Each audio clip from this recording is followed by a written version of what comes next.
there's only one player standing. It's going to be the breach that comes in, but Amitrasu says, oh my god.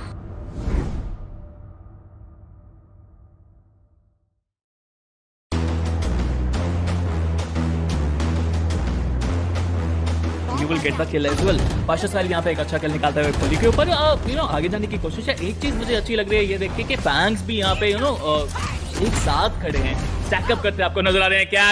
Cactus is too spiky. By the specters, you can buy the shields here, but you can see the Arena being very smart here, taking that corner where Prophet was holding, takes down two. It's impossible for Team Playground Esports. They have been shut down all week from sight. What was that, Root? You can't do that. That is manhunt. This guy is an absolute beast. Root going out there. He is pretty aggressive. Will he get the kill? He will get the kill. And right now, this guy is angry. He gets 3, and he might get even more. इतना ज़्यादा matter करेगा. बाकी हमारे जो neutral ये जो display दिखाया जा रहा है वो कमाल का है. स्मोकी यहाँ पे 2 किल निकालते हुए, that is really good. Smoky यहाँ पे 3 किल निकालते हुए. TOC Smokey is literally on fire. You can see the flames burning out of him, and he is just ripping things apart. अपने इसके लिए यहाँ पे बढ़ने की कोशिश ले भी सकते हैं. ऊपर कितना रीलोड होती है किस ले लेंगे. Smokey is smoking.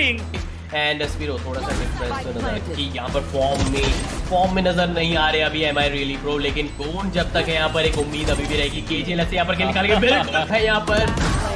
And every time there was a nice just deleting him. Oh, okay, now someone else got deleted. Things are much hotter in the finals, as you can see. Every time someone peeks the operator and he headshots him in mid-air. And he's gonna get the third. Well, he's gonna get a fourth. वही काम अब किया जा रहा है the red syndicate के द्वारा. वो प्रेशर बनाना चाहते हैं अपने अपोनेंट के पास में, क्योंकि एक बार आपने माइंड प्ले कर दिया तो फिर माइंड प्ले से उभर बहुत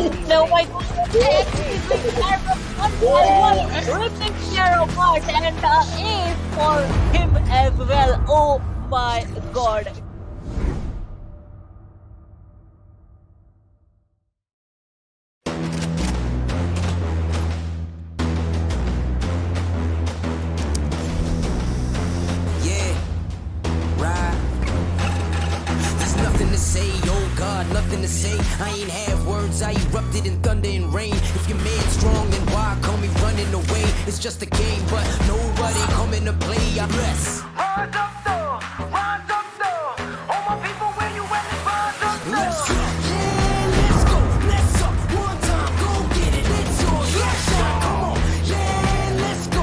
Raise up, that's right, ride with it, it's yours. Let's shine, come on. With each day we wake up, we get stronger and stronger. It's our time now, yeah. Cause we warriors. Cause we warriors. Yeah, let's go, let's up. One time, go get it, it's yours. Let's shine, come on. Cause we warriors. Yeah, we warriors.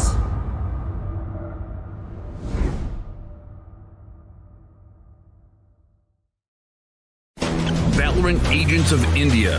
Are you ready? The ESPL Valorant PowerUp Series is a tournament open to players of all skill levels. Whether you are an agent with competitive experience or not, this series is meant for you to test your skills and have fun. Agents will battle for a total prize pool of 7.5 lakhs and the title of Series 1 champions. It's time to power up. Let's break down the tournament format. At the beginning of the tournament, there will be 4 open qualifiers. In the qualifying rounds, players will go through a best-of-1 single elimination, battling their way up the ranks. Those ranked top 16 onwards of the qualifiers will face single elimination in a best-of-3 match. The top 4 teams from each qualifier will earn a spot in the group stage, resulting in a total of 16 teams. These teams will then be split into 4 groups, with 4 teams per group. Teams will then compete in a GSL format, where 2 opening matches are played. The winners will then battle in the winner's match, which will determine who tops the group. The losers will battle for survival. The victor of this match will then battle the loser from the winner's match to determine who progresses further in the tournament. The 2 teams from each group move on to the playoffs, where 8 teams will compete via sudden death, single elimination, in a best-of-3. The quarterfinals and semifinals will be an exhilarating battle of skills, wits, and strategy. to win through a best-of-3 elimination process. And finally, we reach the grand finals, where our final top 2 teams of the series will battle for glory through a best-of-5 elimination. Valorant Agents of India, will you and your team be the one that reigns supreme? It's time to power up.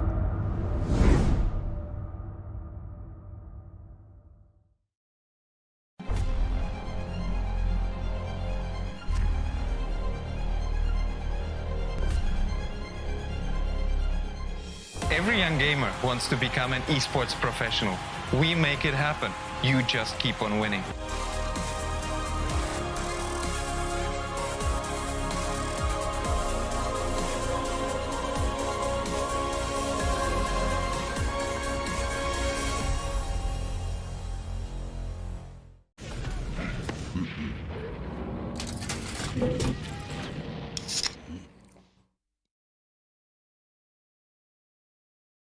Users of Roblox are all around the world, and all of them expect the same level of experience. The success, how much can you keep users engaged? Zoroark's mission is all about player experience first. Everything we do, the player is sort of core to our thinking. ここ数年で、リッチなユーザーエクスペリエンスを提供するために If you don't want to worry and you don't want to think about things like asset delivery and the ability to have your connectivity between your devices and your servers as fast as you can, just go with Akamai. Akamai gets into places and markets that other providers of similar services don't quite hit as easily. その上で、アカマイさんのシステムを使うことで、大容量のセットを高速に配信させて、いただけているかなと。The workflow without that, I'd probably have a lot more CDN support because the amount of capacity we'd need from the others wouldn't be there. There's one less problem we have to solve. If Akamai wasn't around, we would probably have to multiply our team by I don't know what kind of factor and understand what we would need to do to replace what Akamai provides to us.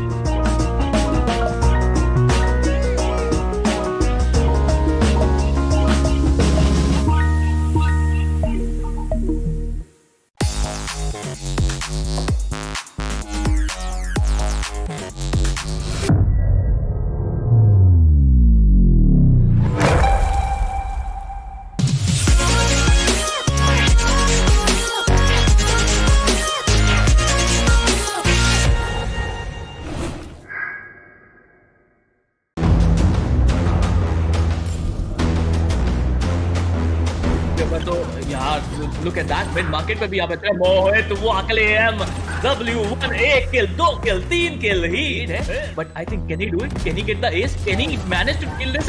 Yes he can. मोहित वो अकेले lighting pass को down करते हुए double trade का scenario यहाँ पर बनता हुआ, ट्रिपल ट्रेड का सिनेरियो बनता हुआ, स्किल स्कारगोट को एलिमिनेट करते हुए 1v2 की situation, fake defuse, fake it till you make it and he can make it. Yes he can. निकाल दिया मेरे ख्याल से. और ये एसके रोती का जलवा वहां पे देखिए. He shot 2 people down through the smoke. This guy is insane. A relatively smaller map. Oh, he's going to get a collateral. That shot. यहाँ पर इधर के ट्रेड निकालते हुए एक प्लेयर बचा हुआ है यहाँ पर 1v2 फ्री शॉट ये बहुत शानदार डबल निकाल दो यहाँ पर डीएम किंग क्लच के बहुत करीब है यहाँ पर. He's going to dig and get that ace. What a round.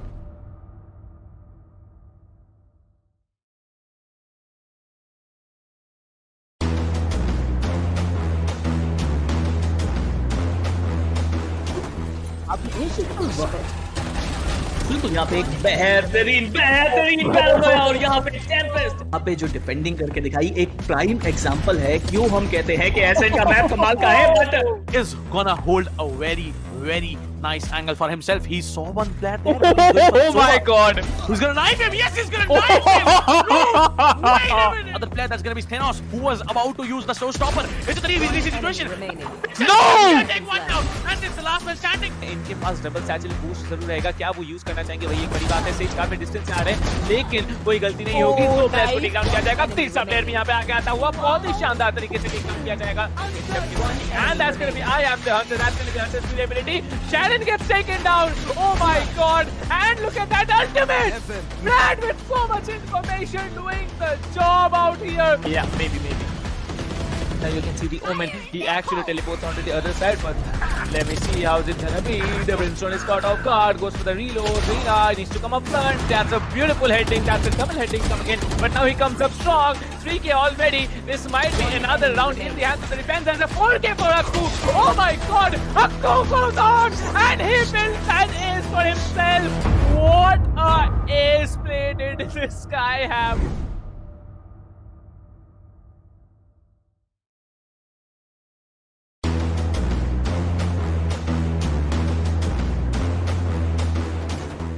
बिल्कुल अभी के लिए अगर देखा जाए तो होल्ड करते हुए येलो पंडर्स के पीछे और उनके लिए back to back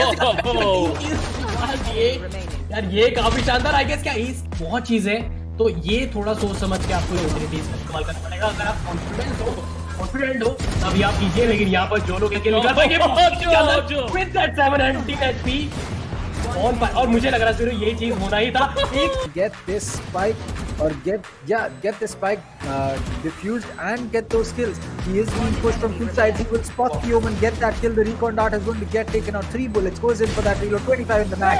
He connects that headshot.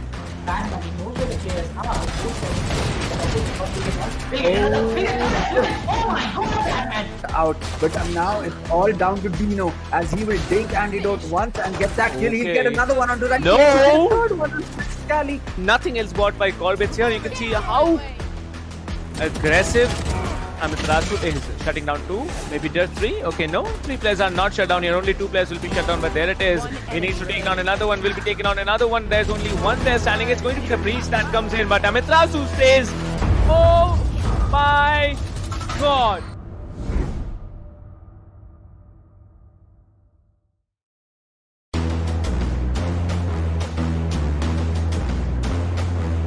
You will get the kill as well. Pasha साहिल यहाँ पे एक अच्छा किल निकालता है खोली के ऊपर आगे जाने की कोशिश है. एक चीज मुझे अच्छी लग रही है ये देख के कि बैंग्स भी यहाँ पे एक साथ खड़े हैं, स्टैक अप करते आपको नजर आ रहे हैं.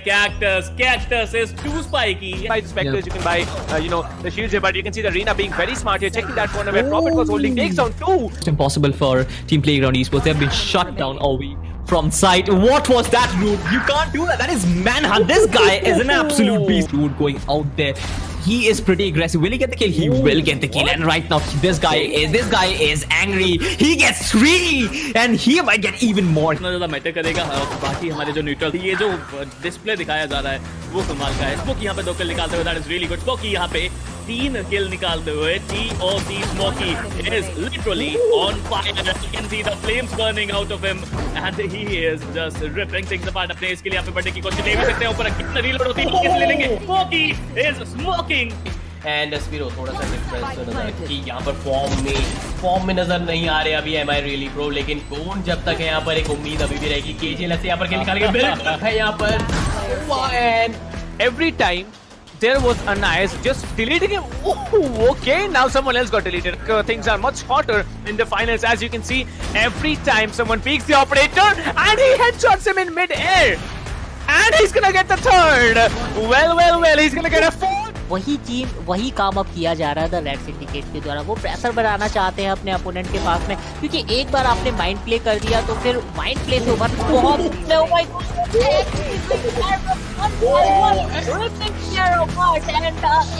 for him as well. Oh my god.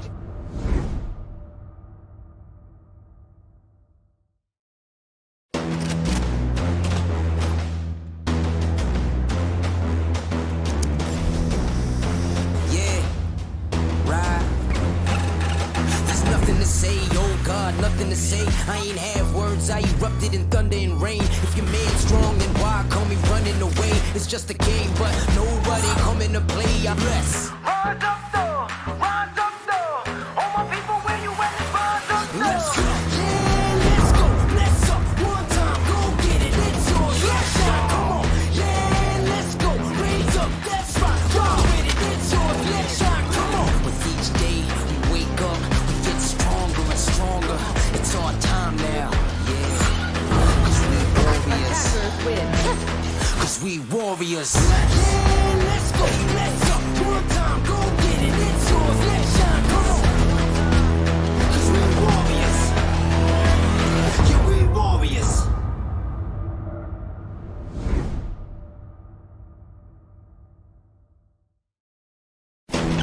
Valorant Agents of India.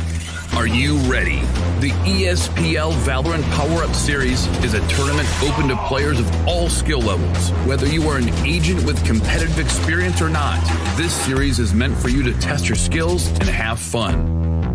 Agents will battle for a total prize pool of 7.5 lakhs and the title of Series 1 champions. It's time to power up. Let's break down the tournament format. At the beginning of the tournament, there will be 4 open qualifiers. In the qualifying rounds, players will go through a best-of-1 single elimination, battling their way up the ranks. Those ranked top 16 onwards of the qualifiers will face single elimination in a best-of-3 match. The top 4 teams from each qualifier will earn a spot in the group stage, resulting in a total of 16 teams. These teams will then be split into 4 groups, with 4 teams per group. Teams will then compete in a GSL format, where 2 opening matches are played. The winners will then battle in the winner's match, which will determine who tops the group. The losers will battle for survival. The victor of this match will then battle the loser from the winner's match to determine who progresses further in the tournament. The 2 teams from each group move on to the playoffs, where 8 teams will compete via sudden death, single elimination, in a best-of-3. The quarterfinals and semifinals will be an exhilarating battle of skills, wits, and strategy to win through a best-of-3 elimination process. And finally, we reach the grand finals, where our final top 2 teams of the series will battle for glory through a best-of-5 elimination. Valorant Agents of India, will you and your team be the one that reigns supreme? It's time to power up.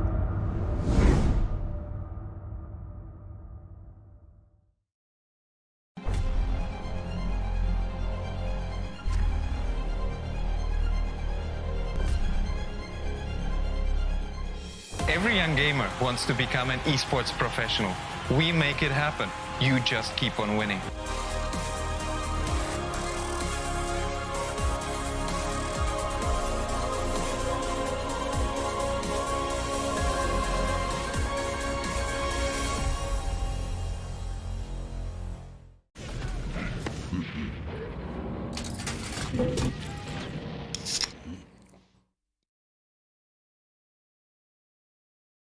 Users of Roblox are all around the world, and all of them expect the same level of experience. The success of games is measured by how much can you keep users engaged.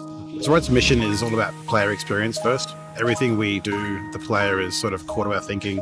ここ数年で、リッチなユーザーエクスペリエンスを提供するために If you don't want to worry and you don't want to think about things like asset delivery and the ability to have your connectivity between your devices and your servers as fast as you can, just go with Akamai. Akamai gets into places and markets that other providers of similar services don't quite hit as easily. その上で、アカマイさんのシステムを使うことで、大容量のセットを高速に配信させて、いただけているかなと思います。The workflow without that, I'd probably have a lot more CDN support because the amount of capacity we'd need from the others wouldn't be there. There's one less problem we have to solve. If Akamai wasn't around, we would probably have to multiply our team by I don't know what kind of factor and understand what we would need to do to replace what Akamai provides to us.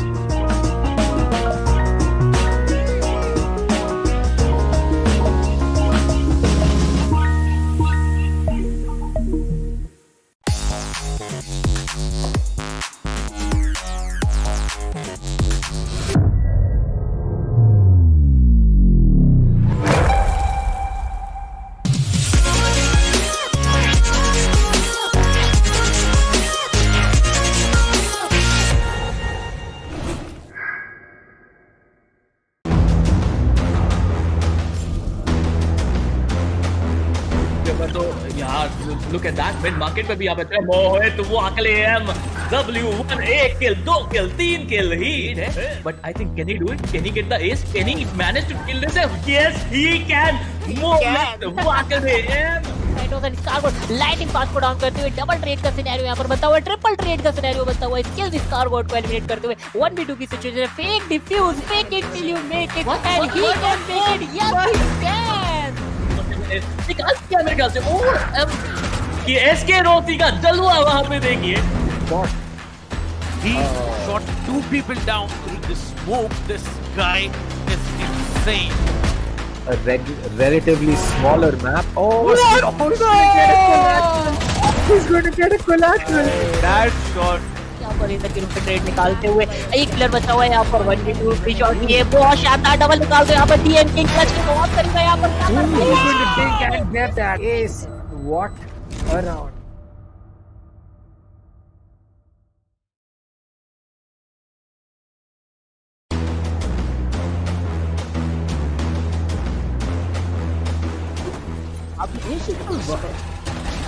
बिल्कुल यहाँ पे एक बेहतरीन battle है और यहाँ पे Tempest यहाँ पे जो डिफेंडिंग करके दिखाई एक प्राइम एग्जांपल है क्यों हम कहते हैं कि ऐसे का मैप कमाल का है, but is gonna hold a very nice angle for himself. He saw one player there. Oh my god. Who's gonna knife him? Yes, he's gonna knife him. No, wait a minute. Other player that's gonna be Thanos, who was about to use the showstopper. It's a 3v3 situation. No! Take one down. And it's the last man standing. इनके पास double satchel boost जरूर रहेगा, क्या वो use करना चाहेंगे वही एक बड़ी बात है। सेज काफी डिस्टेंस से आ रहे हैं लेकिन कोई गलती नहीं होगी, तो प्लेयर को टेक डाउन किया जाएगा। तीसरा प्लेयर भी यहाँ पे आके आता हुआ बहुत ही शानदार तरीके से टेक डाउन किया जाएगा। And that's gonna be I am the hunter. That's gonna be Hunter's ability. Sharon gets taken down. Oh my god. And look at that ultimate. Brad with so much information doing the job out here. Yeah, maybe. Now you can see the Omen. He actually teleports onto the other side, but let me see how's it gonna be. The Brimstone is caught off guard, goes for the reload. Rina needs to come up front. That's a beautiful heading. That's a double heading coming in. But now he comes up strong. 3K already. This might be another round in the hands of the defense. And a 4K for Akku. Oh my god. Akku goes on. And he builds an ace for himself. What a ace play did this guy have.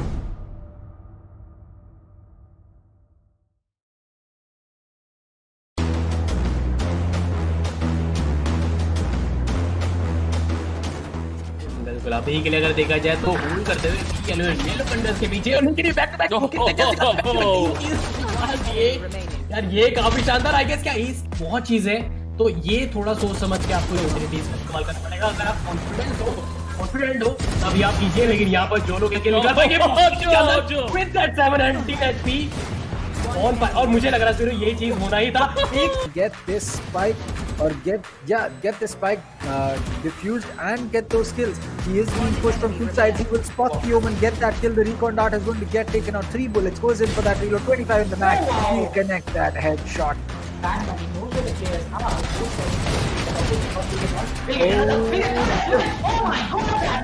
Out, but now it's all down to Dino as he will take antidote once and get that kill. He'll get another one onto that. No! Third one on Scally. Nothing else bought by Corbett here. You can see how aggressive Amiterasu is shutting down 2, maybe just 3. Okay, no, 3 players are not shut down here. Only 2 players will be shut down, but there it is. He needs to take down another one. Will be taken on another one. There's only one player standing. It's going to be the breach that comes in, but Amiterasu says, "Oh my God."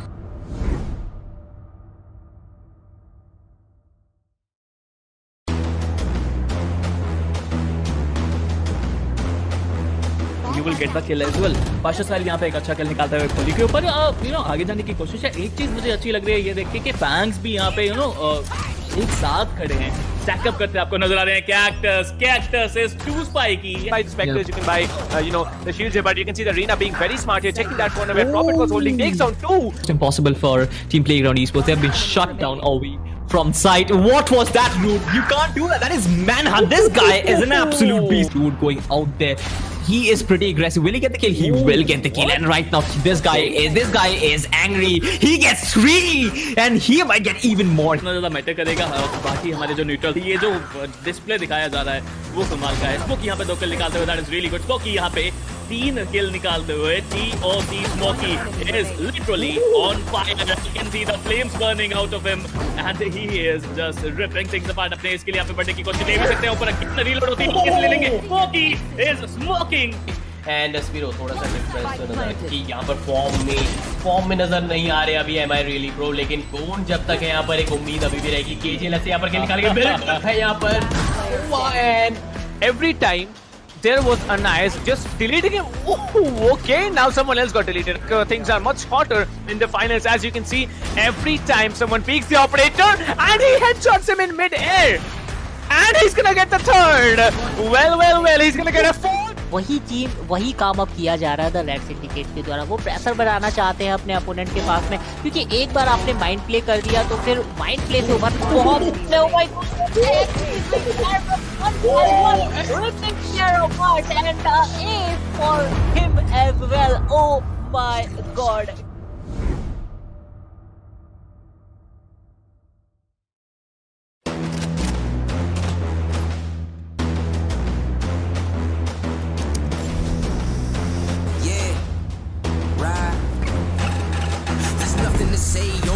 nothing to say. I ain't have words, I erupted in thunder and rain. If your man's strong, then why come he running away? It's just a game, but nobody coming to play. I'm less. Rise up though, all my people where you at? Rise up though. Let's go, yeah, let's go, let's up. One time, go get it, it's yours. Let's shine, come on, yeah, let's go. Raise up, that's right, ride with it, it's yours. Let's shine, come on. With each day we wake up, we get stronger and stronger. It's our time now, yeah. Cause we warriors. Cause we warriors. Yeah, let's go, let's go. One time, go get it, it's yours. Let's shine, come on. Cause we warriors. Yeah, we warriors.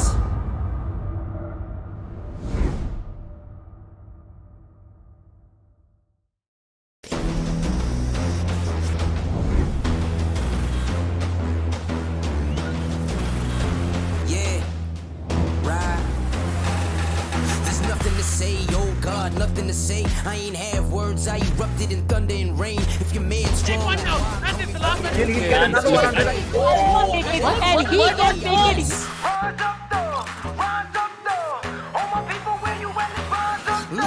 my god, man, this is fire. यहाँ पर एक उंगली निकाल के bill Moving on, pull by. Oh my, what?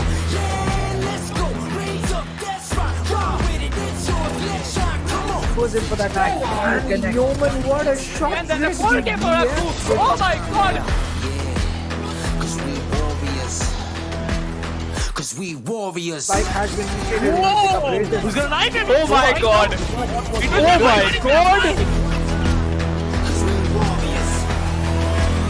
Yeah, we warriors.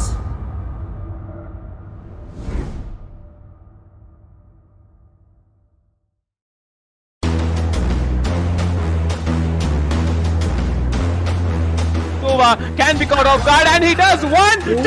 I don't know how he does it. He's gonna stick the defuse or not, because looks like the Omen is gonna stick the defuse, and it's Kappa to save the day. This looks like Paradox will be stuck, but he will still get that kill. Flashed by the year as well. The 3K for him, a 4K for him. The Stormblades come out. Will he get this ace? Yes, he will.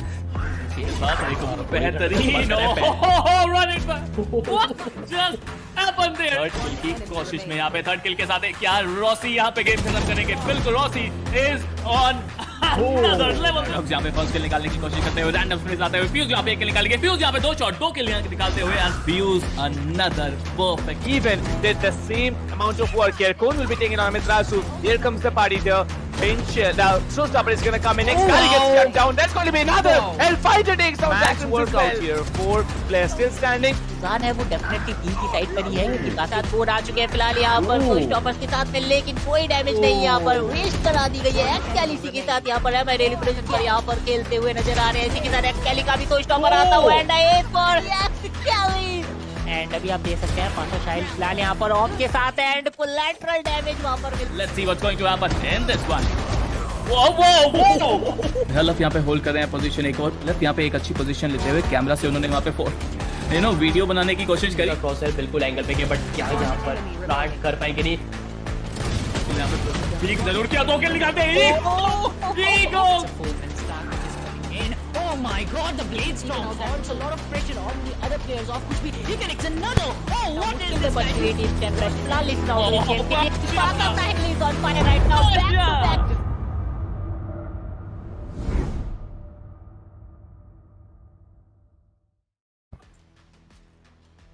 Well, ladies and gentlemen, we are back with Group C. As this is me, Dr. Dang, and along with me, as usual, it's going to be Captain Price. So we have had quite an interesting journey in Group A and B. We've seen some teams make it, some teams not. But today, it's going to be down to Biryani Power, Enigma, Reckoning, and Playground to make sure that they can book themselves a spot. Well, indeed, and talking about all these four teams, this has been quite some time that we have seen all these teams, play it out in front of the audience. Because Biryani Power, last I recall, they were, in qualifiers 2, Reckoning, they were in qualifiers 1. So all these teams here, they are going to be coming in very handy. But Playground Esports, one of the teams who came in at the to qualify as 4 and also qualifying for the group stages, not a matter of something easier to be done. But yes, today it's going to be a very very long day, as we are not just going to have the upper bracket finals from group C, we are also going to be having the finals between these four teams. Whoever's the victor here from the two semifinals, and then one of the teams is going to move up to the playoffs in the quarterfinals there. Well, that is definitely true. We will be seeing these teams, battle it out today, and we'll figure out which team will be getting themselves the spot today and who will have to wait till tomorrow. Because if you win today, you are definitely going to be giving yourself an advantage. Because once you make your way into the upper bracket finals, even if you lose, you still have one more chance of survival. But if you lose in your first game, unfortunately, you will not be having such great of a time. Well, indeed, I'd like to explain to the audience how the thing works. It's basically whoever is the winners from the first two matches here, they are going to move into the, the finals of the playoffs this afternoon, the upper bracket finals of the group stages, and then whoever wins there is going to proceed on forward. But yes, talking about the prize pool here, 7.5 lakh stakes wouldn't have been possible, without the help of ESPL, who's presenting you with the tournament, and our partnering brands, tech partner Akamai Technologies, broadcasting partner LOCO, Peripheral partner HyperX, production partner SkyEsports India, media partner TalkEsport, and the partner as PFG Esports. Well, prize pool has 4 breakdowns in front of you. 4 lakh rupees, the maximum share of the prize pool, is going to go for the first place, along with the bragging rights of the Series 1 champions. The title is going to be there. Second place gets an insane amount of 2 lakh rupees and 75,000 each for third and fourth place. Well, it really isn't about the prize pool. You've talked about it, I have talked about it. It is not always about getting that 4 lakh or that 2 lakh. It's sometimes just about the clout. It's sometimes just about the recognition. Sometimes, a team may place sixth, they might not get any chunk of the prize money, but they make a big name for themselves. Maybe they pick up an org, they get picked up by an org, or just they get better in a general, or they're just a team that picks up a lot more fans than what they earlier had. Because we have seen teams come into this competition who were not known by barely anyone except the people who were friends of the players playing in that team. Sometimes they were just not known, and today there are teams like Tempest, there are teams like Reckoning, Biryani Power, and all of these teams who earlier did not have too much of a showing are now suddenly the teams that everyone wants to talk about. And what better example than the group that we have right now? Almost the entire group is made of underdogs. Biryani Power, a team that is not known too much. Enigma, again, a team that has some following but not as big as maybe Godlike or maybe like Global. Even Reckoning and Playground, they are teams that we did not know too much about, but now suddenly everyone wants to hear about them. Well, it's not just that. The group stages had an insane, amount of battles had in Group A and Group B matches. We're talking about Group C and Group D. Group C upper brackets are going to be held this afternoon down till, till some, I believe a little bit late into the night, maybe till 9 p.m. or so. But yes, it's going to be a very, very, close cut competition, as all the 4 teams here, out of them, there are 3 teams particularly who really have stepped up their game and came into this, this far into the tournament here. Biryani Power, Enigma, and Reckoning, they were almost, getting down and out, but they came back into it, and it's a time for them to shine. Well, who knows which team it's going to be out of all these 4 who is going to walk into the playoffs right down from this afternoon, and who are going to be the 3 unfaithful, or I'd say, a little bit of bad luck induced in them, or maybe some miscommunications. You never know what's going to be the scenario, but whoever it is, the three teams who are not able to make up this afternoon have a chance of fighting it out tomorrow on the 19th of February, 4 p.m. onwards on the lower bracket matches. But yes, first chance should be the chance that you move on forward, and it's going to be just one powerful and lucky team who move into the playoffs out of Group C. Group D, however, 21st will be the dates for those matches, so stay tuned for the matches of Team Fangs, Godlike Mages, and Team Tamilas. But today, it's Biryani Power, Enigma Gaming, Reckoning, and Playground Esports performing in front of you.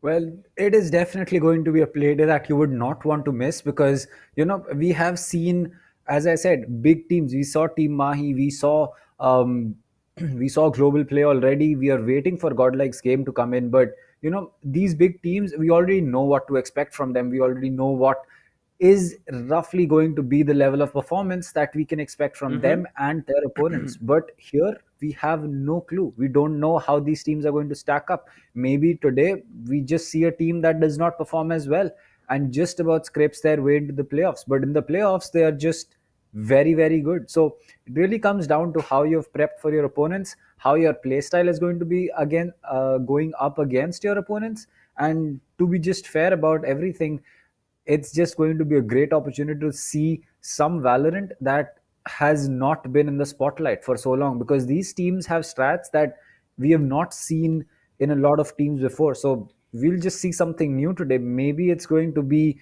a big brain new, or it's just going to be new. Well, talking about new, there are insane level of newly launched HyperX gear that's at stake here. Well, it's not just for dear audience who are stepping up every day into the stream watching these insane teams play. All you have to do, head over to the description of the stream and you can enlist yourself, make your entries for the ESPL welcome gift giveaway. The sweep widget link is there in the description. Just head over to it and you'll be able to claim a grand set of all these 4 items here: Alloy Origins keyboard, Cloud Core 7.1, Pulse Fire Core, and Fury Ultra RGB, everything together, or one of all these items. You might be just lucky enough to win them, but who knows what's gonna win, who's gonna win? Because in Valorant, if one thing there is that I've learned is that it's so unpredictable as to what may go wrong. We found out that in one of the matches formerly in the tournament, Team Mahi was playing against a Team Tempest, I believe. There, Team Mahi's one player was disconnected, and bad luck had struck them. They did not win that match. There was a moment in global esports, where Skirosi was disconnected and they lost that match. So I'm really looking forward to those mishaps not happening from the player's perspective, because when it's when it's a team performing, when you're already into the game, you don't have time to switch back into a different player and put him in the middle of the game and start playing, because that is not something allowed. The tournament officials have done a fantastic job setting out the rules, and the players definitely have to abide by the rules there. We're talking about today's matches.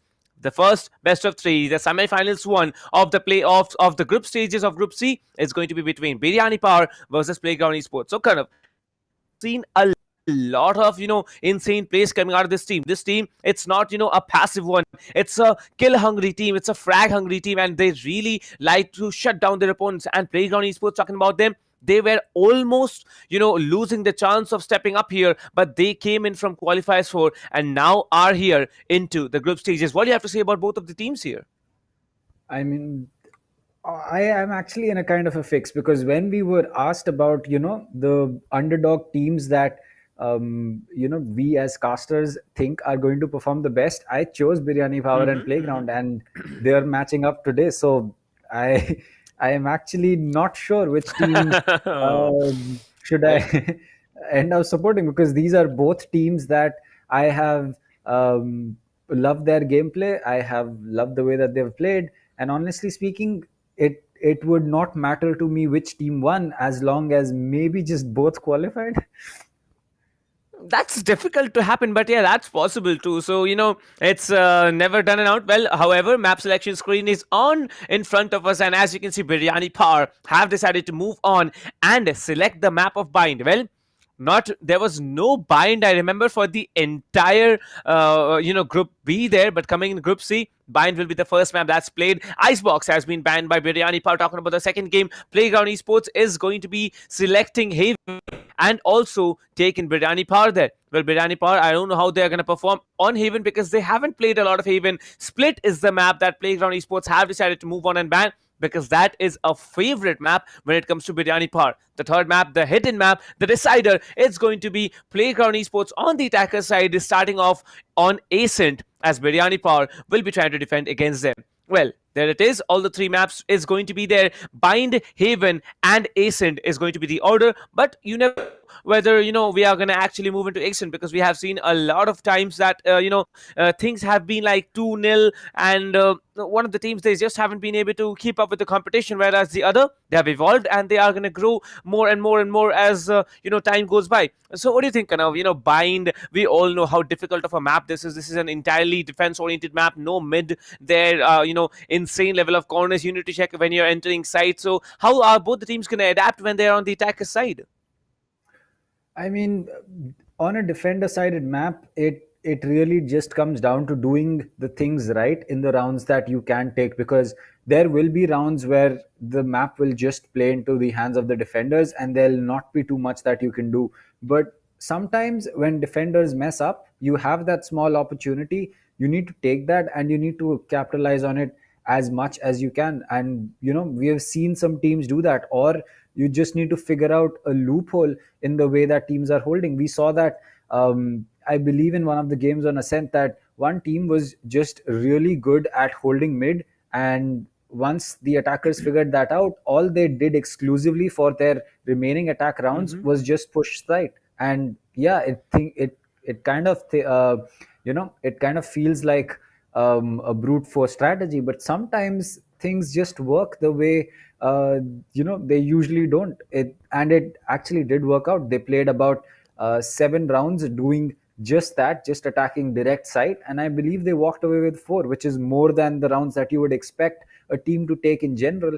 So they ended up getting a 7-5 split in favor of them on attack. So I mean, if you can figure out a loophole like that with your opponent's team, why not go ahead and execute it? And we have seen that work on Ascent, we have seen that work on Split as well, and we have seen that work on Bind as well. So it's not really something that's difficult to understand. Icebox, a new map, not a lot of teams have any strategies on them, and some are just figuring it out as we go. But as you can say, the game matures, the map matures, and the teams mature as well, we'll start seeing a lot more of these maps balancing themselves out in terms of attacker versus defenders. Well, talking about the rosters here, I'm very impressed at seeing what the rosters are there in front of us, especially because of few players that are in front of us today. Clay, I believe one of the most powerful Phoenix picks that I have seen coming from this team, Playground Esports. Clay is a man who can make things happen. He goes into the site, when he has the run it back, he moves in, triggers the run it back there, moves into site when he's playing split, but we don't have a split, unfortunately. But when he's coming in, he just shuts down 2 players. I don't know how. He figures out, where the players might be holding down. He uses that he has, pushes in, clears out the site, and it's basically, then a one-sided game coming from the attacker side. However, on the defender side, we have seen Clay function a lot less. Talking about the rosters here, Biryani Power is going to stick in with their, a formal roster. Of course, there are no changes there, but I want to see who the playing 5 are. It's going to be Panzer, Dubmania, a very strong Omen player, let me remind you. Beyond, a very strong controller player as well. Also a Sentinel pick coming in from Brad is, however, really sticking on with the Sova. I have seen him insane plays with the Sova, as we have seen in the highlights as well, pulling off an insane level of Hunter's Fury on Bind, and we have a Bind today, so it's going to be a very interesting thing to watch here. But talking about Hakku, the only player from both of these teams who has pulled off an ace in the former, matches that we have in the tournament. About Maximus, not much of a showcase performance, but still, I'm looking forward if this player is going to come up, from Biryani Par and perform this afternoon. Talking about Pasha Sahil, insane level of plays can be coming in from this guy, and I'm really looking forward to him. About Playground Esports, Prophet, Clay, Aryan, The Guru, and Shaz is going to be the team. So, we always have it kind of prediction. So, let's have it. Well, this is going to be tough, especially because I'd honestly love both teams to win, but it's a competitive game that can't happen. So I think that bind in general is going to go in the favor of Biryani Power because that's the map pick that they have. There is nothing else that we can, go off and predict. But I think that for at least for the second map of, the second map that I forgot the map. Okay, we are Well, going it to was Haven. It's Haven. Haven. Yeah, it So was Haven. yeah. So at least for Haven, I think that it will really come down to whether Biryani Power is going to nail their attacks or not, because they have that small window where they'll be able to pick up rounds without too many problems, which is on attack. If they can capitalize there, I think that Biryani Power could take this. But my guess is as good as yours, and I would really just hope that both teams can win. Well, I think both teams can win. As the tournament format says that one of the teams from all four, competing this afternoon, one of them is going to move up into the playoffs and one of them is going to move in tomorrow. So yeah, it's possible that both of the teams move in, but I don't think that's going to happen because on the the second semifinals we are going to have Enigma and Reckoning facing off, and those two teams, they are absolutely magnificent. They have insane level of coordinations coming in. They have insane players, I might just add. And when it comes to skill versus or it just comes to the duels, let's not make it skill versus abilities. I'd say when it comes to the duels, when it comes to the gun game, Reckoning, they seriously have a very a big upper hand in that particular factor. But yes, in Valorant it's not just about the gun game. You might show stopper ready where you absolutely cannot do something against that. When you see a missile or a rocket just coming in front of you, you might be having the orbital strike from the Brimstone. When you're just trapped in a corner, the Brimstone triggers the orbital strike and you're basically dead. And one of the major one of the mostly I'd say praised ultimate that comes in from any of the agents is the Reyna's Empress. That particular thing is absolutely beauty and the beast combined. Reyna, agent coming in with a beastly ultimate such as an Empress, automatic healing comes in. You have infinite soul orbs to dismiss yourself once you get a frag. So yeah, I'm really looking forward to how the players are gonna feel. Well, I think the Reyna received a very recent nerf here, so I believe the updates have also been rolled out. So I'm really looking forward as to if anyone's gonna actually pick up the Reyna, because I recall the Reyna's soul orbs was getting decreased by 2, so getting decreased from 4 down to 2 and getting the price increased into a double. So that's definitely something I'd really like to look out for. I think that changing Rena from a 4 to a 2 would be a little harsh. I'd say that maybe work around with 3 and remove the fact that you get 1 free at the start of a round. Make them completely, purchasable. Remove the fact that you get 1 for free. And yeah, I think that going down from 4 to 2 directly is not really going to help, because that will mean that at max you can either dismiss or heal twice in a round. And it makes sense that a player should not be able to just take a kill and then heal himself back up to full HP. But after the change that they made to Rena, where you need to be in the line of sight of her orbs, people have started using her healing ability a lot less. They have started mainly focusing on the dismiss. So I think that nerfing the number of soul orbs that you can actually use in half is going to be a big nerf. And yes, it probably needs to be, because Rena is in a really powerful state right now. She is one of the best duelists that you can say that you have. And you basically get a mini Sage. You get, like, I don't know, an extra life, because you can use your dismiss to get away from tricky situations sometimes. But I feel that maybe going down to a 3 and then replacing the fact that you get a soul orb for free at the start of a round with just purchasable ones, I think that people will use them a lot more thoughtfully, because now you have to buy that soul orb. It's not like, the round's done, I can just heal for no problem. It's going to cost credits, and that is where I think people are going to be really thinking whether they want to go in for that dismiss or heal, or they just want to let that soul orb go off. Well, there's not just a nerf coming in, there's also a buff coming in onto the Reyna.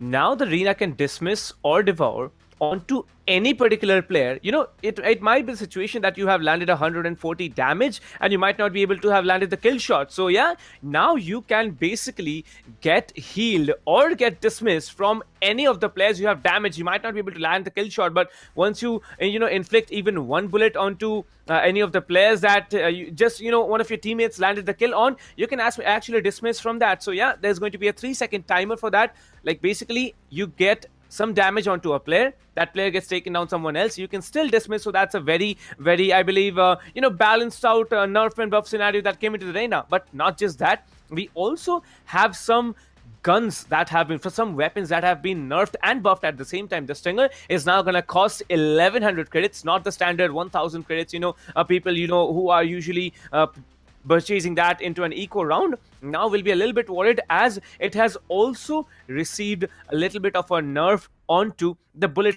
spread. Once previously, when you just fired 2 bursts, while on ADS, the third one used to be pretty accurate, but now it's basically, it's spreading a lot more when you're firing that third burst. So I'm really looking forward to how the players actually match up, because the buff, the nerf, the recent patch, it just rolled out, and I don't think all the players here, they've had quite some time practicing with the recent changes that have been brought here along with this patch. So kind of, how do you think it's going to affect the normal I'd say play style of the players here?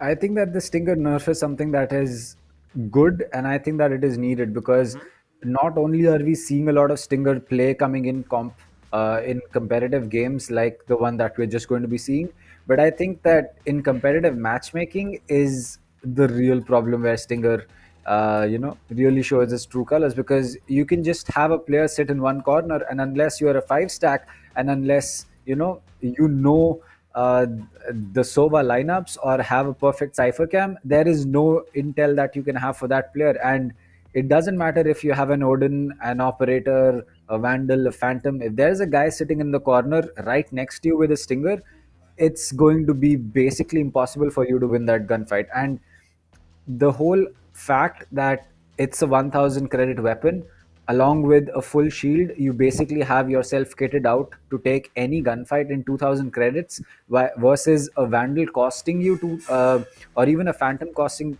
you 2900 credits, doesn't really make sense. The amount of money that you spent in the round should directly correlate to the amount of gunpowder that you have. And yes, there are situational things, like a Vandal has the one-shot headshot while the Phantom does not, but the Phantom gets the higher fire rate, it gets the better recoil, and it has a suppressor on it, so you don't know where you've been shot from unless you get hit.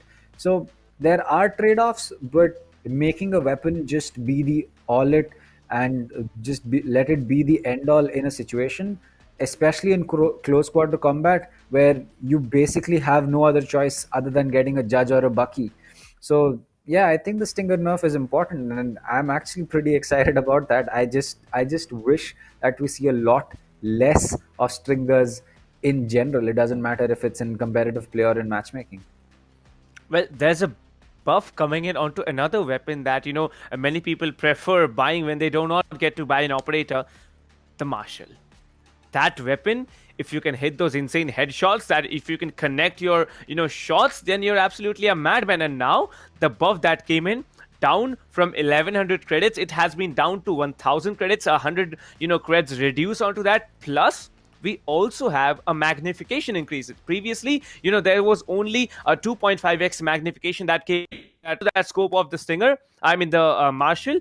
Now it's a 3.5x magnification. So that is, I believe, one of the most insane level of buffs that have been pulled through. And I really expect that people are going to come in with a Marshal and function a lot more. But yes, the changes that we had in this patch is going to affect a lot of more gameplays, as I believe Yoru's footsteps have been corrected. Yoru's the fake footsteps have really been corrected. Plus the gate crash that came in, the Yoru and that the audio range has now also been made possible to witness on the minimap radar as to how much of a noise you're making, how much of the players are going to get alerted. That will be visible on your minimaps here. So yeah, it's going to be very interesting thing to watch as to what agent selections is going to come in. Talking about bind, I'm vouching for a Cypher or a Killjoy. I'm going to vouch for an Omen, preferably a Brimstone in this particular map, because you have too many angles to hold off. Then you should be having the Orbital Strike if you can catch someone and taken down immediately. I'm also going in for a Jet, because Jet and an operator on bind is absolutely a beastly of an agent. Well, these three will be there, but I really want to see what the other duelist is, whether it's a Phoenix or it's a Yoru or it's a Reina, because Yoru and Reina probably will be changing the positions in a short while. Who knows, maybe the Yoru is the new official meta that people prefer. Who knows, there's not going to be so much of a Reina coming in after this current patch here. Well, I think that Yoru is going to take a little bit of time to come into the general play because, yes, he is very powerful. And if a Yoru is played perfectly, you can basically change the round completely because, one teleport and you're basically at the back of everyone. So Yoru is going to be very influential. I just feel that you're going to have to give teams some time to figure out how they want to go in with the lineups, because when Sova originally came in, people knew that Sova was going to be very strong because he's basically the only person who can get you intel from far away onto a different site. You can deny the plant, you can deny executes, and it really took a lot of time for players to figure out the lineups that you have for the recon darts, for the shock darts, for Hunter's Fury plays. The fact that you can destroy a lockdown with Hunter's Fury, all of those things took a couple of months for players to figure out. So the same amount of time with Yoru, I think that we'll be seeing a lot of teleportation plays come in where people will be putting his footsteps in one direction, teleporting into a different direction using his flash. And the skill that we have in the community is really going to be showing its true colors once everyone gets used to the kind of play that is possible with that. Well, I'm really looking forward to as what the picks are going to be. Well, there's not going to be a Reina, I believe, as Clay has decided to stick on to the Raze here. Not locking onto it is a wise decision yet, as Aryan will be moving on. Well, usual picks coming in from Biryani Power as well. Panzer on the Killjoy, Beyond on the Phoenix, Hakku on the Omen is a very big Brad. I told you, Brad is an insane player on the Sova here. He's going to go on with the Sova Tub Mania, however, will be coming in with the Raze. The Guru on the Omen is also a very usual pick. Shaz definitely will be playing the Cypher here from Playground Esports. Prophet, I believe, probably will be going on with the Sova, because the Sova is very much needed onto this particular map to get the information, to use your Recon Bolt and your Owl Drone to get tiny corners checked. Maybe you want to get an entire side checked. So yeah, the Sova is the however, will be waiting for the last few seconds to lock onto his agent, whether it's going to be a Raze or a Phoenix or a Reina. We are about to find out. Well, we're going to be finding that out, but I feel that the race pick should be, yep, there you go. It's going to be good enough for Clay. And in general, I think that race is one of the most, as you can say, easiest to use on any map kind of agent, because if you have a pistol round, you basically have a grenade to throw at them. And if you are sure that there's a person in a corner, you do not have a nade, you have a boom bot with you. You want to check your back real quick without actually holding that angle for a long amount of time, drop your boom bot and it'll do the job for you. Yes, there are ways of getting away from that boom bot, but in most scenarios, you are not going to be feeling the need to actually hold that angle for too long. But it's bind. A lot of things can happen. A lot of teams know how to play this map very, very well.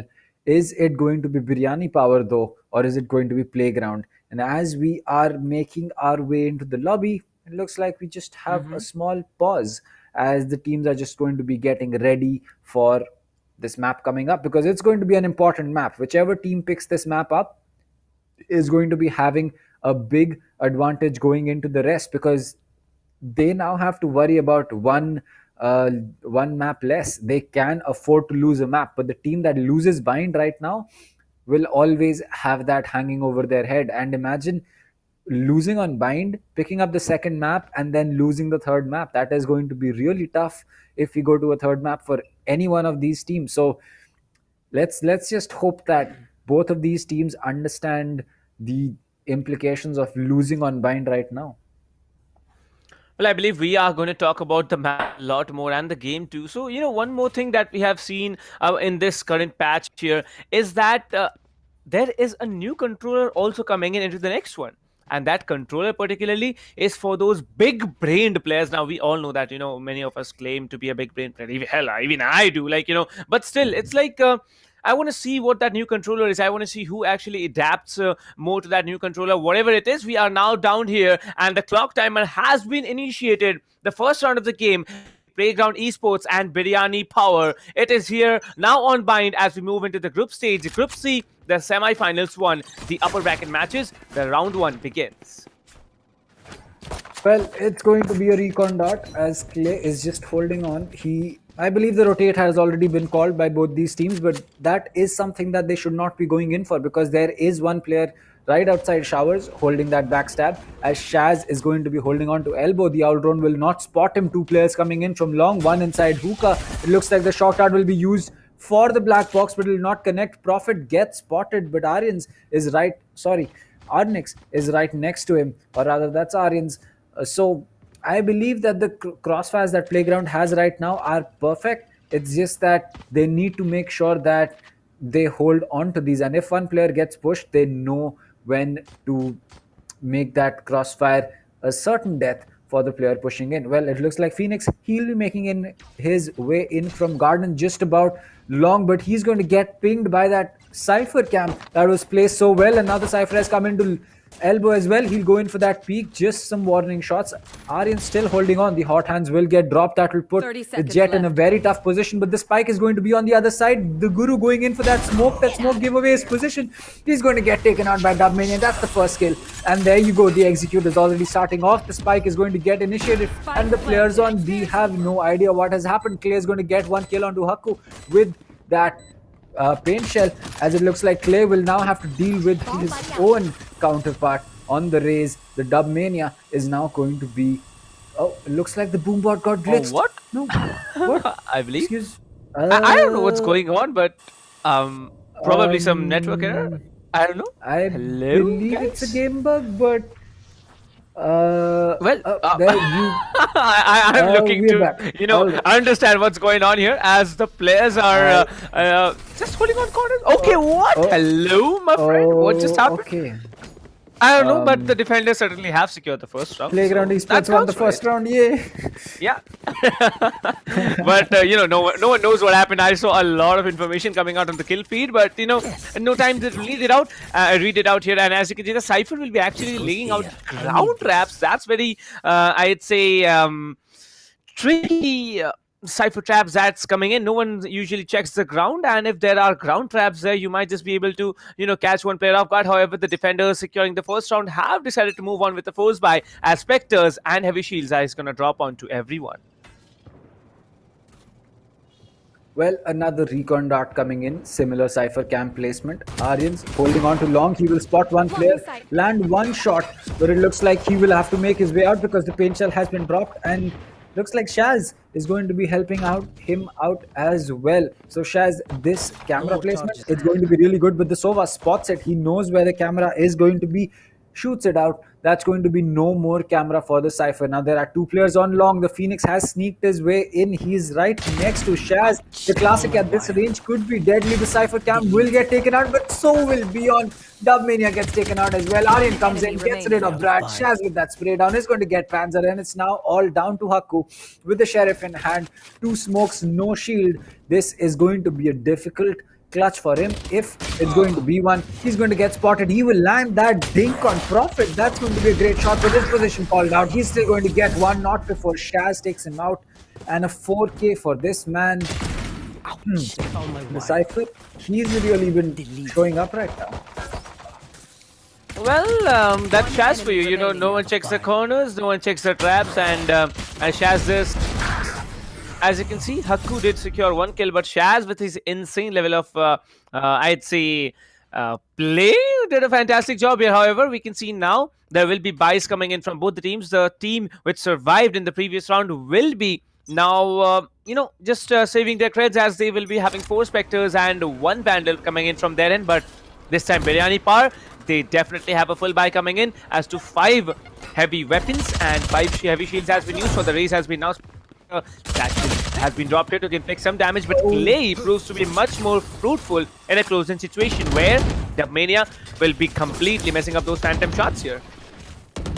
Well, Clay is going to be getting that kill not before he gets taken out by Brad. So, you know, it's really just playing into the favor of defense. No, it's going to be Panzer coming in. He'll get that kill. He's going to spot one player in heaven, but Aryan is going to land that shot on Panzer. It's all down to the Sova. He has the spike with him, and he's basically 0 HP. Up there you go. He is going to be 0 HP now, as the Spectres are still going to be in the hands of the players that were alive, but you know, they have been picked up for the Vandals that the team of Biryani Power took. So I just feel that for Biryani Power, they need to figure out how this defense of Playground is working. They haven't been able to break the Cypher hold just yet, be it B, be it A, and the fact that, you know, you have got Clay playing in lamps is not helping their cause either ways.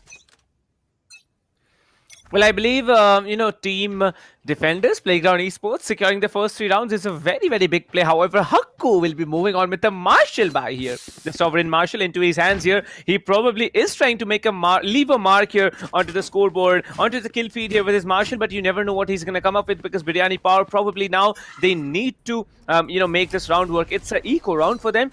For sure, Panzer will be having that Sheriff along, assisted by the Raze here with the Spectre. I mean, the Stinger here. Well, the Stinger buy coming in is a very, very big, I'd say, something that I didn't expect. But yeah, it's going to happen. The Guru will be securing the kill onto Hakku here. Hakku not being able to spot the Guru will be suffering very, very heavily and ending up giving away his frag. However, 5 defenders still stand. And you can see that's a very, very beautiful recon dart that's coming in from Prophet here. Pinging 2 players. It's not going to be easy as he's going to get pinged in return. And now can probably, come in and leave a mark here. As to Hakku, he has been eliminated. He'll not be able to, do something more here. Clay will be coming in. The Guru will be taken on. Clay will be taken on. The Guru will be going on with a 3k already as it's down to the last player. Dubmania surviving with 24 HP, not being able to do anything. Will be a flawless round for the defenders. 4-0 on Bound for Playground Esports.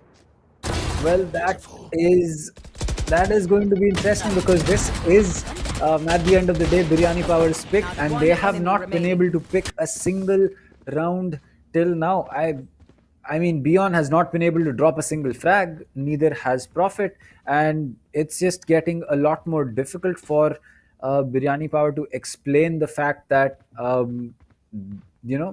they picked this map. They need to make sure that they do not drop any more rounds, because they need to make sure that they can restrict Playground to the minimum score differential that is needed. As the boom bot comes in, it will get taken out. The paint shell is going to be coming in, chip some damage of the Cypher, but it looks like they don't know the position of Aryan, as he'll get 2-1 with a clean headshot and the other one through a wall. And that is going to be Aryan, the Jet player for you. I believe the neural theft has come in. Yep, there you go. It's going to be the neural theft. Every single player's position is known, and now the Guru knows that either a rotate will come in or everyone on B long is going to be having a tough time. Well, looks like Beyond will be sent back as the run it back is not going to do anything. Panzer, however, will be securing the kill onto the defending Omen. Now coming in, it's going to be a 2 versus 3 spike carry has been down. Clay goes off with 1 and it's down to Beyond yet again to secure a 3k. Well, Clay's going to spot him off guard and he's going to get taken down. The Singularity Phantom will be absolutely melting him down as it's a 5-0 now. Well, I believe Biryani Power, they certainly need to start thinking it as a 5-0. Coming in this stage of the tournament is not appreciable, but you never know what's going on here. You might not be able to get a single round on the attacker's side, but then just magically you might be able to secure a 12-12 and push the match into an overtime. However, I don't believe it has ever been done onto any open tournament or into any invitational tournament as of now. 12-0, then 12-12. That's a very, very rare thing. I don't believe it has been done ever. But you never know what's going to happen, as it's another eco round for Biryani Power. They are going to come in from A-Shot, trying to get some information. The Phoenix might be just taken down and he's surviving on a slither of HP. Well, he gets taken down. Well, there you go. It's going to be Clay with that first frag, but the position of these other players is going to be known. The Sova comes in. He gets 1 kill with the Shock Dart, 1 with the Vandal. Haku gets 1 with the Sheriff, but Clay comes in to finish it all off. Now, Dubmania inside B.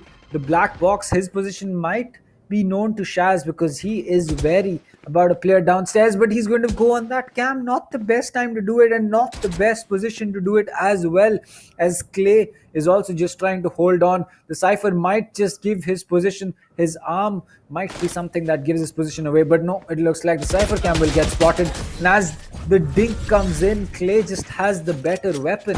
And I think that, you know, the nerfs to the Stingers, they are really making sense. Precision kill. Well, I'd say Stinger, you know, no one predicted it would, but the Stingers that I told you, the third burst from the Stinger, it's basically going to go, like, you know, all the way up somewhere lost into the horizon, and that's exactly what happened here. He did connect the first burst. I believe the second burst, it was a shoulder, you know, connection that came in, but after that third one, that's completely out of the league here, and that's exactly, you know, why Playground Esports have secured 6-0. Well, that's not exactly it, but yeah, not getting one frag, you know, it's very, very disappointing. And to be on playing a duelist, and that to a Phoenix, using the run it back once, not getting a single frag, that's questionable. That's you know, probably if this was my team's Phoenix doing it, I would have probably, you know, gone to his house and choked him to death, because come on guys, it's the group stages of the ESPL Valorant PowerUp here. The I believe the 7.5 lakh prize pool at stake, and you haven't been able to secure a single frag playing on the Phoenix. Well, things have to be started off for team Biryani Power as we move to a full buy round again coming in from Biryani Power, and I'm really looking forward that you know, this round may be secured by Biryani Power. Who knows what's gonna happen, but looks like the ultimates might be able to do the job here. 4 ultimates charged from Biryani Power. Let's see what this round produces in front of us. Standing ahead. Well, yes, they could essentially take this round based simply on their ultimates, as the showstopper is going to be coming in. It's not going to connect. The Jet will indeed get taken out by Beyond, finally getting that frag. The Cypher inside the smoke is just going to be surviving for long enough, as Brad is going to go in for that spike plant. He knows where the players are going to be. He gets spotted, he gets taken out. This Phoenix is going to be dropping his blaze wall as Haku gets 2 but gets taken out by Clay. Now the Killjoy has been used up, and every single player who is holding on from CT will have to wait, which is going to be the Cypher as well as the Race. So no one gets detained. They can make their way into sight, and as the Cypher's gun barrel will give his position away, he'll get taken out by Dubmania. But bullets not there in his gun. He needs to bring out that classic. He will connect one shot. No, it looks like the showstopper is going to be coming in again. He'll connect one. This might just be possible. The paint shell gets dropped, the flash comes in, but it looks like there is just about not going to be enough time. The bait is going to be coming in, but Clay with the 4K will have to make sure that he gets away from here, because it's going to be a round for Biryani Power, but not the close. I mean, it shouldn't have gone this close.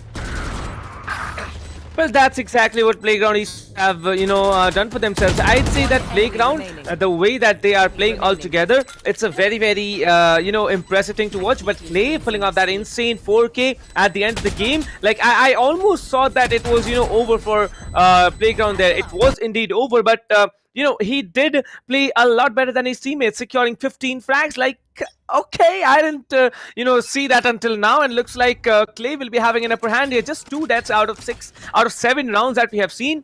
Biryani Power, they have secured the first round. However, I don't think this is going to be an A execute, as all the players are slowly rolling in there, and they are trying to come in onto B side, as the operator from Aryan will be trying to get some information. The run it back gets triggered here. He's gonna come in. He's gonna come in hard with the run it back. He has some time left on the run it back, as he's trying to get 1 or more frags here. The hot hand is gonna get dropped off in CT, as one of the defenders has been secured. Shaz will be taken down by Brad. Now the spike gets initiated, as the plant is gonna get delayed. If not, well, Prophet does not get the plant delayed. But yes, one of the players from the attacker side has been dropped indeed. 4-4, a possible retake coming in. Dubmania is holding out for a very, very cheeky angle, and it looks like the Killjoy will be, you know, planting his nano swarms, trying to hold out all on his own. Well, the Killjoy is indeed a very beautiful agent when it comes to a post-match situation, as Aryan will be shut down, traded off by Clay. A very, very decent fact. Prophet will be getting another, and the Killjoy and the Phoenix are there to do the work. Phoenix is still surviving, as there's going to be 1 nano swarm triggered. There's going to be another nano swarm still left alive. The patient is going to come in. The Killjoy needs to be traded off for, but the information has been given on. The Killjoy is going to come in. The Classic not being able to do the job, as Panzer will be the man of the hour, securing another round in their team's hand. Well, that that is a great round coming in from Biryani Power. But again, coming down to the 1v1, and 1v1 post plants can really be a dangerous game to play because you could be having the advantage in 1 minute, but the second that the other player gets to know your position, it's suddenly down to you landing your shots or him missing his shots, and that's not something that you want to work with, especially when there is more than enough time for him to run back and get that diffuse off. So I really hope that Playground doesn't make this a thing, or rather Biryani Power figures out how they want to work around with all of these problems that they've had, because they've not had the start that they would have wished, as Aryan's awfully close to getting that kill, but it looks like Beyond will be falling back. The Cypher Cage will eventually run out on its own timer, but till now no progress made by Biryani Power. All that they have done is used a Cypher Cage and maybe one or two of Phoenix's flashes. Well, 6-2 is a very, very decent score. As you know, if Biryani Power do manage to get 2 more rounds, maybe, get the remaining 4 rounds, then it's going to be an even score line. 6-6 is a very, very even score when you're switching on to the defender side. But for Playground, now they need to be concerned here. As 2 rounds straight off the bat, it's going to be a very, very tricky situation. And whoever, Dubmania, he will be swinging down that little corner. Prophet will be surviving on 8 HP, getting taken down by Dubmania once again. And it's going to be down to 3 players, not 3. And okay, Clay, he did get 2 frags here, but he's low on HP as well. Panzer will still be surviving. Now, he gets 1 more frag. He can actually have his showstopper ready. As you can see, the Blade Storm is going to come in. And Aryan will be trying to get 1 frag. He does get 1, but Clay, he has his showstopper ready. He's going to come in hard as he can use the showstopper here. Well, it's going to be the last player as he gets 1, but the attacker somehow survives. Clay again pulling off a 4K and not being able to get the round. Now questions need to be asked whether it's Clay or it's his teammates who are not functioning, as it's a very, very insane level of gameplay coming in from Clay on such a low HP. But then again, I don't know, 23 HP to deal with, and he did get 4 frags. Well, I don't know what to say, but probably Playground, the entire team from them needs to come in as a whole and not just Clay functioning all on his own. I mean, we have played 9 rounds. We're about to make our way into the 10th, and Clay's at 21-4. Some players don't pick up 15 kills in the whole game, and Clay is 10 rounds in, already at 21 kills. He might just break a few records here and there, but right now it's all about Dubmania with that showstopper. He's going to spot 1 player. He'll get Aryan's land the showstopper right at his feet. Brad not taking too much damage from that start, surprisingly. As Clay comes in from the back, he has the knife, and before the Phantom can get equipped, Dubmania will spray him down with a different colored Singularity Phantom, and that is unfortunate. He might just have been able to get that play, but it looks like 2 players are just going to line up. Shaz is going to get 2, Panzer gets 1. Prophet will get that kill onto Panzer, picks up that weapon. Now Haku as well as Dubmania, they are both going to be having important positions. They need to make sure that they can get this to work out. They're going to go in for that spray, give away his position. The Guru will get that kill. Half the fuse has been popped as Haku drops from hookah. Prophet will get that kill, no problems. And that is tough. That round could have gone either direction. Simply based on the fact that if Clay had gotten that plant off, we could have seen a much faster round, and had Shaz picked up another kill on Panzer there, the round would have completely swung in the favor of Biryani Power. So again, so close. I cannot call who's going to be taking this, because right now Playground is on defense and they're taking these rounds no problems, but I don't know if the same thing is going to be happening on attack. Well, 7-3, it's a very, very close one, as Clay will be dropping the first. Dubmania gets taken down. The attackers are now a little bit, in a frisky situation, as 3 attackers will be remaining. I don't know how Aryan secures another, but 1 player down on A side, 1 player securing Aryan once and for all. But now one of the players from the attacker side, the Soba, is going to be very, very low. He needs to be careful. It's a 3v4. They can make it happen, but the Phoenix is also low. He has his hot hands and his blaze wall to heal himself. As you can see, the Killjoy ultimate, the lockdown is still there. They can, if possible, secure 1, maybe more players get detained into that lockdown, but I don't think any player is able to gonna be able to do that as Panzer gets taken down. Now both the players remaining are going to be low on HP as Clay will be securing Brad, and only one player survives, Biryani Power. The last remaining player is going to be the Phoenix. What can he do alone? A 1v4 situation to make it happen. Let's see if at all if that's possible. Well, it definitely should be, as Beyond is not going to be able to do it. I'm sorry. Well, it's really interesting to see how Biryani Power is unable to perform on their own map. I get it. This is a defender-sided map, and the defense just has a lot more advantages, but an 8-3 is not the place you want to be in. I mean, I get it. 8-4, if Biryani Power is able to get this last round, they have a full buy.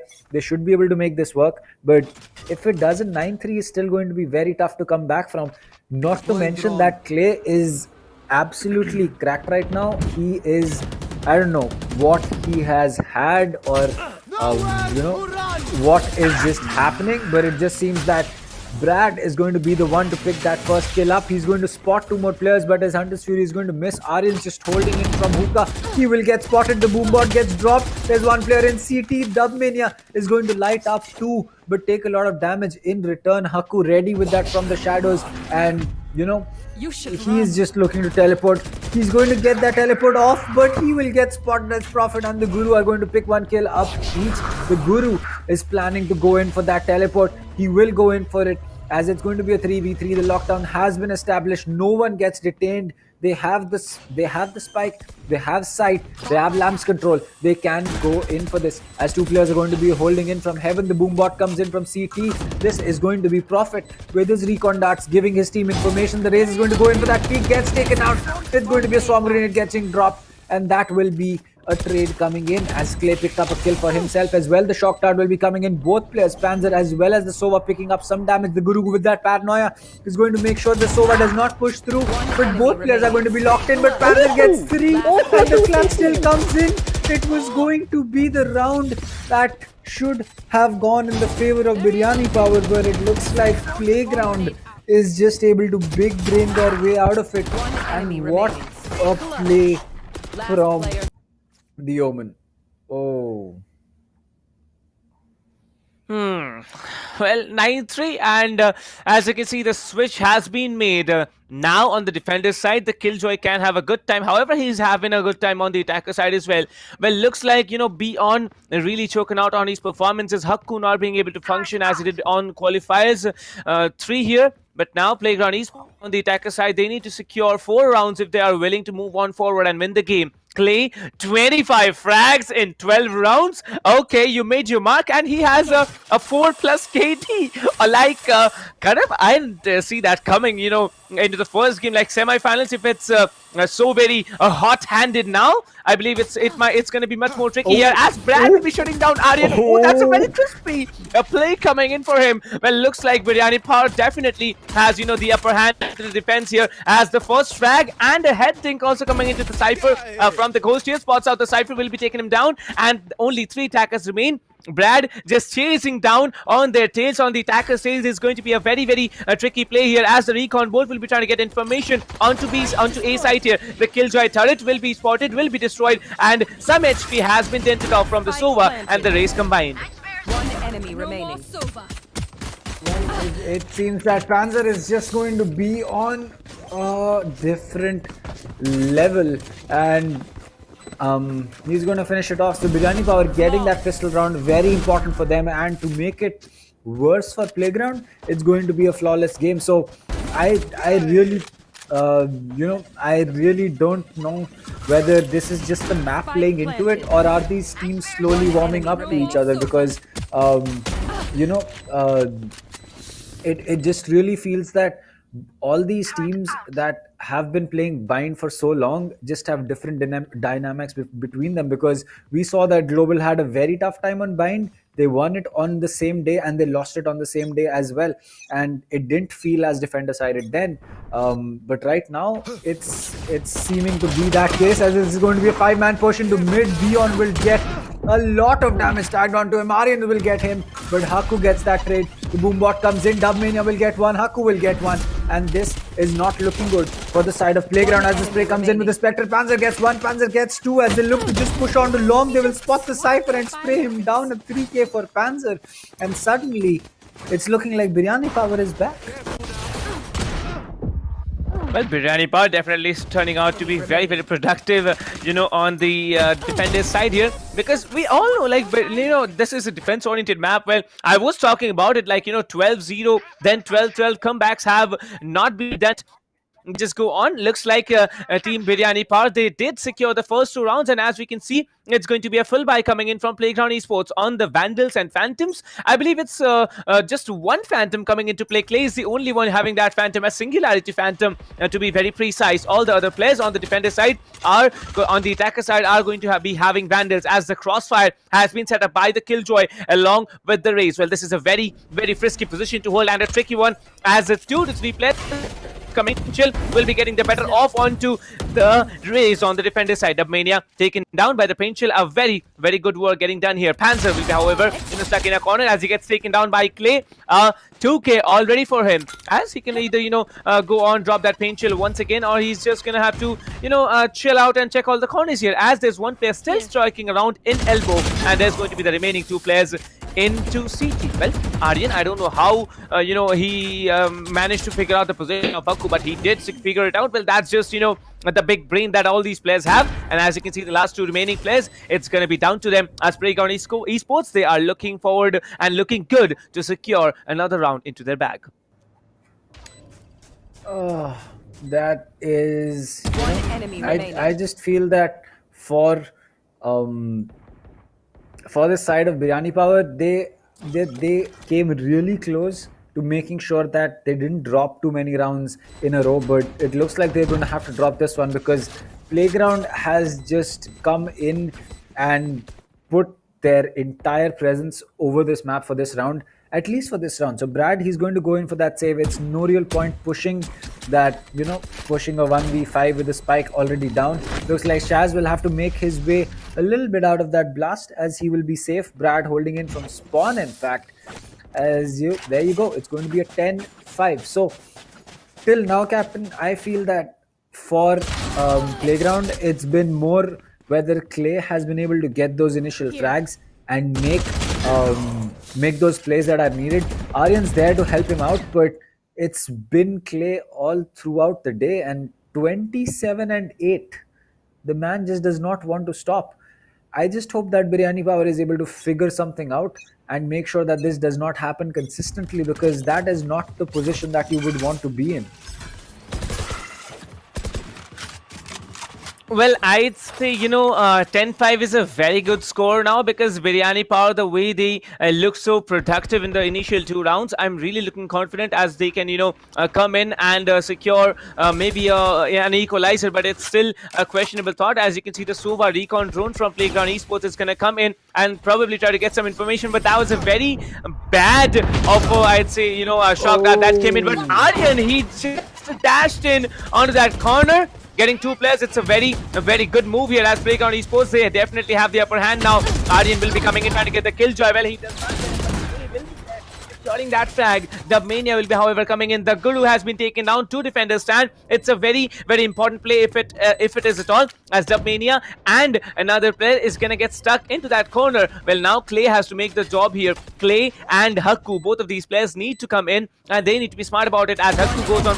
He's not going to be able to do the refuse, as Clay and Shaz come in together from 2 different corners and secure everyone, and they managed to get the 11th round in their half, and 11-5. That's a very, very close score line. Aryan, however, doing an absolutely brilliant job initiating that round.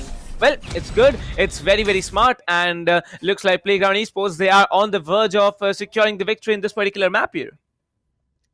Well, I just, feel that Biryani Power has lost the plot a little bit. Maybe Bind was not the place to go, but the game is still not over. There are 2 rounds left that Playground needs to take to win this out. Maybe we might just see Biryani Power have a completely different outlook on the game going forward. But the push from Aryan last round, it really opened up the map, and Biryani Power needs to make sure they don't drop early frags, as Clay is going to get that kill onto Beyond. He will be 2 HP though, as Panzer will just come in and get that easy kill with the Spectre.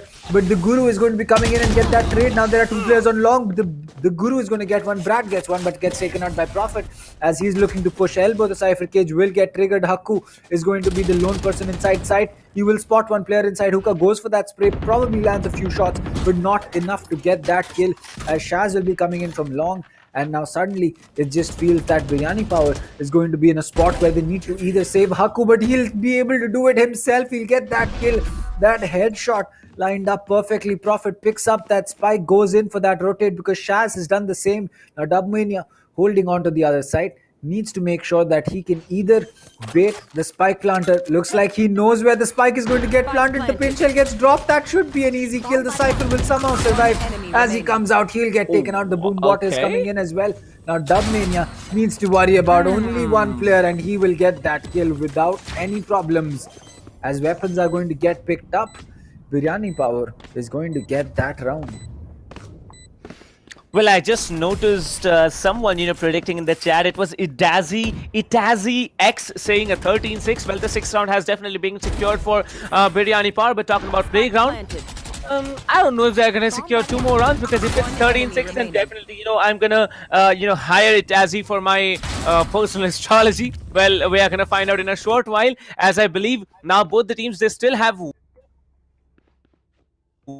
And whoever wins this one, probably in the next round, they need to move in for a force buy. We're talking about Playground. As you can see, it's going to be 17 frags for Panzer alone. I'm sorry, for Clay alone, it's going to be 30 frags. Talking about Biryani, the Killjoy definitely playing it out really wild on the defender side here. Well, Playground, they need to get one more round if they are willing to push for match point. Let's find out what's going to happen in this round.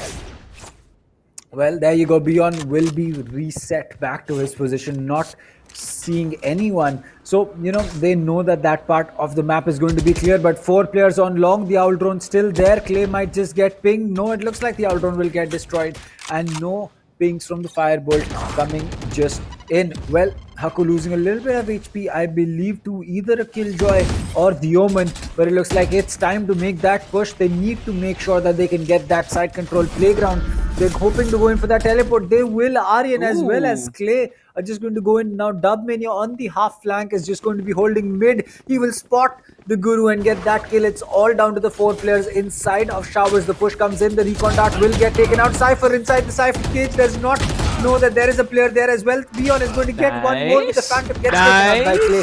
But it looks like Dubmania is going to be coming in from the back. He'll pick one kill up. The Jet is going to give away her position with that cloud burst, and it'll be an easy round for Biryani Power. So Biryani Power really good on that rotate and knowing when to push. It's just that sometimes Clay just doesn't Clay things. He's, just gun goes brr and Clay does his job. Enemy remaining. Well, I believe, that's a very, very big round for Team Biryani Power now, as they needed this round. And probably Team Playground Esports, they are going to be worried about the economy now, as one more round, if they lose it, they're basically going to be down into a very frisky position. As you can see, Aryan has decided not to go on with a buy here. He will be having his Bladestorm ready to get the frags. As you can see, it's going to be a split execute that's coming in. They are playing for picks now, as there's going to be at least one player down inside Shower. Well, it's not one, it's definitely 2 players. As you can see, the players are going to be coming in. Hothound's going to drop off, gonna get dropped off. As you can see, Aryan will be trying to push on that position. He's not going to be able to do it. Slowly but calmly, you can see the showstopper is going to come in play. He just rushes on the side here. The Jet will be trying to get one, but he's going to get traded off. Prophet with a very, very important trade here. Now he might be just taken down here, as Haku gets off and down here. 4 attackers still remain. The Sova will be surviving on a very, very slither of HP. 11-7 might be the 12th round for the attackers, but let's find out. Well, Dubmania gets one, so yeah, I believe Biryani Power still have a comeback story to tell. As you can see, the operator on Dubmania's hand is going to be a very, very viable weapon here. He will be able to get the frag or not. As you can see, the Phoenix in a the Omen in a very, very frisky position. He gets one. Guru will be immediately changing his positions here as he decides to go back on site here. Brad will be coming in, taking one frag. 2 versus 2. Omen Sova, Omen Killjoy. How does he make it work? Oh my god, it's going to be a few more seconds before he can make it happen as one player gets taken down. I believe half defuse did not get pulled off. The Killjoy will be coming in for the defuse as there's no time, and there's going to be one more round collected. Playground Esports gets another 12-7. It's down to the last round. Match point for Playground, but will be able to do it? Let's find out. Well, that was well played by Prophet. Knew he was very low on HP, had to play it from far away, and Hunter's Fury, it really shows you why that ultimate is so powerful. You can take out players, you can clear out sites, you can help your teammates get kills, you can stop diffuses, and not to mention you can destroy lockdowns as well. So it's really an interesting way for a Sova to play, and sometimes when it works, it just works so well that you don't figure out what is happening. Clay, he will spot that swarm grenade, gets rid of that, and for some reason some of these players are able to spot them very easily. And whenever I go up against a Killjoy, I can never ever figure out where the swarm grenade is. Maybe it's just experience that these players have to know that a nano swarm might have been dropped here. Well, Clay, he'll just about evade that nano swarm that was there inside sight, but Aryan has already made his way in. Clay is already going to be in. The Guru is going to be going in for that spike plant. Beyond coming in with that run it back. He's going to take hookah control. Haku is going to get that first kill. Beyond will run out of the time as he gets reset. Clay is going to get one. Prophet will get one. The pin shell gets dropped. This could be the play as Clay is going to get taken out. The Phantom gets picked up. Boombot dropped. The Blaze Wall comes in. Hot Hands dropped. This is going to be Dubmania on the defuse already, and this is going to be basically impossible for the Omen to deal with. No, he's able to come in from the back. He'll get that player, and he will get the final kill as well. The Guru with the 3K is going to finish things off, and there you go. It's that is Playground on Biryani Power's map, and suddenly Haven is going to be a completely different story from what I expected. Well, we did expect, Playground to play better, and it looks like Playground did definitely played better, and getting the lead onto the defensive side, a 9-3 split. That's a huge lead that they had, and they definitely capitalized over it. Biryani Power, however, they still have one more chance to stay into the semi-finals. They need to battle it out on Haven. If they win that game, they will be having another chance at winning the third game out there on 8. But it's going to be a story to tell unless you secure the first round. Well, looking like Biryani Power, they definitely started off on a very, very good start on the second phase of the game. I mean, after the side switch, it was just Biryani Power securing 3 rounds back to back, but after that they were lost. They completely were outplayed by Playground Esports, and having that lead, it really helped them out, and they performed well. And that was it. It was a 13-7 that came into play, and that was it. The game was over. They had to do what they did, and they did it absolutely well. Well, it really feels that Biryani Power, either they underestimated or misjudged the fact that Playground would be this strong, or maybe just Clay was having the day of his life, because the way that he played today really showed us what Raze mains can do. It's not just about shooting with your gun, as a lot of duelists who have good aim are on that role for that reason. They are good with the guns, but Clay really showed us that the Boombot, the paint shells, all of those can be used to pick up kills, and using the showstopper, the satchel charges in the right way, it really made all of the difference. And it really had to come down to the fact that sometimes there was just not enough information for Biryani Power to execute, and when that happened, Clay was just able to come in and completely wipe out the team of Biryani Power. Well, I don't know, man. Like, I believe Team Biryani Par, they haven't been quite, dominating with their plays. Well, I believe, previously in the qualifiers, Team Biryani Par, they definitely had a home run of wins, but looks like Playground Esports, they have practice mode, and that's exactly what has happened now. Playground Esports, they did play well, and they have secured like the crossfire set up by 3 players in elbow. Who would have predicted that? But that didn't work out. All the 3 players were down, and Prophet did manage to pull off a secure defuse here.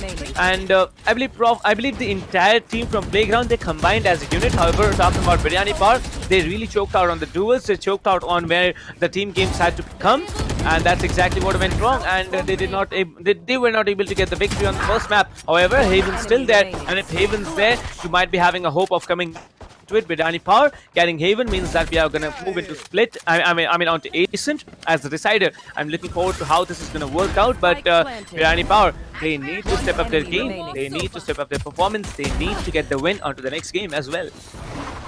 I think for Biryani Power, it is really going to be figuring out just basic callouts at this point, because we saw that they were so lost sometimes. They did not know where the push was happening, or they were just getting baited very easily. And sometimes that's really the difference that a team needs to pick up rounds without any problems. And I think that if Biryani Power is able to, if they take away only one thing away from this map, it's going to be the fact that you need to play with your team. You cannot have solo plays at this level, especially not against a team like Playground. You need to make sure that you use your comms, you use your brain, and just make crossfires with your teammates, because the way that Playground was playing on defense, it was basically them just playing off each other's backs, and we didn't see that too much from Biryani Power coming in.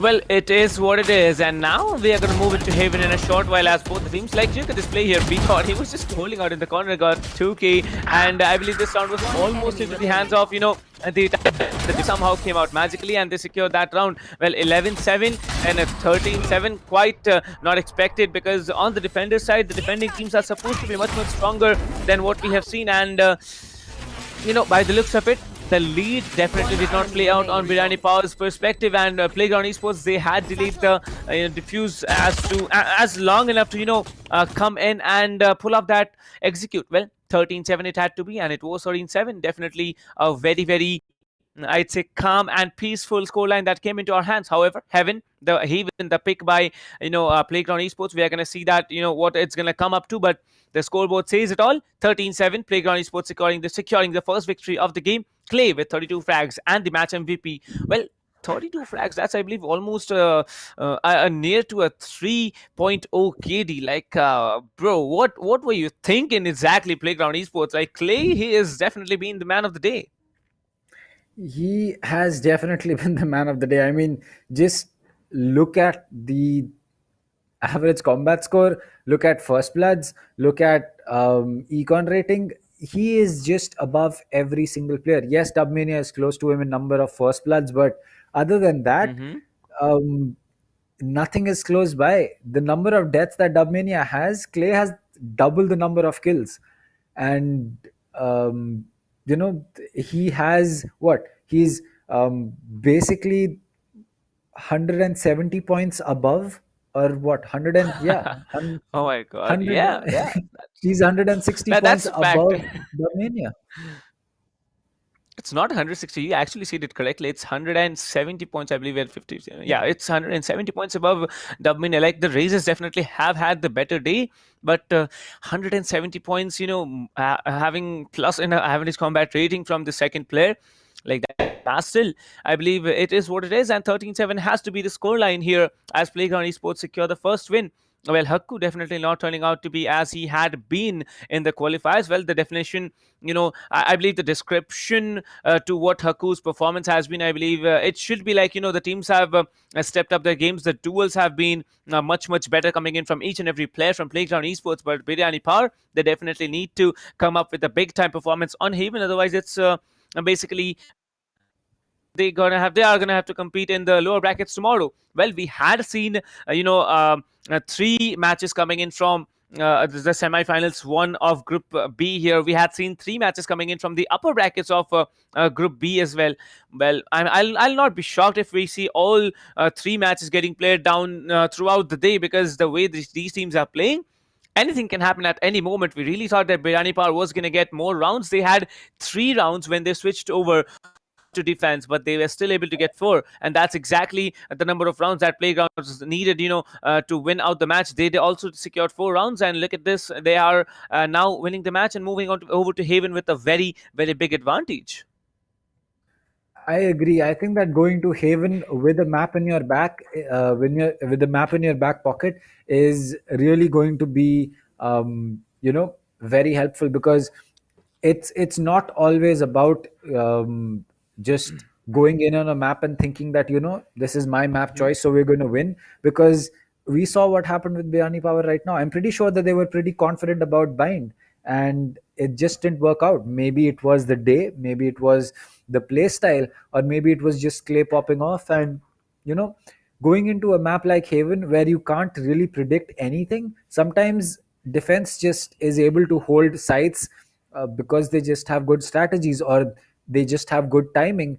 Sometimes it's just so attacker sided that defense can't play a single retake. They either have to go in for the frag, or they are going to get taken out, no problems whatsoever. So going into a map like Haven with a map in your back pocket, that is a huge advantage, not to mention that you're going to Playgrounds map. So if there is anything to go by the fact as to how Playground was playing on Bind and how they will play on Haven, I think that Biryani Power really needs to pull their socks up.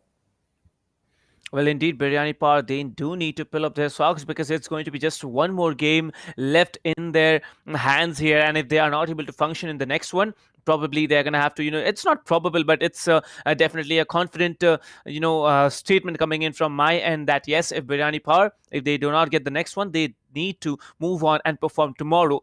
They will have some time to grind today, but it's going to be very, very risky tomorrow, because tomorrow it's not just one battle that they need to overcome. Battles against the losers of the second semi-finals and also the losers of the finals this afternoon. Well, now moving into the second game, Haven, as you can see, Group C matches are now going on. 18th of February is the day, and you can see Biryani Power, Enigma, Playground Esports, and Reckoning will be battling it out here on this entire afternoon and into the latter stage of the evening. Well, talking about the lower brackets, it's going to be held tomorrow. Group D matches on the 20th and 21st, and the Group D teams will be waiting everyone else to watch them play. Team Fangs, Godlike, Team Mages, and Team Tamilas. All these 4 teams will be having a chill time and also, grinding a little bit to perform on 20th and 21st. Talking about today, Biryani Power securing the first match. Not being able to secure the first match win will be in a disadvantageous situation. But how they come in and perform on Haven, it's going to be one of the big questions that everyone is looking forward to. Well, the biggest question that I have is, why haven't you registered for the live stream giveaway? If you haven't done it just yet, I hope that you know about this and you go ahead and register yourself for this, because if you win the grand prize, you're going to be getting an Alloy Origins keyboard, a Cloud Core headset, a Pulse Fire core, and a Fury Ultra RGB mouse as well.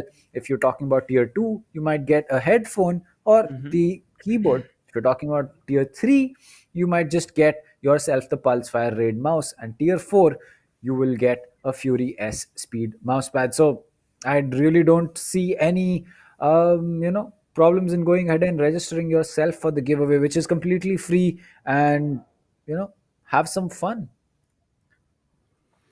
Well, looks like, yes, you can definitely check out. Well, me and Kanavi personally, and Dinker also, we are not lucky enough to win all these giveaways. These are coming in with the giveaways here. But, who knows? You might be just a little bit more luckier than we are, maybe much more luckier than we are, and will be able to win not just, the tier 2 and 3 rewards, tier 4 rewards. You can also be capable enough, be lucky enough to win the grand prize. Who knows who's it gonna be? But looks like it's going to be in the group stages. So yeah, group stages and the playoffs, we are going to be continuing with the giveaways. And if you want to know who won the giveaways, definitely check out the Instagram of ESPL and ESPL India. Talking about the next game, Playground Esports choice Haven will be their pick. As you can see, Playground Esports will be starting out on the attacker side. Well, I believe Playground Esports, they definitely have, had an advantage starting over the maps on the basis of the orientation. Bind, a defense-oriented map starting on defender side, is an absolutely, I believe, a boon that comes into play. But on Haven, starting out on the attacker side, Playground Esports will be having again an advantage since this is an attack-oriented map. What do you have to this? I don't know if it's just luck, but looks like it is quite a bit of luck that a Team Playground Esports is having every time. Starting out on the defense on Bind and now on the attacker side on Haven. Well, Playground starting on attack is not going to be good for Biryani Power, because not only will they probably end up losing a lot of rounds on their defense, they will now have to make that up on Playground's map. Agreed, it's going to be an attacker sided map, so Biryani Power will have that advantage of going back, going into the stronger side and probably take that map. But it's really going to be a tough call for Biryani Power to make, because they will know exactly how many rounds they need to take, but so will Playground. And in a situation like that, it will just come down to who is prepped better. And Haven is a map that you cannot predict. It's a map that, as I said earlier, it will really go into the favor of the team that just has the better strategy. It just happens that when teams are equally matched, it usually ends up being, as you can say, an attacker-sided map. But we have seen so many games where it's just defense running through these teams. Well, I believe the reason why defenders have a better shot at winning game is because of the fact that every time you're playing out on the attacker side, irrespective of the fact of the map, the defenders, they can hold out corners, they can let people walk into their crosshairs, they don't need to play against the clock unless it's a post-plan situation. And that's exactly the scenario when it comes to defenders and attackers. However, you have 1 minute 40 seconds to work with. Not exactly 1 minute 40 seconds, I'd say 1 minute 30 seconds, because 4 seconds are needed to plant the spike there. So yeah, 1 minute 36 seconds on the clock. You need to move and take down people, clear off sight, plant the defend it. So a lot of hefty work needs to be done by the attackers, but the defenders let people walk into your crosshairs and maybe you secure the victory on Haven, which is considered as an attack oriented map just because of the fact that it has 3 attacking sites in front of us. That is true. The fact that Haven has 3 sites is one of the biggest reasons that it is attacker sided. There is also the reason that you basically have almost no cover in most sites, and it's really difficult to play within the site, whereas on a map like Ascent, there are a lot of places where you can hold in or around site that let you control the place where the spike needs to get initiated. So the fact that you can't do that on Haven, not to mention that you have 3 sites, it kind of makes it difficult. And the real problem that I feel, the reason that Haven is so attacker sided, is that if you cut off flank, you basically just need the players inside the site to pick up frags as defenders push in, because you do not have any other way of making your way in. I mean, think about Icebox. You've got a rappel, you've got a zip line, you've got the backside, you've got rafters, and you have to worry about the flank. So that is 4 things that you need to count. Now on Haven, if you think about A, what do you need to do? If you hold on from boxes on A long, you've basically cut off flank, you've cut off A short and A long, which leaves you with A link and Heaven. If you have a Sova or a Cypher, you can play there, make some have some influence on the spike. But other than that, you just hope that you don't get killed when you're dropping midair. Well, I'd say, that is one of the concerns that many players have, that, getting killed in mid-air, because I have seen insane plays coming in from this particular guy named Smoker. Like, I recall he is from team Tempest, if I'm not mistaken, but quoting as to I which know. team he's from, but I'm I know. really looking forward to. Yeah, all right. But looking forward to Aryan. I believe on Playground Esports, I am watching out for those insane, jet and operator plays here, because Aryan, he has tried to do that previously. He has done it, I believe, one or twice in the previous game. But talking about now, Dubmania, is he playing with us? Like, kind of, yeah, he's definitely playing with us as he's gonna lock onto that race. Clay, however, so Phoenix is a wise decision as Haven. It's a very big map. If you are playing a race, you definitely need to watch out on those close quarter battles here, because the race, the paint shell, and the boom bot, it can clear out corners. But Haven, it's a big map. If you can actually spot out, if you can hear the audio cue coming in from that boom buddy, you can actually give call outs to your teammates or take precautions when it comes to this map here. But talking about the entire teams, I believe Dubmania sticking out to that race beyond on the Phoenix. Looking forward for a good time, because the previous one, Biryani Powers Beyond, he definitely was not able to play so well as to his other teammates that he had in the previous game.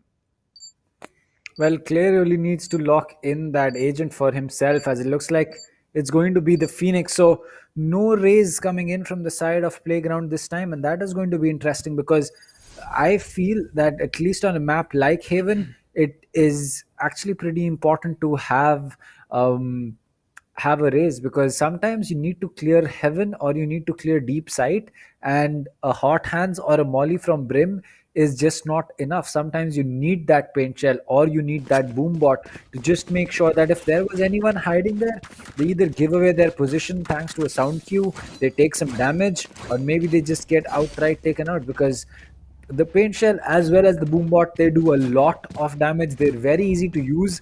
The only real part about a race that players need to spend a lot of time learning is going to be the satchel boost, or the use of the satchels in the perfect way, where you basically yeet yourself into the air and then there's a showstopper at the end of it.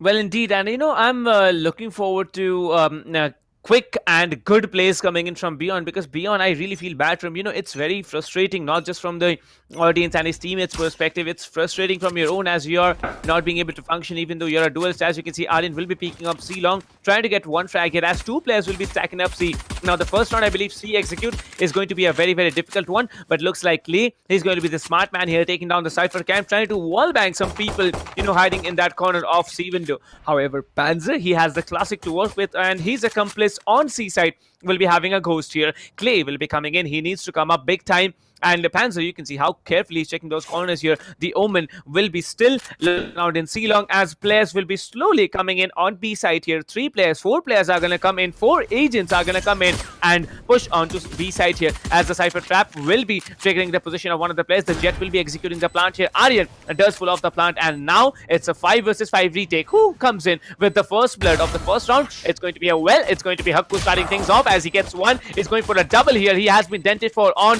by the defending Cypher here. I mean the attacking Cypher, but looks like he's gonna come and take down Prophet. Now it's a 2v4, 2v3, 3v1 retake coming in. Playground Esports are really shattering here, as the Guru will be taking on one. Now it's a 1 versus 1 where Dubmania comes in, and Biryani Power on the defender's side on the second game in this BO3 will be securing the first round in their hands.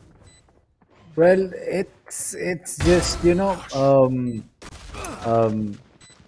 it's interesting to see how this retake really panned out, because the spike initiation was picture perfect, but after that, the retake from Biryani Power just coming in from every single angle that was not expected by Playground. And one thing that I've started noticing a lot on Haven is that on the pistol rounds, a lot of teams have started to attack B instead of going for an A or a C push. They've started focusing on B, and I don't know if that's a good thing or not, but the paint shell dropping in is not definitely going to be good, nor will Prophet getting taken out. The Guru also going to get taken out, and suddenly it's going to be Dubmania with 1 and 2. He's going to get one more. The paint shell dropped. It's all down to the Jet coming in, as she will get flashed and gets taken out. A flawless round for Biryani Power. So a good start to the round that they have on Haven, but they need to make sure that they can finish this off. 1 enemy remaining. Well, it's quite risky play coming in. 1-0 coming in from Biryani Power. That was a good start, I'd say.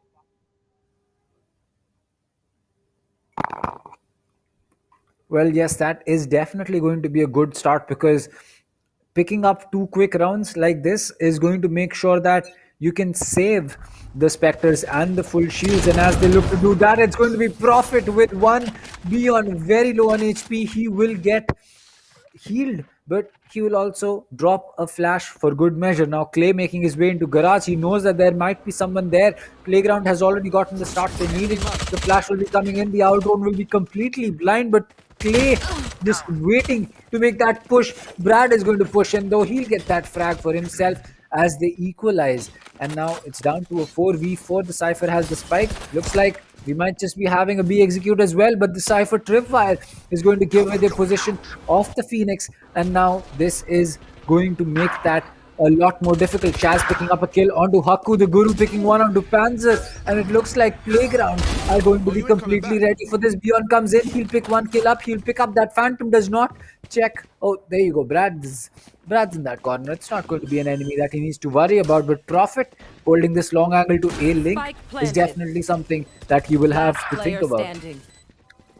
Where it's going to be down to 1 versus 3.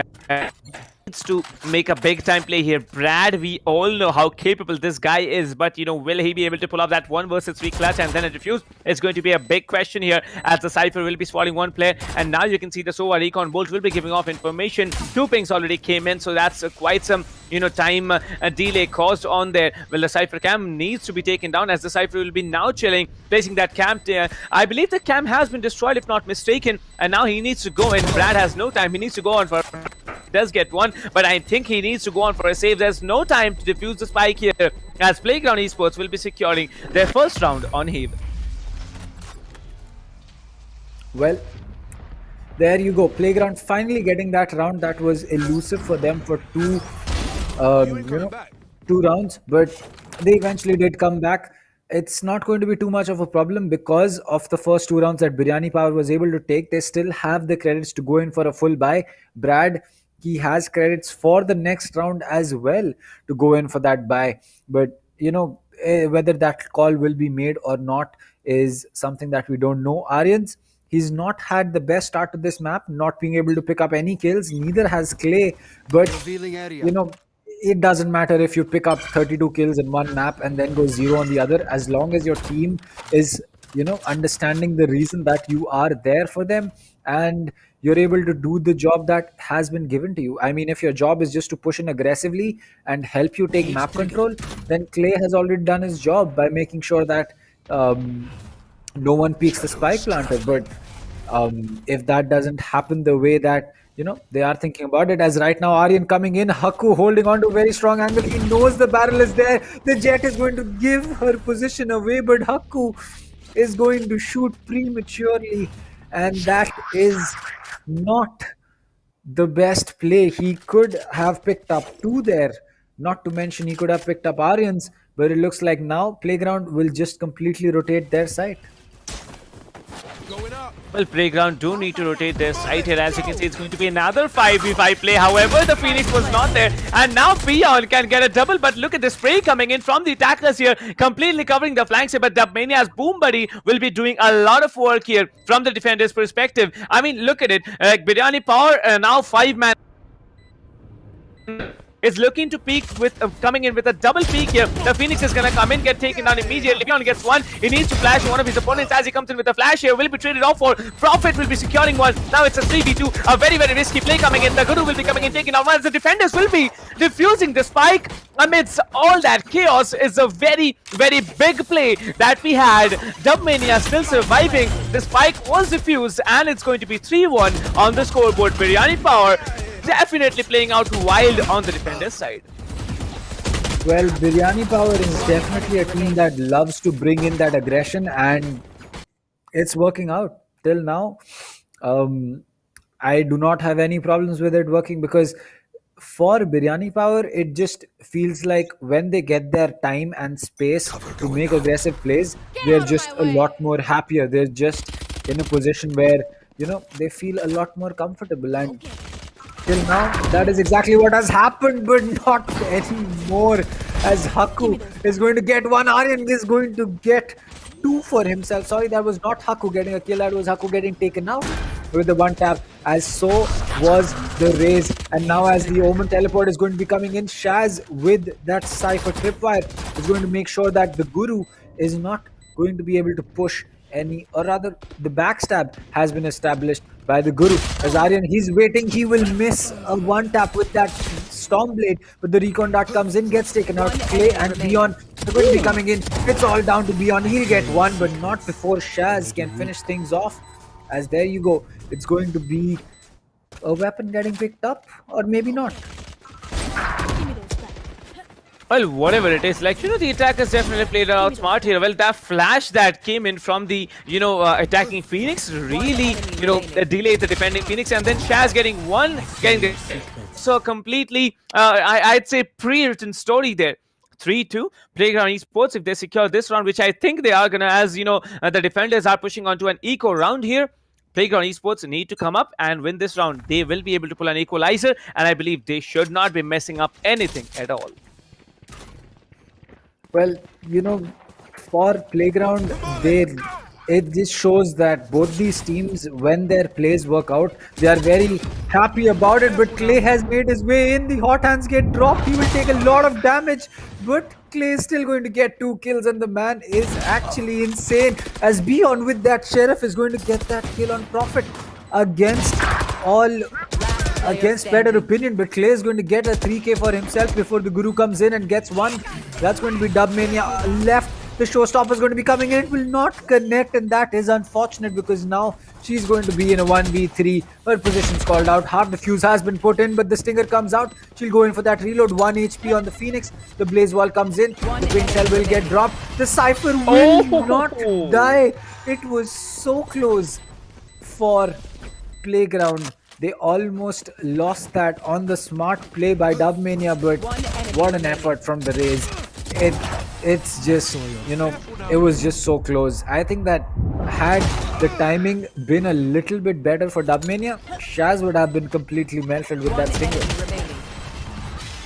Well, I believe, but I believe the attacking Cypher, it's such of a, I'd say, a prominent player coming in for him. It's a very, confident play that always comes in. Shaz, whenever you need him, he's there in a post-plan situation. Like, it's massive. And look at the scoreboard now. It's a 3-3, an equalizer coming in. 4 ultimates ready from the defender side, 2 from the attacker side. The Sovas, both the Sovas have the ultimates ready. Both the Cyphers have the ultimates ready. However, the Omen and Phoenix...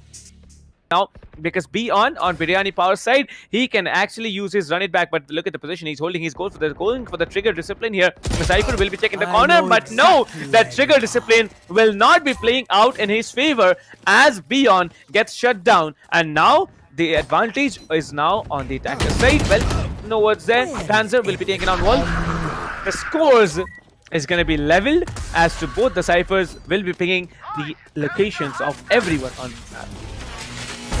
Well, maybe Clay, if you had a gun in your hand instead of, the curveball, it would have been better. But Panzer getting that kill. The Hunter's Fury did come in and do its job, distracting the players, but the spike will get initiated. Now Biryani Power, they have the man advantage. They're going to make that a 1v3. It's all down to the Jet. The defuse is going to get started. Aryan comes in. Haku is going to be able to finish her off though, as Biryani Power retake that lead. Interesting. Like, Biryani Power, they have been prominent quite a little while, but I'm really confused about Beyond's performance because he would have just played passive. He should not. He should not have, gone for that kill, and looks like that was it. It was all down and over. Shaz, however, came for that, ulting Cypher there, and the ulting Sova, and it was over. The lead comes back into the hands of Biryani Power, but it's not over yet because there are still 5 rounds into play. 5 rounds. One of the teams dominating will be having a decent enough lead coming in. If Team Biryani Power gets it, then it's going to be, a very, very important frag here. Hakku, however, will be starting things off as the ulting Phoenix from the defender side will be sent back. However, the Phoenix from the attacker side has been dented off a little bit HP here. Dubmania will be coming in. He has the Vandal to play with. He has creeped up into the corners onto B window, and this looks like to be everyone from the attacker side is now rolling in onto A guard and probably going up sewers and long split at the same time.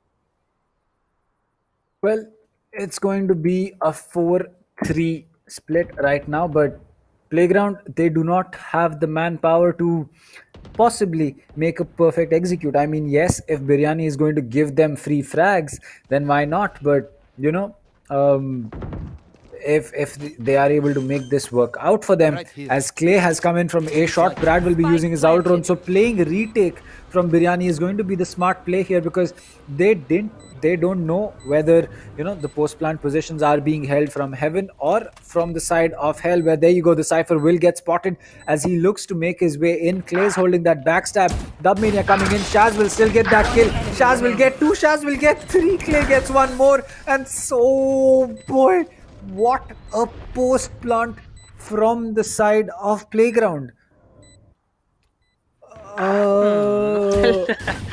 That's one way to say it, like, you know, what a post plant positioning. But Shaz, this guy with, I believe he has the most insane level of accuracy and crosshair placement that I have seen among all these players. Like previous round, I believe Dubmania was the one, you know, who was just fragging out with the raise. But look at Shaz here coming into an eco round, playing out so well. What a play, and that too with the Sheriff. Like, who expects to get one tap by a Sheriff from a Cypher? We usually, have, I believe, I'd like to call it as an ill mentality as to, the Sentinels and Controllers are not the best players. But look at Shaz here going for a double, trying to go for a 3. He does get a 3K. Oh my god, and it's a flawless round coming in from Playground Esports. They did not even have to push site, as the people from Team Biryani Power just walked into their pairs.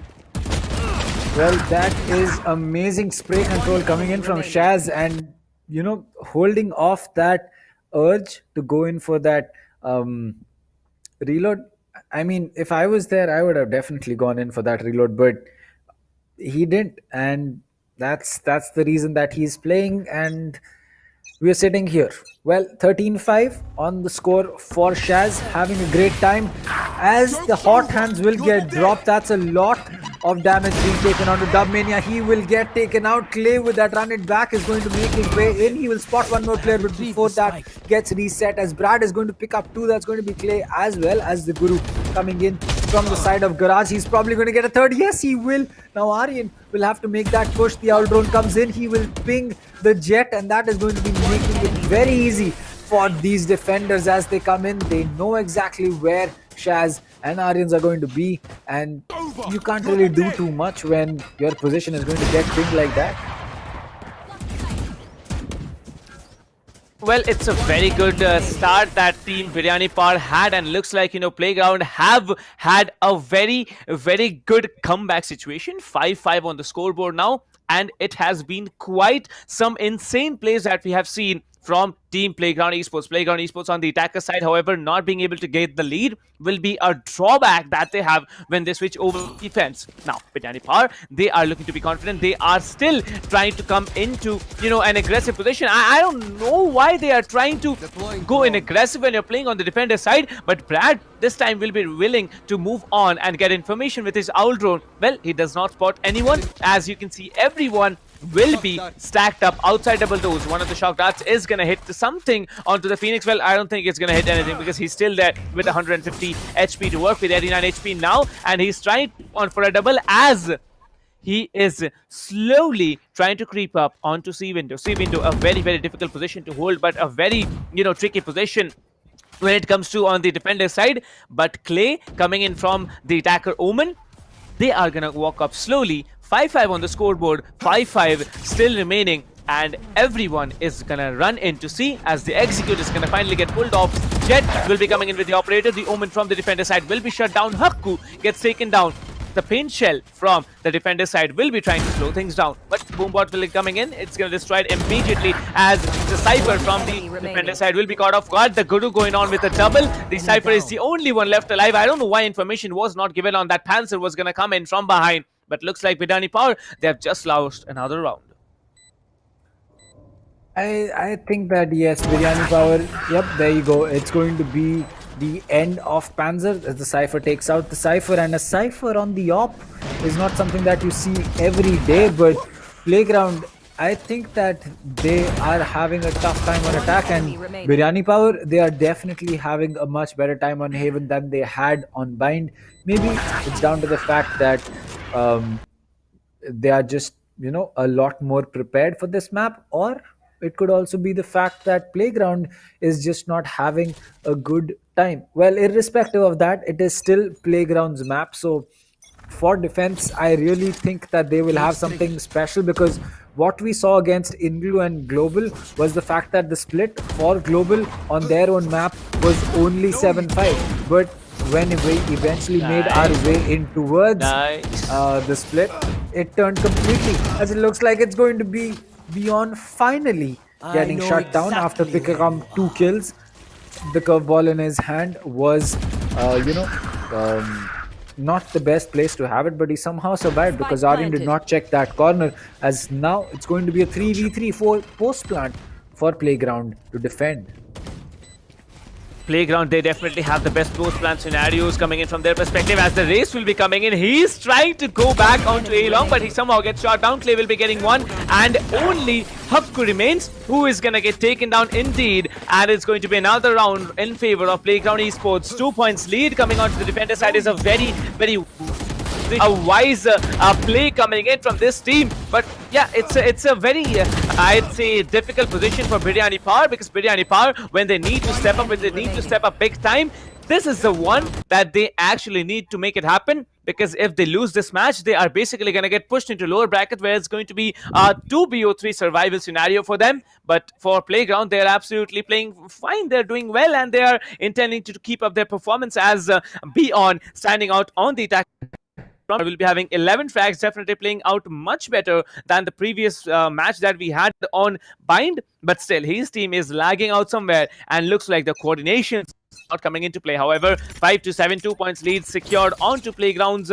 Playground Esports will be now holding off on defense, as they intend to start off strong. Beyond gets taken down. The first kill will be coming in from Playground Esports.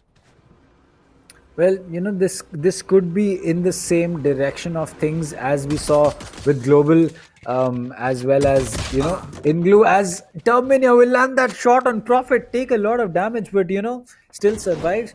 And it looks like it's going to be Clay who will look to be the aggressor in this situation, but he does not push over the bounds that are needed. Aryan is going to pick up a kill onto the Omen. That is going to make things a lot more difficult. The recon dart comes in, will get taken out, no problems by Shaz, as the man is just holding A all alone. He has a cam on B, so he knows when he needs to rotate, or when his teammates are going to be needing to make that rotate.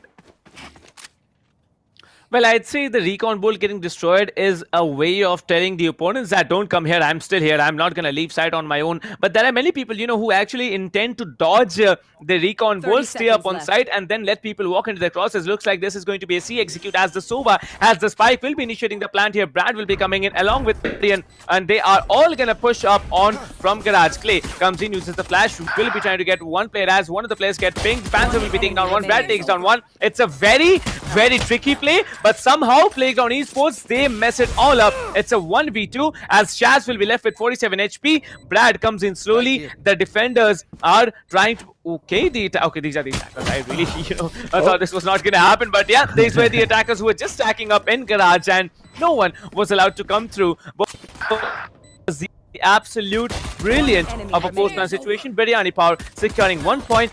Probably will be willing to go on for a force buy, and who knows, they might be able to pull off the next round and pull off an equalizer, in fact. That is true. I think that for Playground, it being their own map, they need to figure out how they can not let the attacking sided map play into the favor of Biryani Power, because we saw Global Esports really do that on their defenses in Haven, where they were 7-5 on the split, but once that split rolled off, it really became 13-5 in the favor of them, And Inglu was unfortunately not able to do anything on attack, as Panzer is going to make sure that Aryan and Shaz both don't do anything.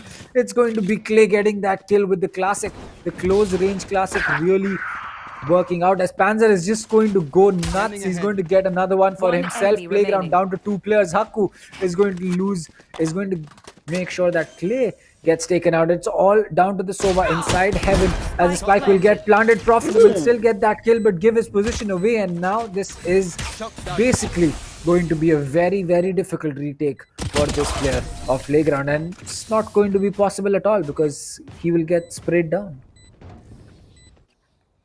Well, indeed, he gets sprayed down because, it was, I believe, equal round for team Playground Esports, and Playground Esports, they are going to come in with a full buy with everything they have. You can see how much of an economy dent is going to be there on from Playground's perspective, as they need this round whatsoever. 400 to 0 credits, 500 to 0 credits left on their bags there, and they are looking forward to win this one. Well, I think they can win this one because a team Biryani Power, they are looking forward to carry on with the weapons they had in the previous. That can be a little bit of a mistake. Coming up on the attacker side, you need to take care of long angles, and Spectre at long ranges, it's not very productive as the Vandal or Phantom is. Well, still, it's going to be 26 seconds on the clock, as the clock timer has been paused, probably for some tactical discussion. So, if I ask you, if you were in such a position where you need to, pause the timer, or you find out that your opponent team has decided to pause the timer here for some discussions or something else, what would be your mentality? What would be your thoughts,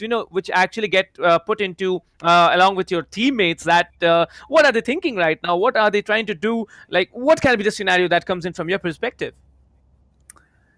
I think that if it really came down to a pause like this, I would just think about what is going right for the other team, what is not going right for them, and most importantly, what is not going right for us, and use the things that are going right for us to, pep the team up, because all these 4 things are going to be really important for every single player in the game. You talk too many about the problems that you're having, and suddenly your players are going to be losing morale. They will be losing gunfights because they feel that this is just not meant to be. But for the things that are going right, you need to make sure that you don't overhype them, and the team just looks over the mistakes that you are making that are very easily fixable, because in a round that you lose, you will end up making mistakes that are just silly mistakes that didn't really have to be made. And there are mistakes that can be fixed very easily, like maybe an owl drone being used in a certain place, or a recon dart placed differently, or a paint shell being placed differently, or a smoke being used differently. All of those things can be rectified very easily without any change in the level of skill that a player has, because if a player knows how to use Omen, it doesn't matter if he's a Radiant or a Silver. As long as he smokes the right place, the smoke is going to do the same thing that it does in the Radiant lobby or in the Silver lobby. So it will really come down to the fact how these teams are going to figure out the mistakes that they have made, because I'm pretty sure they have some coaches who are going to be sitting around and telling them that, you made this mistake, you made that thing right. Just work on the things that are good, and hopefully it's going to work out for either one of them. Well, indeed, but when it comes to Omens, or you don't know, it's not just about smoking. They have their from the shadows, they have their short teleports that always come in, and they definitely have their paranoia. So if they are willing to make a play, they can make a play with all those utilities and abilities that they have here. However, you can see Aryan will be holding off C, not on his own. There's going to be Prophet here accompanying him, as Aryan will be securing one frag. The position is getting pinged over and over again. Aryan and the Sova, both of them combined, take down players like a massacre, a complete player. 30 seconds into the round, everyone's getting taken down. Biryani Power, they are now left with just one player. Where is the Cypher? Where is Panzer? As you can see, his position, it's going to be surrounded by everyone. He is in CT, holding out all on his own, with Aryan watching down into his position. A very, very tricky position to hold here, but will he be able to come in? He is a bit spotted. He needs to be double peeked here. The Cypher cage is going to drop up, and it's going to get triggered immediately. Shaz is the last player. I believe Panzer is the last player who needs to take down T players. Well, he does not. Shaz will be coming in from B and taking him down. 8 rounds already in the hands of Playground Esports. 1 point lead coming in from their end. So kind of we were talking about omens, but why not have a talk about ciphers? Because it looks like both the ciphers are being very, very productive, at least more productive than all of their teammates. And 18 frags from one, 12 frags from another, team MVPs in both the scenarios. Like, what's happening here? Like, are teams playing so very passive that ciphers can actually get the frags, or it's just that luck factors, or maybe their strong gun game that's coming into play? I think that it's really the fact that in some rounds the strategies that Playground has are very good and they work out. But this is not something that Playground is doing right. Over aggression in some places can honestly make you lose a lot more rounds than win you, because getting a kill on long, say Aryan picked up Haku's kill, it would have worked out. But what happens when it doesn't? The situation is going to be right here. Now Playground has the advantage. They could be using this to make a lot more work out of the players that they have, but it looks like it's not going to matter because Biryani Power, they've just taken map control. They have the tripwires to give their position away. Chaz is going to get one onto Brad. The spike will get initiated by the Phoenix. Now a 4v4 post plant. The Phoenix did get pinged quite a bit. Shaz will land that shot again with that Phantom. Very good recoil control. He's going to spot one player on long, but not before Haku can get that kill. Dubmania getting another one. Prophet will get that trade. Oh, there you go. Beyond will get spotted. It's all down to the Omen inside of long, as Haku is going to be making his way in towards site. He'll get one. The classic comes out. Will he be able to get this kill? He'll spot that player, but the Guru is going to get that one and go in for that defuse.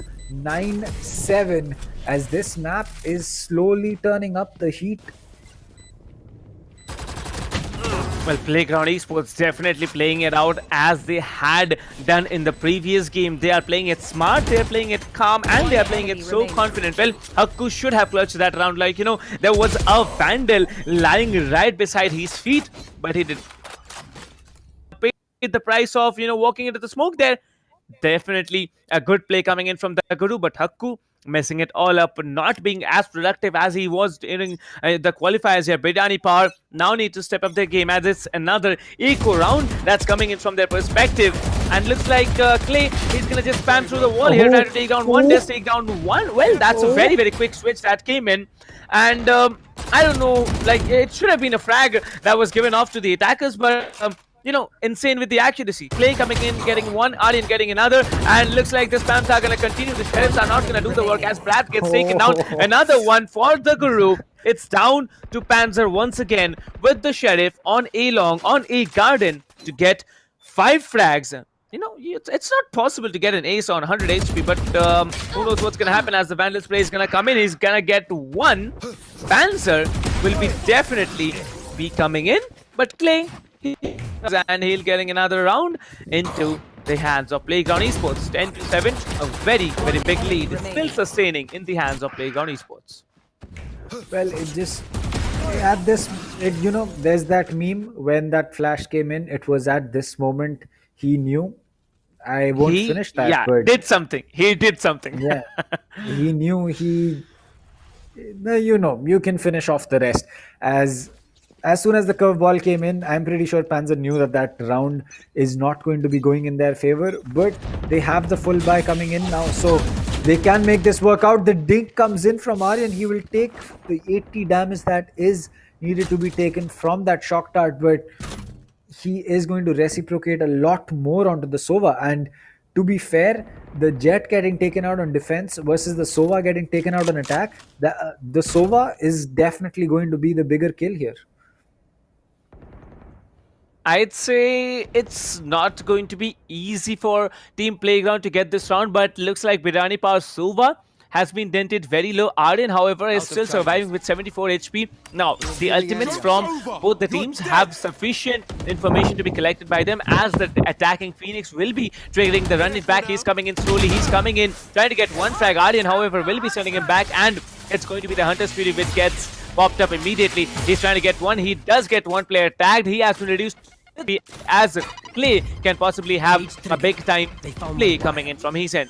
Shaz, however, will be coming in. The tripwire has been destroyed. Now Cybercam can be triggered. He has tagged up one player. However, Shaz is going to get spammed by the Vandals and Phantoms. He tags one. As you can see, Clay will be triggering off the Cypher cages immediately as Dubmania will be getting one. Prophet will be getting one. Prophet gets another.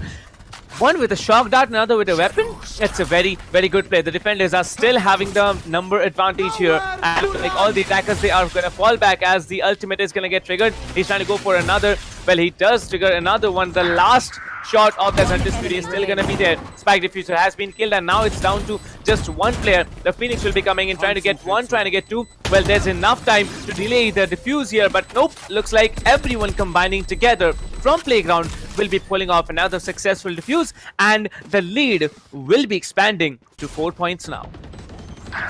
Well, again, Playground just proving why they are able to make these kind of plays. The crossfires that they have, the positionings that they can pick up in a moment is just great. And it, you can't really fault Biryani Power for anything. They were able to go in towards site. They were able to hold that post plant. It's just that the post plant retake that Playground had was just a little bit better, as a Guardian is going to get picked up by one of the players on Biryani Power. It's going to be a spam coming in from Clay again. No one's going to be tagged up this time, but it really comes down to the fact as the Phoenix comes in, he'll pick one kill up but doesn't check the other corner as Beyond will get taken out. And getting Clay versus a Phoenix on attack, it's going to help this team a lot more, as Prophet is going to spot the player of Haku again, but Haku lands that shot onto Prophet as it's back to a 3v3. The retake, or rather the rotate, is going to be coming in, and the player inside of window is the one responsible for making sure that no one has crossed his line of sight. Well, looks like 7 to 11. 7 to 11. I'm talking 11. Like, what's happening with my lips? But no matter what, 7 to 11 is going to be the scoreline. And it's going to be 3 versus 3 play. That comes in. The spike hasn't been initiated. It's a very, very good factor. All the 3 players from the attacker side are now stacking up B as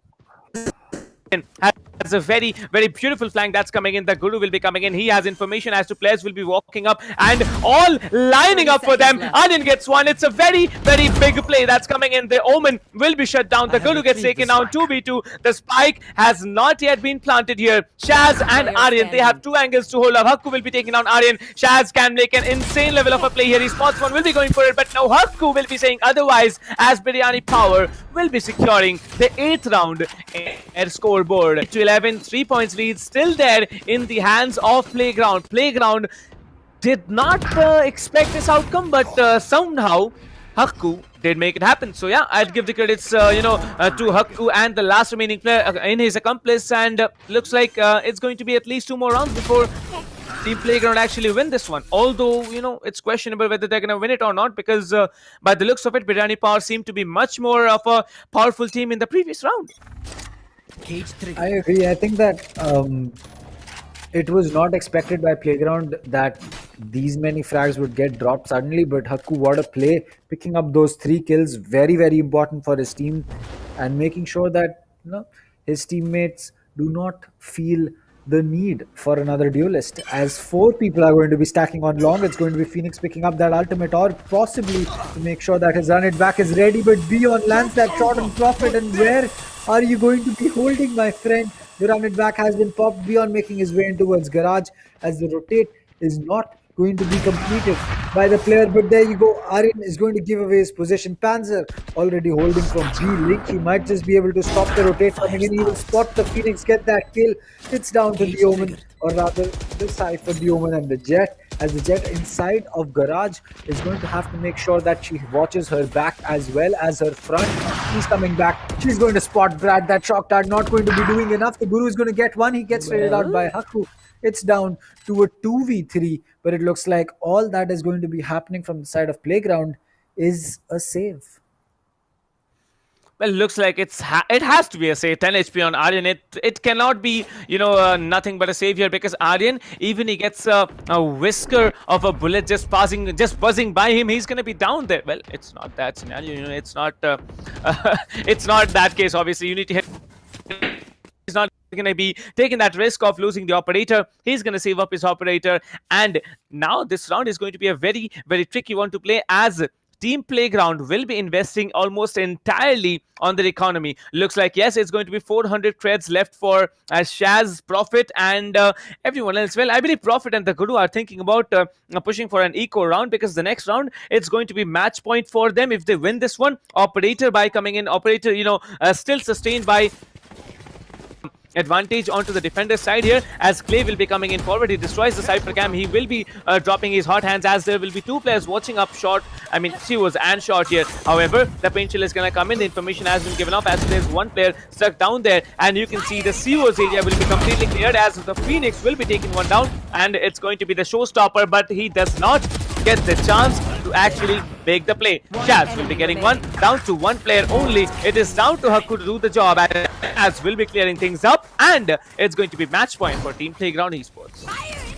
Well, no 3K for the side of the Cypher this time, as unfortunately for the side of Biryani Power, they will have to think about what they want to do in case they are not able to take this map to overtime and go to a third map, because match point has rolled in for Playground, and that is not the position that you want to be in. And look at Clay, 20, 13 and 11.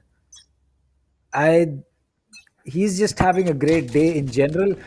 Maybe not as good of a day as he had on Bind, where it looks like Aryan will pick one but gets traded out by Brad, as the run it back is going to get popped by Clay. He will look to make his way in towards the spawn, as the run it back is slowly about to run out of time. Yep, there you go. He's going to be sent back to Garage. And this 4v4 situation is really going to tell us whether it's going to be Biryani Power taking it to a third map, or is it going to be Playground finishing it off in a quick 2-0. There you go. Shaz is going to use that cam, give his position away, and it will get taken out. Well, I'd say, this round can be given to the hands of either teams here, because both the teams, they have the strongest players still left alive. Shaz will be there taking down Panzer, and it's a double for him. That's a very, very beautiful, one coming in from his perspective here. Two players remaining from the attacker's side. Biryani Power, the Omen, and the Sova. Brad, along with the Omen, I believe, Hakku. Both of these players, they need to make the play happen. Hakku has made it happen previously, but where will the execute be done? Because looks like it's going to be a C execute, as the spike is going to get initiated by Brad here. Brad is pulling off the plan. There's going to be two players lurking around in CT. The shock dart is going to come in. The recon both will be picking off the position of one player, as Brad will be very smart to come up in there and getting one frag as well. Well, it's going to be Dark Shadows popped up immediately, as the Sova recon bolt from the defender side also gets popped up, and he pings up two players. He just is trying to go for those frags here. He's going to get one. Nope, he's not going to get one yet, as the Sova will be taken out. Hakku to save the day, but Hakku will be getting taken down play, and as you can see, it's going to be just an all-out okay, Profit, come on. Yeah, you should not have killed him that way. Like, he had just one death count more because of the fact that you took him down. But in the end, it's a match win, and Playground Esports secure another win. 2-0 coming in for them, and they are going to move on into the finals of the upper brackets later this evening. Well, it's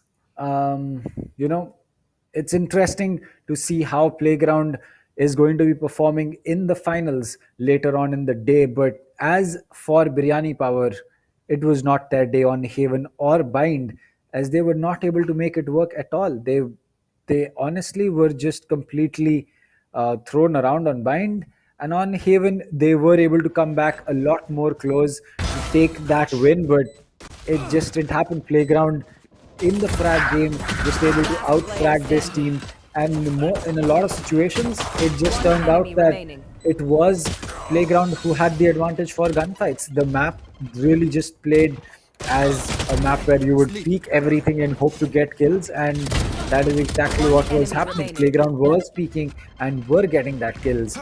It worked today, maybe it might not work tomorrow, but as for now, that is all that matters. Oh, you ain't coming back. Well, exactly. Like, I'd say both of the teams, they had equal potentials, but the way that Playground had their coordinations, I don't know who the IGL is of Playground, but he is definitely doing a fantastic job out here. Leon, he came in, he took down 2, 3, 4, the Guru coming in. Like, it was a complete game from both the teams, but in the end, it was Playground who had the victory of the game.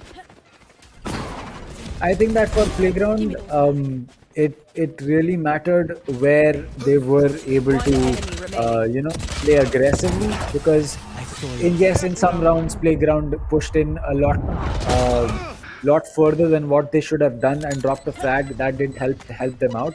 But in a lot of situations where Biryani Power was not expecting an aggressive play, Playground made that play, and not just made that play, they were able to capitalize on that and make sure they came out on top. And it really just tells you that the level of play that these teams are playing at is not something where you can just get by doing the bare minimum. I'd say Playground, they have made their mark. They came out on the last few days of the qualifiers. I believe it was qualifiers 4 that they came in, and they absolutely did a great job here. Shaz, however, pulling off those insane 3Ks in 2 back-to-back rounds on the 8th and the 9th round. That was completely impressive. Like Shaz, I believe he has to be one of the best Cypher players I have seen. Well, it all comprises of what you're doing, and it was, I believe, a little bit of unfortunateness that stepped in on top of Biryani Power here, because Biryani Power, they were losing the duels. They were not being able to engage those close quarter battles in the corners, getting down one and the other. After all, well, that was Biryani Power after all, getting shut down over and over and over again. Playground Esports definitely capitalizing over those mistakes, and now they are victors of 2 games. Look at this, they did not check this corner. Aryan was taken down, and the Guru immediately getting taken down. Clay, it took so much time for Clay to actually get the second frag that it was over for him. But in the end, it was Playground walking off with the victory. That's what matters. Victory counts, and victory did count. 2-0 coming in from their team. I think that for Biryani Power, they will have to go back to the drawing board, figure out the things that they absolutely need to work on, which is most likely going to be one of the things that, I said, they need to work on the fact that they are overly aggressive in a lot of places where it is not necessarily needed. But sometimes it could be the play, and they just need to figure out when pushing aggressively down a place like C Long is the real play that is required, and when is it just needed that you hold behind boxes and stop the push that comes in. 10-7, then it was I believe 13-10 in the end. 13-7 or 13-8 in the end. That was a beautiful play that came in from Playground, but Playground, they were definitely much smarter and much more, I'd say, brain working than Team Biryani Power here. Biryani Power, they did, but in the end it was Playground all through the way. Well, talking about both the teams here, both of the teams, they are not fully qualified or out of the tournament here, because Playground, if they want to get that shot into the first slot into the playoffs from Group C, they need to take down one of the other teams that's going to qualify into the finals this afternoon from the upper brackets. Well, we are going to get that answer in the next maybe 2 or 3 hours, but before that, team Biryani Power, today they have been defeated. We have seen one of the teams who were defeated previously on day 1 come up big time and actually qualify into the playoffs there. Well, we'll all talk about that later, but 9-13 was the scoreline that came in. Playground Esports walking off with a 4-point lead and securing Haven as the victorious map once again. 2-0 victory coming in for them. Clay with 21 frags, impressive play by this guy. Shaz with 24 frags, I'd say the Sentinels are currently, even more than the Duelists, and they are doing pretty well. It really doesn't matter because, at the end of the day, if you win the map, it's all that matters. And yes, again, Clay at the top of the leaderboard, not the same kind of game that he had when he went to Bind, but 21 kills, 13 deaths, and 12 assists. That is still a lot. He has a very good recon rating. He has a diffuse. He has first bloods. Aryans, though, he's on top in terms of first bloods, but it doesn't really matter. As I said, as long as you win the round, you win the map, you win the match. It doesn't matter if you're 0-17 or you're 0-30. As long as you can do that, you've done your job for the team.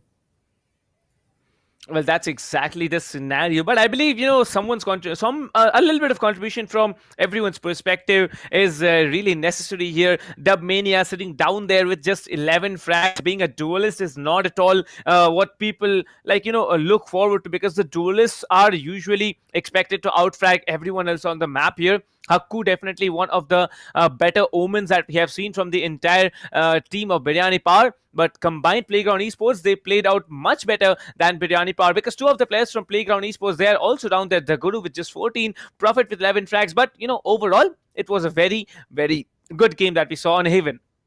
Looking forward to the next game. A map veto before we move into the next game, because for semifinals one of group stage, of Group C especially, the first match and the second match both have been claimed by Playground Esports, and they are moving into the finals of the upper brackets later this evening. Well, Kanav, the next game is going to be between Reckoning and Enigma. What can we predict about those two teams? Um, well, as for Reckoning, we know that they are a team that loves to play off each other's backs.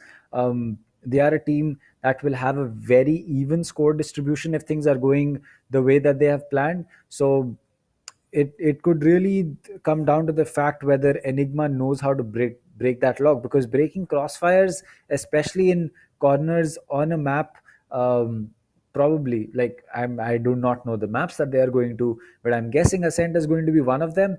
And taking that kind of map control on a map of Ascent, where two players are holding right next to each other their own cross, it becomes very difficult. Maybe a flash, maybe a breach concussion to make sure that one player cannot shoot as accurately while the other is blinded, could be a way to clear out the way that Reckoning plays. But as far as it goes for Enigma, i I really don't know, so I would not like to say anything. I'd like to say something. Stages are going to Go go ahead. until the 21st of February, because Group C matches, upper brackets are happening right now. Lower bracket matches are going to happen tomorrow, as you can see there in the graphics that you have on your screens. Group D matches between Fangs, Godlike, Team Mages, and Team Tamilaz is going to happen tomorrow. Okay, not tomorrow exactly, day after, and the day after that. Well, that's going to be on the 20th and 21st. If you talk about Group C, Biryani Power, they lost two matches, but Team Play Sports came out in qualifiers 4, qualified into it, and they are now into the finals of Group C.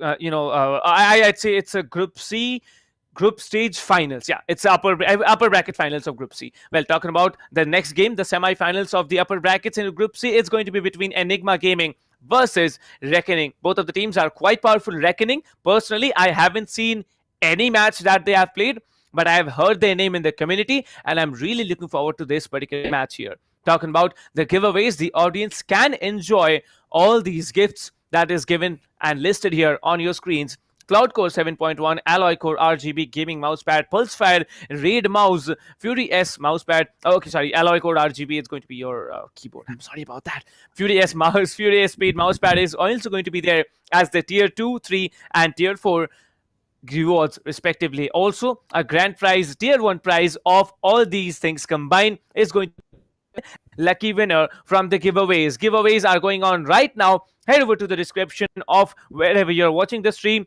and visit that sweep widget link. The link will be listed as ESPL welcome gift giveaway. Head over for that. And besides that, if you are watching the stream anywhere, just move on, leave a like, just drop a follow, drop a subscribe, and you can support all these beautiful organizations that are coming in, presenting you with. I agree. I think that for Reckoning as well as Enigma, um, the more exposure that they get, not just from fans but also from playing with other teams, because I'm pretty sure that for them to scrim teams like Godlike as well as Global is not going to be a big problem. So coming in to play against such kind of teams should also not be a problem, because you know what players individually like to do, what kind of weapons they like to use, which positions do you think that they'll play, or are there some traits that a team reciprocates? Is there a particular flank that they love to go for? Is there a particular spot that they love to get the spike initiated? Or in just layman terms, do they like to run the op that much? Because not every single team has an op player, and not every single team, despite having an op player, would like to invest in the op since the changes that we have. So it's really a double-edged sword for Enigma versus Reckoning, but it's we have basically done with map one, or rather with the first matchup that we had for today.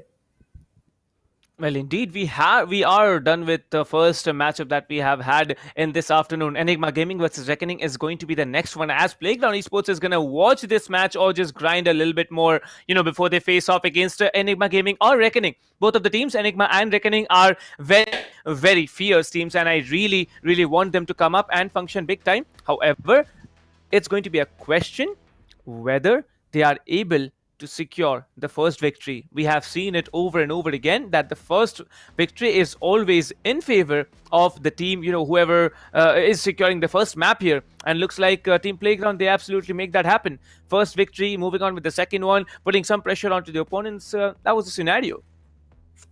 I think that where Biryani Power really was not able to understand what is happening was when Playground just went all out attack. They just did not think too much about what they're peeking, which angles they're going to be pushing, or what map side or map control they want to retake. And that is where I think Biryani Power can work a little bit. Keeping your awareness up, having either a guy watch your flank, or just simple a tripwire, a killjoy turret, an alarm bot, anything that can work would let you know that a flank is incoming. And sometimes I feel that these small things are what make the big difference between these two teams.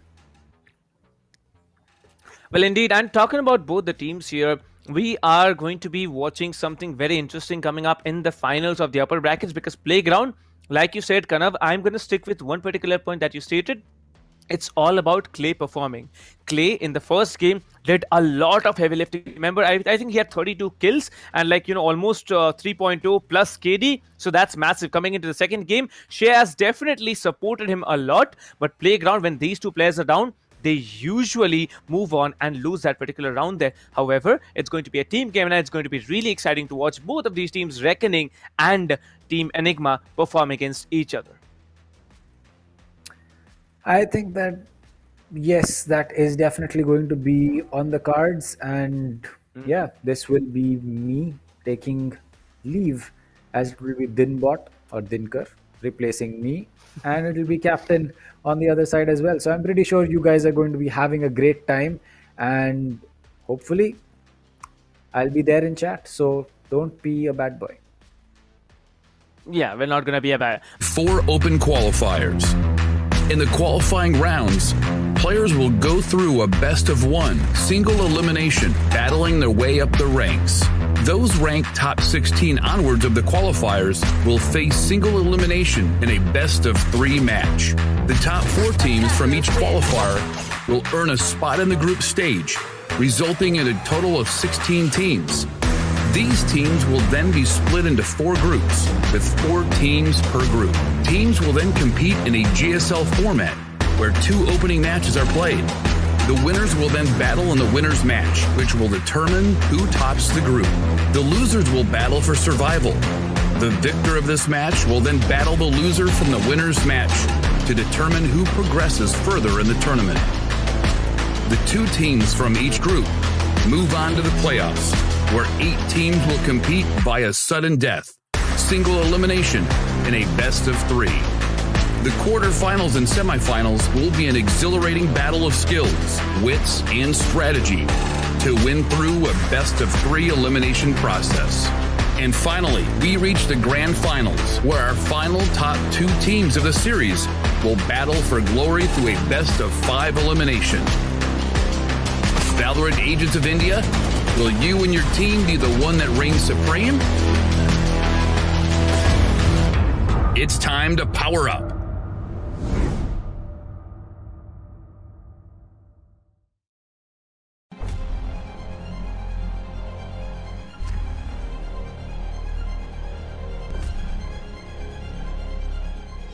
Every young gamer wants to become an esports professional. We make it happen. You just keep on winning.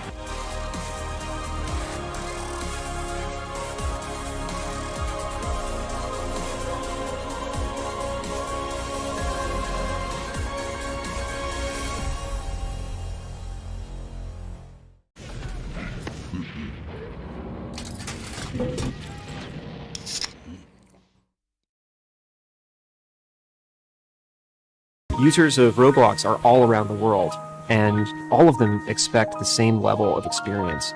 The success of games is measured by how much can you keep users engaged.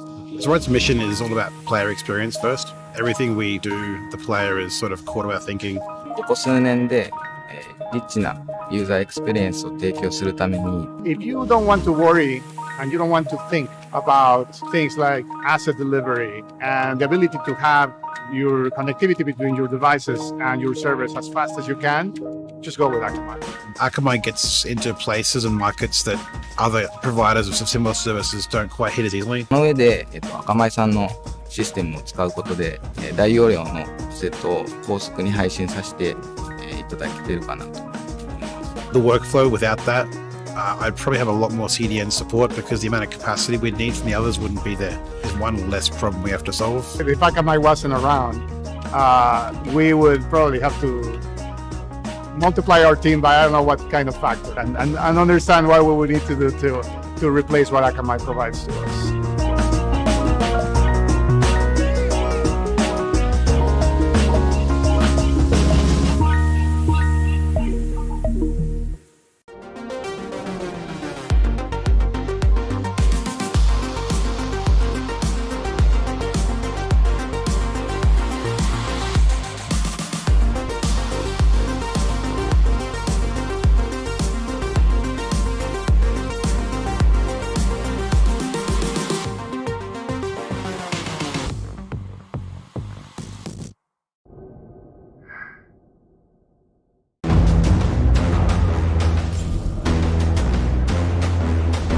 तो यार look at that mid market पे भी यहाँ पे मोहित वाकलेम W1 1 kill 2 kill 3 kill he but I think can he do it, can he get the ace, can he manage to kill this? Yes he can.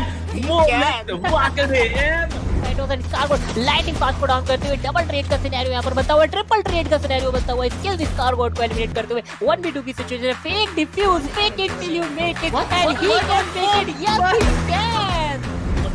निकाल क्या मेरे ख्याल से. और ये एसके रोती का जलवा वहां पे देखिए. He shot 2 people down through the smoke. This guy is insane. A relatively smaller map. Oh, what? He's going to get a collateral. That shot.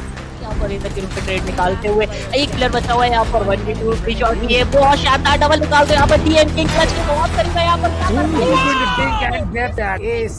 What a round.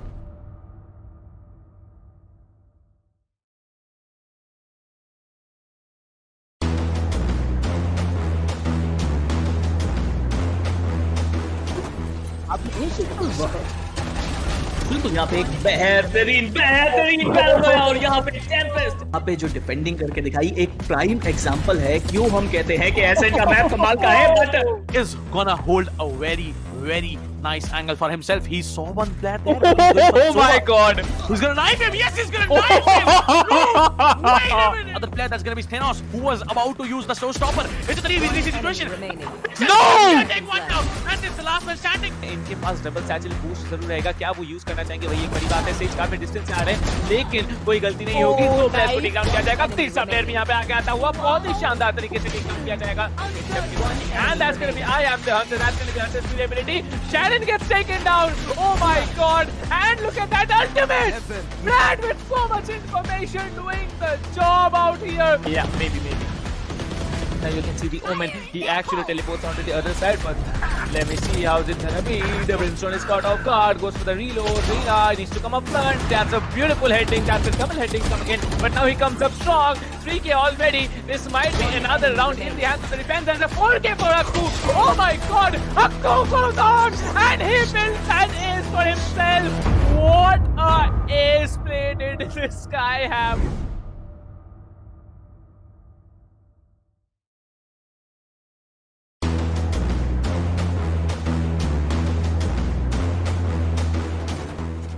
गुलाबी के लिए अगर देखा जाए तो होल्ड करते हुए येलो कंडर्स के पीछे और उनके लिए बैक टू बैक यार ये काफी शानदार. आई गेस क्या बहुत चीज है तो ये थोड़ा सोच समझ के आपको यूटिलिटीज का इस्तेमाल करना पड़ेगा। अगर आप कॉन्फिडेंट हो तभी आप कीजिए, लेकिन यहाँ पर जो लोग निकाल पाएंगे with that 700 HP on fire. और मुझे लग रहा है ये चीज होना ही था। Get this spike or get the spike diffused and get those kills. He is being pushed from two sides. He will spot the omen, get that kill. The recon dart is going to get taken out. 3 bullets, goes in for that reload. 25 in the mag. He'll connect that headshot.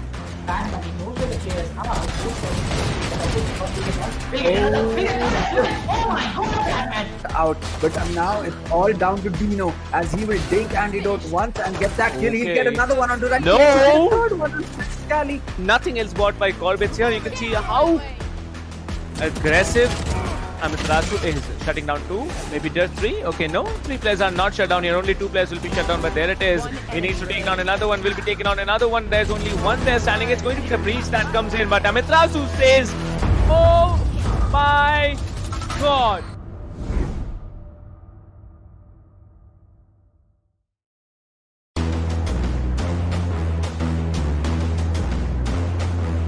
You will get the kill as well. Pasha style यहाँ पे एक अच्छा किल निकालता है खोली के ऊपर। आगे जाने की कोशिश है। एक चीज मुझे अच्छी लग रही है ये देख के कि फैंस भी यहाँ पे एक साथ खड़े हैं, स्टैक अप करते आपको नजर आ रहे हैं।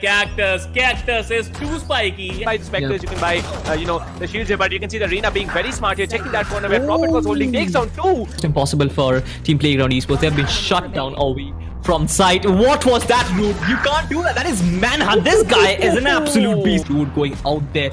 He is pretty aggressive. Will he get the kill? He will get the kill. And right now, this guy is angry. He gets 3, and he might get even more. इतना ज़्यादा matter करेगा। बाकी हमारे जो न्यूट्रल ये जो display दिखाया जा रहा है वो कमाल का है। स्मोकी यहाँ पे 2 किल निकालते हुए, that is really good. Smoky यहाँ पे 3 किल निकालते हुए TOC Smokey is literally on fire. You can see the flames burning out of him and he is just ripping things apart. अपने इसके लिए यहाँ पे बढ़ने की कोशिश नहीं भी सकते हैं। ऊपर कितना रीलोड होती है किस ले लेंगे। Smokey is smoking. And Spiro थोड़ा सा डिफरेंस तो नजर कि यहाँ पर फॉर्म में नजर नहीं आ रहे अभी एम आई रियली प्रो, लेकिन कौन जब तक है यहाँ पर एक उम्मीद अभी भी रहेगी। केजीएल से यहाँ पर निकाल के है यहाँ पर And every time there was a nice just deleting him. Oh, okay, now someone else got deleted. Things are much hotter in the finals, as you can see. Every time someone peeks the operator and he headshots him in mid-air. And he's gonna get the 3rd. Well, he's gonna get a 4th. वही काम अब किया जा रहा है the red syndicate के द्वारा। वो प्रेशर बनाना चाहते हैं अपने अपोनेंट के पास में, क्योंकि एक बार आपने माइंड प्ले कर दिया तो फिर माइंड प्ले से उभर बहुत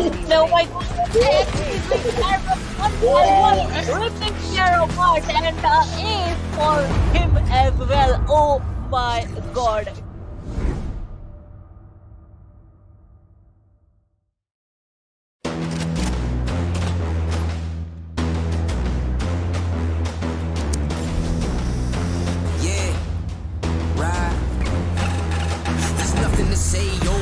Nothing to say, I ain't have words, I erupted in thunder and rain. If your man's strong, then why call me running away? It's just a game, but nobody coming to play. I bless. Rise up though, all my people where you at, rise up though. Let's go, yeah, let's go, let's up, one time, go get it, it's yours, let's shine, come on, yeah, let's go, raise up, that's right, run with it, it's yours, let's shine, come on. With each day we wake up, we get stronger and stronger. It's our time now, yeah. Cause we warriors. Cause we warriors. Yeah, let's go, let's up. One time, go get it. It's yours, let's shine, come on. Cause we warriors. Yeah, we warriors.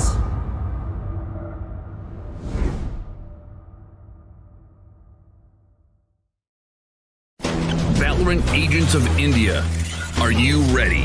The ESPL Valorant PowerUp Series is a tournament open to players of all skill levels. Whether you are an agent with competitive experience or not, this series is meant for you to test your skills and have fun. Agents will battle for a total prize pool of 7.5 lakhs and the title of Series 1 champions. It's time to power up. Let's break down the tournament format. At the beginning of the tournament, there will be 4 open qualifiers. In the qualifying rounds, players will go through a best-of-1 single elimination, battling their way up the ranks. Those ranked top 16 onwards of the qualifiers will face single elimination in a best-of-3 match. The top 4 teams from each qualifier will earn a spot in the group stage, resulting in a total of 16 teams. These teams will then be split into 4 groups, with 4 teams per group. Teams will then compete in a GSL format, where 2 opening matches are played. The winners will then battle in the winner's match, which will determine who tops the group. The losers will battle for survival. The victor of this match will then battle the loser from the winner's match to determine who progresses further in the tournament. The 2 teams from each group move on to the playoffs, where 8 teams will compete via sudden death, single elimination, in a best-of-3. The quarterfinals and semifinals will be an exhilarating battle of skills, wits, and strategy to win through a best-of-3 elimination process. And finally, we reach the grand finals, where our final top 2 teams of the series will battle for glory through a best-of-5 elimination. Valorant Agents of India, will you and your team be the one that reigns supreme? It's time to power up.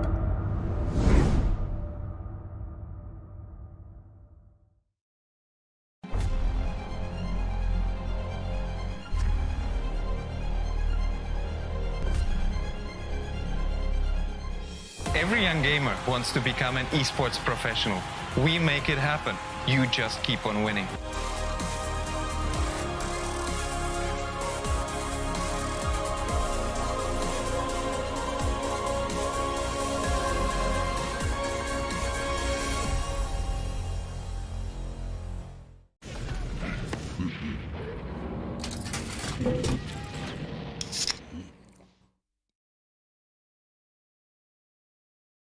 Users of Roblox are all around the world, and all of them expect the same level of experience. Well, the success of games is measured by how much can you keep users engaged.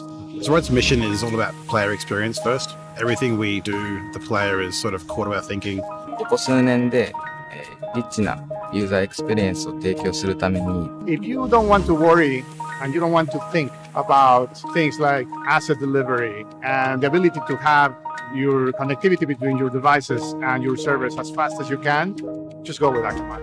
Akamai gets into places and markets that other providers of similar services don't quite hit as easily. その上で、Akamai さんのシステムを使うことで、大容量のセットを高速に配信させて、いただけているかなと思います。The workflow without that, I'd probably have a lot more CDN support because the amount of capacity we'd need from the others wouldn't be there. There's one less problem we have to solve. If Akamai wasn't around, we would probably have to multiply our team by I don't know what kind of factor and understand what we would need to do to replace what Akamai provides to us.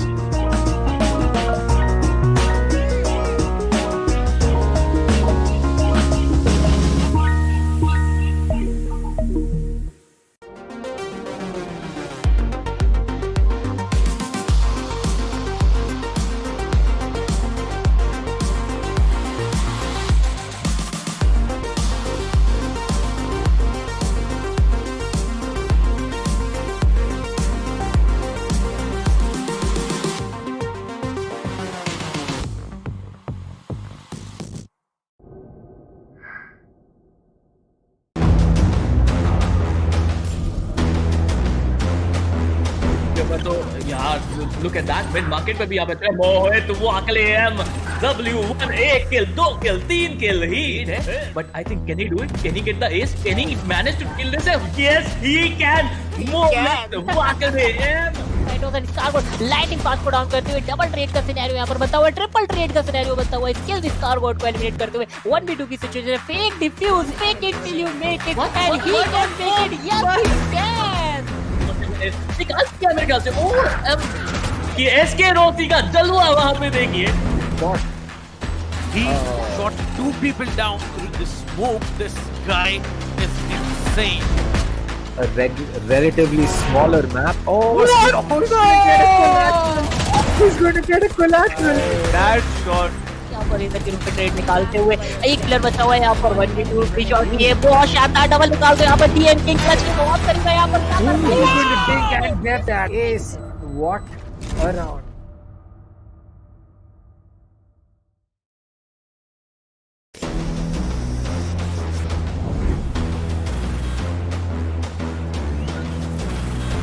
Yeah, right. There's nothing to say, oh God, nothing to say. I ain't have words, I erupted in thunder and rain. If your man's strong, And he can make it. Oh my God, man! This is fire.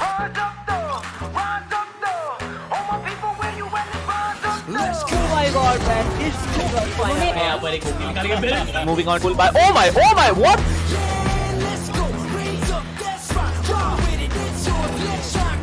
Goes in for that attack. And Yeoman, what a shot! And then a 4K for us. Oh my God! Cause we warriors. Cause we warriors. Spike has been initiated. Who's gonna knife him? Oh my God! Oh my God! Cause we warriors. Yeah, we warriors.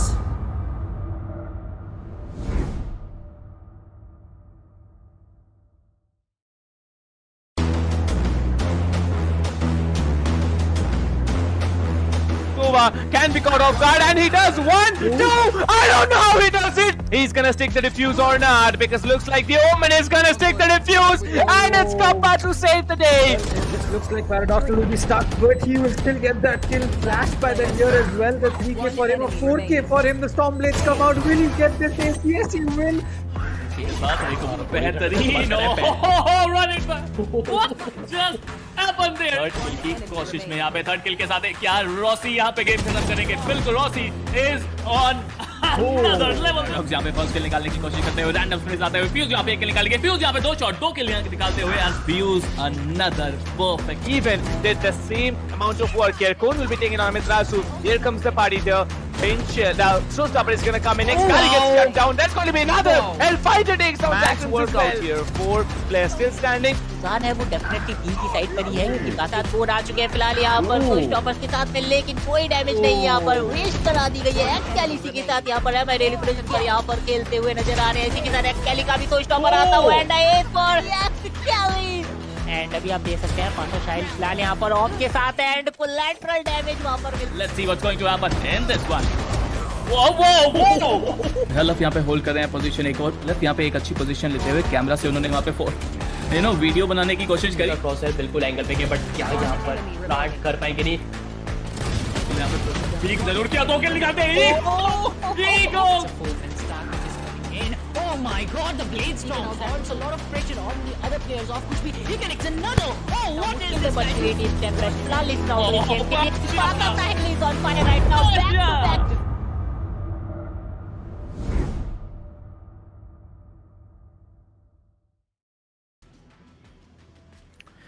Well, welcome to the ESPL Valorant PowerUp. This is me, Captain Price, and with me now joining in is Dinker. So, Dinker, how are you doing today?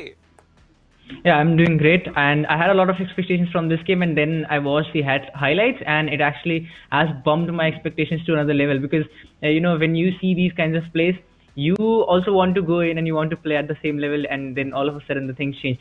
But now, the past game, I was expecting a lot more action on Haven. Unfortunately, it didn't come through.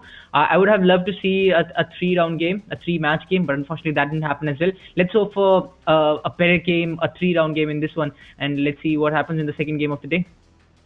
Well, indeed, we are expecting a lot more happening in this particular BO3 because the previous one, it was quite from Playground Esports, and moving into this one, I am really expecting a lot of work getting done here, not just by one, but both of the teams. We have seen that the most exciting matches are the ones where it comes to a 13-11 victory or an overtime victory coming in. And if that happens now, I'm not going to be shocked at all because both the teams here reckoning and, combined with their opponents, both of them are so powerful that they can actually carry on, beat each other, compete each other to the next level, and maybe push into an overtime. So, Dinker, what do you think? Is it possible that we might be having, overtime for this upcoming game and for the next one as well? Because the way Playground Esports played out in front of Team Biryani Power, it's not the same Playground Esports that we saw back in the qualifiers.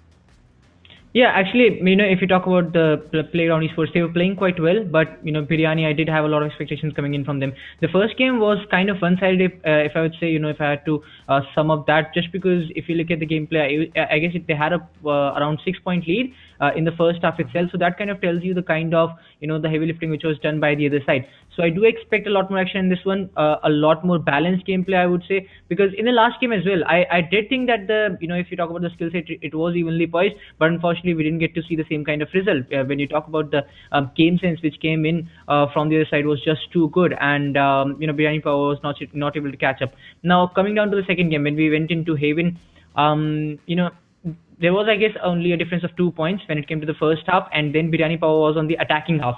So now coming to the attacking half, I did have a lot of expectations from them. I maybe thought that they'll be able to change the game, and they did actually have a good start, but unfortunately towards the end they started to lose the pace, and when it came to the last 3 points for the other side to win that game, they were able to do it rather comfortably. No fight back, no resistance coming through in the last phase of the game.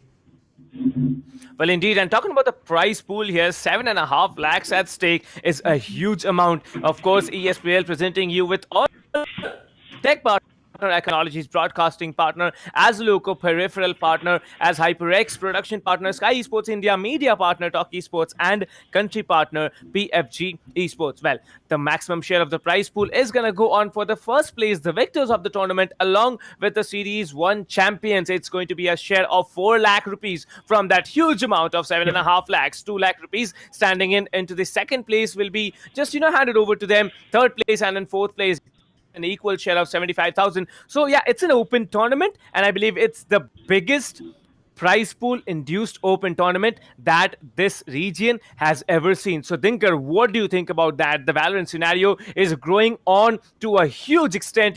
Since the past year, we have seen Valorant developing into an extraordinary level. So what do you have to say about that? I mean, it was much needed for the esports community as well. There, when we had the invitational tournaments and stuff like that, all of us, if you talk about the people in the chat, the viewers in the chat, they always want to come in and show what they have got. Everyone is grinding these days, so it was much important to when you participate in these tournaments, and even when you don't win, you get a sense of where you are standing in the tournament and where you are standing as compared to the other few people. So yeah, this tournament is actually going to give them a lot of opportunities in the future. Let's see how that works out for them. Anyways, if you talk about the teams itself, today it's a massive opportunities for both these teams. We have actually, if you talk about the difference which is coming in, Enigma and Reckoning, both of them are very, very well known, named in the community. Let's see how it turns out for them in the future. I mean, if they go on to win this one, the final is definitely going to be a blaster.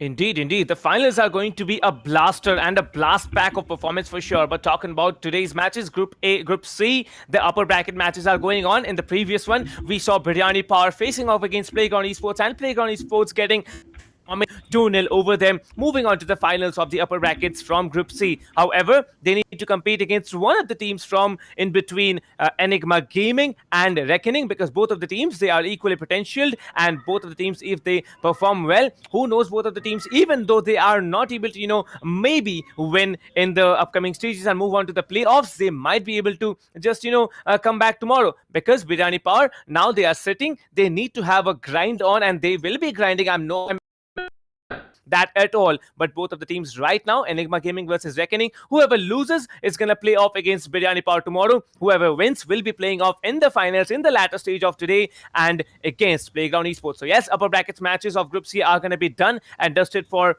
today. Talking about Group D, the upper bracket and the lower bracket matches will be on the 20th and 21st respectively. So yes, Dinkar, there are 4 teams still about to play in the group stages, and based on what we have seen in Group A, B and C,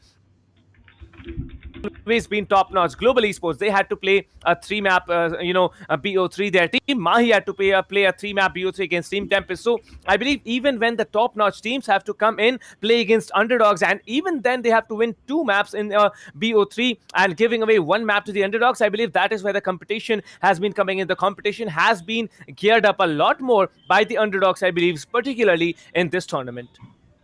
Yeah, if you talk about the underdogs, I mean, whenever they come in, we talked about this the day before as well, that whenever they come in, they always have an element of surprise to them and they come up with something special. And in this tournament, we have seen a lot more underdogs growing. You know, you talk about teams like Kuchbi, teams like Lag, who have shown a lot more potential. And this time, since this tournament is giving them a platform, I do expect a lot more recognition will be coming in from them for them in the future as well. So I feel that to competitions like this can actually elevate the esports scenario in Valorant as well. Now, talking about the giveaway itself, it's going to be the grind prize which you can take. You just have to go in the description and then just click the sweep widget link which is given. Wherever you are watching the stream, you just need to go in the description and you can fill the form to participate in the giveaway. Well, indeed, in the giveaways, guys, you can win all these gifts all together or them separately, because the tier 2, 3, 4 rewards, they are basically individual gifts of the keyboard, the mouse and the mouse pad. But when it comes to the grand prize, one set of it will be given to the viewers who are daily coming in on the stream every day and watching them, supporting their team. So if you're coming in, if you also want to win something out of the tournament and out of just watching the stream here, head over to the description and you will be finding the sweep widget link. You will be redirected to the sweep widget website where you can make your entries according to where you have liked, followed, because I believe that is the way it is done. However, you need to be lucky enough, because only one set of that grand prize will be given away, all thanks to HyperX brand here. Well, talking about today's matches, it's going to be very, very interesting in both of the upcoming games. Reckoning Esports versus Team. Oh my God, I'm very, very shell shocked at forgetting the team names, but Enigma. It's just the way it is. So many team names are coming in. Yes, exactly. Enigma Gaming and Reckoning. Both of these teams, they need to play out like never before, because if they get down now, they need to face off against Biryani Power, and we saw what Biryani Power was capable in the qualifiers. However, coming up in the group stages, it was a different story, and I'm really looking forward to a very, very great game in this entire afternoon and evening that is left yet of today. Yeah, we still have the finals left, and this is just the second match of the day. We still have the third game left, and since we saw a lot of action in the first one, finally the bind came in, but I was not there to cast it, so I hope that bind is not banned in this one. So that's my expectations coming into this game. But yeah, we will have the map video which will be coming in a little while. We'll have the selections which have been made. We'll have the bans as well. What do you think, Captain? Icebox, I'm quite sure it is going to get banned. What will be the other map which is going to get banned?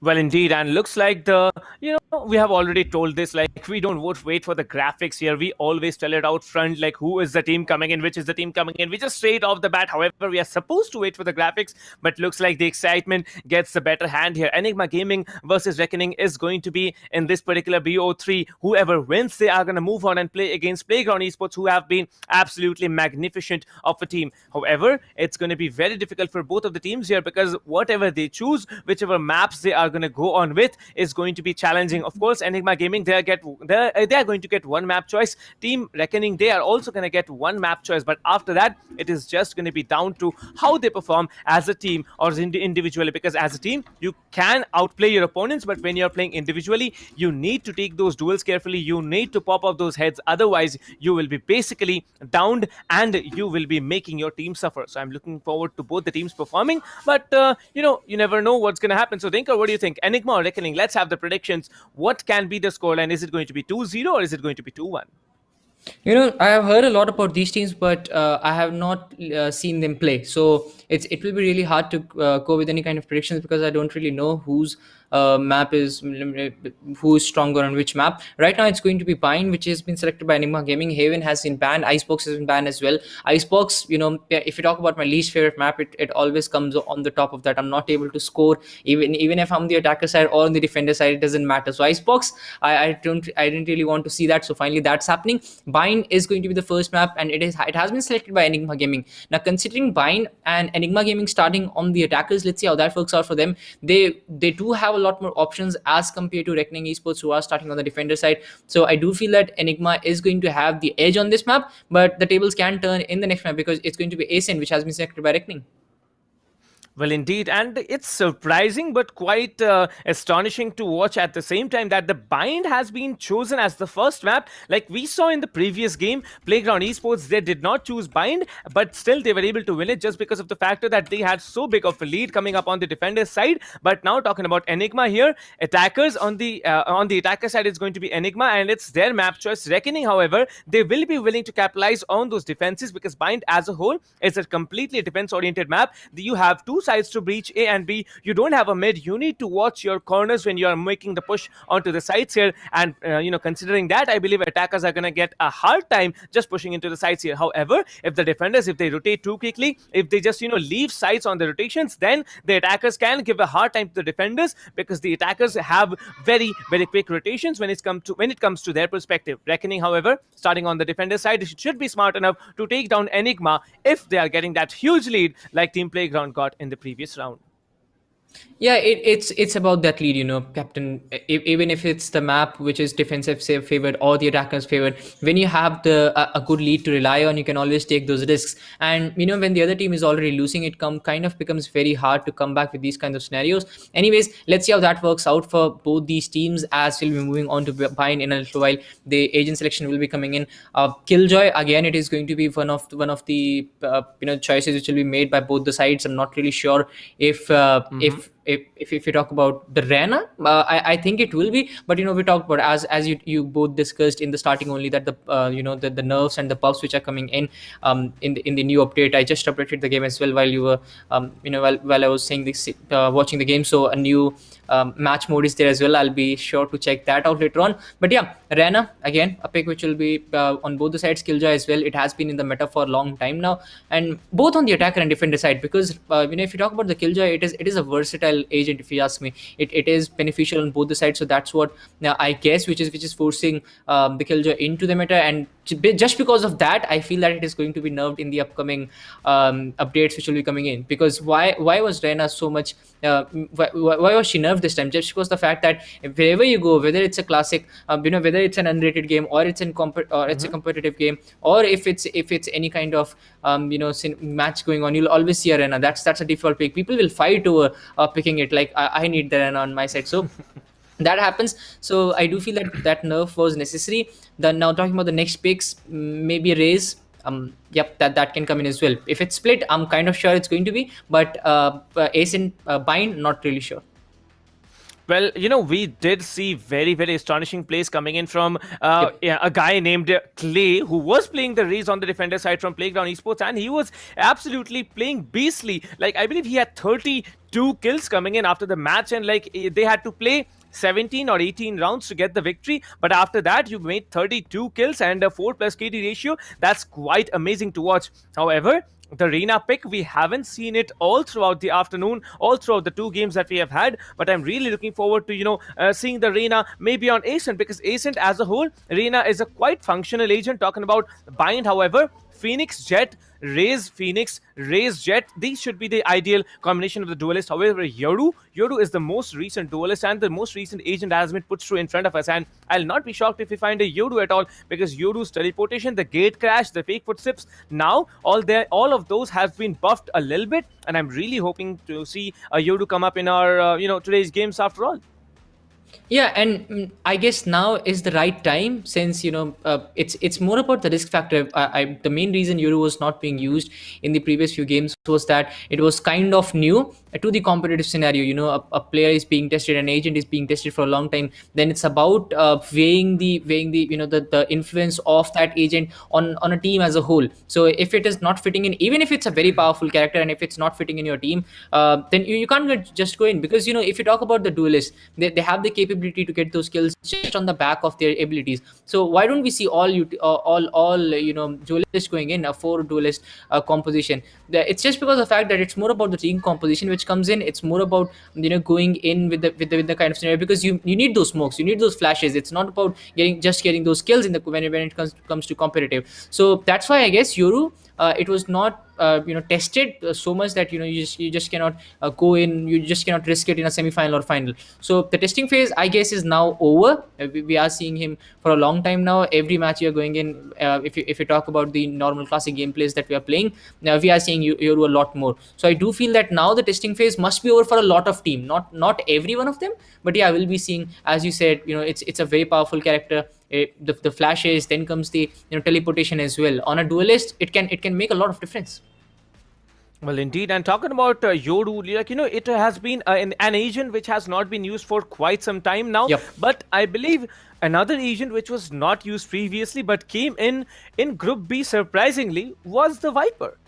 Viper pick, no one expected that, and it really worked out for Team Mahi. Team Mahi, Amitrasu playing on the Viper, having his, huge brain, not just huge, I'd say, and humongous, brain play that he has always, it's always, bringing out the best of them. And looks like they also won that map. Well, that's a very, very decent thing, but we are going to move in. It's all over for Group B now. Group C, the semifinals of the upper brackets is now going to happen between Team Reckoning and Enigma Gaming. Enigma Gaming, SMX, looking forward to his insane jet plays. Then there's Hika on the race. Then we definitely have, a Buster on probably or Brimstone or another Sentinel. So I'm really looking forward to all these players coming in. But we should not forget Reckoning, because they have been menacing when they started off. They won 2-0 and they are probably willing to move in and win 2-0 again against Team Enigma. However, it's not going to be easy. Enigma is a very, very strong of a team. Their individual skills are absolutely a madhouse, but how are they going to combine and perform as a team is going to be a very big question. Yeah. I mean, if you talk about any of the players who have come into the semi-finals and finals, they all have the potential to go in and change the game in their team's favor. It's all about those plays, the individual plays, then combined in a team that makes the best team, and that actually gets the best out of you. Now, talking about the Viper pick, I guess it was more of a pick on Haven map, because other than that, you can have a Viper on Split as well. Just because the kind of wall it comes up with, you have an option to block the sides, and it happens on the, if you talk about the A site which comes in on Haven, and then the B site which comes in on Split. So that's where Viper can come in handy. But Ascent, I'm not really sure if teams are going to go in with that. No, I don't think the Viper is going to come in Ascent. But Haven and Split, yes, there is a slight probability. Now, if you ask me, talking about Viper, there are a lot of other agents who can compensate for that. So, and then they have a few more things to add up to the inventory of the whole team as a whole. So that I guess that's why we are not seeing much of that Viper. But yes, Team Mahi playing that and utilizing the best of it. It was not just them just using it for the sake of using it. It was them making a difference by the use of Viper. They fully had the A control, if you ask me, and then the utilities come in to actually block the long and short angle as well. Sewers was completely blocked. You just throw in and you'll be able to get the job done. So yeah, it has happened, but I do feel that it will take a little more time for Viper to come in the meta. Just like if you talk about Killjoy, just 2 months ago, we were not seeing Killjoy in every game. I still remember the last tournament we played. There was only one player who was the Killjoy main, and other than that, if Killjoy came in, that was a surprise. But if you talk about the games today, if the Killjoy doesn't come in, that comes out as a surprise. I mean, so for an agent to come in meta, I guess for Viper it will take a lot more time. And there was a person in the comment as well who was like, nobody talks about Viper. So yeah, we'll start talking about it when it comes in a lot more games. Well, indeed. And, Killjoy once upon a time was considered as a broken agent because of the insane level of damage the nano swarms can do. The nerf came in on that as well. And I'm really looking forward to if both of, the teams combine and probably move on with a same agent pick scenario, because that might be very, very crucial to putting up a tough competition. Like players, they often have the same mentality, like whether I'm going to pick a Killjoy or a Cypher, because Killjoy on bind is not as functional as Cypher. However, if you're playing the Cypher, you have your cam setup, you can actually leave the entirety of the B side, just place your traps there, hide in a corner, and that should be it. However, if you're playing a Killjoy, you need to be careful of where you're placing those nano swarm grenades, you need to be careful of where you're placing the alarm bot, and that needs to be very, very crucial to play with. However, we need to be smart about how the teams are going to function, because overall it's a team game, it's a team which wins the rounds, it's a team which ultimately wins the match. So yes, I'm going to be very, very scrutinized about how both of the teams are going to perform. preferably, I'd prefer that, both of the teams, they are not going to walk off that easy. Both of the teams are going to give a fight, and it's a very, very close cut competition in the end. Yeah, it is. It is going to be very, very close, and it will be a matter of few rounds. It will be a matter of few seconds making a difference. Because yesterday as well, we saw a lot of games went down to right those milliseconds and those last extra 2-3 seconds that came in. So it will all come down to that over peaking, over exposing yourself. They will be seeing a lot of that as well, because sometimes it just happens because you have to do that. There is no other option, or else you will be you'll be losing the game. So it has happened in the past as well. It will be happening today as well. The games are going to be very close, because when you come into the semifinals, and when teams of this caliber and this skill set, they come in, and you expect this kind of action. You expect games to go right down the wire, and that is going to happen today as well. I'm just waiting for Pine, because we have been waiting for that in the past a couple of days, I would say. And I don't know why it's being banned, but it is one of my favorite map, considering the fact that the teleportation factor comes in, and it actually, in my viewpoint, it gives a lot of options to the defending side. As soon as you're on the B side, you have a couple of players on there, and you expect that a complete aim and stack is coming, and you just go for the teleport, and it eases the things for you. So yeah, we'll be seeing a lot of that as well, but it comes with a cost. It definitely comes with a cost. The sound is just too much, and sometimes you'll have a player or two waiting for the backstab, who'll be waiting for the doors to open for the teleport, and they'll be opening the doors to the back to the lobby, I would say, for you, and you'll be back to the spawn after that. So that will happen. We'll be having a lot of players playing the waiting game, playing the patient game, but I do feel the first few games, they are going to be very fast paced. Well, indeed, the first few rounds, I am also expecting it to be very fast-paced. Teams just rushing into sight and getting deleted over and over and over again. But in the end, when the full buy comes in, it has been now an unofficial meta, an official unsaid meta, that whoever wins the pistol round is going to go in for the force buy, win another round, and when the third round comes in, when the full buy comes in for the losing team in the pistol round, they actually are going to clutch it out. However, in the first game on Bind, we didn't see that happen. We saw a 6-0 until Team Playground actually gave away a round to the other team, and that was it. After that, it was a 9-3 split that came into their hands, and they were completely capitalizing over that lead here. However, this time, this might be probably a different situation, because on the attacker side, we will be having Team Enigma starting off, and I'm really looking forward to how this team performs on the attack, because they have insane crosshair placement, they have insane accuracy when it comes to all of them combined, and I'm looking forward to a great game in the end. Whoever wins, it's all down to the teams who are able to come up big time and perform in front of us. Yeah, and since these teams are so close, and they have played a lot of games against each other, I do feel that the game, even in the first half, it's not going to be like a scoreline of 9-3, 10-2, something like that. It will be more of a at max 8-4. But I do expect it to be a 7-5 game, which will come in, and then the game can go anywhere. Because whenever it's a 7-5 game, it's more about the momentum which you have in the first two pistol rounds in the next half, and we have seen things change from there on. Now there was one more thing which came in, I guess day before yesterday. We had team who lost the first pistol round, but they went in for a force buy in the second one. Now that comes with a lot of risk. If you don't do well on the second one, then you're either going to compromise on the guns in the third round, or it will be the shields that you'll be compromising on both the compromises. It's at the end of the day, it's going to make a lot of difference, just because of the fact that teams are evenly poised here. If you talk about the skill set, they're not going to miss the shots. Yeah, it happens a couple of times, maybe through 5 to 6 rounds it will happen 1 time, 2 time, not more than that. So when you talk about a practical gameplay, a practical scenario, teams will hit those shots. So it's all about having the more health points, having the best kind of guns. So that was a risk, and it was a heavy risk, but it paid off. So yeah, when you go in with these scenarios, you have a very aggressive gameplay going in your mind. So let's see if that aggression will come in today, because that's a heavy risk that you're taking. The first team has already won the first round, and now you are setting up everything. You're giving your all in the second round. Now if you lose that, you're sure to lose the third and fourth round as well, because if they have won the second, your investment is gone, you're not ready in the third one as well. Then comes the eco round for you again, forced eco that will come in. So let's see if those risks will be taken today, because for those kind of risks, it takes a lot of bravery and courage to do so, and these teams, they are very courageous. So I won't be surprised if they make these kinds of wild moves today.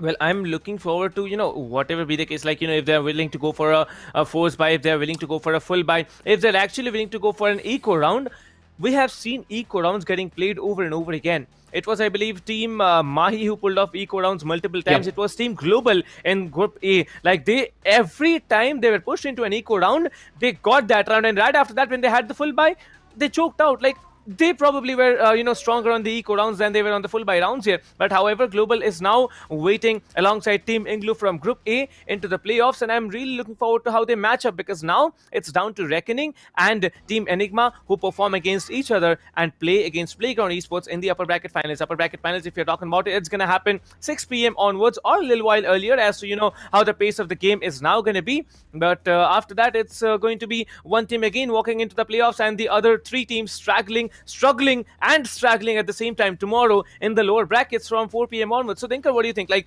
both of the teams here, along with Team Playground, who are now chilling in the finals of group stages, which team has more potential? Because I'll tell you the polls right now, like what the poll was, which team had the better votes, in an official poll from ESPL official out there on YouTube community of ESPL. But what are your predictions? I'm going to just, read out the poll after that. And tell me your predictions. Which team has the better half? If you talk about the polls itself, considering that let's say I'm a fan of Playground, even if I do feel that the other team Biryani Power will do well, I would still vote for my team Playground. So that's the kind of bias that might come in. But since I have not seen a lot from these teams, since Playground has made it to the finals, I would definitely give them the edge, just because on the fact of the stats that we have, and on the fact of the games that we have seen so far, just the 3-4 games. You just cannot judge the teams on the basis of 3 or 4 games, just because. And I'll tell you why. If you talk about teams, let's say even if only one player is having a bad day, and we all have our bad days, sometimes we are not, whether it's playing, whether it's casting, everything, when it comes in as a whole, you might have a bad day. And there are a few teams who completely rely on that team power. It's not that they are only relying on that player, but it's just that they rely on that player to fill that hole in, and then they can go in as a complete wall. And when one of your players is not working fine, when he's not fully functional, you have that hole in your wall, and that can be breached by the other team.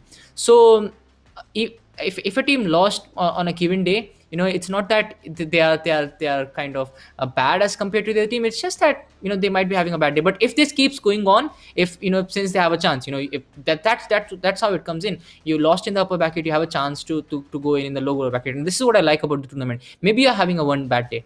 You need to make sure that you have to run things right on that day. You need to make sure that what you have done wrong, then go back and work on it and come back very strong and go away with a win in the lower bracket. So yeah, that's the perfect scenario. Right now, talking about the picks that are coming in, Ghost is definitely going to go in with the Jet. Hika coming in with the Raze as well. Killjoy not yet picked, but let's see if it will be picked. Well, we are going to see what the picks are, but let me tell you about the poll I was talking about. Playground Esports actually received just 6% votes out of 100%.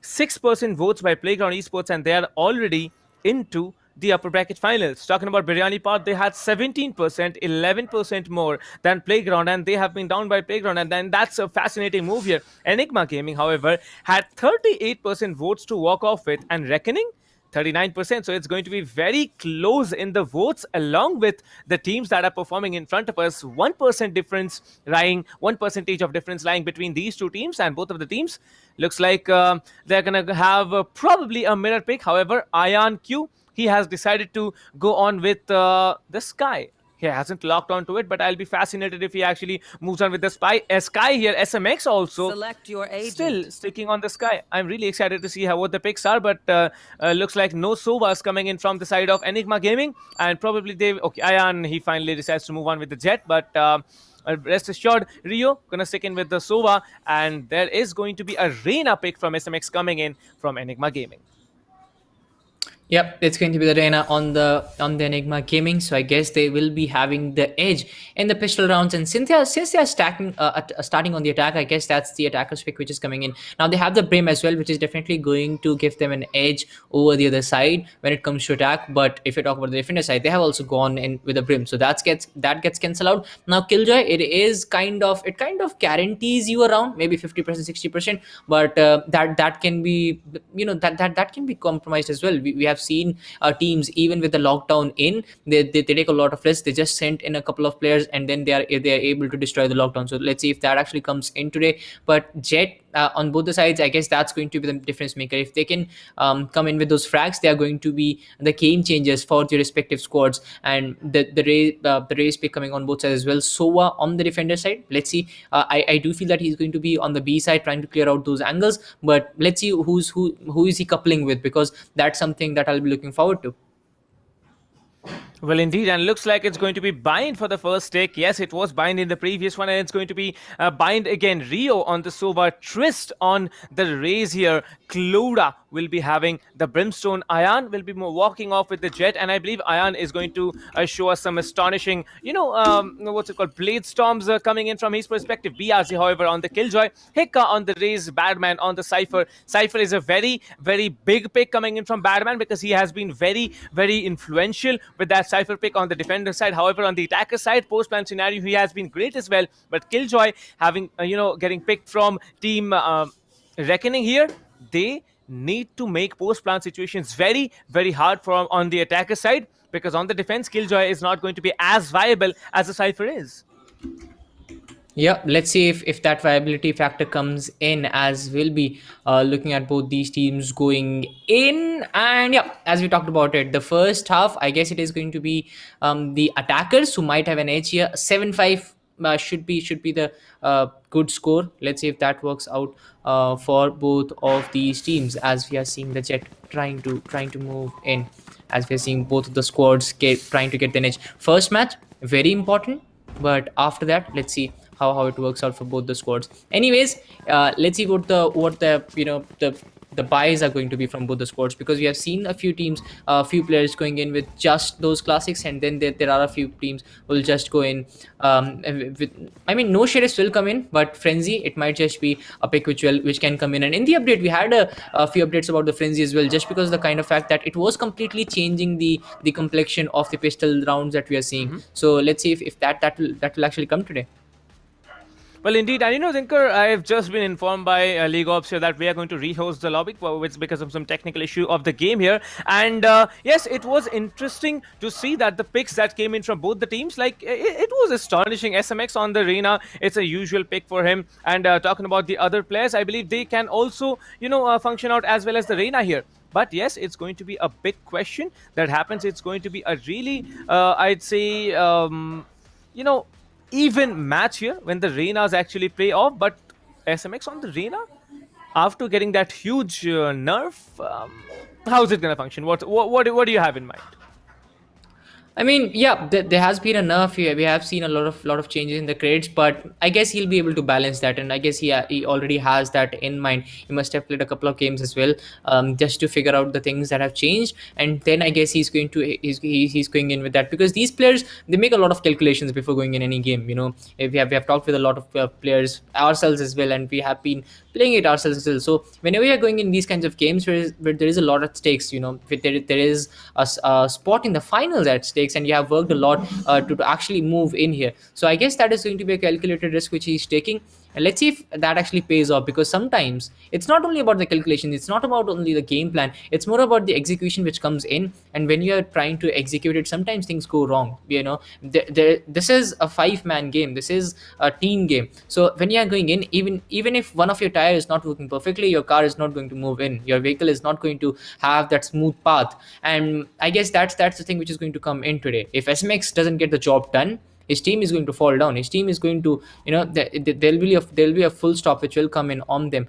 But again, if he gets the job done on the attacker side, he's definitely getting the edge for his team. And we talked about the 7-5 scenario. It might be just a matter of one round which can actually change it in 8-4. And there is a lot of difference between 7-5, 8-4. There is not only a difference of one round which goes in here and there. It's more about having a 4-point lead, 4-point deficit, which going into the next phase, even if you lose the first couple of rounds, even if you lose the first pistol rounds, you still have 2 rounds in the bag. You still have 2 rounds as the cushion, and then comes the full buy where you can show your full potential. So I guess at least a 3-point lead is going to be where you can be a little bit comfortable. Anything less than that, you will have to always be on your heels.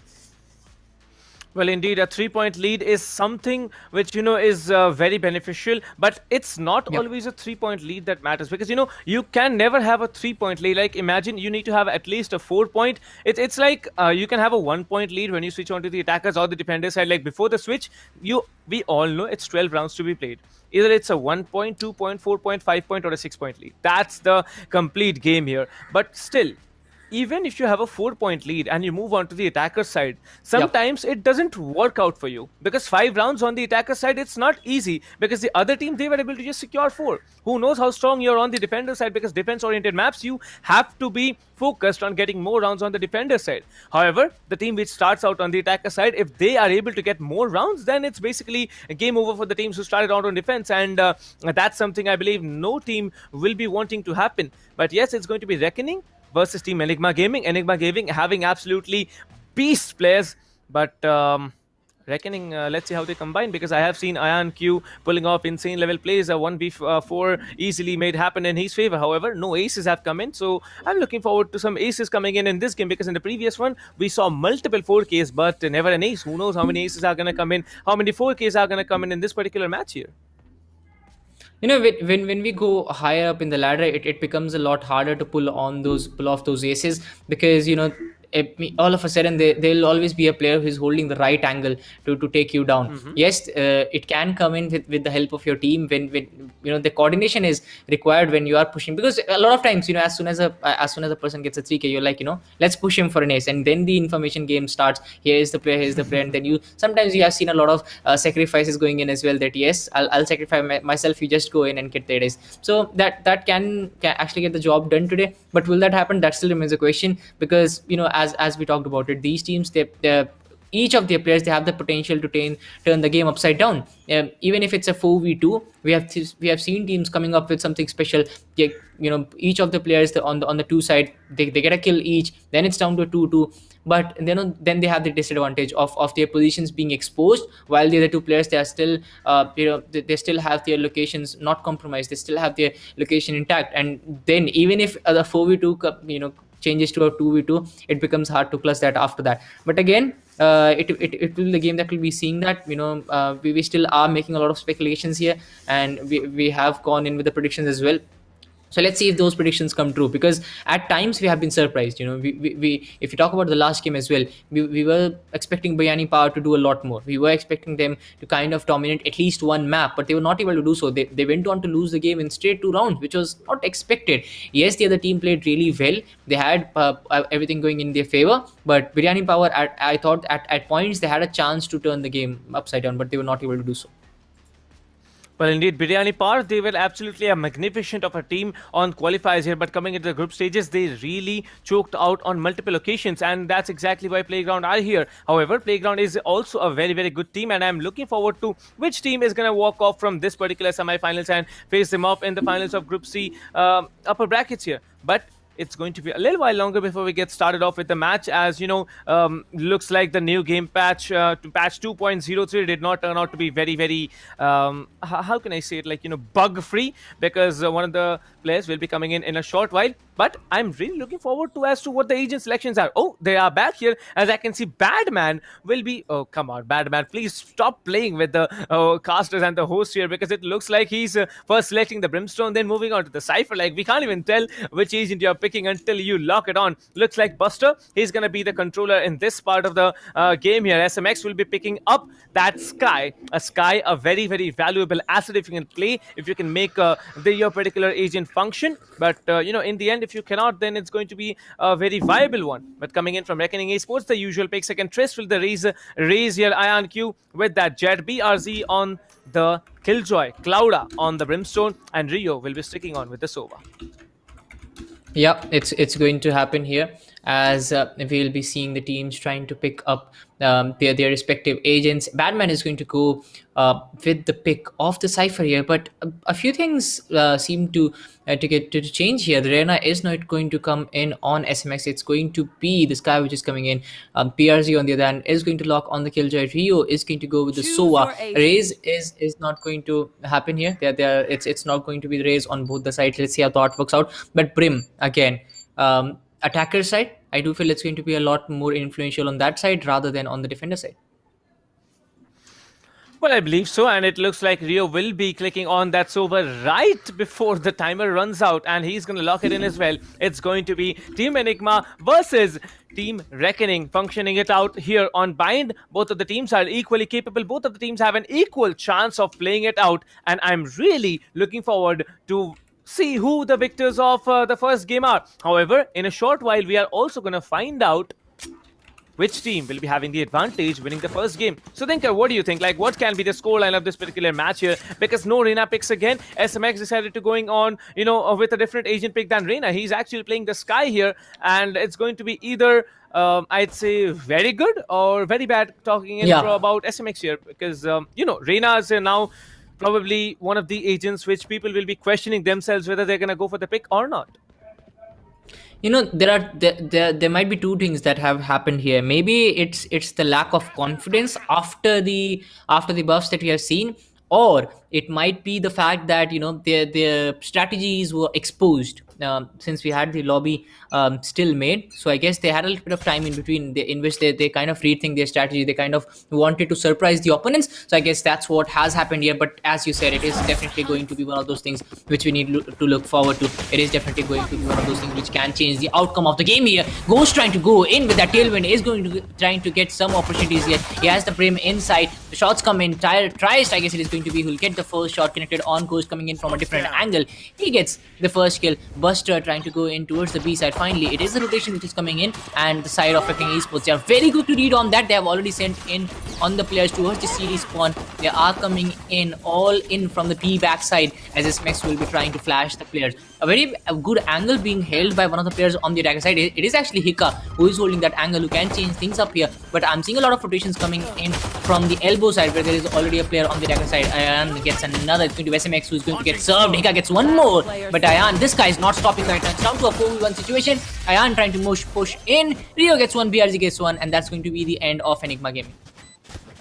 Well, that is going to be the end indeed, and the defuse will be also come in. Ayan Q with the defuse, and Team Reckoning will be securing the first round. After all, looks like it's a very, I believe, I'd say a very decent, play coming in from the team, because the way everyone came in that post-plan scenario is absolutely massive, and not a player was lost from Team Reckoning in that post-plan situation. So that's a very, very powerful hold and a powerful retake that came in. Ayan Q with 2 frags already, Twist with 1, Rio with 1, BRZ with 1 as well. However, the Brimstone will be there in the support role, getting just 1 assist from the first round. Now, it's down to all the teams performing to their best. Team Enigma Gaming, they have just 1 frag.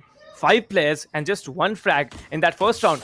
Pistol round and eco round coming in from Team Enigma here, probably pushing in for a full buy coming in the next one. But Reckoning, they are gonna stick in for, I'd say, a semi-force buy, because they are still, there are still 2 players from Team Reckoning here who really want to play with their frenzies and their classics and their ghosts. Yep.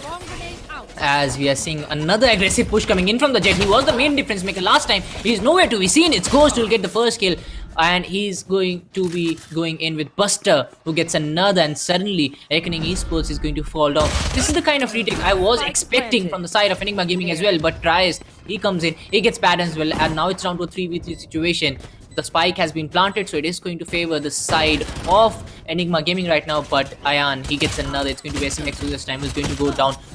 Is trying to take down the player, but he has the classic in his hand. He's trying to get another kill. He'll connect it beautifully, and now it's going to be Reckoning Esports. Even after losing a couple of players early, they were able to come up with a very beautiful retake, and it was amazing to see. This is where the game actually changed. Ghost tried to move in again, but at this 3v3 situation, look at what Tryst is doing. He has the player, he goes for a little peek, not exposing himself too much, gets the kill as well. Ayan, right from the start, he's right off the bat, you can see him trying to dominate the game. This is what duelists are supposed to do, and Ayan is definitely doing that. And that too on defense. Beautiful play. Well, indeed, the Jet now moving in with a judge buy, absolutely, going in for judging the players. As you can see, this is going to be a full buy coming in from Team Enigma Gaming. Enigma Gaming can be pushing in onto a B side here, as I see 3 players will be coming in from B shot. One of them actually creeping up onto A shot as well. The spike has been, however, dropped out into A lobby. They are trying to get that one initial frag that they need Ghost needs to battle it out against Clouda. Clouda will be waiting. SMX will be coming in. His Wolf is gonna get popped out, trying to get information into one or maybe more players here. Well, he gets two informations into the bag. However, Clouda will be the man with that accuracy coming in and getting one frag. Now it's down to SMX. SMX is still waiting with the Phantom. 26 bullets in his mag here. He's gonna come in, probably trying to secure one frag from his perspective. 2-0. Enigma need that round. However, they have lost the first player. Is it going to be the same tails from the previous game here? Because now it looks like Team Reckoning, they have the better hand in the defense. Yep, and a couple of players were already on the flank from the side of Enigma while they were kind of baiting the A side. They went in towards the B side. It's going to be Brim who will make the move. Batman gets one on to Rio. BRZ on the other hand will get rid of Buster and Batman at the same time to actually dent the side of Enigma completely. It's down to a 4v1 situation where Enigma Gaming is completely looking out of the game, and I'm kind of sure that they are going to be forced into an eco in maybe in the next couple of rounds. We'll have to see if this one is going to be the one where they'll be forced to. But look at this. I mean, it was on the back of the first kill that came in from the Reckoning Esports side, where Enigma was trying to go in towards the showers, and then all of a sudden they lost one. Then we had the Sky who was trying to hold on to that A side, but we had 2-3 players which went in from Enigma completely towards the Reckoning Esports side. That was the B side, which was kind of the battleground between the two teams. But then came the Sova from Reckoning Esports. He put in that recon dart to cancel out that flank, and they were able to land themselves one more victory, as we are seeing the 4th round between these two teams.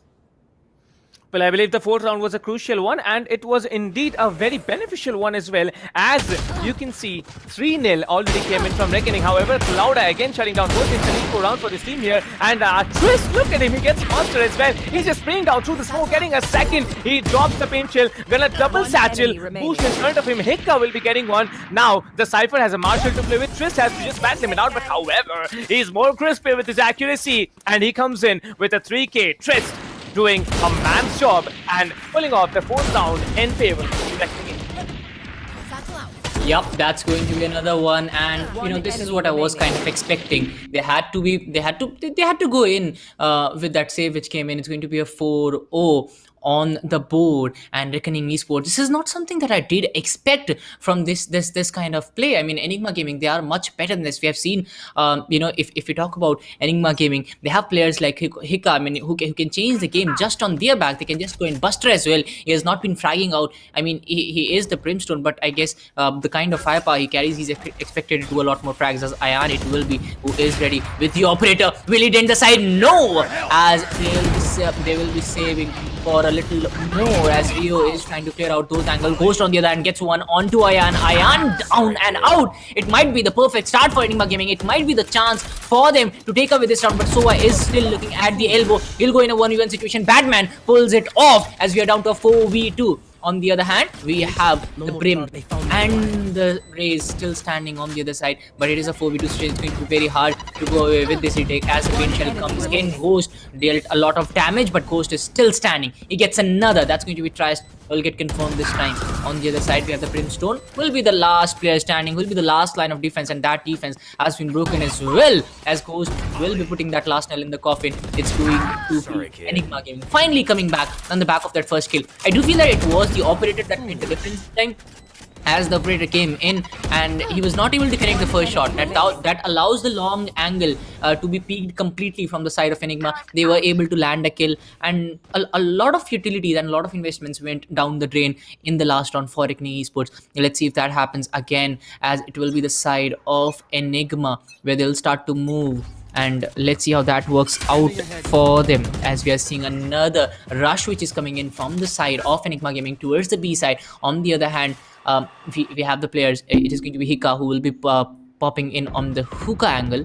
Let's see if he can get the kill, as Batman will be trying to clear out all the places, all the angles that can be peeked from, as Hikka trying to get to one. Unfortunately won't be able to connect. This might just be a rotate which might come in from the players on the side of Enigma, but they need to be a lot more composed, as Cypher has already I guess committed with the Jet on that side. Triest will try to pull off that boombot to clear out the side to actually see if there is any on that side, and then he'll be on the rotate as BRZ gets one, but he'll be traded immediately by Ghost, and that puts all these teams to down to 4v4 situation, where Jet on the side of Enigma is actually struggling with those health points. Let's see if he'll be able to come back, as Clouda He's very well placed. As soon as the peak comes in, he'll be sure to make the other side play. It's going to be the Raze who's going to come in. Clouda connects that headshot beautifully, gets one.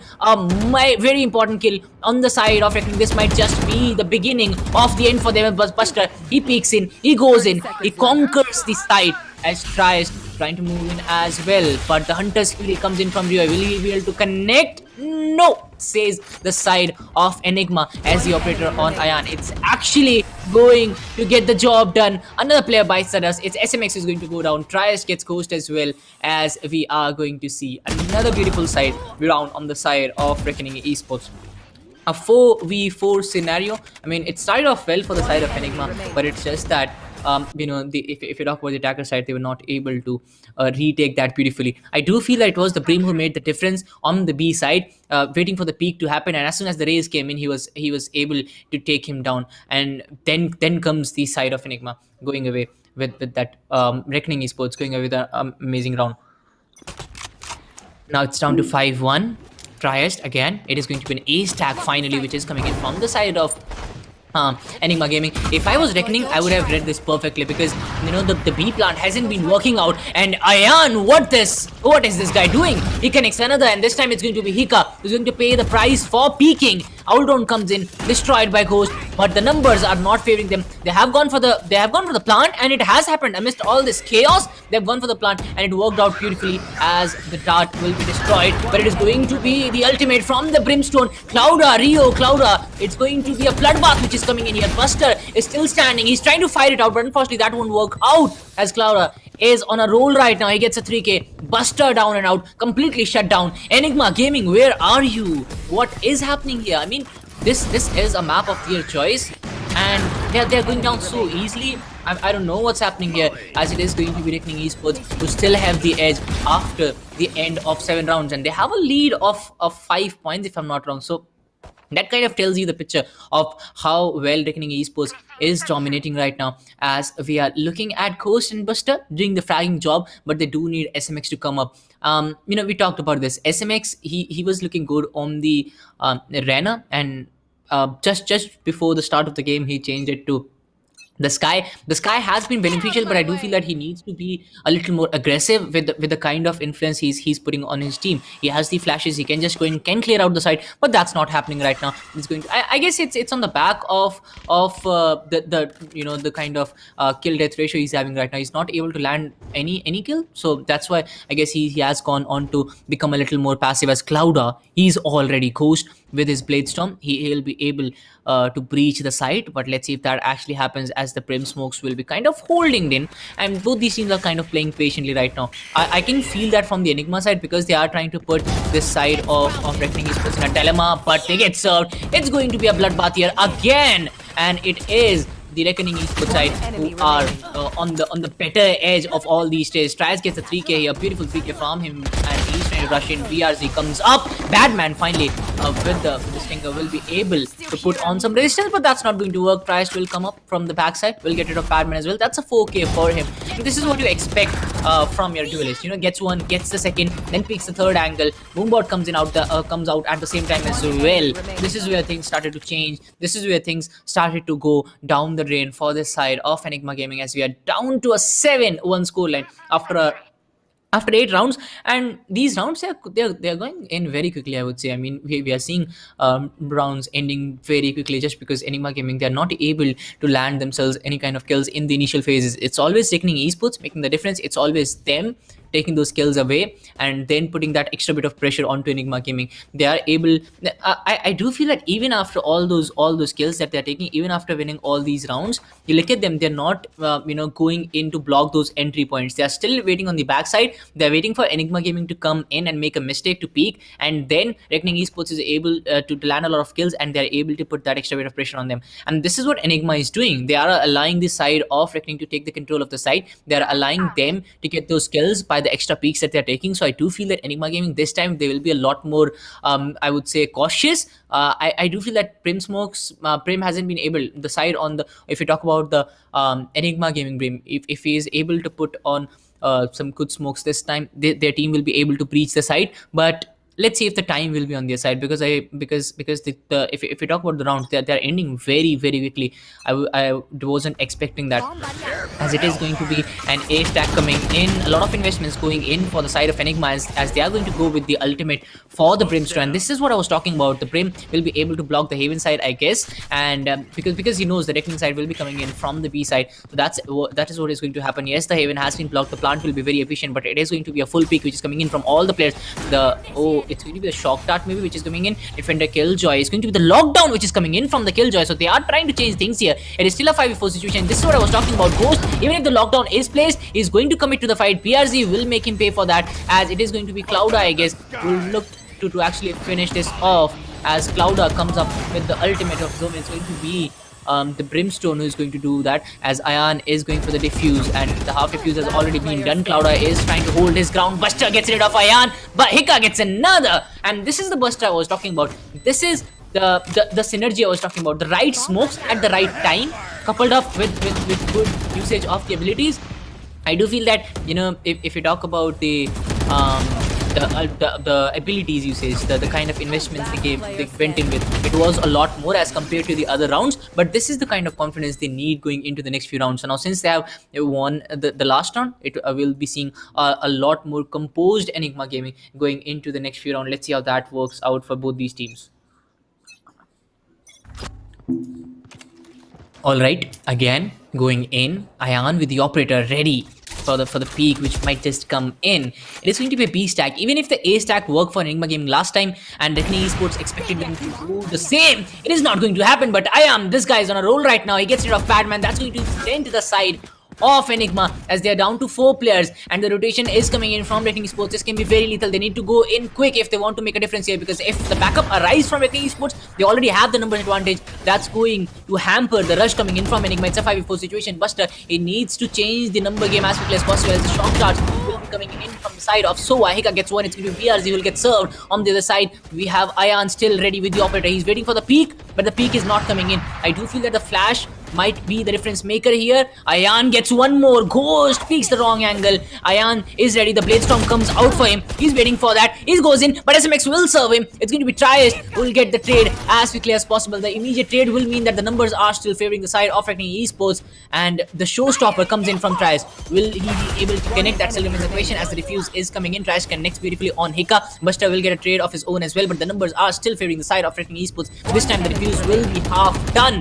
Buster is looking to change things here. He gets one. He gets another. 3k from Buster will mean that the Enigma Gaming side is going to run high on confidence, is going to go in and go into the victory. But Ayan, he was the difference maker here. He gets the first one. Then in the elbow region as well, he was able to land one more kill. But still, a 1v2 from Buster will mean that this brilliant performance, this definitely deserves a round. And Buster is going to hold his nerves. He's going to go away with a victory here to actually decrease the deficit to 4 points. Let's see how far they can go, as this right now the tides are favoring Enigma Gaming. Right now, the flow is favoring the Enigma Gaming. And if Reckoning Esports wants to win this one, it will be against the flow of the game. Cypher, on the other hand, is looking to peek the showers angle right now. He'll try to move in, trying to place his utilities really well on the side of Reckoning Esports. You can already see everything is working for them, you know.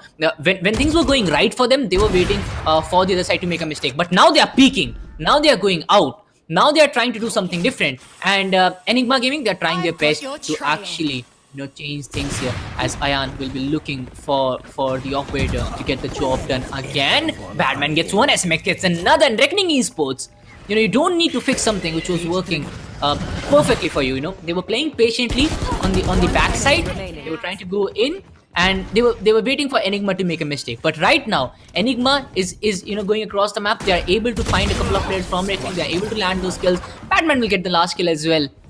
And on the back of it, Enigma finally gets one more. This is the same kind of things that come in. The rich gets richer, the poor gets poorer. And why am I saying that here? It's because when Reckoning Esports was winning, when the flow of the game was in their favor, they were not making any mistakes. They were waiting on the sides.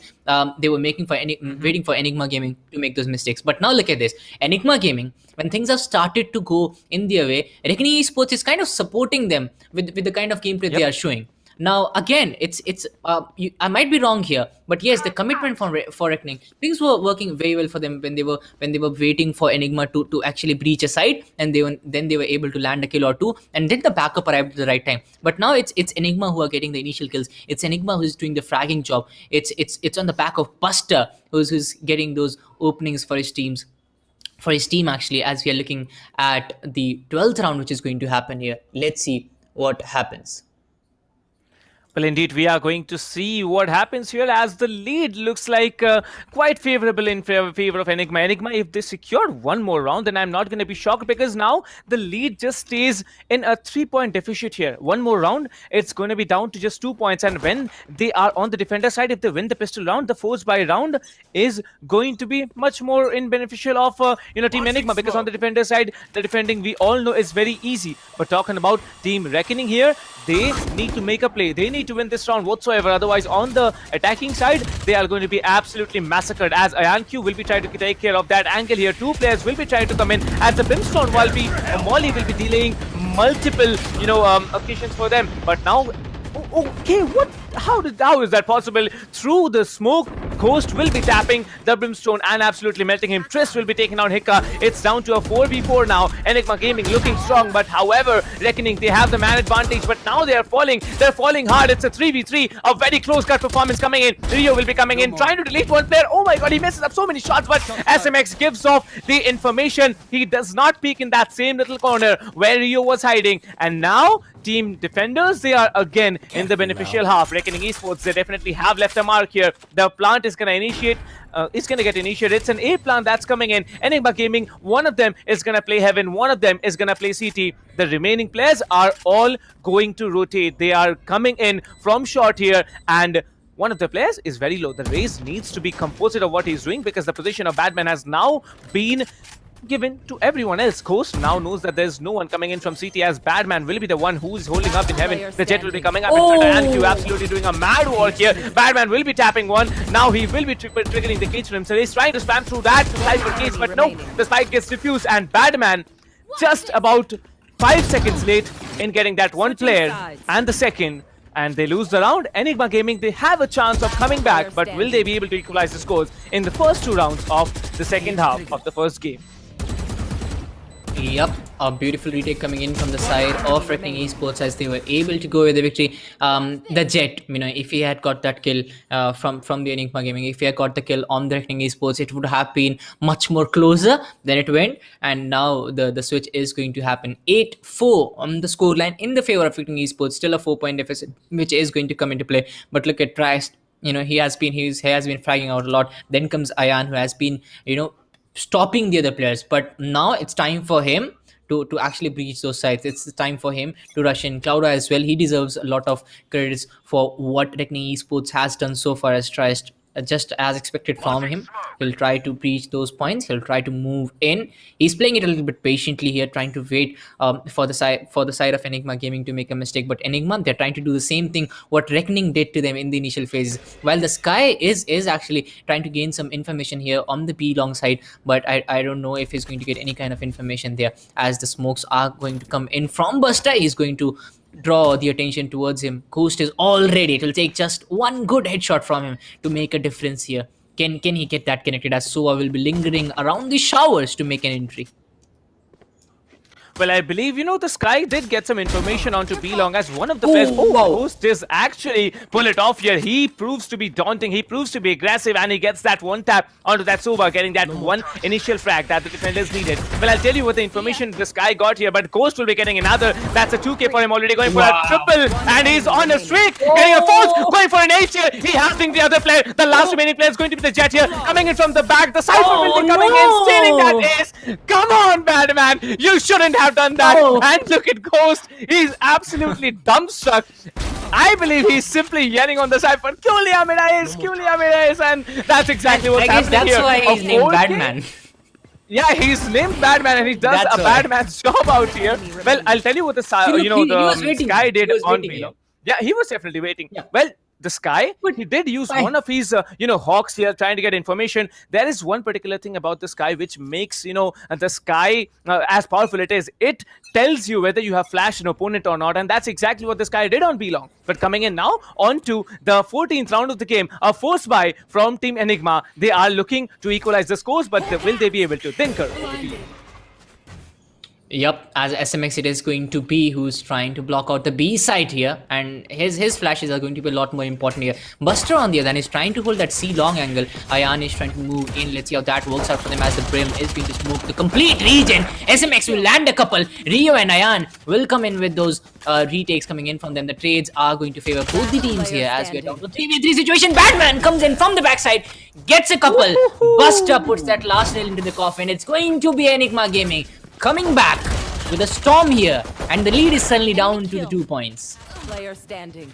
Well, it's not yet a comeback because, 2 points can be a very big factor. Now it's going to be a full buy coming in from Reckoning. Reckoning, they actually can reckon havoc here because everyone from their team will be having heavy shields, will be having those Phantoms and Vandals to play with, and will be having full utilities. You can see the kill numbers. Twist and IonQ doing a mad workout here. Clara already on the double digits. Rio and BRZ, however, on defense, we really thought that they were going to show up, but they did not. Now, talking about Ghost here, he has picked up an operator. He needs to get information. He needs to get that one initial frag. He is picking up showers here. He knows that there can be one player lurking around here, but there's no one to be found. IonQ, however, picking up in B-Long, trying to get some information as the defending Brimstone has decided to smoke off both Long and Hookah.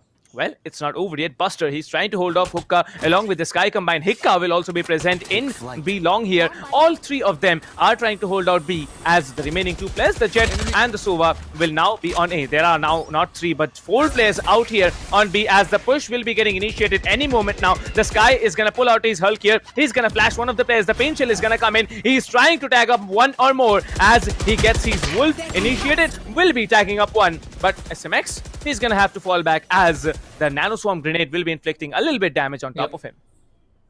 Yeah, but a rotate is on the cards for the side of Reckoning, but they need to make it quick just because we know how quick Enigma Gaming is to read on these plays. But they are playing the waiting game here, but the flash comes out again from the side of the Sky of the Enigma Gaming as Hikka is again waiting for the peak to come in and tries. Is it right here? BRZ gets one, Hikka gets one as well, but Ayan comes up with a retake. It's all happening here. Bister gets a couple here to actually turn the side of Reckoning, but Clouda comes up with a retake. He's going to trade it out as you're down to a 2v2 situation. The time is running out. Raze has the spike. Clouda gets one more. It's Batman who has been served here, but they need to get the plant done. Yes, it is going to the plant, which is going to come in. Clouda, he's holding the angle here. He'll get the kill. He'll get the 3k as well, and he'll make sure that his team is going to come back with one more round. And now Reckoning Esports, they are trying to elongate their lead. As you said, 2 points, it's a huge lead going into these kinds of phases, going into the final few phases of the game. And now Reckoning Esports going away with this round, which was kind of evenly poised. It was well played by both the teams. If you ask me, none of them made a mistake. It was just that the retakes were far more better from the side of Reckoning, and that's why they were able to land this round.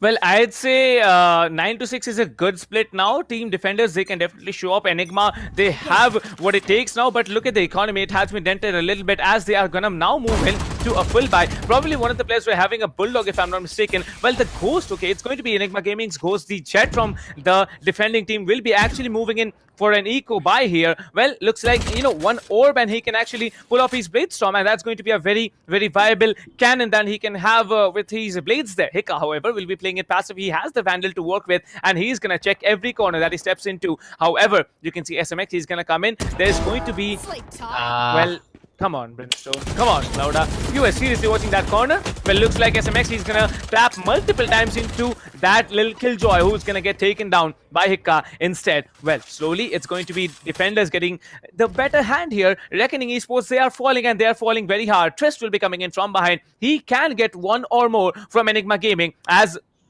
Oh.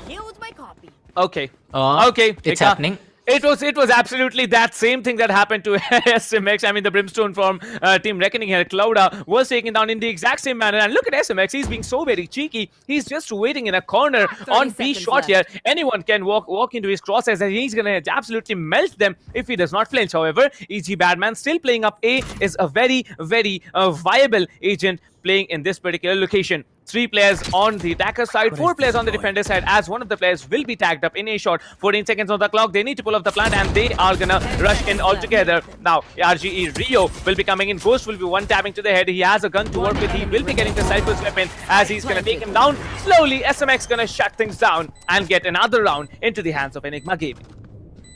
Yeah, it's going to be the time which is going to make a lot of difference. I do feel that Reckoning Esports, they spent a lot of time on the B side, and that's why I guess the difference was made. But look at Trias going in, clearing out Hika. Then the same thing happened with the Brim as well. But Ghost was trying to change things here, and on the side of Reckoning Esports, didn't have any chance then to go for the plant. The plant did happen. But yeah, Enigma Gaming was very quick to come up with a retake, to get the side control in their favor, to get the defuse done, as we are looking at a 9-7 scoreline. It was a perfect strategy from Enigma Gaming, and if they can keep up with that, and I do feel that this round is also going to favor them, just because the kind of investments that have been made by the side of Reckoning, they have been forced into that round here as SMX. It's the perfect opportunity for Enigma Gaming to get the control of this match, to sit in the driver's seat, and to take the game away from the side of Reckoning, as the showstopper is going to come in from Hika, but unfortunately will go down the drain. A little bit of damage done, but the Brim smokes will be denying them the sights as soon as they come out, as soon as they peek. They'll be paying the price for it. Hika is all ready. The Brim is going for that aggressive peek, but no, actually the call has been made to stay back. The call has been made to clear out the A side, but I do feel the Cypher utilities, they are going to come in handy at this point, and the information provided by him will be the game changer. Look at this. This is what I was talking about. Badman, I knew he's all ready, and they expect from the side of Reckoning to fall back here, which has been the kind of Reckoning we have been seeing. But Ayan, he's kind of peaking. I feel that he has a sight over that race, but no, that's not going to happen here. Madman on the other side is completely ready with his spy cam as well. He's waiting for the peaks to happen. He's waiting for the push to happen, and it is going to be an A stack which is coming in on the other side. This is a 2-3 split which is coming in from the side of Enigma, which might just go against them. And finally, the utilities come through. Badman is going to pass on all that information towards his squad mate, and yes, on the back of that information, they are going to come in. But Ghost gets the first kill. It's going to be Ayan who has been served, and now it's a perfect start for Enigma Gaming. They get one more. Badman shuts down BRZ, but Cloud and Trias, they come in with the retakes. They come in with the trades. Hika gets a couple, and Reckoning Esports is down to the last player. Let's see what he can do. It's going to be Rio. Not the best of the guns that you need for the clutch. SMX will shut him down. The refuse is going to happen. And Enigma Gaming, they are going to decrease that lead to 1 point now. Well, one thing if you hadn't noticed, Zinker, Hika hit one player onto the entry of U-Haul, or lamps, however you like to call it, from the teleporter. He flipped to 180 and clicked a headshot onto that attacking race. Like, remember this play, this was that moment here. Well, Batman got one, he was absolutely getting melted here. Ghost was taken down. Look at him, Hika hit once, he flicked and just hit over that race here. I don't know how the race messed up all those shots at that close range. It's a frenzy. But it is what it is. Enigma Gaming, yeah, that's what the frenzy is all about. 13 bullets, you mess it up, you go for the reload, you're basically dead. Now the full buy is coming in from both the teams here. Ghost will be sticking in with an operator. Where he will he playing? Well, I believe he's now playing onto B side, if not mistaken. Yeah, he's gonna play up on B side. He's gonna play a B long, as I believe the attackers, they are willing to go for an A side execute. Well, yes, they are gonna go for an A side execute, as there's going to be the team flash coming in from the defender Sky here, and slowly everyone is gonna pull up onto A side. Yeah, Rio will get the first kill. That's the perfect start for the side of Reckoning. This time they'll go for a very efficient plant here. And now things look to be favoring Reckoning, but Ghost with the operator. Let's see if he can do something. A lot of utilities coming through from the side of Trackers as well. The Killjoy comes in to delay the push which might be coming in from the side of Enigma. They want to buy a lot of time here. The plant has been done. The utilities have been used up. So it might just be a perfect script for the side of Reckoning to go away with this round. But Enigma Gaming, do they have the surprise element? Can they come up with something special here? The time is running out on the side of Enigma. They need to do something special here. The Cloud first comes in to block the sides, and then it's going to be Ayan who's waiting for the opportunity. Ghost finally lands one shot onto Cloud. He gets another. It's BRZ who's been taken down, and suddenly things start to change. Ika gets another. He gets one more, and now it's down to a 3v1 situation. Reckoning, what have you done here? You had everything.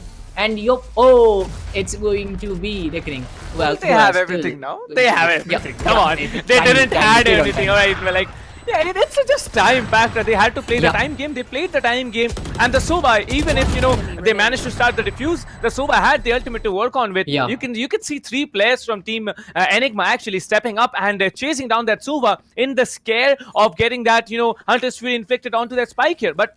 Looks like Enigma Gaming, they had the time game against them, and Reckoning work off with another lead here. 2 points lead still in the hands of Reckoning here. A force buy coming in. Well, I don't think it's a force buy here. One of the players from the defender side is actually into an eco phase. However, the others, they are now pulling off a full buy.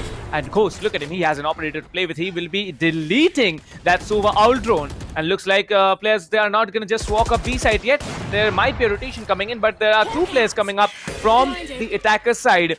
And they're rotating. Yeah, they're all rotating. There's only 1 player up in B long. Rest everyone is going to rotate, and they are walking from caves onto A side. Yeah, it's looking like a replica of the last round that we saw, where Cypher again will prove to be handy. But at the same time, you can see that Reckoning Esports is very cautious of every move they are making. We still have a rotation coming in from Enigma. They are very quick to rotate, but a couple of players still stand on the long angle. I do expect them to come back as well. We have the Sova again going in with the spike. Let's see if he'll be able to get that plant done. As again, if you talk about the Brim utilities, that's going to happen here. The smoke is going to be very important. Cloudburst coming in. Oh, Ghost, he shuts down the showstopper right at that moment. Ghost getting the first kill. It's the perfect opportunity for the side of Enigma to make a difference. As PRC gets one, it's going to be Ayan who will come up with one more to dent the side of Enigma Gaming. It's down to a 4v3 situation. Ayan trying to fall back here, trying to gain some more momentum, gain some more information before they completely commit to the side. The numbers are still in their favor, but since they have delayed the rush a little bit, it will mean that all of Enigma Gaming players, they have come in. The Cloudburst comes in again. On the other side, we have the plant which has already happened. SMX will get one onto Ayan. Clouda comes up with one more onto Ghost. Buster on the other, and he's finally fragging it out as Buster is going for the defuse. BRZ, he needs to go in. He's going in. He'll shut down Buster. Oh, BRZ gets a 3k here. He's going to dent the side of Enigma as Reckoning Esports inch closer towards the victory. Well, indeed, Reckoning Esports, they are now at an 11-point score line here. 11-8. It's a very, very close one for Reckoning. If Reckoning get down from this particular position, from this particular scoreboard, score that we have, I'm going to be completely mad about it, because now 3 points to work out with Enigma Gaming. They need to be careful now. They can go on for a full buy or for a force buy here. Looks like they are going in for a force buy here because they are down on that creds. 2 of the players will not be having heavy shields. 3 of the players will not be having heavy shields. And looks like Ghost, he's going to just play up with his ultimate, the Blade Storm, because he has it ready. Well, talking about the others, Batman also has his ultimate ready. He can pull up that neural threat as soon as possible. We're talking about Reckoning. You can see no one has the ultimate to work with. BRZ will be needing 2 frags or at least 1 frag and an orb to initiate his lockdown. But what will be happening? We are about to find out. 28 seconds on the clock as the teams decide to move on for a tactical break here. Well, we always do it, Thinker. Let's do it once again. What should be the thoughts that are now creeping into the players' minds here, especially at this discussion phase? You know, Reckoning, they just need to continue with what they have been doing so far. Enigma, on the other hand, they need to pull off something different here. I do feel that the strategy has been very good from them. You know, the Cypher on the A side has been getting the job done time and time again. But it's just that the trade game, it hasn't gone in their favor. And I guess that has been the difference maker here. If you look at the trade game on the side of Enigma Gaming, Heka and SMX, you expect a lot more work from them. Yes, Ghost and Buster, they are going in, they are fragging it out. But if SMX and Heka can win those duels, it will be a different story altogether for the side of Enigma. As we talked about it, Batman is going to come up with the neural theft here, but will Reckoning Esports allow them to go in with that? That is a bigger question here. If that will happen, maybe they'll be able to go with this round. But if Enigma Gaming loses this round, I do feel that will be all over. Anyways, Hika will again trying to play it a little aggressively, trying to block the choke points here, as Hika will be waiting for the peak on the other side. But if you look at Team Reckoning Esports, they are playing it a lot more patiently. They're trying to get going towards the mid side and then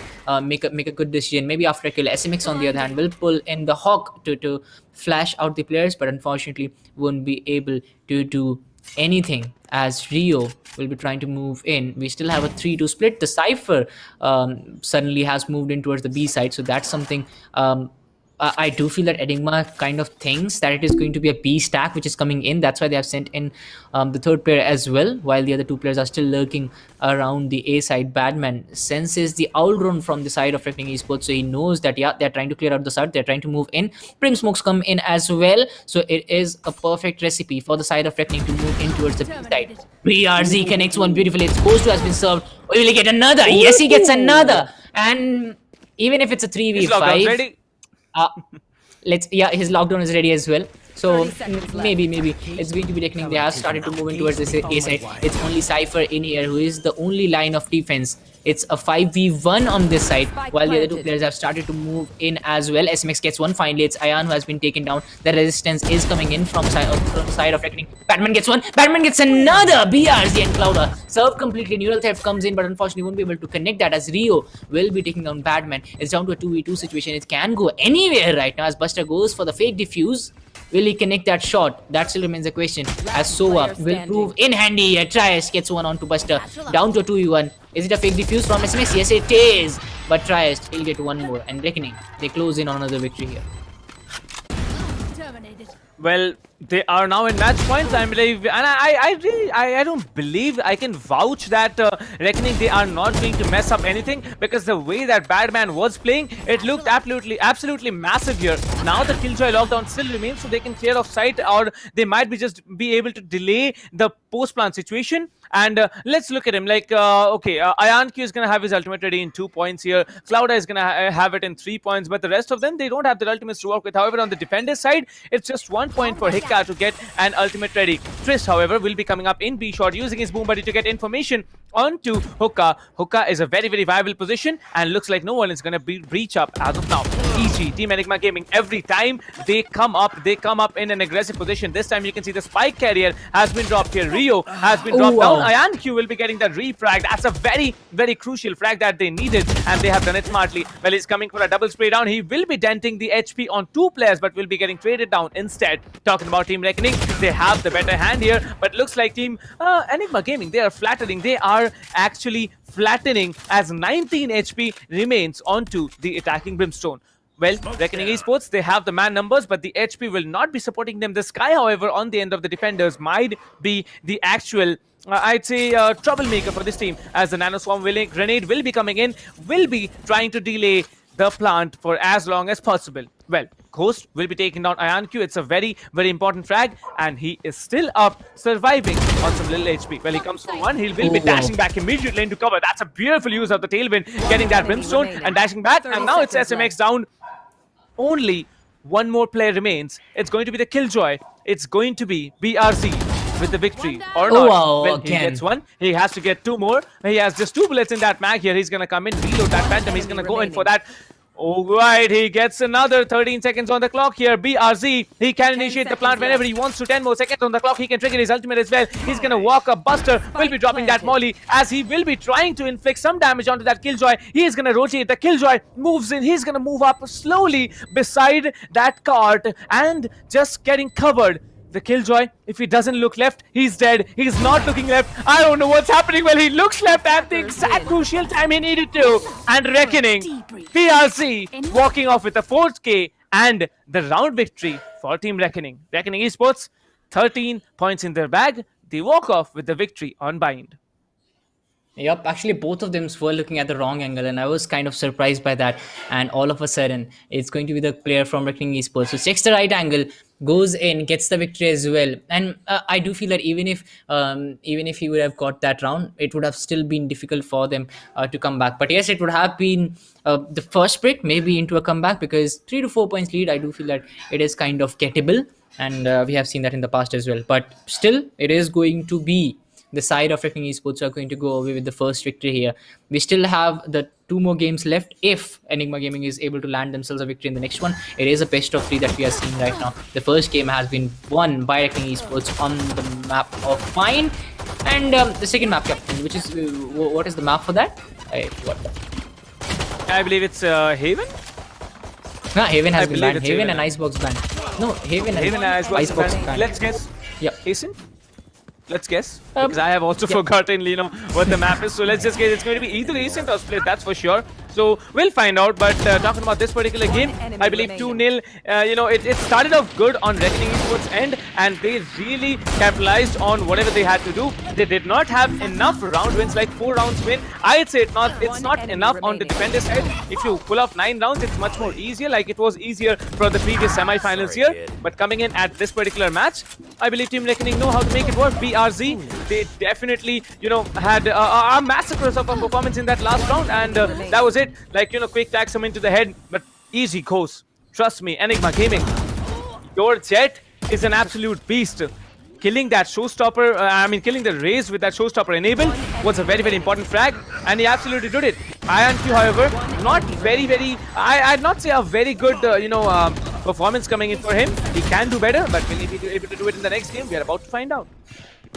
Yeah, Reckoning Esports actually, if you talk about team as a whole, they look much better. The openings that were created by their players, and then the retake, if you talk about the continuation of that momentum that came in from the Brim on their side, was much better. They were able to land the shots perfectly. They were checking the right angles. They were able to surprise the side of Enigma a lot more times, and I guess that was one of the main reasons that they were going in with those rounds. But if you talk about the likes of Clouda, even if he was not top fragging, he was making a lot of difference throughout the game. So yeah, he was one of the main reasons that it was a complete team performance from the side of Reckoning.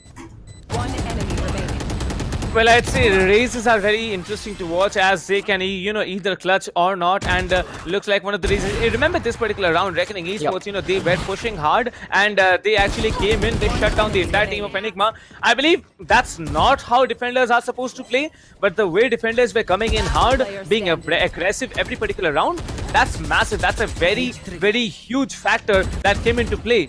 But when you're not able to do it, you're just not able to do it. Reckoning, they did push out on the defender side. They did get the rounds, but in the end, it was Enigma Gaming who suffered, and they suffered a lot more than anyone else. Imagine the Brimstone who was left alive onto the defender side here, onto the side of Enigma Gaming. If he had just peeked on the right side, it would have been game over. It would have been like, the round at least would have been sealed for Team Enigma Gaming, but he did not. The Killjoy turned out to be much more accurate and viable. And that was it. Reckoning Esports walk off with the victory.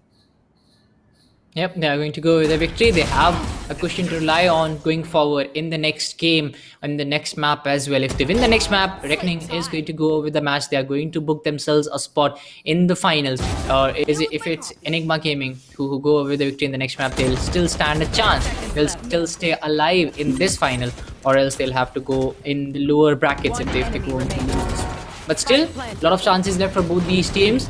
If they lose, if they win, there are still a lot of possibilities that can happen. We still can move to the third map. This is the best of 3 which is happening. The first map, as won by Reckoning, they'll be looking to close it in as early as possible. Because, Captain, after winning the first game, you don't want to go in the third map, just because the fact that the team who has won the second map, they'll be having a lot more information. They'll be having a lot more momentum going into the next few games. So that's something which can actually be the difference maker. Because if you talk about the momentum, we have talked about that a lot. If you talk about the first few rounds that happened, 6-1, 7-1 was the kind of scoreline that was coming in, and all of a sudden Enigma started to come back. It was just on the back of that one round that they won, and after that they were looking a lot more confident. So if Enigma Gaming is able to land a victory in the second game, which is going to be Ascent, then the third game they'll be kind of favored a little. I'd say, yeah, the next game, it's a very decent map pick. Like Ascent, I don't think we had seen quite a lot of Ascent yesterday, and especially we didn't see any bind, not yesterday, I mean the day before and the day before. So yeah, I'm really excited to see as to how the teams actually play out on Ascent, because Ascent is, like I always say, it's one of the most played maps, and it's one of the most commonly played maps in this tournament as well. Well, look at this last round here, BRZ. I don't know how SMX, a guy like SMX, actually misses so many shots with the Vandal onto the Killjoy, but it is what it is. 13-8 is the scoreline here. Reckoning Esports walk off with the win. Enigma Gaming, they had better players, but as a team, Reckoning Esports proved out to be very, very powerful. 19 flags onto Ghost, not winning the match, still getting the MVP. That's completely amazing. But BRZ, Trist, IonQ will be preceding Ghost here. 17, 19, and 16 frags from their perspective as well. Badman with 16, 15 for Clouda. Buster will be having 17. Hikka with 10. Really, really shocking here as to how Hikka is sitting down there with having just 10 frags and 16 deaths, but 9 assists from a race. Not at all appreciable. Talking about SMX, 12 frags for his perspective. And Rio from RGE, the team which won, actually had one player who could not pull off double digits. All right, like there are multiple factors which we can actually put into the scoreboard here, but it is what it is. No one's going to remember the scoreline. It's just 1-0 coming in favor of Reckoning Esports.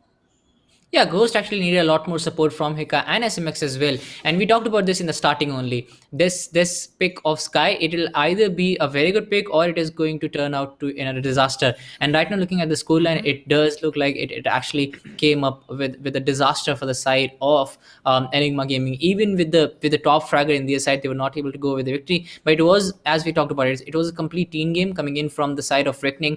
And this is what is required going into these kinds of games. You need the best kind of combination. You need the best kind of combination coupled up with a good synergy from both sides will mean that both the teams, the team will be able to gain a victory. And Reckoning Esports, so it was not just one player making the difference. It was not just one player fragging out. Look at the difference. 17 kills for BRZ. Try also going in with 19. Ion gets 16 as well. So there is only a difference of 1 to 2 kill if you talk about the fraggers there. So it kind of tells you how much of a difference all these players were making. And then Clouda comes in with 15 as well. So the kills were uniformly distributed across this team. But now if you talk about Hika SMX, they were actually kind of far away from the top fragger, which was Ghost. So yeah, I do feel that it's better to actually get hurt in the starting only, to get hit in the starting only, so that you can come back a lot more stronger in the second map. So I feel that in Ascent we'll be seeing a lot more composed, a lot more composed and good side of the team Enigma Gaming, and they'll be looking much more stronger than what they have in this one.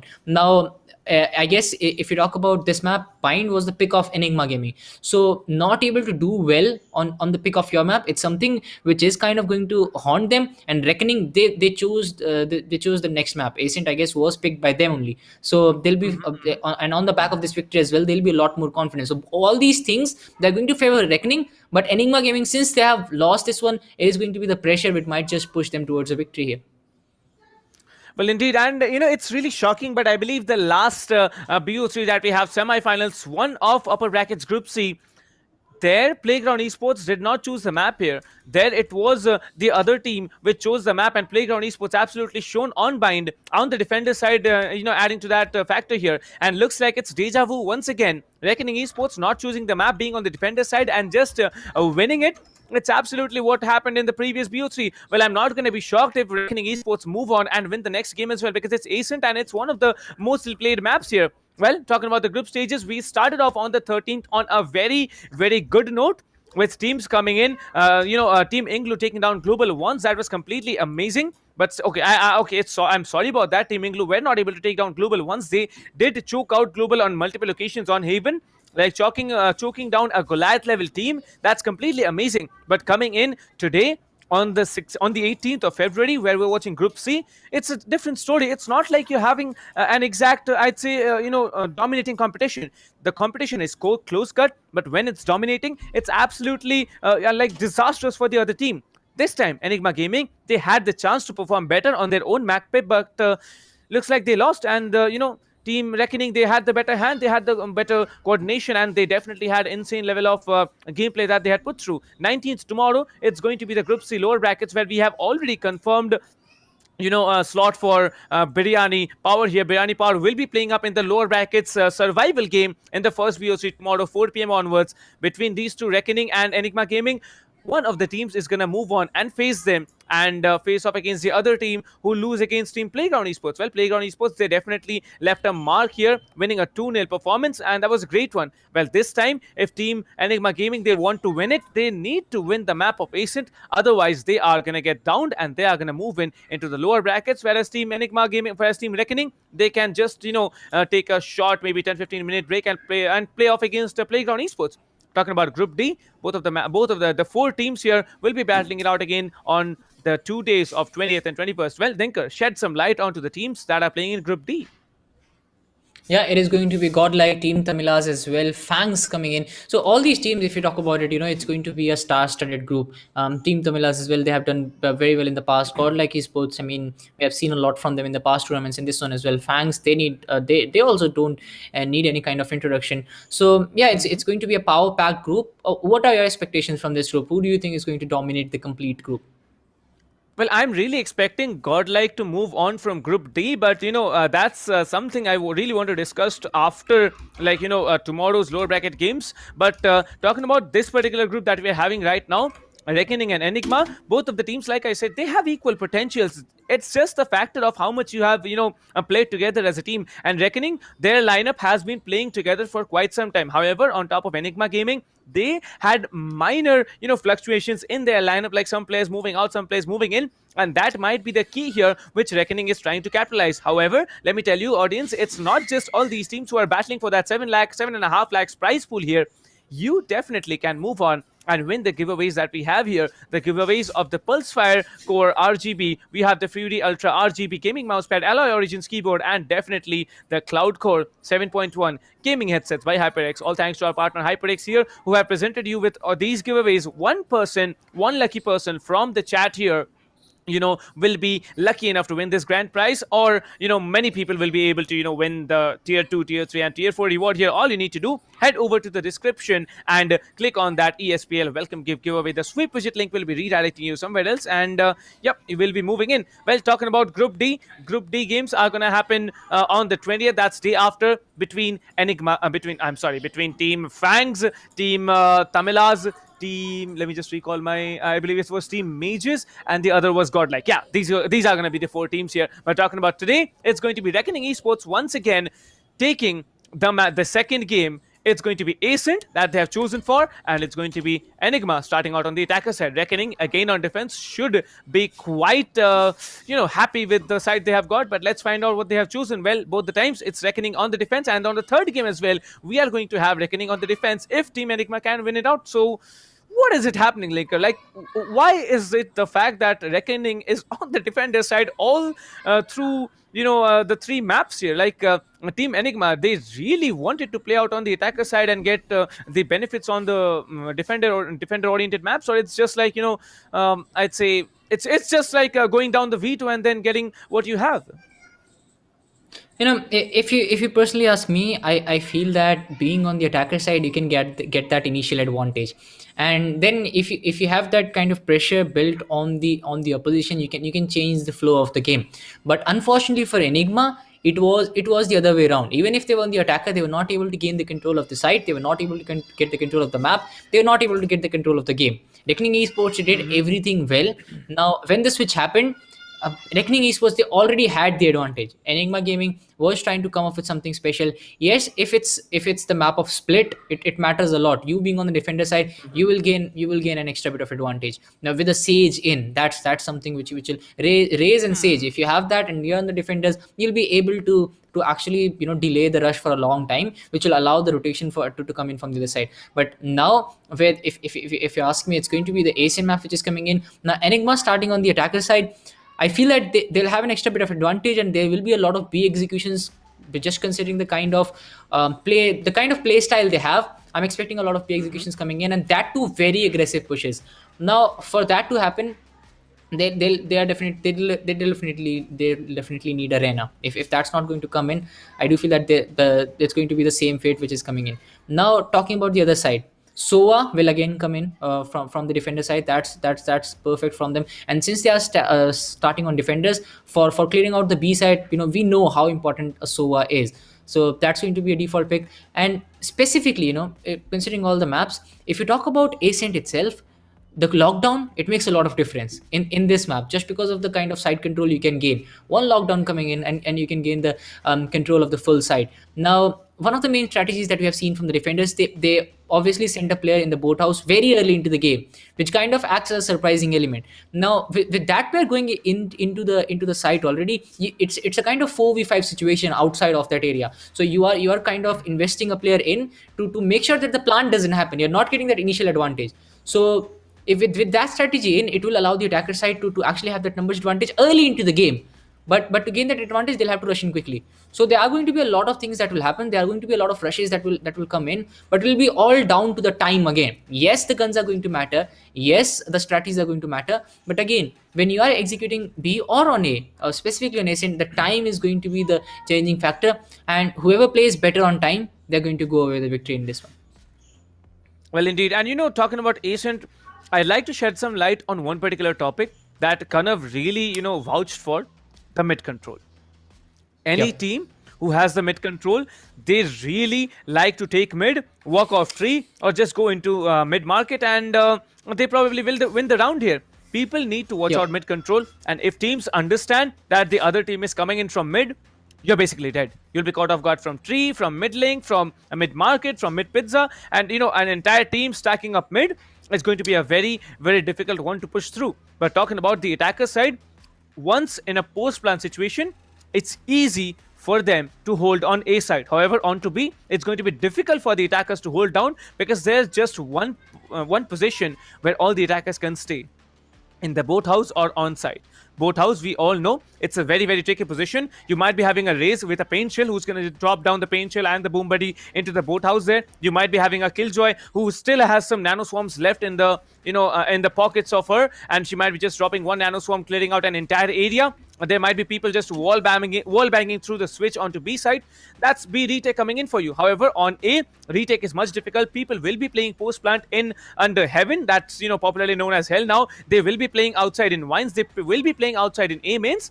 And that's one position you really need to look out for in a post-plan scenario. Talking about mid is going to be a very, very viable position to hold. And as you said, a dual sentinel play might be coming in. Maybe a Cypher and a Sage, maybe a Sage and a Killjoy. Who knows? Maybe it's a dual initiator, Sova and Sky once again. But I don't think anyone is going to go on with the Sky after that. It's a disastrous performance from SMX in the previous one. Although you should not completely blame it on the agent here, because in the last round, we remember SMX, he could have clutched it out against BRZ. BRZ had a Phantom, whereas SMX had a Vandal. One tap to the head, both of them could have been basically dead. And judging by what SMX had done, I believe he really messed up that Vandal spray onto BRZ. Well, what's happened has happened. Bind has been given off to Team Reckoning now.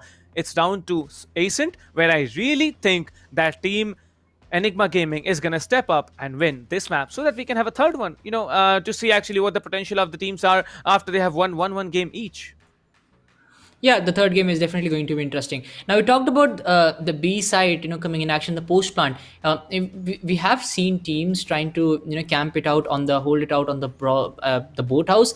But if you have the luxury of having 3 to 4 players, we have seen a lot of teams actually trying to play it a little more aggressively. They don't completely commit to the B side. They have a player in the B side, and when the defender side is actually on the rotate from the A side, they try to play a little more aggressively, and they try to block the entry points. That's what we have seen. Exactly. Now, this is where things become interesting, because if the rotation from the A side if it's from the CT side, then definitely it's not going to work out. But if a player is coming in from the mid, a player is coming in from the CT side, a player is coming in from a totally different angle, and when you have the defenders coming in from all 3 angles, this aggressive play can bite you back. But if you have the luxury of having good numbers on your favor, you can actually play a little more aggressively, send in a player or two, maybe towards the mid market. Even in a post plan situation, if you are doing something unexpected, something unusual, this is where you can win the game, because usual things, they don't win you championships. We have seen teams going for the usual gameplay. If you hold the usual angle, you'll be going out. Actually, if you talk about the last few games as well, in the last game only, we had a lot of players going down who were actually holding different angles. Because they have seen so many usual things, they have played so much that they were not expecting any of the players to come in from that side. That's why they were not checking it. They were kind of sure that the player is going to come in from the front side only, and that's why you could see these professional players not even checking the right hand side or the left hand side, and they were picked up really early. So these unusual plays, they actually get the surprise element in, and that's why I was we were seeing those kinds of plays. So again, post plant situation, you're on the attacker side, but you are still trying to hold those mid angles, trying to block the plays. Actually, there was a very good play coming in from Team Mahi when they had only 3 players and the opponents were having 2 players. They only sent 1 player on the B side to get the plant done, while even if they were on the attacker side, they had a player in the CT, they had a player in the mid, because they knew the other side is on the A. So they knew that either it will be from the CT or it will be from the mid. Now they blocked them there only. They didn't even allow them to go towards the plant side. So this is the kind of unusual play which can get you championships, which can get you rounds. And if you are able to do these kinds of plays, if you're able to even execute these surprises once, your opponent will always be thinking something different. Maybe he's coming up with something different this one as well. Then even if you don't do something aggressive, even if you don't do something surprising, your opponent will still be in a dilemma. Like, is he going to do something? Is he going to come up with some mad play again? So that's something you can do, and that's something that we'll be seeing in this game again. Well, Dinkar, asking personally, what would be your picks for this particular map here? Because imagine you and I were playing out in a 5v5. We had our own teams, like, which is never going to happen. We all know that. But still, what would be your ideal picks coming into this particular map here? Because I have my own set of picks. When I play with my own team, when I play with the ones I regularly play with, there are certain picks that we really vouch for. And based on today's nerfs and buffs that came into the game, the recent patch that was rolled out into the particular game of Valorant, what would be your ideal picks for this particular map here? I'll go with the first of all duelist. Again, the raise is going to come in handy, just because even if you're on the defender side, you can clear the B push rather easily. You can delay the rush as well for your teams to come in. Then comes if you talk about the Jet, which is kind of a default pick as well. Between a Reyna and a Jet, I'll be kind of confused. But whoever, if you have a Jet main, you can go in with that. If you have a Reyna main, then you can go in with that. Reyna, I'm not really sure after the buff if people will be using that, but Jet again comes in. Now talking about the smoke, Brim again is going to get the job done there.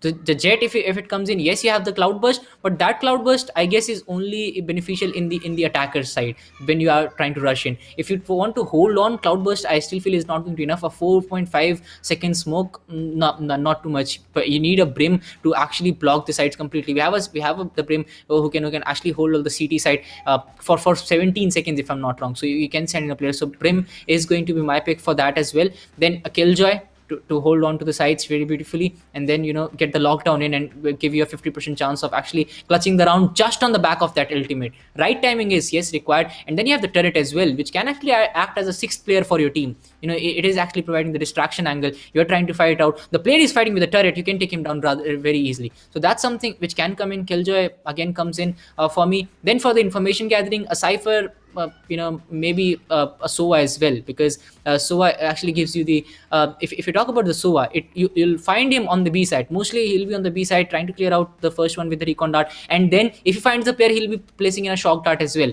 And then when the Hunter's Fury comes in, the players are going to come in from that side. You just pull it in. You'll be hitting one player at least. So that's going to be my perfect pick for that. What do you think is going to be the difference maker here, and what do you think the picks are going to be? Well, I have it right down here. Jet, Reyna / Raze, then it's going to be the Sova, it's going to be Sage, and it's going to be the Killjoy. You might be going for a smoker instead of the Sova here, but that's entirely you. However, this time looks like the Sova is going to come in. The Cypher is going to come in from the side of Enigma Gaming, and Reckoning, they are going to go in. Twist, however, shifting from the Raze to a Killjoy. How crucial can that be? We will be finding out in the game. IonQ sticking on with the Jet here. The Raze is going to be picked up by Razor. As I believe Razor has been a substitute from Team Reckoning Esports, if I'm not mistaken, Dinkar.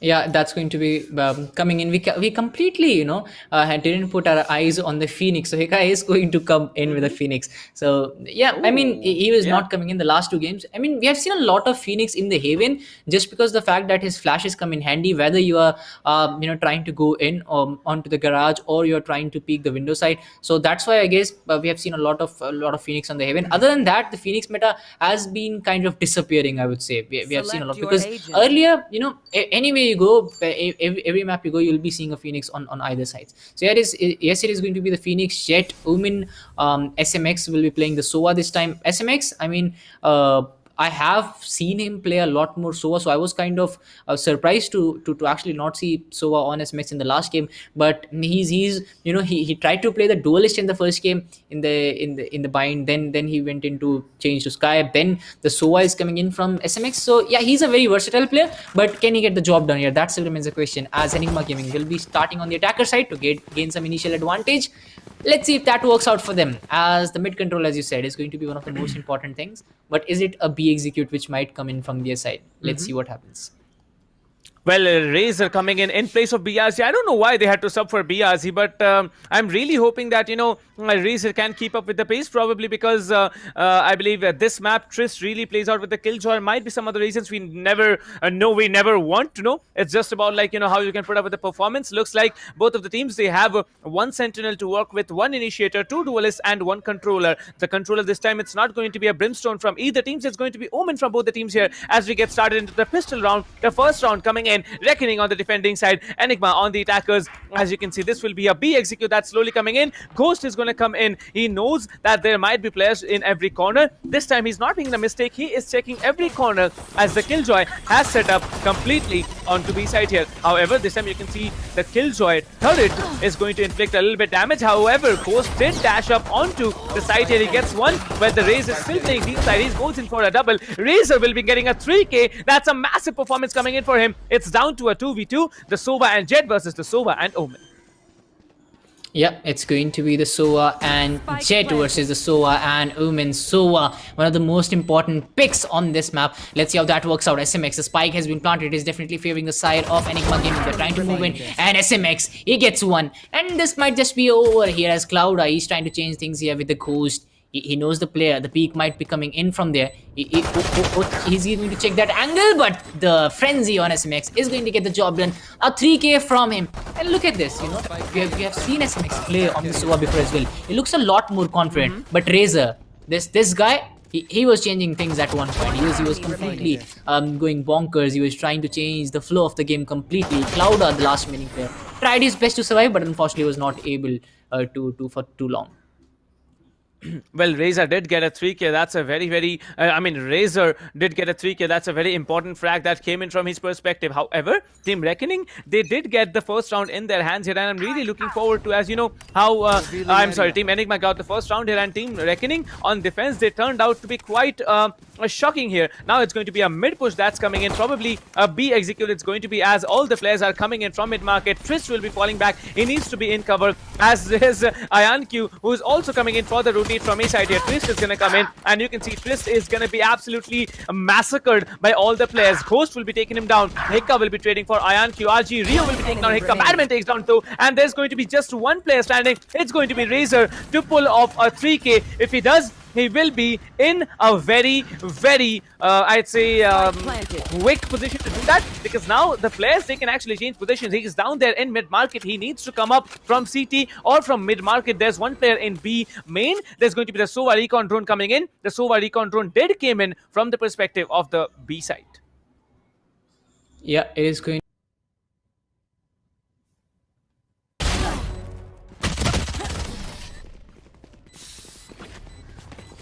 As Badman is going to the last kill, is going to land that kill, and he's going to go away.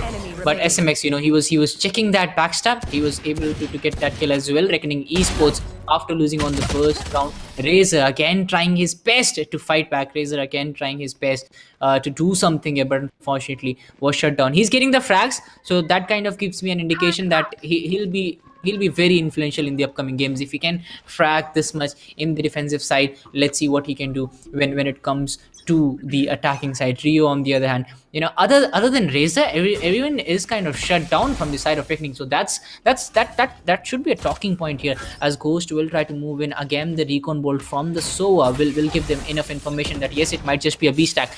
Talking about the game style of Enigma Gaming, we predicted this. It's going to be a B stack a lot of times, and if it doesn't work out for them, then they'll start moving towards A. Cypher, on the other hand, is trying to move towards the mid-market region, which is a kind of surprise for me, because Omen is holding that angle really well, and if Cypher gets shut down there, the whole team is actually following him. So that might just be a change of scenarios coming in this round, as a lot of investments might be coming in from Reckoning Esports as well. It is still a 5v5 gameplay which is coming in. Enigma Gaming is going for a very massive push here without having any kind of view blockage coming in. Sova has been spotted. Batman goes in. It goes to land the first kill. The first player tries to get taken down. Rio will come up with something special here. Razor comes up with the showstopper right in the third round. He's going to get a kill. SMX is taken as well. SMX, before going down, he got a kill, but Clouda is trying to change things here as we're down to a 1v2 situation. Enigma Gaming, they only have the Omen left, but he's getting the job done. The one-man army is still standing tall for his team, as Ayan is looking for some sight. This might go anywhere. He has been spotted. Ayan with the Phantom. He's not going to miss any, as Buster is going to get taken out. Is down to 2-1 after 3 rounds. Well, it's always, been that same legacy that comes in, except the first match that we had on Bind this afternoon. Like, 2 rounds, someone wins it, and then in the, I'd say on the full buy round from the other team, they usually come up and show big time. That's exactly what happened. Enigma Gaming, 3 times they came in on B side, 3 times they came in through mid, and only once has it failed. That too in a retake situation. Like, it's not a complete retake, but the players were on site here from the attacking team. Enigma Gaming, they really tried to get the better half, but now they can go into either a full buy or a forced buy, or they can actually go in for an eco round. 27 is on the clock. The clock timer has been paused, and I believe some discussions are getting done from Enigma Gaming. I want to see what the buys are, because this is a very crucial round for both the teams. Both the teams have almost 0 econ, and Clouda actually decides to go on with a Guardian buy. Like, what's going on his mind, Thinker? Yeah, that means that he's going to hold either the mid region or an entry point. That's just it, and he's showing full confidence on his aim. Let's see how that works out for them, because this is a very risky move, as you pointed it out. But on the other side, if you look at Ghost and Badman, they're still trying to think what needs to be done. While it is a kind of half and full buy coming in from the side of Enigma Gaming, this is something that puts your economy in the ruins for a long time, because if Enigma Gaming is not able to get a victory here, if they lose this one, a few players will be left with Phantoms, a few players will be left with with no gun, and then they'll have to force an eco in the next one. Now Ghost, he's a duelist, he's not having the ultimate on his side, so he's going to go with a classic. Maybe he's looking for the ult point here, and maybe then go with a Blade Storm. That might just be the strategy on his side, which seems like the case to me. And now it is an A stack which is coming in from them. The P stack has worked out in their favor 67% of the time. It only failed once. That too, it was a very close one, 1-1. But you need to have that X factor. You need to have that surprise factor in you, and that's why I guess they're looking for the A side here. It is the Raze which is playing very aggressively. It's a 3-2 split which is coming in, and if you look at Esports, they're expecting this. Now, for that ult point to go to the side of Jet, it is going to be a very tough task. This is what I was talking about. Ayan, he went in. He's going to Hika. He went in. He's going to get served. It's going to be Ayan holding that Phantom. Now the Jet, he'll have to remain on the backside. Even if he's a duelist, he's not having enough guns here. He just cannot go in and change the game for his team.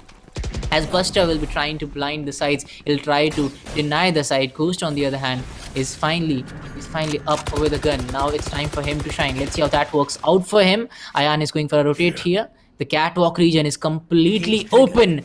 They all are in open, but Batman finally comes up with a cage to block the side. It's a very good move coming in from the side of Enigma Gaming, as they're looking to change things up here. They're going for a P stack now, a complete change of strategy after losing a player. As Rio, I guess he's going to gain enough information. The Tailwind will remain his position, but another cage from the Cypher will mean that again they're going to get blasted. Oh my god, it's a barrage of kills coming in from both the side, and it's Reckoning Esports on the better half, I would say, were receiving the longer part of the stick, as Ghost remains the only player. The last line of defense, he will spot a player. That's not going to work out. Rio with the Vandal gets the job done. And finally, Reckoning Esports, they get another 2-2 on the board. That's a good start, I'd say, but now probably the attackers might be thinking on to move on for a force buy or for an eco round, as by the looks of it, SMX definitely will be having a buy in the next round, so he decides to go on with the Spectre. The others, however, will be going on with Sheriffs, but a full buy round might be coming in from the hands of Team Reckoning. Reckoning definitely have evened up the scores now. 2-2 on the cards, as it's going to be the 5th round, which decides which team is going to be in the lead. Probably, I'd say it's Reckoning's round, because they have the buy that's coming in. Ghost, however, has the ultimate to work with. He can be the best player in the team now, just because he has the ultimate on. Buster will be dented for a lot on with that little paint shell. Now 45 HP still remaining. Chris will be getting one frag here. The attackers are falling short, and you can see Ranq will be coming in, getting on with that Omen. That Omen will be absolutely deleted here. Hikka will be sent back, and you can see the eco round definitely not playing out how they wanted it to. The Jet, however, will be pulling off the plan. They are going to get 300 extra crits here, as Razor is going to come in with the Phantom. Ghost will be getting one. He might be going for a double here. He has a classic to play with. He comes in, but he's going to get shut down. Clouda will be taking him down with the right click of a classic, and that's a round for Reckoning. It's going to be Reckoning with the lead after the 5th round. This is what I was talking about. When you go for a mixed buy in a round, and if you're not able to execute, that execution becomes, first of all, the execution becomes very tough with the mixed buy coming in. A couple of players going in with Phantoms and Randalls, others are still struggling with Classics or some other guns. Now, they lost that round, which meant that the next round is going to be an eco for all of them. Now, because of that, they have gone on to lose a couple of rounds where they would have done the damage control, where they would have only lost one round if they would have gone for the eco in the round before that. They would have a lot of economy to work with. Now again, they have gone with a lot of expectations, the investments coming in from them. So yeah, the strategy is kind of falling off on the side of Enigma. Let's see if they can come back stronger, as Razor is trying to play a little more aggressive here. He's trying to block the entry points, whereas on the side of attackers, they are trying to hold those angles. They are waiting for Reckoning Esports to play it a little aggressively. They are waiting for them to come out, and then they are trying to get the advantage of that. But both the teams playing it patiently will mean that the time will be running out on the side of Enigma. They'll have to do something here. And yes, you can already see Batman, who will be picked up at any moment. Yep, 2v1 situation. Triest is going to get that. Badman gets confirmed. And now look at Reckoning. They're coming up with Spectres. They'll get a couple of Phantoms and Rentals from the other side. They have not invested heavily in this one. They'll have a lot of economy to work with. But if Enigma Gaming is not able to turn things here, they are going to lose a couple more. As it is Ghost ready with his Vandal to try and hold that angle, as it is going to be a Sova which is coming in with that recon dart. Fortunately for them, the recon dart has been spotted to be destroyed, but Razor, he's ready. He spots the Phoenix. He'll take him out. The Killjoy comes in. Ghost gets one more. It's going to be Razor who has been shut down to a 3v3 situation. Enigma Gaming is trying to come back here. Killjoy gets taken out as well. SMX is on a roll right now. Enigma Gaming finally redeeming themselves. But what is Ayan doing? He has changed things in his team's favor. Both these teams going toe-to-toe with each other. 2 players have been detained. Reckoning Esports, they are going for a defuse. The defuse will be done. They get another. Okay. But this match, it was a roller coaster. Okay, I'd say Ayan Q, he had the, smart information coming out from the defender lockdown here. The Killjoy, definitely, I'd say, the legend of this particular round, because by the looks of it, the attacking Sova SMX was detained. And it is that reason that they pulled off the defuse. They did not waste any time. And Team Reckoning, they get another round. The defenders looking to be much, much stronger and smarter than Enigma. And I'd give them a +2 for this one. But, it's just the game can give them only +1. And that's it. 2 points lead now standing in the hands of Reckoning Esports. Well, looks like Enigma, they need to make a very big play happen. Let's see if they can do it in this particular round. Yeah, the Hunter's Fury is ready on the side, so I do feel that a lot of investments will be pulled off. If you talk about Cypher, he has the neural threat ready as well, so it will take just one kill to reveal all that information and maybe get that kill. Either it's going to be Clouda who has been shut down. Razor finally comes up with one, but he'll get traded off by Hika. So it is an A stack which is coming in, but the other 2 players, they still haven't read on to that. I'm talking about the attacker side right now because they are too far away, whereas Reckoning Esports, they have made it to the side surprisingly, whereas the Cypher still lurking around the A side. He'll try to move in. The plant still hasn't happened. They're still waiting for the right opportunity. This is what I was talking about. The Hunter's Fury comes in. It is going to change the game here. This is a lot of investment coming in. Rio gets another. What is happening here? They delayed the plant for a little while. They had the site right to their name. Now the plant happens. The numbers are not in their favor. Reckoning Esports trying to turn things around here. Buster is ready. He needs a 2k here, but Ayan plays it off beautifully. Gets one on to Buster. SMX gets taken out as well. It's going to be the Killjoy on the side of Reckoning is going to get the last job done, as they're again looking for that lockdown to come in rather early, as we are looking at a 7 round game here where the scoreline lies at 5-2, a 3-point lead for Reckoning.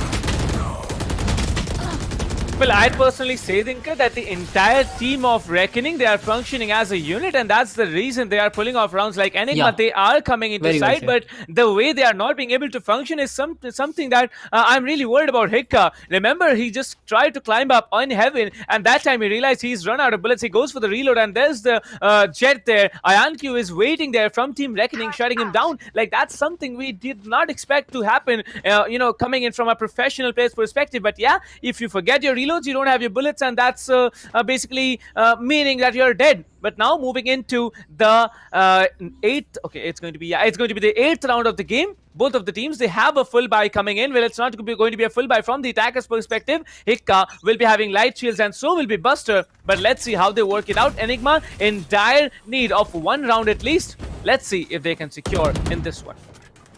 I do feel that Enigma, they need to know when to put the brakes on, because this is the same thing which happened in the last round as well. And when they started to come back, it was just too late. Now again, the same thing is happening on their side. It's not that they are trying, but the execution just hasn't been so good for them. Anyways, they're trying to go for a split here onto the A side and the B side. Ayan is steady with his operator. He'll be able to land a kill at least, as Umin is looking for a peek here. Oh, wow, Ayan. He Nice puts on shot that there. shot. Ghost on the other hand connects that headshot. Coach gets another. It's Razor who has been shut down. Buster is trying to relocate himself. And he has the jet right in front of him. Trashed on the other hand gets rid of Hiccup very early. It's down to a 3v2 situation. Enigma looking down and out, but finally they have done the plant, so that's going to help them. And as soon as the Killjoy peaks, he's going to get served because Ghost, he's already with those health points. It's going to be Ghost and Omen on the Haven. Oh no, oh no, Ayan gets taken out. Tries goes down as well. Rio finally comes up with the resistance, but Buster is there to shut him down. The last player from Enigma will save the day as we're looking at a 5-3 scoreline. Finally, Enigma Gaming trying to close in on that distance, but this shot from Ghost, this shot from actually that play, it was just too good. Ayan, I guess it was, who played it out beautifully, but unfortunately was not able to close it in, as it is going to be Enigma Gaming are going to go away with a victory here. But I guess the Sova was the game changer here. The Sova tried to reveal a lot of information, I guess, and that's why he was able to go in with that kind of freedom, and he was able to land that kill. Ayan again with the operator, he'll be trying to close the gates for the side of Enigma, as Reckoning Esports will be looking to come back here. Well, I believe, when you get an operator, you just take it. Yeah? You don't question yourself. Ayan Q, however, he has gone in for an operator, but he will be dinking the Killjoy really hard here. I believe a 80-point dink coming in, through a wall bank, trying to go for a refrag onto the Cypher here will be costing him a lot here. As you can see, his location has been pinged by the Sova out drone, as Clouda will be coming in from that smoke and shutting down Batman. Okay. I just heard two ultimates getting popped up. It's going to be the Run It Back and the Hunter's Fury. The Hunter's Fury from the attacker side here will be not getting anything done, as Hikka will be coming in, trying to get one players, and both of the ultimates are absolutely useless. They are unable to do anything, as the plant will be initiated in a short while. As you can see, it's going to be the Phoenix who gets taken down. Rio Reckoning. Oh my god, what is he trying to do? The Phoenix did not look out in that direction. That's a perfect reveal coming in from the defending Sova, as everyone is just waiting to just come in on SMX, as SMX position will be probably given up. Yeah, it is given up instead, and I believe Trist, the savior of the round. I'll not call Trist as the savior of the round, but the Sova coming in from A main, I believe that was the biggest advantage that Team Reckoning had here. And looks like both of the ultimates from the attacker side did not play out how they wanted it to. 6-3, 3-point lead already for Reckoning. They are doing good, my friend. Yeah, their advantage, and Phoenix not checking the right angle did play a vital role in Reckoning Esports going away with a victory here. SMX served at the end as the Killjoy came in with a perfect retake. The Peaker's advantage coming in, but now again the economy on the side of Enigma Gaming, it's going to go in ruins. They'll be forced to go in an eco, but again, look at that. SMX, is he still thinking about a Phantom, Bulldog, Spectre? Anything can work here. He still has some money to work around with, as Ghost will be trying to move in. The Shock Dart comes in, not able to do any kind of damage as of now, as the Recon Bolt this time. Maybe it will, oh no, as the Woman is ready. Rio is waiting for the peak to come in. It might be Buster with the Ghost, will just give an opportunity to the side of Reckoning Esports. The if you talk about the turret, it has been placed beautifully. The outdown comes in, it will be revealing one of the players, so Rio knows now that there is at least one player here, the Boathouse, in control of the Killjoys. That's something we have seen in the past as well. SMX will be trying to get his outdrawn to clear out the A side. Let's see how much information he's going to get, as Hikka will be waiting for the peak to come in from the CT spawn. If you talk about the side of Enigma Gaming, they're still unsure where they want to go, but it might just be a B execute. And considering the fact that the players from Reckoning Esports, the Jet and the Raze, they are so deep into the A side, it will be a delayed rush coming in. So if the attacker side, Enigma, if they are able to go in early, they'll be at a lot of advantage. Oh, Rio pulls up a beautiful shot. It's Ghost who has been served. The Boathouse strategy is working out for the side of Reckoning Esports. Enigma on the other hand, delaying the rush a little bit, which will allow the backup to arrive. As Tryski lands another, Rio gets another, but these two players, they have defended a 2v5 here. Well, I'd say, both of the players stacking up in the boathouse was a wise decision. Plus the eco round on Enigma really played out as they wanted it to.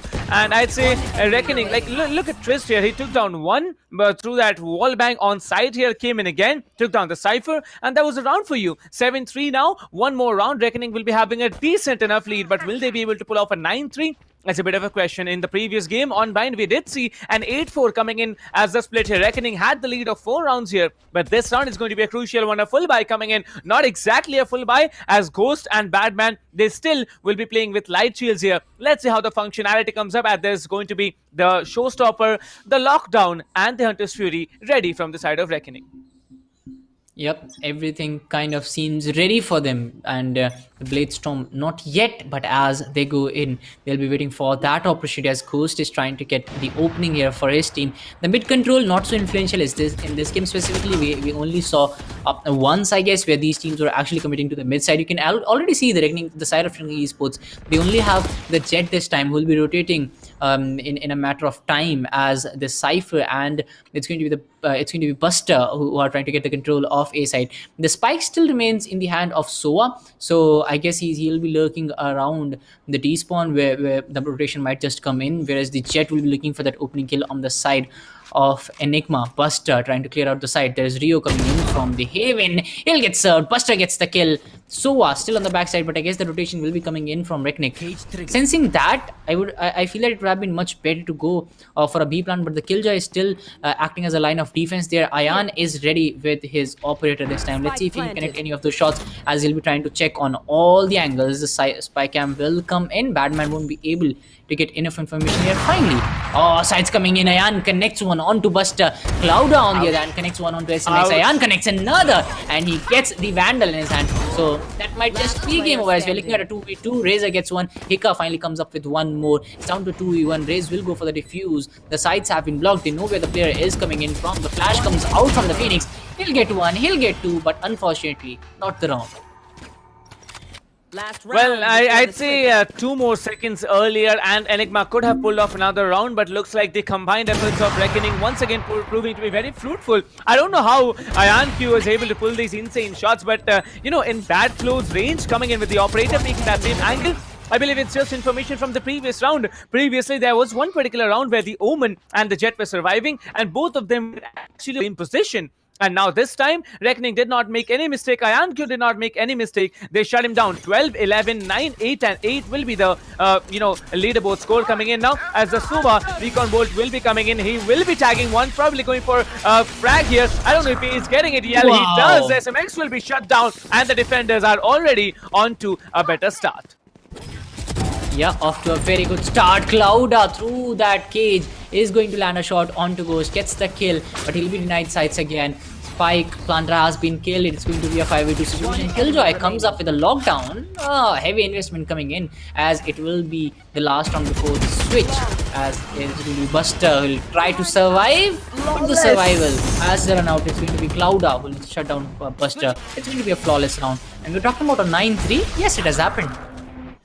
I don't know how the players listened to me, but they did listen to me and pull off a 9-3. Well, not giving myself any credit, but Clouda being a man of the hour here, shutting down one player on the entry. A very, very beautiful frag. Not just Clouda, I'd give the credits to, Rio as well. He also did a very smart job tagging up one player and eliminating him with the Hunter's Fury. I believe that's where the Hunter's Fury, comes handy here. You get 3 shots from it, not 2. And I don't know why, but I am having a feeling that maybe in patch 2.4, 2.04, the Hunter's Fury might be nerfed here. What are your thoughts about that? No. Hunter's Fury, it's. I don't know. I'm kind of sure, that it won't be nerfed, because it takes a lot of skills to actually land that shot. You have to go in. Yep. So yeah, you have to think hard. Right to is not miss. Yeah. But I have tried it out a lot of times, and it just doesn't work out for me. If it gets nerfed, I'm not using Sova ever again.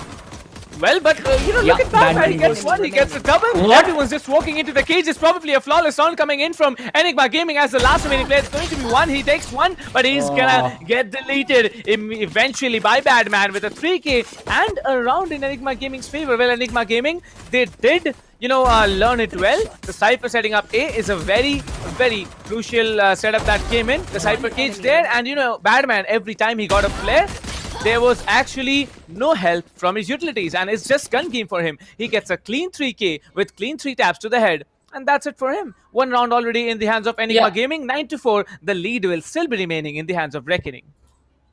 Yeah, it was a very wild rush coming in from the side of Reckoning Esports. I guess they didn't expect this kind of retaliation coming in from the side of Enigma, and they got served. Let's see. I do feel that this time it's going to be a little slow, not that slow as it is going to be. Razor will start off the proceedings with a perfect headshot, gets one with the classic. Will be getting some better guns here. It is going to be the Spectre in his hand now. He is a lot more lethal with that, as SMX will be going in a 1v1 with him. But Razor, this is what I was talking about. He connects beautifully, takes down SMX with another headshot, but goes Badman.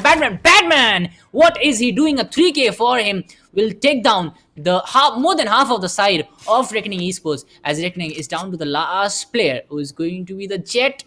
Not even having the spike, as Reckoning Esports will try to move in. Enigma looking very strong on the defensive side, but these are just the first couple of rounds. Let's see if they can keep up with the speed, if they can keep up with the momentum they have gained so far, as Ayan is looking for an exit frag. Not going to get that. I guess the reload sound is going to be giving away his position. Ghost gets that kill, and it is Enigma Gaming suddenly looking very strong. We have seen changes happen. We have seen the flow of the game change after the switch, but it is a totally different Enigma Gaming that we are seeing right now.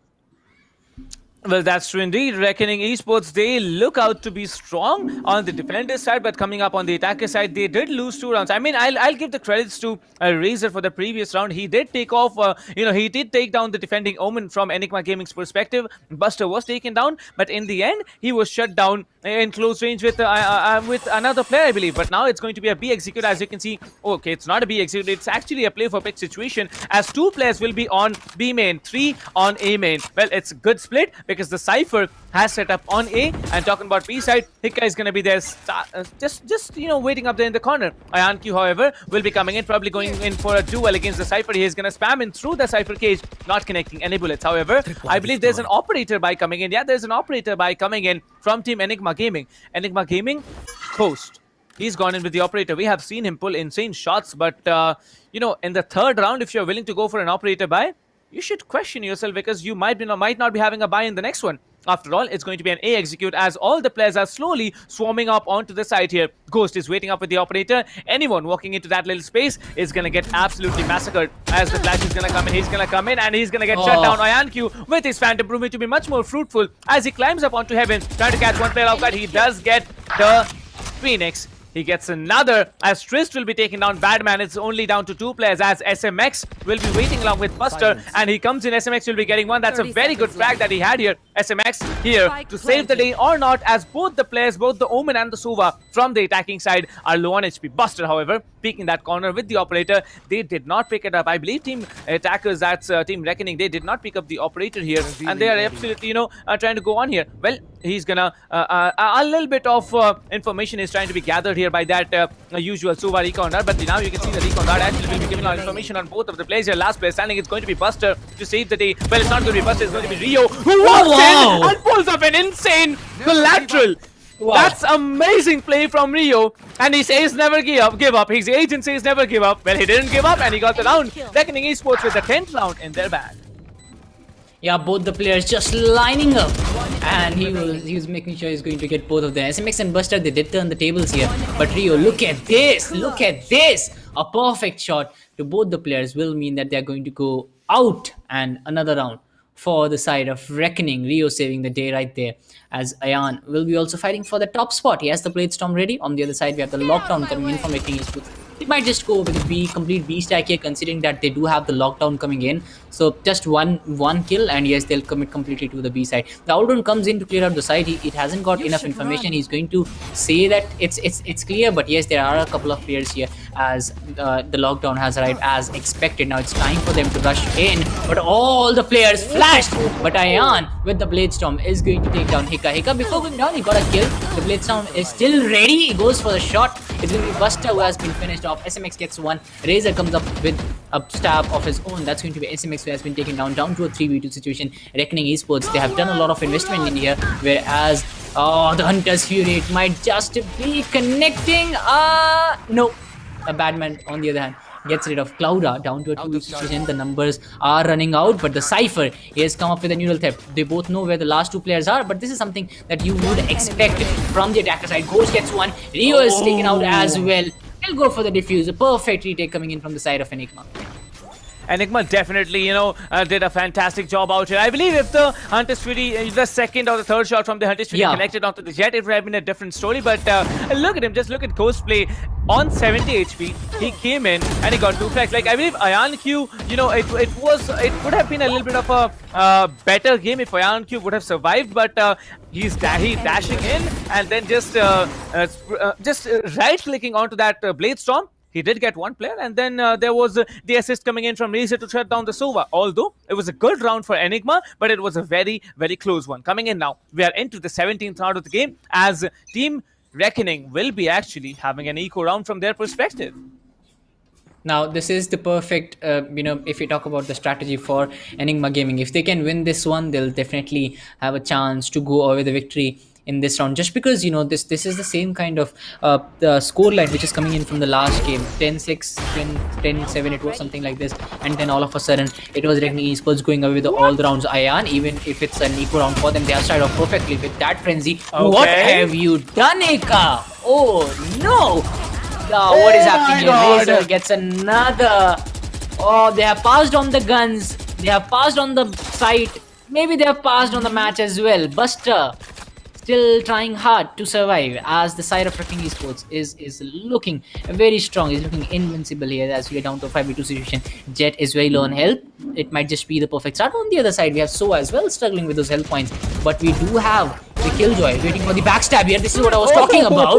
Rise gets one. Ion comes up with one more. It is going to be the end for the side of Enigma in this one, as we are looking at a 5-point lead for them after a total of 17 rounds. Well, I have a question for Riot. What do you call a round where they win an eco and a flawless at the same time? Like eco-less or something like that. I'm just kidding, guys, but I think Riot really needs to come up, some kind of with some kind of a name, because look at them. Flawless. They had, we can call it that as well. But it looks like Reckoning, they are now just 2 steps away. That's going to be 2 rounds for them to win this game as well. It's 6 points for Team Enigma, 5 points for a comeback. Reckoning 2 points for the victory. It is now on to the 18th round. That's going to be a very, very crucial one. Ghost will be coming up aggressive. As you can see, he's just gonna walk up and just hide on A main. Well, pulls up that Blade Storm once again, but he's gonna get one or not. We're about to get the answers to, well, the Jet is still holding. He has been spotted for. He's gonna come in. Well, he's not gonna be able to do. Okay, he does something, but then it's Clouda who comes in and takes down Ghost. SMX will be taking down Rio as well. Now the attackers have been, I'd say, a little bit into a frisky situation. 3v4, it can be happening once again, but it's going to be a difficult one, as it's the Omen, Raze and Killjoy to do the job for Reckoning. Yeah, they do have the luxury of stacking up at one point, whereas if you look at the side of Enigma Gaming, they have a couple of players on both the sides. So it does allow a 3v2 situation for the side of Reckoning, which will mean that they can get a kill very easily, as the Cypher is actually looking at his Cyber Cam here. He gets one, he gets two, he gets the SMX gets a couple. Batman comes up with one more, and the complete side of Reckoning Esports, who are trying to sneak into the A side, were completely served. Look at this, SMX gets one, gets two. The Cypher finally joins the party with the third one. Beautiful play coming in from Enigma, and now they'll have the guns to work with, they'll have the economy to work with as well, but the lead lies at 4 points, which is kind of a heavy lead, considering that Reckoning Esports is just 1 point shy of the match point, which might just come in. Now, talking about the Reckoning Esports as well, it's going to be Ion, who is short of some creds. Oh yeah, he is having actually enough creds to go for that Phantom and a full cheater as well. So both the sides evenly poised this time. Let's see who gets the edge, as Team Reckoning is looking for some control here, some map control here. Ghost on the other hand is trying to deny that, as the ult point, I guess, will be taken away. The Cypher, this is again a very good setup coming in from that side, where Cypher will be trying to defend the A side. SMX is looking to throw out that owl drone to get some more information. I guess he'll be able to spot out a couple of players, and that Killjoy turret will mean that he's kind of sure that Killjoy, yeah, he's sure now Killjoy is here. Now it's a perfect time for them to rotate towards the A side, as a couple of players on B. Again, the boathouse strategy coming in from the side of Enigma, where they'll be waiting for for the side of Reckoning to make a move. But now this delays the backup that you might have provided to your squad mates when it's an A stack which is currently coming in. The Jet is still waiting for the backstab to come in, and as soon as the players from B will start to rotate, they'll be getting served by the Jet, who's still in the mid, trying to gain that mid control. Hika, he's trying to check each and every angle, but as soon as the chaos starts on A, he'll start to move in blindly. Yes, this is what I was talking about. He has started to move in. Jet on the other end will be coming in for a backstab for sure, but it remains a 5v5 situation even after this much of time which has been spent here in the middle.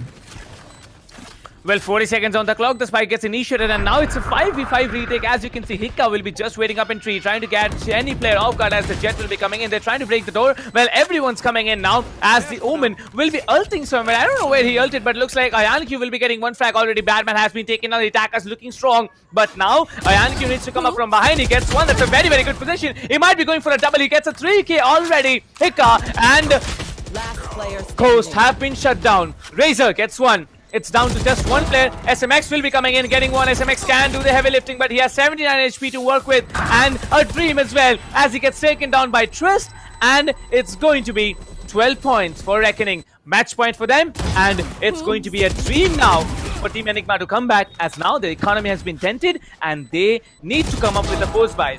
We were seeing this in the entirety of Group B, Thinker, that the team which actually loses in match point, they do not have the entire economy to work with. And looks like Team Enigma, they're almost in the same scenario. Spectres and Stingers on the 13th round, like on probably the 13th round that Team Reckoning is going to win. That's something you are actually gifting to Team Reckoning here. Yep, as Reckoning will be looking to close in on this one on the back of a very good last round as Enigma. They'll try to defend it out. The flash or the hat-ons, the flash, the curveball is about to come in. It will block a few players. But again, the backup, the trade game is just too good from the side of Reckoning, as it is going to be Razor.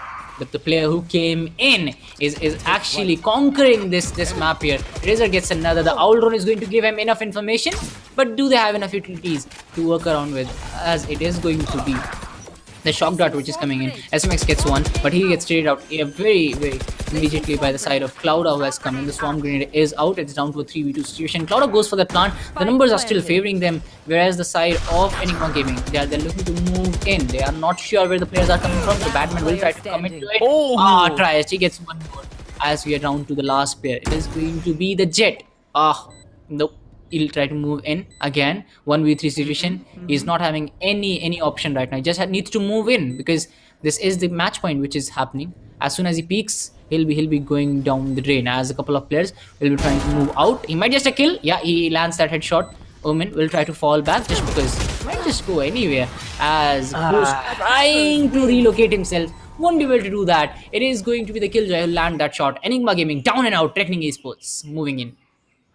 Well, Reckoning Esports securing the win on Bind and on Ascent as well. Both of them, or you can call it Ascent, like, pardon my accent, but it's going to be like that for some time maybe. Well, that's it. Bind and Ascent have been claimed by Team Reckoning Esports, as they will be securing a 2-0 and moving in to the upper bracket finals. Well, I believe Reckoning Esports, they are going to meet their match probably against Playground Esports there, but we never know what's going to happen. It's going to happen in a BO3, and it's going to happen a little while later. But if we talk about the entire game, all through the while, there were moments where we really thought that there was a clutch coming in. There was an insane play coming in. There were moments where the insane plays did come in from Team Enigma as well, but it's just that Reckoning is better. However, Enigma Gaming will be moving on tomorrow and playing against one of the teams who have, actually lost in the semi-finals one. But talking about Reckoning, they are going to move in and play against Playground in the finals.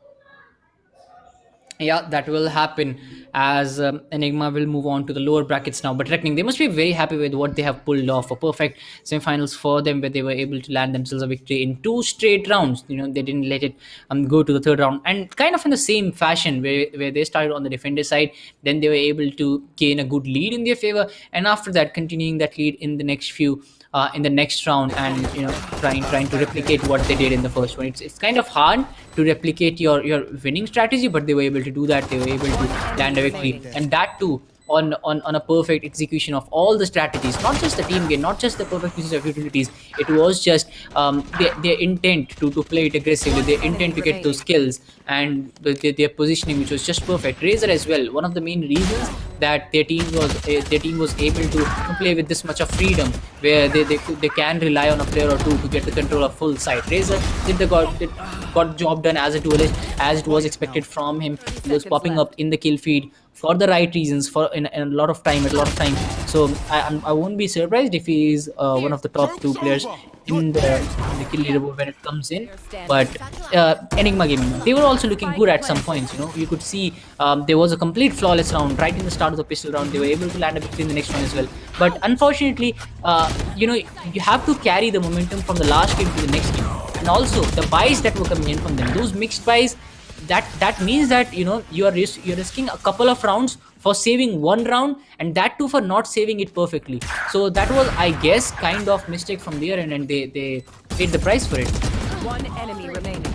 Last player standing. Well, remember this particular round here where Enigma Gaming, they were they were choked down by Enigma Gaming did choke down Reckoning Esports. Well, Reckoning, they did not do the same thing twice, thrice, and that is the only reason I'd say that Team Reckoning actually had the win. Enigma, however, they did want to go in for the duels. They did want to go in for those same insane, I'm not say insane at this point. I'd say that they went in for those same exact plays. For example, this particular round, Enigma, they were holding out in that same particular corner. IonQ came in, got 1, got 2, and then it was just a homework there that they did in the previous round here, taking down 2, but it was too late there. Hika lost that round, and it was 8-3 already. Then coming in with a 9-3, 2 ultimates getting popped, and it was basically a walk in the park from that point on. The lead 9-3 is a very big lead if you ask me personally, and that's turned out to be true once again. This round particularly, Enigma Gaming, we did see a very, very big play coming from Badman. Not just this one, in the next one as well. 3 Ks back to back in the pistol round, in the force buy round, but then it was all over. Reckoning, they had the upper hand once the full buy came in. Not just once, but in the first and second, both halves of the map there. Yep, it did happen that way, but Ghost with the operator, he just fell down there, and this is where Enigma Gaming looked to come back. But as we talked about it, it's just that they're not able to pull those breaks off at the right time. They start to give up very hugely to the opponent, and then they start to come back. This is where Rio turned the game up for his team. Only on 47 health points, he was able to take down both of those players. But this is where the retakes come in. This is where the trade game comes in, and it was always Reckoning Esports who always had one of their players pinned. As soon as a kill was taken from the side of Enigma, there was always one player from the Reckoning who will come back with that shot. But it was not the same case with Enigma. Whenever they lost out a player, they lost out on those players in bulk. You could see these kinds of things where Enigma Gaming was losing a lot of players at the same time. But if you talk about Reckoning, they were very good with the trade game. As soon as one of the players went down, they'll come in with the retake. Razor, as we talked about, this guy, he deserves a lot of credits for what he has done, for the kind of the position he has put his team in. SMX looked very beautiful here as he finally took a round for Enigma Gaming where they were on a losing spree. But Reckoning Esports, they were very quick to bounce back. Well, that's true indeed. SMX did play out much better than the previous game, and still it was not enough. And I'm really worried that this team tomorrow, how they're gonna function, because if they are not playing all together, they might be getting downed and out by the losing team from the previous game here. Reckoning Esports, however, securing their second map win. 13-7 is the scoreline. Previously on Bind it was 13-8, now it's a 13-7. So I believe I'd call it that Enigma Gaming having the better half on defense, still not being able to come back into it in the second half is quite shocking, but it is what it is. IonQ, 21 frags coming in from his team now as the MVP from the winning team is a great feeling that you'll have. SMX, the Suva, will be coming in with 19 as the team MVP from his own team, and Razor 16 frags for him, Ghost 19, Rio 14, Trist 15, Badman 13, and then it's all there. Hika and Buster, both of the players not being able to do as well as their entire team did, but that's it. Enigma Gaming, Hika and Buster, they really choked out. 16 and 17 deaths respectively. 7 assists coming in from Hika. It's not at all shocking, but yes, he did assist a lot of the players there. But in the end, it's not the assist, it's the frags that he pull off, those clean headshots that he pull off that Reckoning did have a better hand on. 13-7 is the scoreline. Reckoning Esports with a 2-0 victory moving into the finals. Yep, they are going to have a 2-0 victory going into the finals, as they are going to close that in very quickly. And this is something we did expect. And it was the choice of the map for Reckoning Esports. Enigma Gaming losing on their choice of the map made things easier for the side of Reckoning, as we did expect them to come back a lot more stronger. Enigma Gaming, on the other hand, they must have learned a lot of things here. Just I do feel that at times when the buys would have been much better from their side, and it would have changed. Maybe it wouldn't have changed the outcome of the game, but the scoreline would have been much more closer.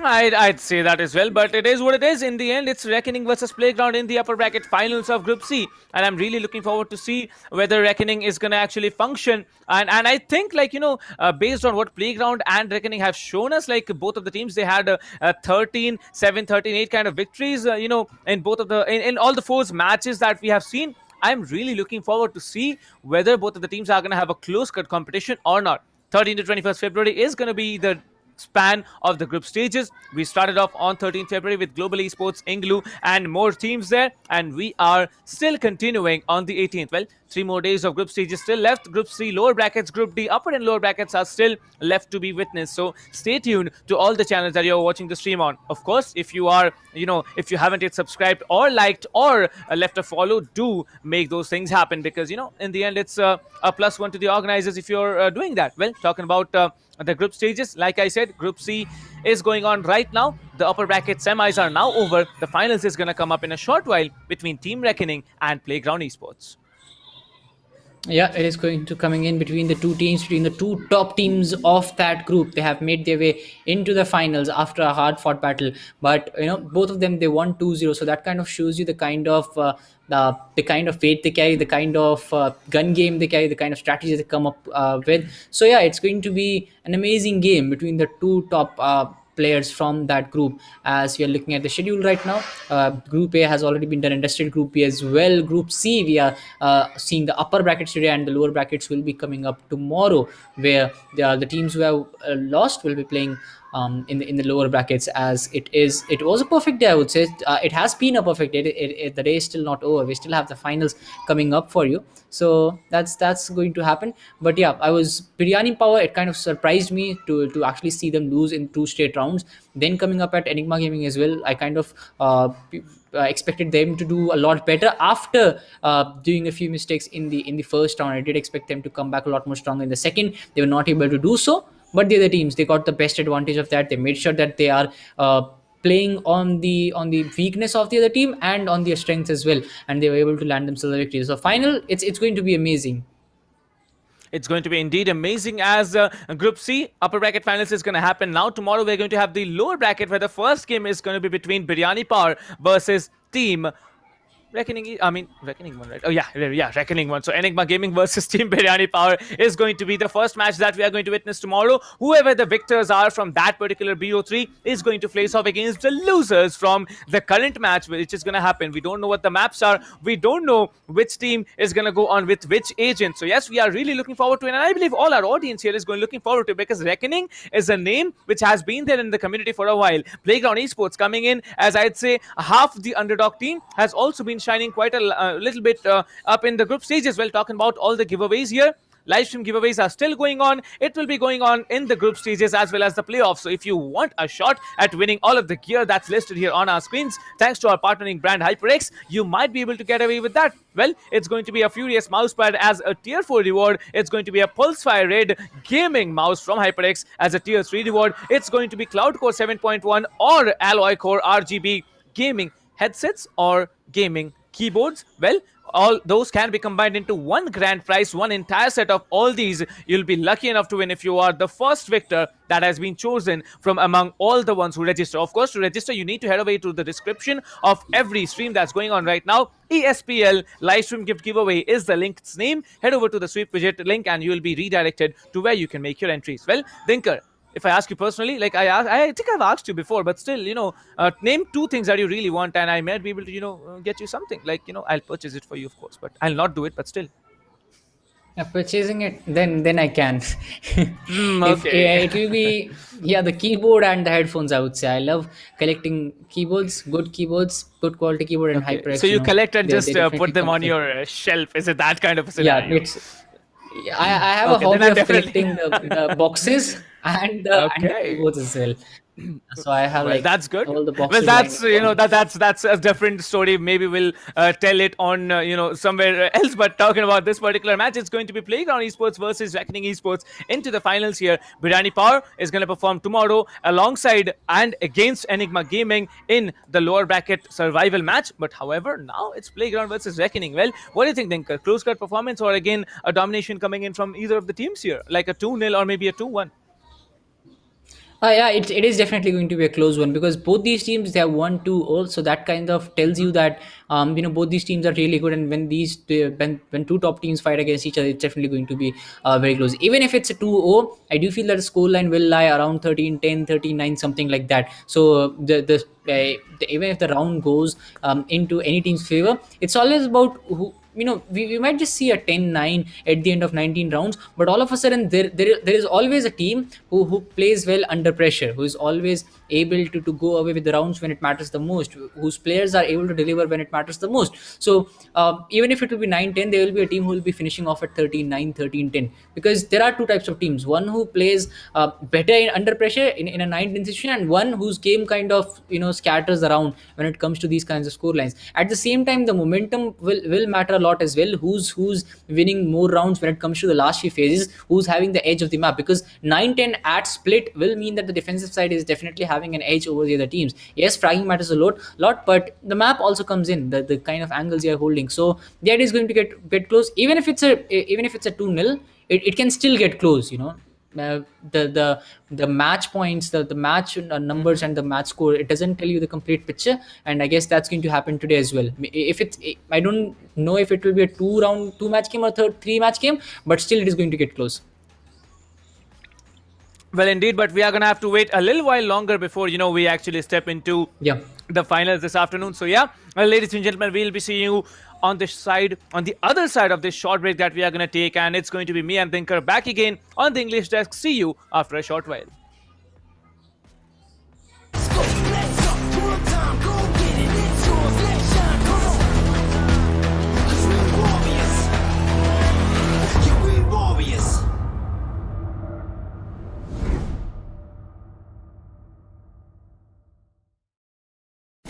Valorant Agents of India.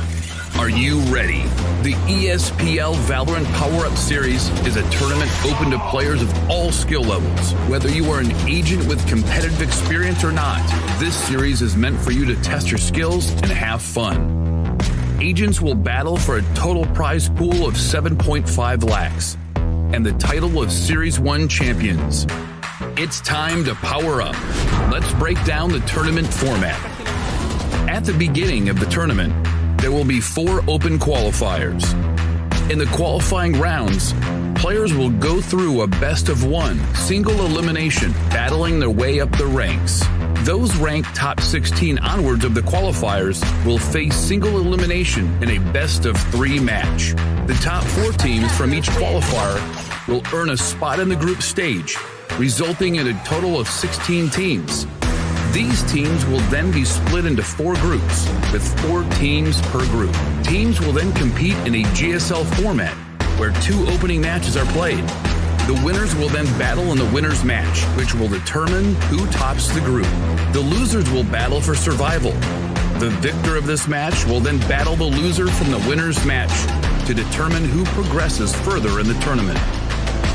The 2 teams from each group move on to the playoffs, where 8 teams will compete via sudden death, single elimination, in a best-of-3. The quarterfinals and semifinals will be an exhilarating battle of skills, wits, and strategy to win through a best-of-3 elimination process. And finally, we reach the grand finals, where our final top 2 teams of the series will battle for glory through a best-of-5 elimination. Valorant Agents of India, will you and your team be the one that reigns supreme? It's time to power up.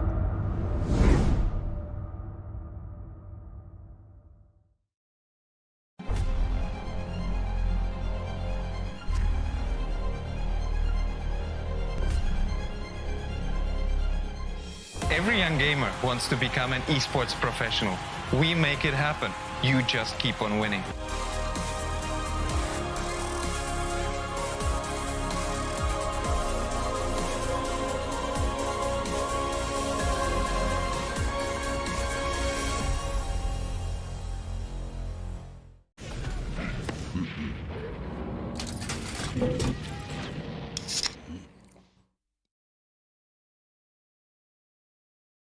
Users of Roblox are all around the world, and all of them expect the same level of experience. Well, the success of games is measured by how much can you keep users engaged. Zorad's mission is all about player experience first. Everything we do, the player is sort of core to our thinking.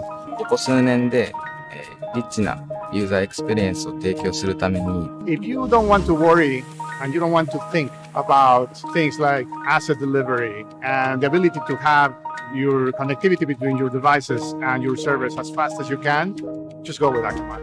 Akamai gets into places and markets that other providers of similar services don't quite hit as easily. その上で、アカマイさんのシステムを使うことで、大容量のセットを高速に配信させて、いただけてるかなと。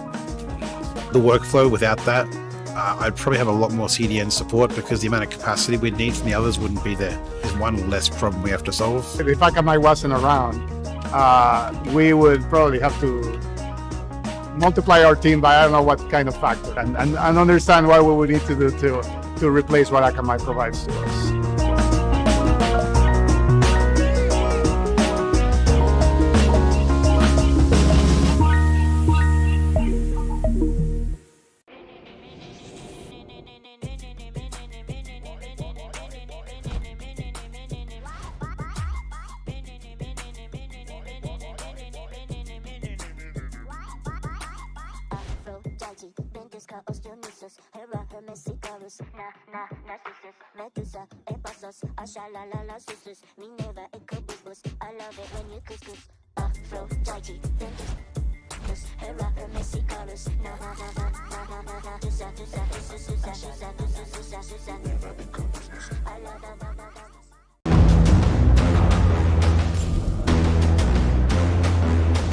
तो यार look at that mid market पे भी यहाँ पे मोहित वो अकेले W1 1 kill 2 kill 3 kill he but I think can he do it, can he get the ace, can he manage to kill this? Yes he can. मोहित वो अकेले lighting path को down करते हुए डबल ट्रेड का scenario यहाँ पर बनता हुआ, ट्रिपल ट्रेड का सिनेरियो बनता हुआ, स्किल दिस कार्गो को एलिमिनेट करते हुए 1v2 की सिचुएशन है. Fake defuse, fake it till you make it and he can make it. Yes he can. निकाल दिया मेरे ख्याल से. और ये एसके रोती का जलवा वहां पे देखिए. He shot 2 people down through the smoke. This guy is insane. A relatively smaller map. Oh, he's going to get a collateral. That shot. यहाँ पर इधर के रूप में ट्रेड निकालते हुए एक प्लेयर बचा हुआ है यहाँ पर 1v2 फ्री शॉट ये बहुत शानदार डबल निकालते यहाँ पर डीएन किंग क्लच के बहुत करीब है यहाँ पर. He's going to dig and get that ace. What a round.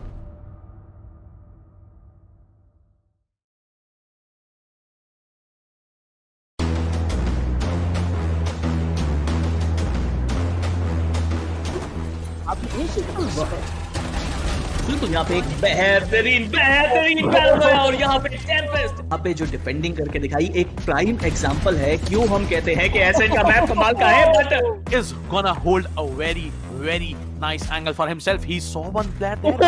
Oh my god. Who's gonna knife him? Yes, he's gonna knife him. No! Wait a minute. Other player that's gonna be Thanos, who was about to use the showstopper. It's a 3v3 situation. No! Take one down. And it's the last one standing. इनके पास double satchel boost जरूर रहेगा. क्या वो use करना चाहेंगे वही एक बड़ी बात है. सेज काफी डिस्टेंस से आ रहे हैं लेकिन कोई गलती नहीं होगी. दो प्लेयर्स को टेक डाउन किया जाएगा. तीसरा प्लेयर भी यहाँ पे आके आता हुआ बहुत ही शानदार तरीके से टेक डाउन किया जाएगा. And that's gonna be I am the hunter. That's gonna be Hunter's ability. Shannon gets taken down. Oh my god. And look at that ultimate. Brad with so much information doing the job out here. Yeah, maybe. Now you can see the Omen. He actually teleports onto the other side, but let me see how's it gonna be. The Brimstone is caught off guard, goes for the reload. Rina needs to come up front. That's a beautiful heading. That's a double heading coming in, but now he comes up strong. 3k already. This might be another round in the hands of the defense, and a 4k for Akku. Oh my god, Akku goes on, and he builds an ace for himself. What a ace play did this guy have.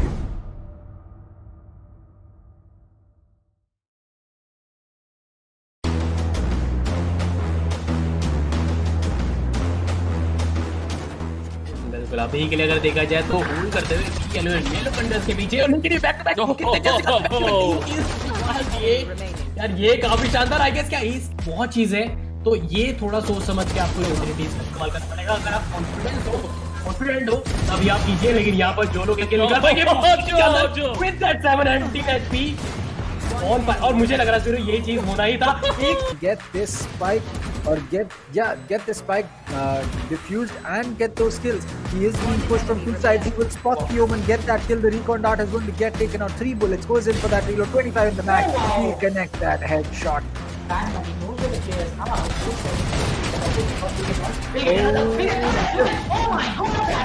Out, but now it's all down to Dino as he will dig antidote once and get that kill. He'll get another one onto that. No!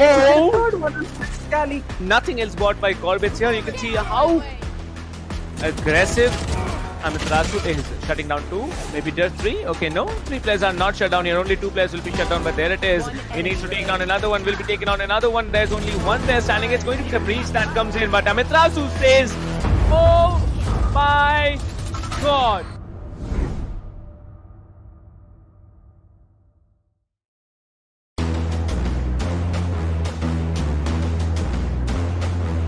You will get the kill as well. Pasha साहिल यहाँ पे एक अच्छा किल निकालता है खोली के ऊपर। आगे जाने की कोशिश है। एक चीज मुझे अच्छी लग रही है ये देख के कि बैंग्स भी यहाँ पे एक साथ खड़े हैं, स्टैक अप करते आपको नजर आ रहे हैं।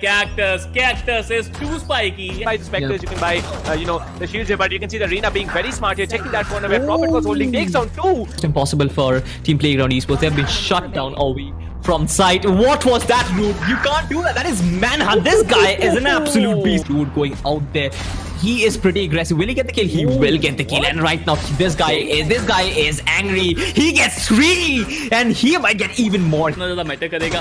बाकी हमारे जो न्यूट्रल ये जो डिस्प्ले दिखाया जा रहा है वो कमाल का है। स्मोकी यहाँ पे 2 किल निकालते हुए, that is really good. Smoky यहाँ पे 3 किल निकालते हुए, TOC Smokey is literally on fire. You can see the flames burning out of him, and he is just ripping things apart. अपने इसके लिए यहाँ पे बढ़ने की कोशिश नहीं भी सकते हैं। ऊपर कितना रीलोड होती है, किस ले लेंगे? Smokey is smoking. And Spiro थोड़ा सा डिफरेंस नजर कि यहाँ पर फॉर्म में नजर नहीं आ रहे अभी एम आई रियली प्रो, लेकिन कौन जब तक है यहाँ पर एक उम्मीद अभी भी रहेगी। केजीएल से यहाँ पर निकालेंगे है यहाँ पर, and every time there was a nice just deleting him. Oh, okay, now someone else got deleted.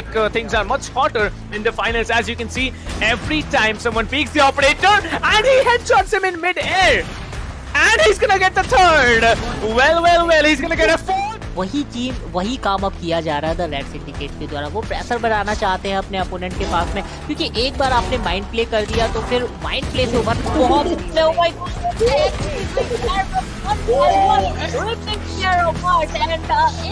for him as well. Oh my god.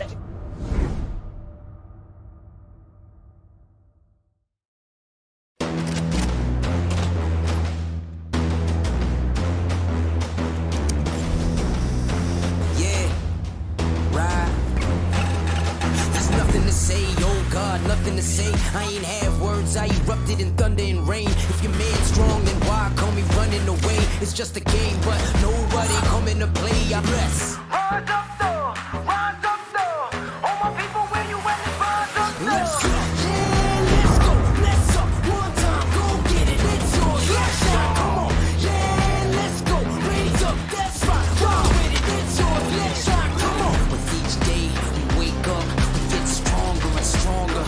It's our time now, yeah. Cause we warriors. Cause we warriors. Yeah, let's go, let's up, one time, go get it, it's yours, let's shine, come on. Cause we warriors. Yeah, we warriors.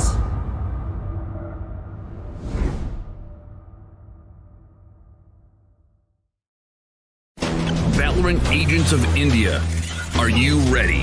The ESPL Valorant PowerUp Series is a tournament open to players of all skill levels. Whether you are an agent with competitive experience or not, this series is meant for you to test your skills and have fun. Agents will battle for a total prize pool of 7.5 lakhs and the title of Series 1 champions. It's time to power up. Let's break down the tournament format. At the beginning of the tournament, there will be 4 open qualifiers. In the qualifying rounds, players will go through a best-of-1 single elimination, battling their way up the ranks. Those ranked top 16 onwards of the qualifiers will face single elimination in a best-of-3 match. The top 4 teams from each qualifier will earn a spot in the group stage, resulting in a total of 16 teams. These teams will then be split into 4 groups, with 4 teams per group. Teams will then compete in a GSL format, where 2 opening matches are played. The winners will then battle in the winner's match, which will determine who tops the group. The losers will battle for survival. The victor of this match will then battle the loser from the winner's match to determine who progresses further in the tournament. The 2 teams from each group move on to the playoffs, where 8 teams will compete via sudden death, single elimination, in a best-of-3. The quarterfinals and semifinals will be an exhilarating battle of skills, wits, and strategy to win through a best-of-3 elimination process. And finally, we reach the grand finals, where our final top 2 teams of the series will battle for glory through a best-of-5 elimination. Valorant Agents of India, will you and your team be the one that reigns supreme? It's time to power up.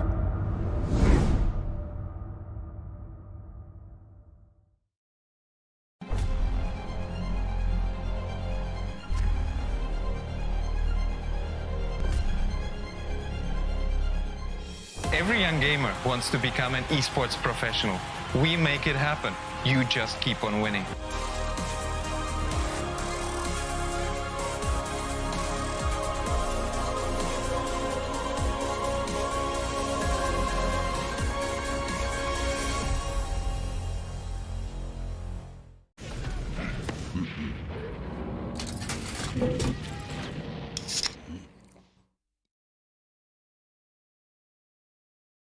Users of Roblox are all around the world, and all of them expect the same level of experience. Well, the success of games is measured by how much can you keep users engaged.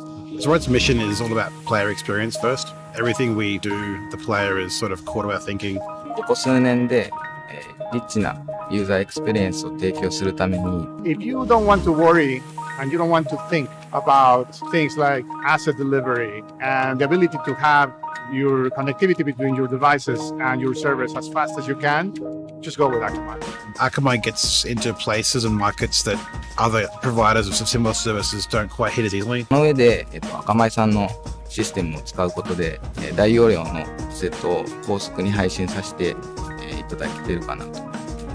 The workflow without that, I'd probably have a lot more CDN support because the amount of capacity we'd need from the others wouldn't be there. There's one less problem we have to solve. If Akamai wasn't around, we would probably have to multiply our team by I don't know what kind of factor and understand what we would need to do to replace what Akamai provides to us.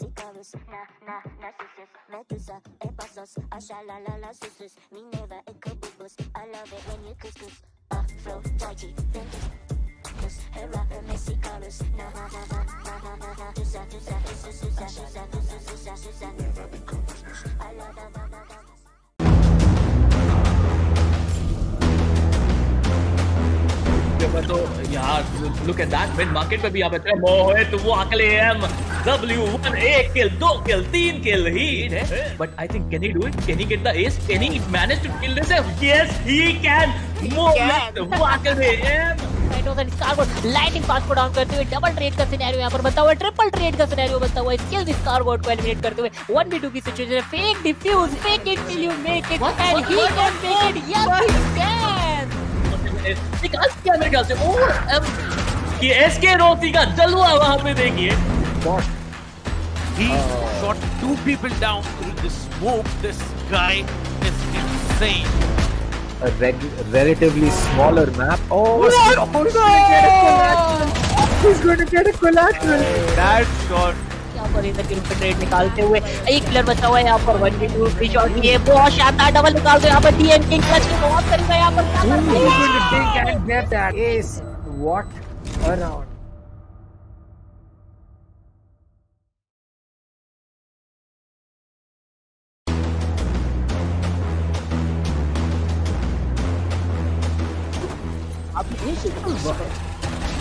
बिल्कुल यहाँ पे एक बेहतरीन battle है और यहाँ पे Tempest यहाँ पे जो डिफेंडिंग करके दिखाई एक प्राइम एग्जांपल है क्यों हम कहते हैं कि एसएन का मैप कमाल का है but is gonna hold a very nice angle for himself. He saw one player there. Oh my god! He's gonna knife him. Yes, he's gonna knife him. No! Wait a minute. Other player that's gonna be Thanos, who was about to use the showstopper. It's a 3v3 situation. No! Take one down, and it's the last man standing. इनके पास double satchel boost जरूर रहेगा. क्या वो use करना चाहेंगे? वही एक बड़ी बात है. सेज काफी डिस्टेंस से आ रहे हैं, लेकिन कोई गलती नहीं होगी. दो प्लेयर्स को टेक डाउन किया जाएगा. तीसरा प्लेयर भी यहाँ पे आके आता हुआ बहुत ही शानदार तरीके से टेक डाउन किया जाएगा. And that's gonna be I am the hunter. That's gonna be Hunter's durability. Sharon gets taken down. Oh my god! And look at that ultimate! Brad with so much information doing the job out here. Yeah, maybe. Now you can see the Omen. He actually teleports onto the other side, but let me see how's it gonna be. The Brimstone is caught off guard, goes for the reload. Rina needs to come up front. That's a beautiful heading. That's a double heading coming in, but now he comes up strong. 3k already. This might be another round in the hands of the defense, and a 4k for Akku. Oh my god! Akku goes on, and he builds an ace for himself. What a ace play did this guy have?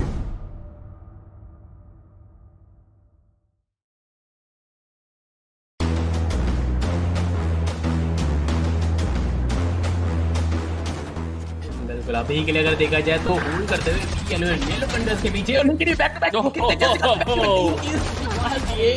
यार ये काफी शानदार I guess क्या इस बहुत चीज है तो ये थोड़ा सोच समझ के आपको ओपॉर्चुनिटीज का इस्तेमाल करना पड़ेगा अगर आप कॉन्फिडेंट हो तभी आप कीजिए लेकिन यहाँ पर जो लोग निकाल पाएंगे विद दैट 700 HP ऑन और मुझे लग रहा है ये चीज होना ही था Get this spike or get this spike diffused and get those kills. He is being pushed from two sides. He will spot the Omen, get that kill. The recon dart is going to get taken out. 3 bullets goes in for that reload. 25 in the mag. He'll connect that headshot.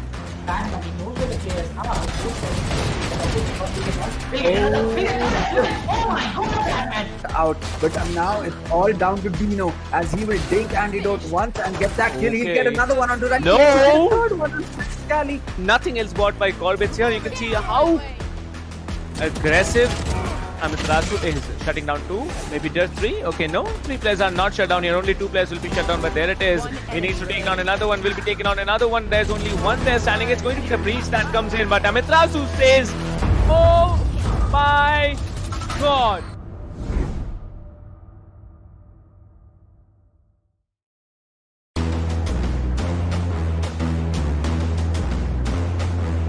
You will get the kill as well. Pasha साहिल यहाँ पे एक अच्छा किल निकालता है खोली के ऊपर आगे जाने की कोशिश है. एक चीज मुझे अच्छी लग रही है ये देख के कि बैंग्स भी यहाँ पे एक साथ खड़े हैं, स्टैक अप करते आपको नजर आ रहे हैं. Cactus is too spiky. By the specters, you can buy the shields here, but you can see the Rina being very smart here, checking that corner where Prophet was holding, takes down 2. It's impossible for Team Playground Esports. They have been shut down all week from sight. What was that, dude? You can't do that. That is manhunt. This guy is an absolute beast, dude. Going out there. He is pretty aggressive. Will he get the kill? He will get the kill. And right now, this guy is angry. He gets 3, and he might get even more. इतना ज़्यादा matter करेगा.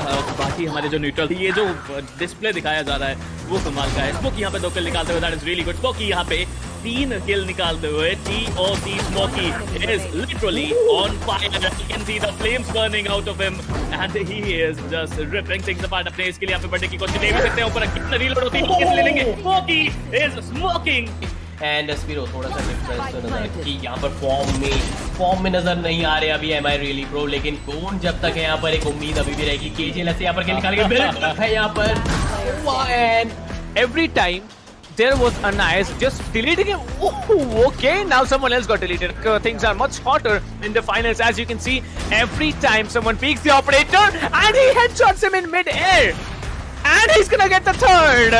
Well, he's gonna get a 4th. वही चीज वही काम अब किया जा रहा है द रेड सिंडिकेट के द्वारा। वो प्रेशर बनाना चाहते हैं अपने अपोनेंट के पास में, क्योंकि एक बार आपने माइंड प्ले कर दिया तो फिर माइंड प्ले से उभर बहुत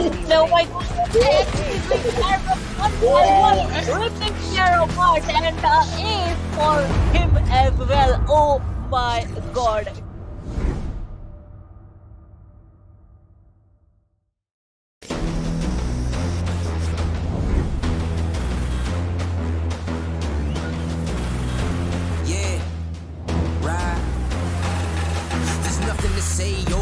Nothing to say. I ain't have words. I erupted in thunder and rain. If your man's strong, and he can make it. Oh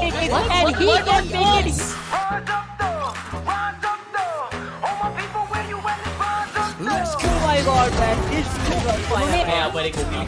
It's moving on full by. Oh my! What?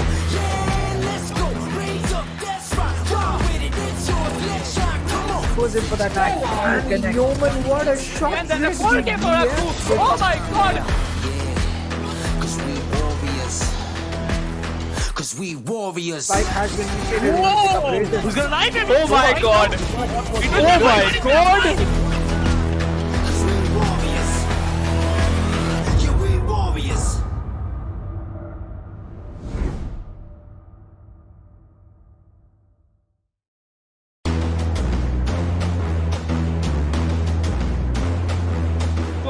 Can be caught off guard, and he does. 1, 2, I don't know how he does it. He's gonna stick the defuse or not, because looks like the Omen is gonna stick the defuse, and it's Kappa to save the day. This looks like Paradoxal will be stuck, but he will still get that kill. Flashed by the gear as well. The 3K for him, a 4K for him. The Stormblades come out. Will he get this ace? Yes, he will.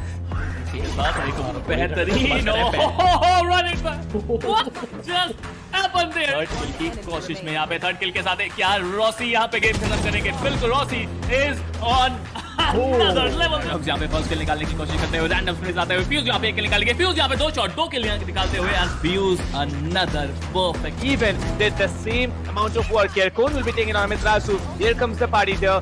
Pinch, now Showstopper is going to come in. Next guy gets shut down. That's going to be another. Hellfighter takes down Max work out here. 4 players still standing. इंसान है वो definitely be की side पर ही है, क्योंकि लगातार 4 आ चुके हैं फिलहाल यहाँ पर कोई स्टॉपर्स के साथ में, लेकिन कोई डैमेज नहीं यहाँ पर वेस्ट करा दी गई है। एक्सकैली के साथ यहाँ पर है मैं रेली प्रोडक्शन पर यहाँ पर खेलते हुए नजर आ रहे हैं। इसी के साथ एक्सकैली का भी कोई स्टॉपर आता हुआ एंड ए फॉर एक्सकैली। एंड अभी आप देख सकते हैं पांचों शाइल फिलहाल यहाँ पर ऑफ के साथ एंड कोलैटरल डैमेज वहाँ पर मिल। Let's see what's going to happen in this one. वो लफ यहाँ पे होल्ड कर रहे हैं पोजीशन एक और। लफ यहाँ पे एक अच्छी पोजीशन लेते हुए कैमरा से उन्होंने वहाँ पे वीडियो बनाने की कोशिश करी। क्रॉसर बिल्कुल एंगल पे गए, बट क्या यहाँ पर स्टार्ट कर पाएंगे नहीं। ठीक जरूर किया, 2 किल निकालते हैं। Oh my god, the blade storm puts a lot of pressure on the other players of Kushbi. He connects another. Oh, what is this? But great is tempered. Flawless round. Sparta Cycle is on fire right now. Back to back.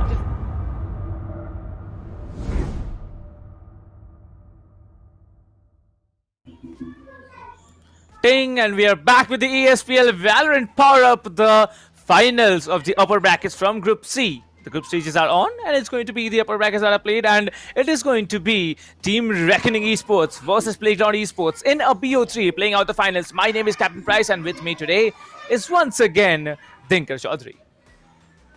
Yeah, it's going to be Reckoning Esports. They won the last game. They are going to go against Playground, who won the first game of the day. So it's going to be an amazing competition between the two teams who actually won their games in a 2-0 scenario. They both dominated their play. Now one of them is going to get dominated. The other team will continue the domination and will go away with the finals as well. Now for both these teams, as we discussed earlier as well, let's see what the combination is going to be. Let's see what the maps are going to be, because I feel that Icebox is going to get banned again. And the second map, it might not be Haven. If Haven is banned, I still feel it is going to be the choice of Reckoning Esports and not Playground, because Playground, they were looking good on Haven when it was the first game. So it might be strategy coming in from Reckoning Esports as well if they want to ban Haven. And I feel that Reckoning Esports the kind of play that has been shown by Playground, it suits Haven a lot. So let's see what happens, what the combination is going to be, what the first map will be, because it's all about getting the edge in the first map. Because both the teams, if you ask me, the games that they have played today, earlier in the day, it was more of them getting the momentum in the first game and then replicating what they did in the first one in the second game. So they were able to continue with the kind of momentum, and they were able to land themselves a victory each. So let's see if they're able to do that again, and if they can continue their winning streak. Well, I'd be not astonished, if either of the teams can actually come in and pull off a 2-0, because both the teams, they had done it previously in the upper bracket semi-finals. Well, we'll talk about that in a little while. Well, let me just tell you, ladies and gentlemen, that it is not just ESPL presenting with the tournament and the prize pool. All thanks to our partners, they have come up with an incredible prize pool of 7.5 lakhs here. Tech partner Akamai Technologies, broadcasting partner LOCO, peripheral partner as HyperX, not only with the prize pool, but also they are presenting you with excellent giveaways for the viewers. Production partner SkyEsports India, media partner TalkEsport, and country partner as PFG Esports. Well, the prize pool 7.5 lakhs, more than 50% of the share for the first place, 4 lakh rupees, plus the bragging rights of the Series 1 champions of the ESPL Valorant PowerUp. Talking about the second, third, and the fourth place, the second place is going to walk off with a 2 lakh rupees amount. There might be something of a tax involved in that as well, but let's leave that for some other timely discussions there. Third and fourth place, they are going to get an equal share of 75,000 rupees each. So, Dinker, what do you think about the prize pool? Yeah, it's massive, and the new teams are getting a chance to actually get a chunk of that prize pool. And yes, as you said, 4 lakh rupees going to the first place. It's going to matter a lot. Let's see who gets the edge, and second place as well. It's going to be a hard fought battle, because throughout the month we have seen a new teams coming up, new players making a name for themselves. So it's still it will end. I guess the finals are going to be on the 27th and 28th of February, if I'm not wrong. So yes, there's still a long way to go, a lot more action left, but this group action, it's coming up with a lot of surprises here. The kind of plays, the kind of changes that have come through, because we have seen these teams in the past as well, but the way they have come up, the way they have improved themselves, it's massive. And considering the amount of time they have taken in the kind of development they have shown, the kind of improvement they have shown in just few days, that's amazing. And I'm looking forward to them improving a lot as the group stages, they are happening right now. It's going to go from 13th of Feb to the 21st of February, and will be moving on to the next stage. Well, I'd say personally that the group stage is definitely a place where the teams who can function more is going to come in, because it's not just basically a semi-final or a final who wins a best of 3 or a best of 5 or a best of 7, and you just walk in, win the prize, you just walk in, move on to the next stage of the tournament. Because the group stage, it's in a GSL format. Basically, if you do not win today, you have a chance to fight again tomorrow, but that will be that's going to be the second chance for you, and the only chance of staying into the tournament. Well, talking about that, team Biryani Power, team Enigma Gaming, both of the teams, they are going to fight out tomorrow in the lower bracket survival match at 4 p.m. onwards. But after that, it's going to be whoever is the victors from that one is going to face off against the losers from today's matches versus Team Reckoning and Playground Esports. Well, both of the teams, they have come here in a 2-0 performance, and I'm really looking forward to see whether they pull it off in a full BO3 series, or it's going to be another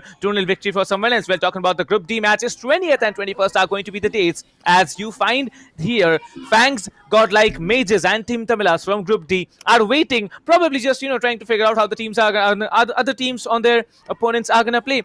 But it's going to be another day's wait before that, and right now it's all down to Reckoning and Playground. So, Dinker, 2-0 or 2-1? I expect a 2-0 here, but not really sure who's going to go with a victory, because it has happened in the past as well, where even if the games have got closed, teams who get the first match, they're able to recreate that in the second game itself. Now, to come back from that point on, it's going to be tough, but I do feel that the map is going to play a vital role. If your choice in the first map, if it doesn't work out, and if you go on to lose that, the second map automatically becomes the choice of your opponent who have already won the first game. So they'll definitely go in with the second one as well. But if it's vice versa, if the opposite thing happens, I do feel that we will still go to 2-1. So yeah, the map is going to make a lot of difference. If that can come in, if we'll see the map veto that has been taken by both the teams, then we'll be able to make a much more precise prediction which might come in. But you don't have to wait for the predictions right now. If you want to go into the giveaway, if you want to participate in the giveaway wherever you're watching, you just have to go to the description. There will be a sweep widget link there. Just have to click that link and fill a small form to put yourself in contention for the grand prize, which is going to come up with a lot of things, not only the keyboard, mouse, it's also coming up with the mouse pad and the headphones, and there are a lot of other prizes as well which you can win. Tier 2, tier 3, tier 4 prizes coming up as well. Well, indeed, and if you want a shot at that, you need to definitely hit the description and just click on the link like it's always done for the giveaways, and that's gonna be it. Well, Dinker, like we just spoke about, the keyboard and the headphones are something that people will be really vouching for. But I think the mouse pad looks interesting to me. So since I have already got a keyboard and I don't have the what's it called, luxury of that you have stacking up keyboards, I'm gonna probably stick onto the mouse. Who knows who's gonna win what? But yes, you definitely can be luckier than us in winning those giveaways. So why not visit the description? And plus, if you're watching the stream, do hit the like, follow, aka, or just the subscribe button wherever the platform you're watching on. We're talking about the matches today. Biryani Power, Playground Esports, both of the teams, they definitely had a fight, they had a battle, but Biryani Power, they were right, not very matched up to their opponents as Playground Esports proceeded into the finals this afternoon of the upper brackets. Enigma Gaming versus Reckoning, the same happened. Reckoning, absolutely beastie of a team here, winning it in a 8-13 and a 7-13 split in their 2-0 status. Well, talking about Playground and Reckoning, both of the teams will be now fighting in a BO3, and I'm really looking forward to see how both of the teams function against each other. Yeah, let's see how both of them function as the game will start in a matter of few moments. And these teams, they'll be looking to get an upper hand over the other squad because these are the finals. I have a lot of expectations. I'm urging to see a lot of new strategies as well. And I'm kind of excited to see what will be the changes which will come up, because in the last game as well there was something which was seen that whenever if you talk about the squad of Reckoning Esports, at one point they were around 6-1 to 7-1. They had a very good lead in their favor. All of a sudden they started to go down, and the team actually started to play a little bit in a scattered manner. So let's see if that happens again. Talking about the bans itself, it's going to be Icebox, which has been banned, and then the second map is going to be Split, which has been banned. So Split, it's going to get banned today. Not a usual pick for the ban, but Ascent is going to be the first map. Playground Esports will be starting on the attacker side. On the other side, we have Reckoning will be starting on the defenders. Well, I'd say that Ascent is a very good pick coming in from both the teams here, because I believe Ascent was the decider, like the third map on the first BO3 that we had this afternoon. And then talking about the second one, Ascent was a very viable pick for Team Reckoning here. Reckoning starting out again on the defense on a map that they just have won. I believe it's going to be a very, very good start for Reckoning, but you never know what Playground is packing up in their sleeves, because there might be magical, plays that they have to show us in this particular map here, and that's going to be Ascent for you. Playground's pick, Playground on the attacker side. It's going to be interesting thing to watch here if Playground can secure maybe 4, maybe more, maybe 6 rounds, maybe even get the lead on the attacker side here. However, the decider, as Dinker said, it's going to be Bind, and Bind as a whole, both of the teams have won in a 9-3 lead coming up on the defender side. And then moving on to attackers, it was a 18-7 and an 13-7 and a 13-10 on each other's perspective. But now it's going to be Ascent for the first map. So Dinker, what do you think about the first map? Ascent, we just saw it. We know what the usual picks are going to be, but still, no Reyna coming in. Like the entire day, we didn't see even a single Reyna that was picked here from any of the teams. That's, I believe, something Riot will be worried about. Like, no one's picking Reyna, right? So what's going on? What do you think is going on, Dinker? Yeah, I mean, it's happening here. The buff, the nerf is working out. As you're seeing these teams. All of a sudden, yesterday we had in all the games you were seeing Reyna, but all of a sudden today you are going in. There was one Reyna pick, and that too got cancelled just because the restart of the game. Then comes Sky replacing Reyna. So yeah, it has been surprising, but.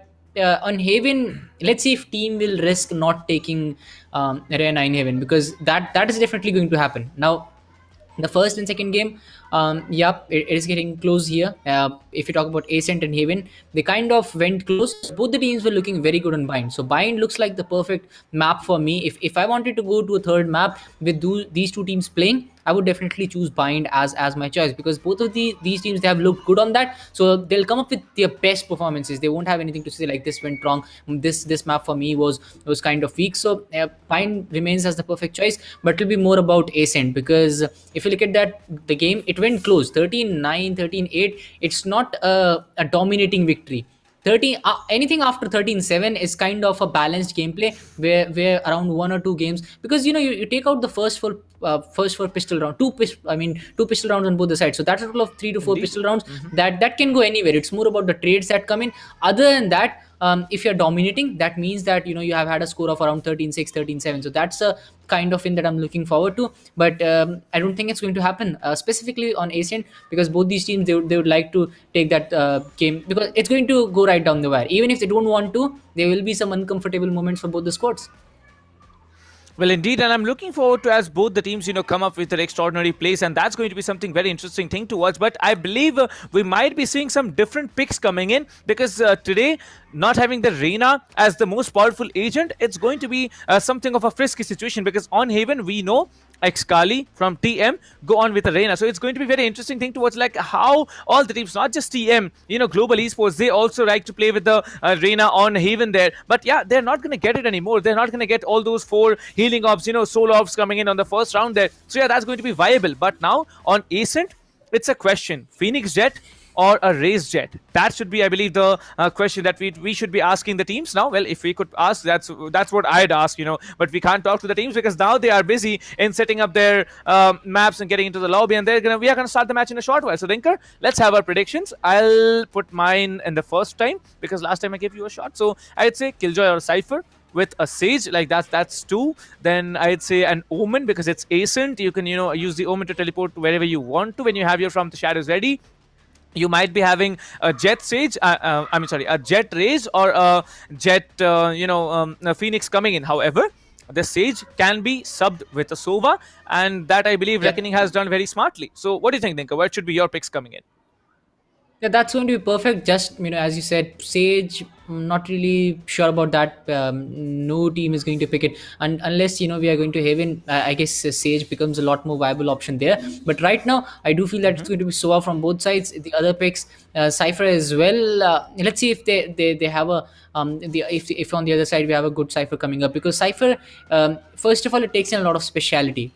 You can't just go in with a Cypher just because your opponent is playing it, just because you want to gain that advantage. For a Cypher to work well, you need a very experienced player who has been playing Cypher from the starting itself, or has been playing Cypher for a long time. So that's going to be big. We'll have to see if they have a Cypher main that will come in. Sova, that will be coming in for sure. No questions about that, on at least on one side, because Ascent without Sova kind of feels empty. Just like Rena without Haven without Rena. I mean, that can happen now, given the fact that teams have started to change. But Sage will definitely come in Haven when we start to go in there. Sage is a kind of agent which is being played by a lot of people. Even if you are not completely Sage main, you can still go in with it if the team requires you. So that's something which you can do. So again, you need a good speciality to put those recon balls and shock darts to next level, because we have seen a lot of players, they just go in the air, they just look in the air and they throw in that shock dart, and it will land perfectly, because they know every angle, they know the trajectory. Yeah, they know the projectile. But for us, if you throw it, that's going to go out of the map, because I've tried that myself, trying to go like trying to copy what they have done, and all of a sudden I've charged it too much and it's going out of the map. It's not working out for me. So yeah, if Sova, we are definitely going to see Nascent. Well, looks like Dinker here needs Sova tutorials. For anyone watching the stream, any big player right now playing over here from a team Reckoning or from Team Playground, you can give him the Sova tutorial, and I'll be really, hopeful in if someone DMs Dinker right after the stream here that, and Dinker, come on, I'll be teaching him a Sova, or might be I just carry him into a Sova tutorial, but that's something different here. Well, we are going to see Ascent in a short while. As we've talked about the picks, we've talked about what the agents are going to be, how the teams are going to perform, if they are going for a mid control or not. That's all speculations. What the teams are going to do on point, that's up to them. But one more thing that worries me is the use of weapons. Like, we have seen nerfs and buffs coming in. We have seen the Marshall getting buffed. We have seen the Singer getting nerfed there. So I don't think I have seen a lot of Singer buys coming in the eco rounds. Previously in the eco rounds, there were Singer buys coming in. But today we haven't seen that either. So Dinkar, if I ask you, Vandal or a Phantom, which one would you prefer when you're going into a full buy round? I would definitely go with the Phantom just because it gets easier to control. Yes, you have the luxury of going in with single taps on Vandal, but when it comes to long range and my teammates are spectating me, I don't want to mess up. There will be a lot of messages coming in. Go train hard. You're ruining our ratings, so that can come in. So for me, when it comes to full buys, I'll definitely go with the Phantom just because of the fact that more familiar with that. And on top of that, it's much more controllable, if you ask me. For me, it has been one of the picks that without even thinking twice, I'll just go with the Phantom. Yes, if I'm in an eco round and if I see a Vandal lying around, I'll go with that. Other than that, I'm not buying it with my creds. Well, I think the crosshair placement of these players that are playing in front of us, it's so insane that they can go with either, right? They can actually one-tap you with a Vandal at infinite range, or they can even one-tap you at close range. That's something, up to the players there. But Phantoms, we know that Phantom, after 30 meters, the headshot damage, it gets reduced from 156 to 140. So that's massive here. You won't be able to one-tap your opponents, although the next two bullets after that one-tap to the head, it's going to be connected to your body, because that's how the Phantom recoil works. The recoil is much more predictable in terms of a Phantom. So I'm really looking forward as to how the players actually play it out, because I believe the most clutches that I've seen, it has been with Phantoms. And Phantoms, on that basis, I believe it's a great weapon there. Well, I have seen Operator buys coming in multiple rounds here in the previous two games here. But Operator buys, it's a very risky factor. 5,000 credits into one weapon, not being able to get anything done. You shouldn't go for that buy. That's my opinion to you. So, Dinker, what do you think? Like, the Jets will be sticking on with their operators, or are there still Jets, who prefer the Vandal over the operator plays? It's tough because when you're on the defender side, yes, it becomes a viable option for you if you want to hold on towards the mid. But since we haven't been seeing a lot of mid control coming in, so I don't feel that's the right choice. But yeah, you can go to A Haven, you can block the entry points as the teams are coming in. But at the same time, when we see teams trying to move into the A side, they normally either the cloudburst will come in on the entry point, or towards the Haven will be blocked as well. So the operator buy, it might not pay off in Asian, but other maps I do feel that if you go on towards Haven, if you go on towards Split, it will be a much more viable option. But Ascent, we have seen the buys coming in from both the sides. Actually, the Jet have been going in with these operators. But if you have the ultimate ready, if you have the Bladestorm ready, still very good. But without the ultimate, we saw what happened to one of the Jets. He was having the operator. He was towards the Cardin side, if I'm not wrong. From Enigma Gaming, it was probably the player named Ghost. He was in close range and he was able to do nothing over there. No, and he passed on the operator towards the opponent, who were able to land a couple of shots, and maybe that can change the outcome of rounds. And it's not just about one round. As soon as you lose a round or two, the momentum starts to shift towards the other side, and then when the confidence goes on, then the eco comes in. The eco factor comes in as well. If you're winning rounds, your economy will be much better as compared to the other side, and all these factors, they come up. Even one round can change the outcome of the game. That's what I think, because we have seen this. A team who was on 7-1, all of a sudden the score lies at 8-4, 8-5. That tells you that the shift of momentum and the economy is massive as soon as you win one round. So that can happen. So you don't have to do that, because I'll tell you one example. I was just playing the other day. It was a long time ago. So we had the scoreline of 7-0. And all of a sudden, they are losing. They might surrender. Let's just you lose one round to them, and we lost one round 7-1, and all of a sudden they looked like a totally different team. They looked like a much more composed team after winning just one round. So this is what a round win can do. So yeah, the Jet on the operator, again, if he starts to lag behind, then if your duelist is out, you're out of the game as well. You'll start. It will be a 5v4 situation, and in these scenarios where the skill sets are kind of balanced and it's all evenly poised, 5v4 scenarios can definitely go against you. We saw what Team Mahi, what happened to them on Split. Even when they had the advantage, as soon as the Cypher went out, they were out of the game. Well, that's true, but Sentinels have an equal role of holding down sides. We know that duelists on defenders' side, they are usually preferring to push up front. They're usually going in for that early peek onto any attacker who's going to come in. But if they mess it up, it's all down to the Sentinel here. Now, Sentinel plus a duelist is the usual setup on one particular side. Another duelist is probably, playing up with a controller on the other side. And the mid is usually watched by one player. Now, the Jet as a very, very flexible duelist watching mid, because the Jet has a tailwind. You can actually rush out of any tricky situations. You also might be having I'd say the Reina there. The Reina can dismiss out of any position there. So yeah, I want to see what the picks are. Well, looks like Prophet and Shaz. Well, okay.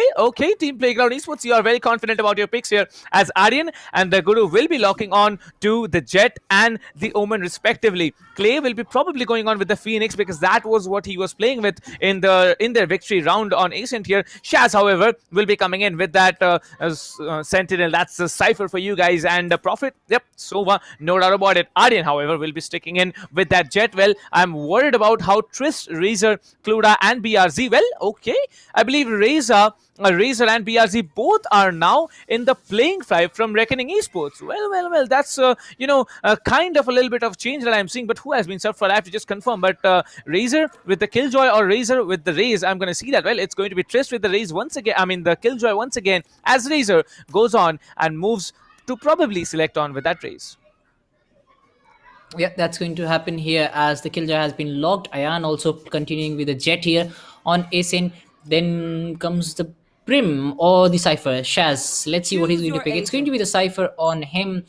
Prophet is definitely going to go with a Sova. There is no Sova on the side of defenders, so that's something that I'm kind of surprised about. Let's see how that pans out, as Clay will be locking on to the Phoenix. He's going to be one of the contributors when it comes to the entry fragging and the entry points as well. Let's see if he'll be able to get the job done as we'll be moving back to Ascent's Team Reckoning. Starting on the defenders, it's going to be Shaz and company starting on the attackers. Let's see if they can get the edge on the map of Ascent and what strategies will be coming up as Reckoning Esports. They'll be definitely going with some frenzies if I'm not wrong. Let's see what picks are going to be. Ghost is definitely coming in. One good tap and you can get the job done. 4 Ghosts for the side of Playground Esports. On the other side, we have seen 3 buys coming in from them. Let's see what other buys are going to come in.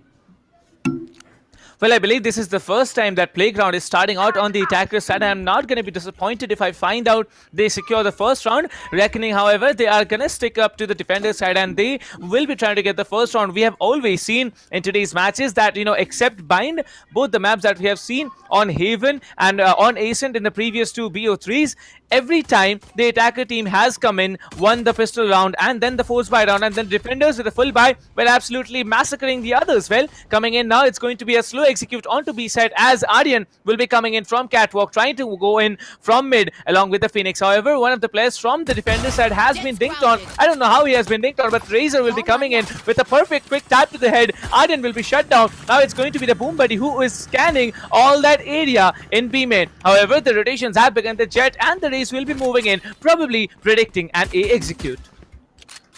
Yeah, probably it's going to be an A execute coming in from the players as Shaz will try to move in and he's going to try to get that opening. Clouda will be trying to block the choke point here. He's trying to block the opening. Cypher will be peeking, but as the peek comes in, Clouda is already, the flash comes out. Unfortunately, won't be able to do that. Hot hands come out as well, but he will be hitting from the other angle. It's going to be Clay who will get the opening. The Guru couples it up with one more. RG, PRC, Reckoning Esports, PRC going down and out as we are looking at a 4v3 situation where most of the players are coming in from the CT spawn. Trirest and Ayan will try to move in. Let's see if they can get any kind of kills here.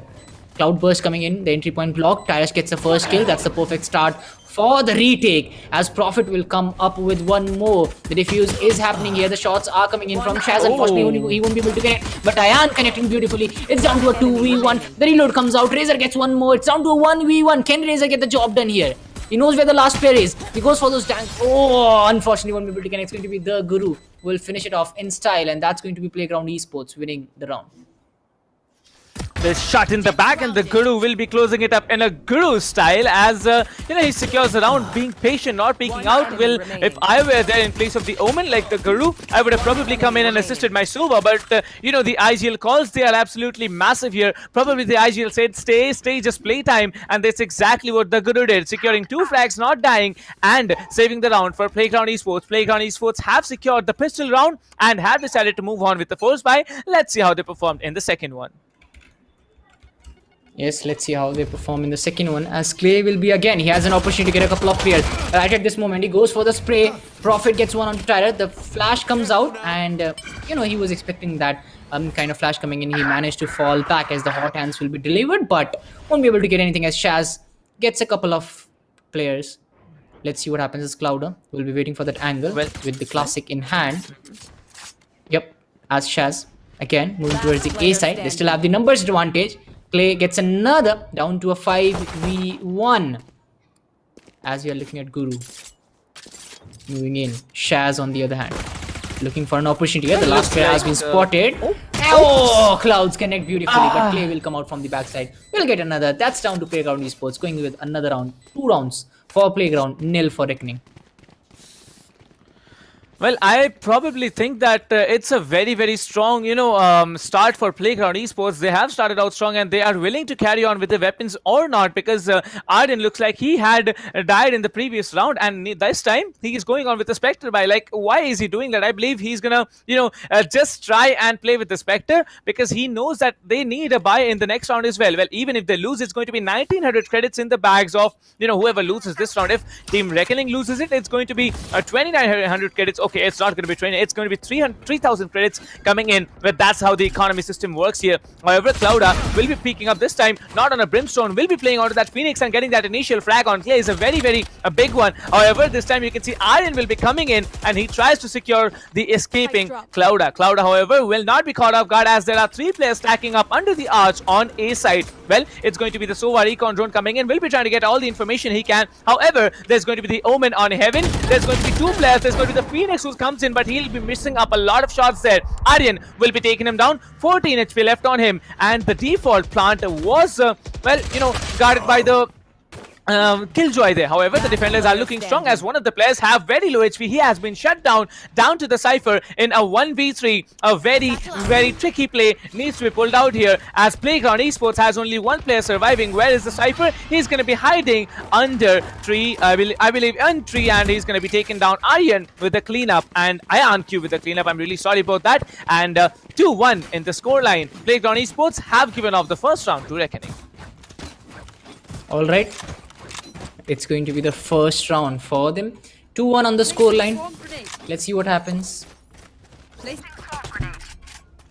Well, indeed, and looks like it's 2-1, and the clock timer, it's not going to get paused. Well, we are very afraid of, like me and Thinker personally talking, chat, we are very afraid of the clock timer getting paused there. Well, it looks like the clock timer is going to get, not paused, and as you can see, Razor will be coming in. The Boom Buddy will be dropped on. The information has been given on.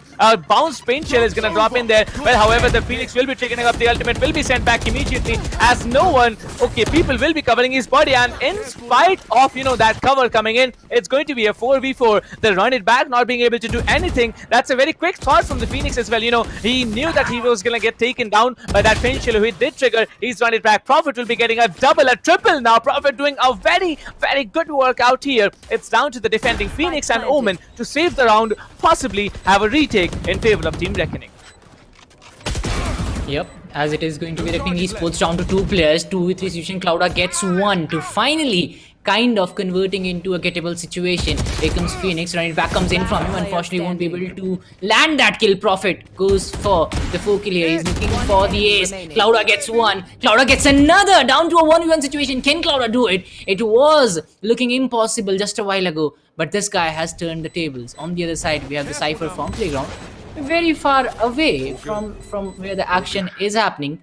And Phoenix is going for the defuse actually. I guess Shaz is maybe disconnected. Yup, it's going to be Phoenix. Will clutch it. I mean, it was looking totally ungettable if you ask me. 3 versus 1 at the side. He was able to get that perfect play coming in from the Phoenix. First, they run it back to gain a lot of information, and after that, coming back with a storm. Gets 1, gets the other one as well. Gets the people's advantage. and made sure that he's going to go away with the victory in this one, as maybe the Cypher is back finally. Yes.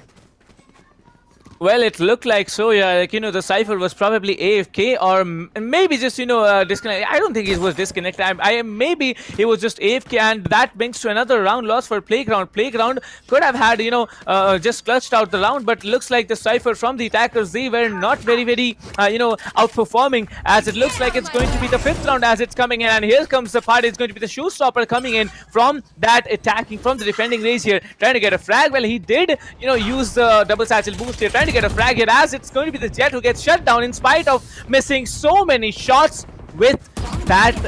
I don't know how to say it, but the Jet definitely did not do well here. As you can see, it's going to be just one player standing. It's going to be the Cypher once again left alive. Shaz will be taken down one. IonQ gets traded off, and it's going to be a 1v3 as the Cypher, where's he hiding? He's going to be hunted for. You can see he's hunted for, and Shaz will be taking him down as the defending Killjoy's turret will be angering BRZ, but because he wasn't able to get over from that tiny corner that he was stuck on.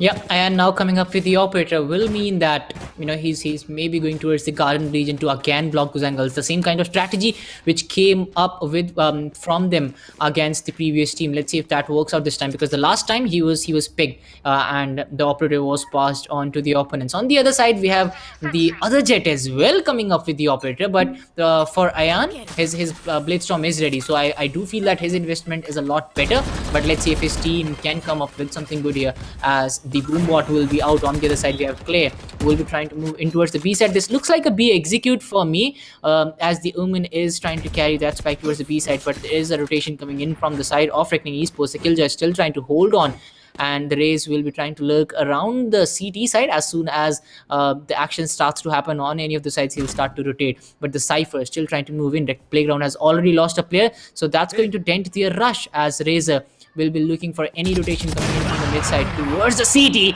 Ion connects another. That Shaz off the board. Ion playing it beautifully with the operator. He's looking for some more kills, but Play on the other end will clear out the angle. Will start to peek around. The Guru connects on Razor. Razor comes up with one onto Clay before going down. Triest, look at him. The Guru has been taken down. That's a strong grenade. Triest will get another. Profit going down. 4v1 situation where Reckoning Esports was able to go away with the victory here. Well, I'd say it's a very, very good, start that Playground Esports had, but in the end, Reckoning, they completely shattered down the hopes that Playground had started with in the beginning. Looks like there might be another eco round or maybe a force buy coming in from the attackers. Playground, they are looking so very dented on their economy. I can see that Aryan is actually going in for a Bucky buy. Now, Bucky on the attacker side is a very, very crucial buy, because it might be able to do the job or not, as the Guru will be coming in, picking up that Marshall. It's an eco round for Playground Esports. They are looking forward to pick one. However, the Guru with the Marshall will be taking down Clouda. PRZ will be trading for the Guru here. Shaz is coming in from behind, trying to secure one or more frags here, as one of the players have been secured successfully. IonQ is coming in. The Rays from the defending side. You can see how he's trying to get away from that position, as the Rays from the defending side, he's just coming in, and all the 3 players from the attackers, they are looking forward to push up B side. Yep, they are looking forward to pushing, as Triest will get one more. But finally, a good shot comes in from Clay. That's a Sheriff into action. But Razor will bite them back. They still have a 3-man standing push coming in from them. 3v1 situation. Cypher still trying to lurk around the B side, but the numbers not favoring him. Let's see what happens, as Shaz has the inventory, but I don't feel that there is a need to actually. Oh, he connects 2 down to a 1v1 situation. The neural theft comes out. Now he knows where the last player is. The plant has happened. Now it's finally gettable for the side of Playground, and he clutches it. Wow. Always play high stakes. This is the Shaz we all know about. Playground Esports. This player left alive is completely a bloodbath. As you can see, he just flicks one, heads over a 180 turn, and hits the other. And the Omen messing up that paranoia was probably the reason that Shaz had the information to play with, and he clutches it out. a 1v3 situation, a Sentinel coming into play, playing it out big time. This is Team Playground Esports for you. 4-3. Now looking forward very, very strongly. Playground Esports have the bye to move on. Reckoning they are going to have the bye for another round. But IonQ still buying that operator after a round. Lost questions need to be answered whether he's going to get frags, because previously with the operator, he was functional in the semi-finals. But somewhere down the line, on the finals, we didn't get to see a lot of it.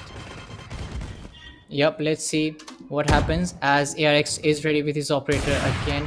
Will try to move in, tries to connect. Unfortunately, won't be able to do that as ARX will be trying to hold that angle.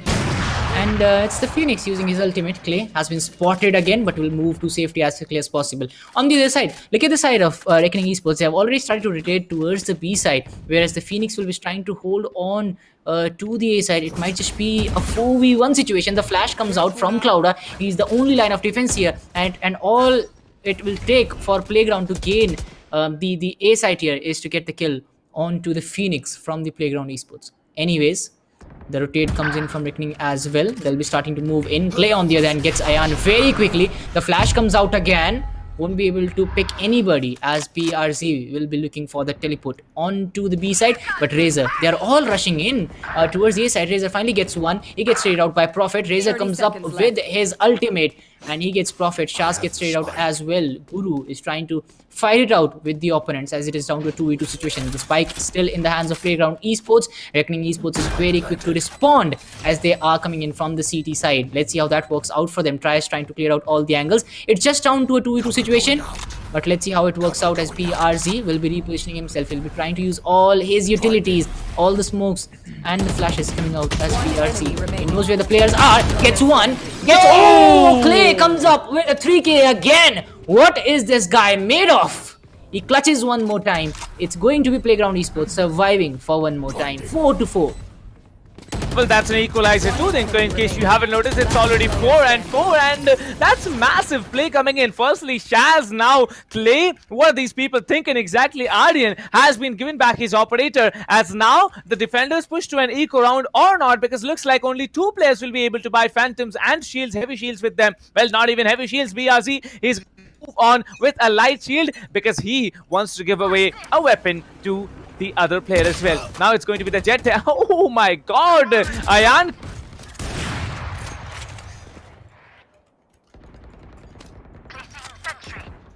Yep, now Clouda will try to move in. He has already taken out Guru. That still is going to favor the likes of Reckoning Esports. Razor is ready. He gets one onto ARX. Now the operator has gone down.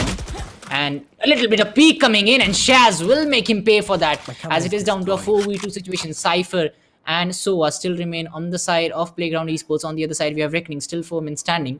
Ayan with a Blade Storm. Let's see what difference he can make as we are down to a 4v2. Shaz, he has been one of the difference makers in this round. He's just waiting for it to disappear, and then we can see the brawl which will come in. BRZ will look to rotate here. Shaz on the other hand, not having the spike. Soa as well.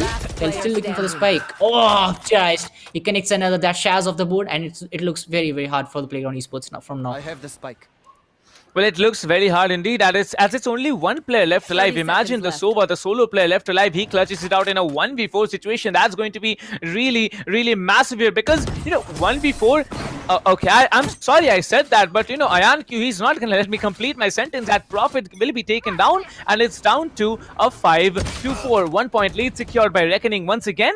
Looks like Team Reckoning, they, are not willing to give away rounds that easy. They did mess up on 2 rounds after winning 4, and that's something that the Team Playground need to work out with. Playground now, however, can be pushing in for an eco or for a force buy, because this is a round which they cannot mess up. Previously in an eco round, they did come up with a clutch, and Reckoning now will be having the buys, all the buys that they need. Yep, let's see how well this pans out for this team, as Clay will be trying to look for an opportunity, but the hot hands coming in from the other side will delay the rush, and now the curveball is all ready to go, but the Soa will mean that they have still a lot more angle to play with. But the Prophet comes up and he lands that shot beautifully, but it will be coming up from the side of Ayan as well, as he lands that operator to get the advantage back to his team's favor, as we are down to a 4v3 situation. Killjoy trying to move in. As soon as that smoke disappears, they'll have an eye, they'll have a sight of each other. Oh, this is what the operator can do, you know, in close range. Not the best weapon, as PRZ will move in, tries to couple it up with another Playground Esports, again down to the last place. The Omen this time, he has a lot of responsibility on himself, but unfortunately won't be able to carry that, as Tryst will land that shot onto Guru, and that's Playground Esports down and out. Reckoning going away with the victory. Look at them having fun, placing the turret, then, you know, switching on to different weapons there, probably looking for the operator, and that's Reckoning for you. Reckoning RGE coming in with another round, 6-4. It's a very good round that they had. Well, IonQ definitely missed up that shot, you know, with the operator. Ayan will probably be thinking right now not to pick up that operator once again, but however, the Marshall guy, the Guru, definitely not playing it out as the Guru as well. Well, it's a 2-point lead now for Reckoning. Reckoning, they are looking forward to secure the next 2 rounds. However, Team Playground, now they have a full buy coming in, and I'm really willing to see this scoreline shifting into a 6-6. Yup, let's see if that actually happens, as Playground Esports will be looking to come back here. 6-6, they would take it any day, just because the fact that, you know, they were lagging from the start, as Clay.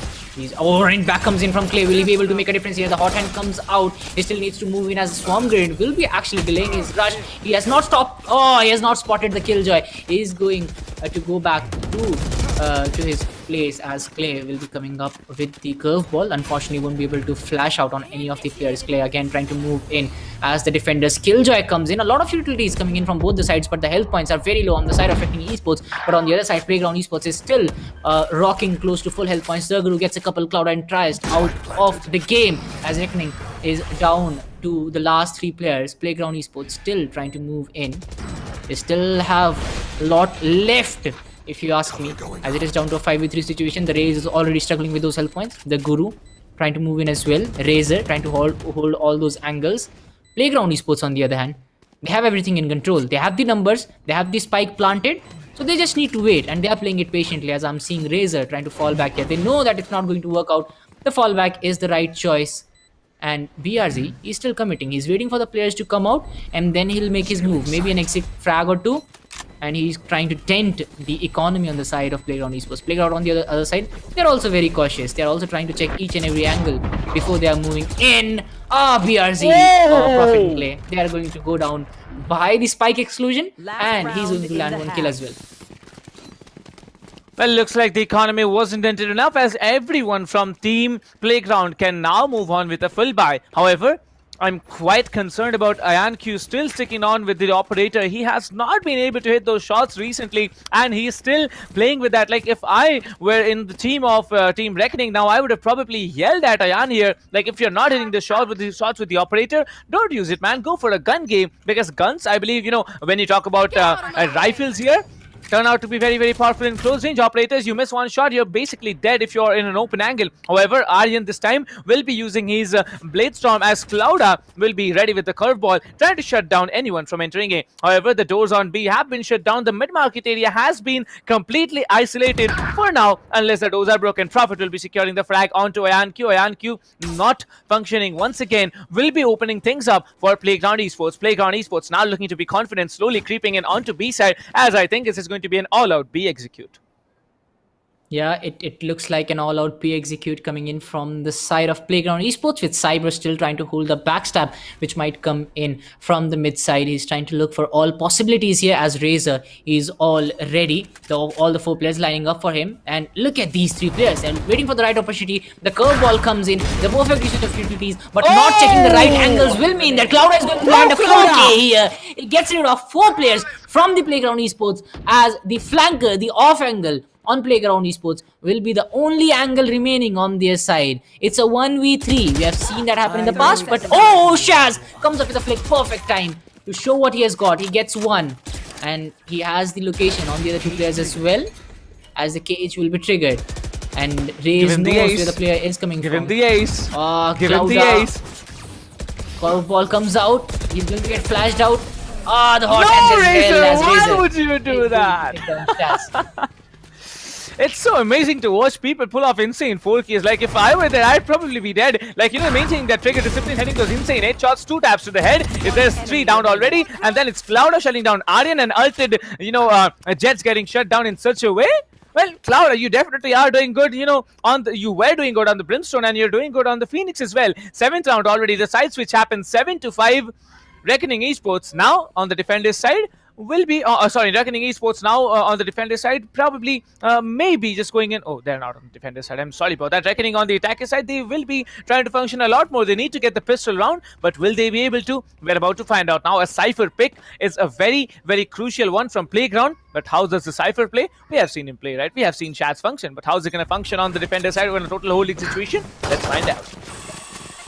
Yeah, they are looking for a very aggressive rush here on the oh my god, Reckoning Esports. They are going all in here. This is something that we do expect in the pistol rounds, as Razor is going to land a kill onto ARXNs as Playground Esports. Their defense is looking kind of weak now with one of the players already out. Clouda will try to heat himself up, and after that maybe he'll start the proceedings for his side as the shock dart comes in from Prophet and takes down Razor. The ghost comes in the hand of Clouda right now. Let's see if he can join the action here as we are down to a 4v4 situation. Killjoy is very much struggling with those health points as the Jet will start to play a little more proactively here as the Cloudburst has come in to block the angles, but BRZ will land a shot and Brew will be traded off by Clay coming in with that ghost. But Prophet comes up with a beautiful shot on Clouda. Ayan on the other hand takes out Prophet. Shaz comes up with a retake as well. Down to a 1v1 situation. It's the Cypher versus Jet, which is happening right now. And connects the classic right on the head of Ayan. Cypher going for the defuse will make it possible. Playground Esports going away with the first round in the second well, half. 15 HP, and he does make it happen. That's a very, very beautiful frag that Shaz had. I believe it was a 2K for him, a very important 2K, I'd say, as he right-clicked on. Like, at that range, it's very difficult to connect that right-click, but look at that accuracy. That gun really, helps him out there. The classic, always the god of weapons. As you can now see, the scoreline has been reduced to just 1 point here. They can move in for a force buy. Team defenders here, Playground Esports, should be moving in for a force buy, as I'm still concerned as how Reckoning is going to function, because now they need to pull off an eco round, and Reckoning on an eco round, they haven't been able to do much more rather than just pulling off a thrifty and a flawless at the same time in the previous round of the game, in the previous match that we had in the semi-finals on ASIN. Well, however, Reckoning Esports now need to make the attacks happen, as the Playground will be pushing into a force buy. Yep, Playground Esports will start to push in towards they have gone in for the Spectres this time. On the other side, if we talk about Reckoning Esports, they have the classics in hand, so they are going to save much more credits for the next one. Let's see how that works out for them, as Razor will be leading the charge from the mid side towards the A side. Probably they're looking for some more angles here. They have sent in a player from the A main, as well as Clay will be trying to flash all those players out. He gets one, but unfortunately will be traded out very, very immediately. Ayan gets one as well with his frenzy, down to a 3v2 situation. Seems like the trades have worked in for the favor of Playground Esports. Down to a 3v2 as the Jet will be carrying the spike, is the only player standing for his squad.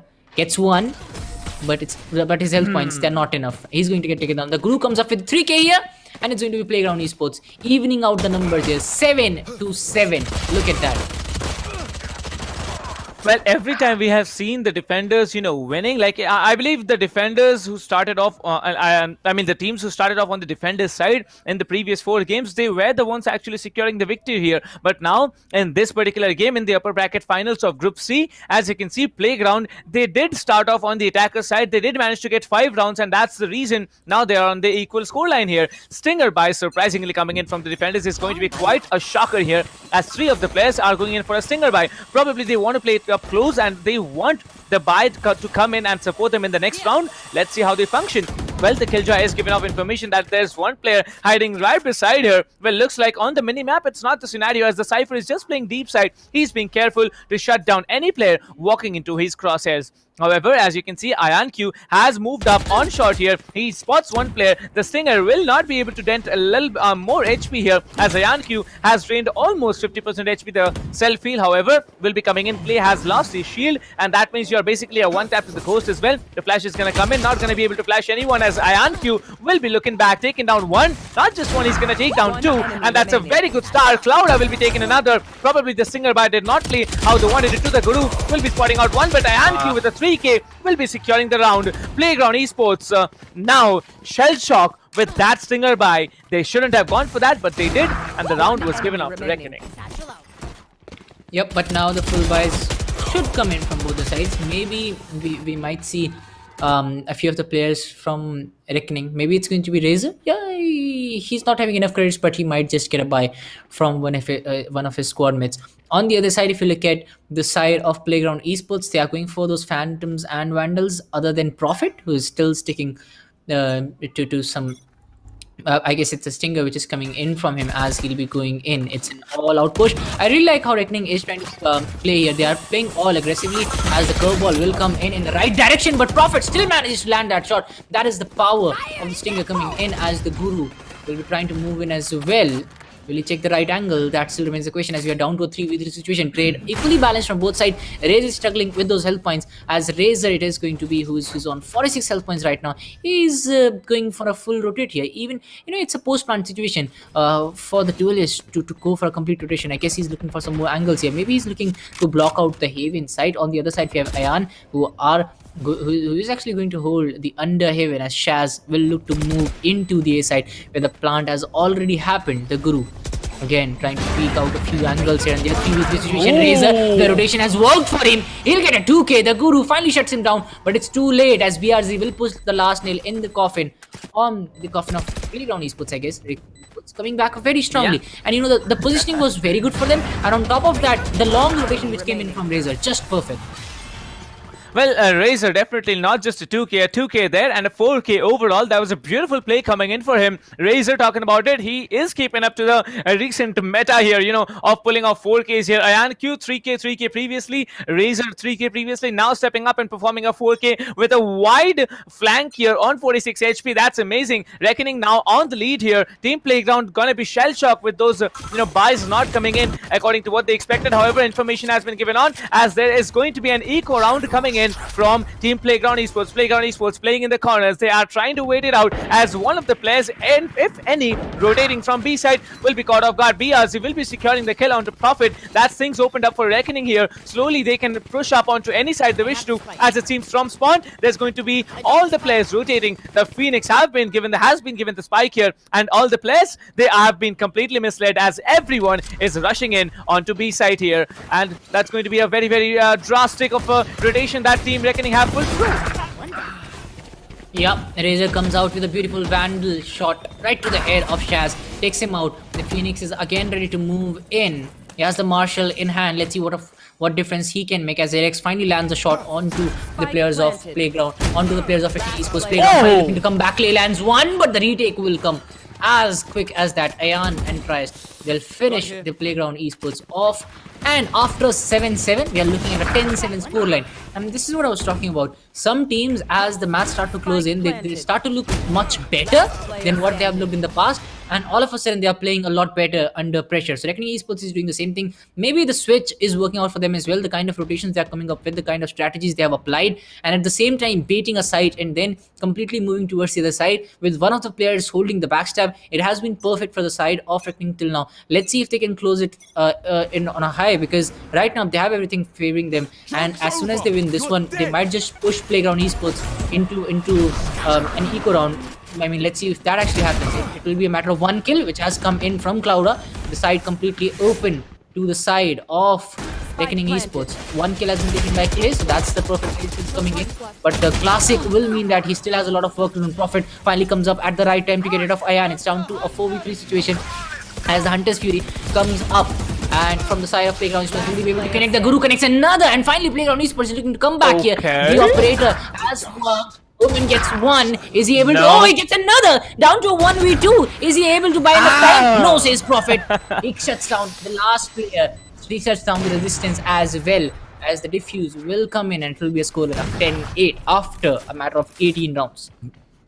Well, the name of Prophet definitely suits his playstyle here, as he definitely played it out loud here. But kudos to, the last remaining player, BRZ. He plays the Sentinel, but on the controller, on the Omen, he's being absolutely massacrous here. He did secure 2 kills, but, there was no one else to actually stop him. 2 players peeking at the same position. Previously, we did see Reckoning make it happen, but now it was not possible, as both the players were a little bit, separated. The collateral could not be pulled off, and the pre-fires coming in into that same simple direction onto the right hand side, under the right arch here into Boathouse. That was everything, getting done here. Reckoning now with a 2-point lead, still having the better hand here. Playground Esports, however, has pulled off a secure round. Now they are looking good, as the Cypher, the Jet, and the Omen from Team Playground Esports will be having the buys coming in from their perspective. Reckoning, however, as you can see, there's going to be only the Jet who has the ultimate ready. It's going to be IonQ. Let's find out how IonQ functions into the 19th round of the game. Well, the clock timer has been paused in 3 seconds, so I think, what do you think the thoughts are going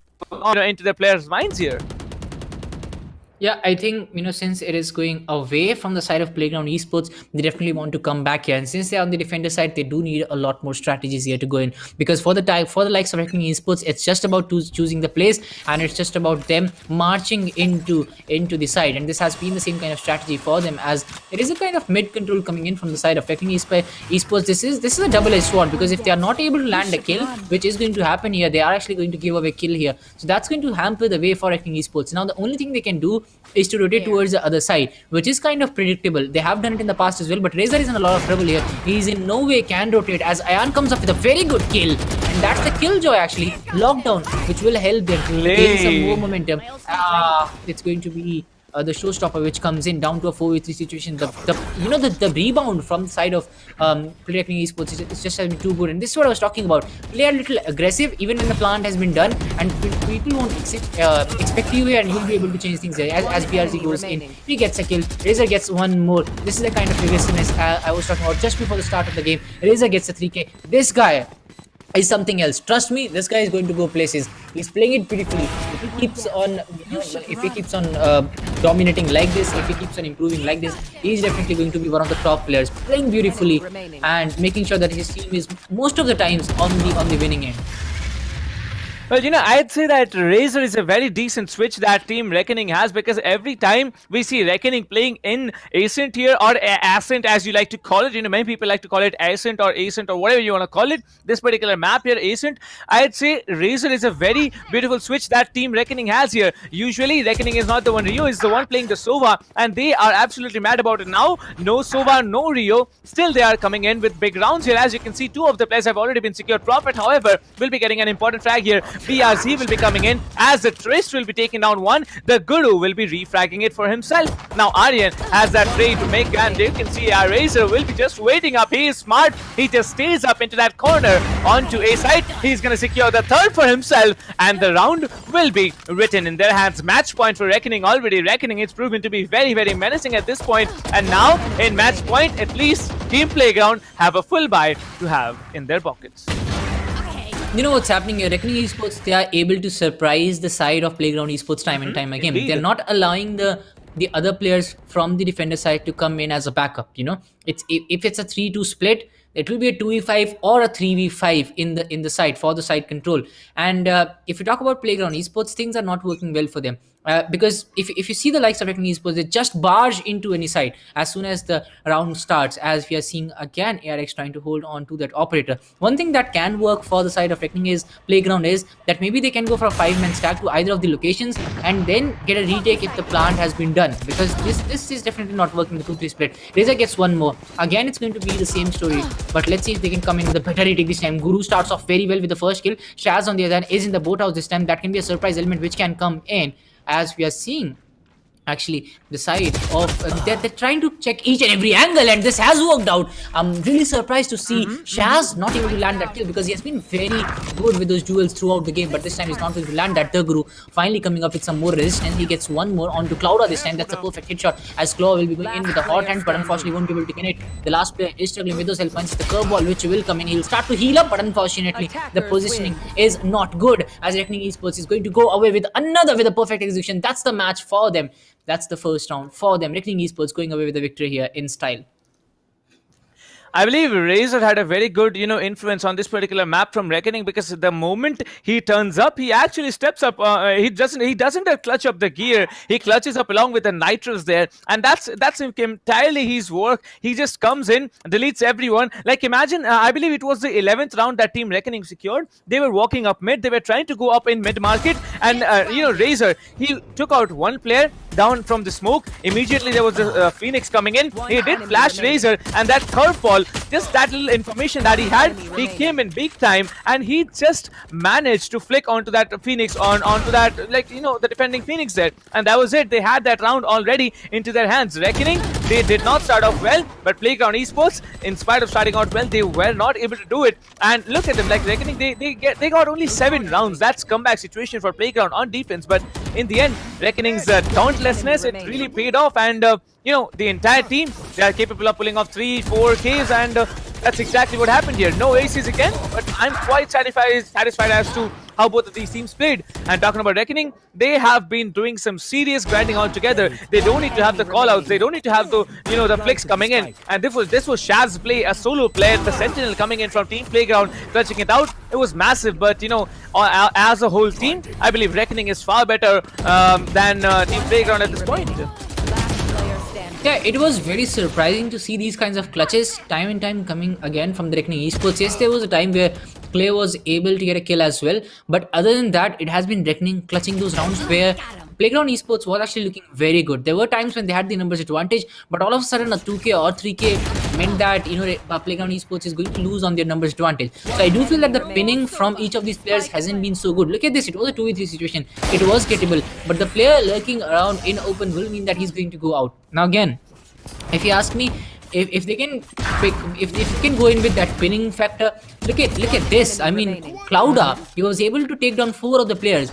That means that if you talk about the pinning factor, they were all checking one angle and not different angles. The synergy was not that good. There should be at least one player checking one angle. Then comes the player who can you can check the CT angle as well. There will be a player who will be looking at the the main site angle. But all the players were just looking to go into the site without even checking the market region. Maybe there was a player in the market region trying to check out the market region, but nobody was checking that angle. That was the unusual thing which happened, and every time Reckoning Esports was able to get the most out of it. Look, in every round, again in this one, look at Razor. He was able to surprise a couple of players from Playground Esports, and as soon as the other player, as soon as he actually went with his attention towards the other side, the numbers were just in the favor of Playground Esports. They were able to land that kill. Again, even if numbers are in the favor of Playground, they are just not able to do what Reckoning is doing. They're not able to pinpoint each other. They're not able to come up with the trades.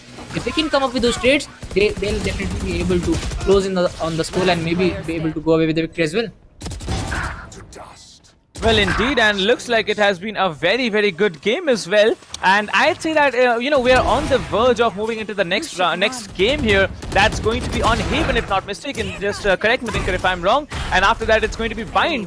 Well, it's going to be an interesting thing to watch here. As to Reckoning, whenever they're starting up on the defender side, they proved to be so very dominating. But now, when there was a situation where Playground could have come back on defenders, well, they were lost. Yep, that has been happening now.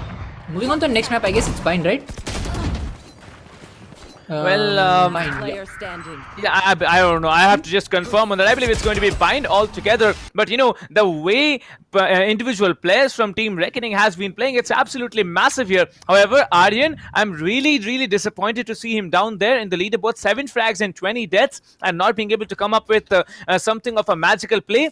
Like, I don't know, he had just one first blood. Shaz, however, he did manage to do a lot of the heavy lifting, but in the end, when it was the defender's turn to shine, they really fell short here. He had pulled off with one insane play. Clay altogether, he also had to clutch out certain situations, but in the end, overall, the team of RGE, the team of Reckoning, they were much more, I'd say, dominating over the other. And look at him, Razor 25 frags, Ayanq 21 frags, Clouda 14 for Clouda, Tristan, BRZ altogether. Well, that's it for you. And 13-8 is the scoreline. Reckoning Esports 13-8, a very, very big differential coming in.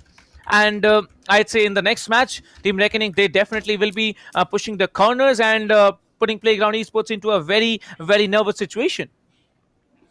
Yeah, definitely going to be a nervous position and an uncomfortable position, I would say. And Reckoning Esports playing it smart, playing it quick, playing it beautifully, going away with the victory as well. Now comes the second game. Let's see if they can give the favor back to the other side, if they can change things up here, as we'll be looking at the second game. And it's a do or die situation for the likes of Playground Esports. But Reckoning Esports, they'll be looking much more confident. Let's see how that works out for this team. Well, indeed, and talking about the group stages, 13th to 21st is going to be the days here of the group stages. It's already late 18th, I'd say late 18th, because, we are almost done with the finals of the upper brackets from Group C of the group stages. And tomorrow it's going to be the lower bracket matches, the match for survival, the match for that last slot from Group C into the, playoffs here. But yes, it is going to be very, very interesting thing to watch what the last match or maybe the second last match of the day pulls up between Team Reckoning and Playground Esports. We're talking about that. 2 more days of group stage matches, 20th and 21st after tomorrow. It's going to be a very, very interesting thing to watch here. Lower bracket matches, as I said, it's going to be the first match between Enigma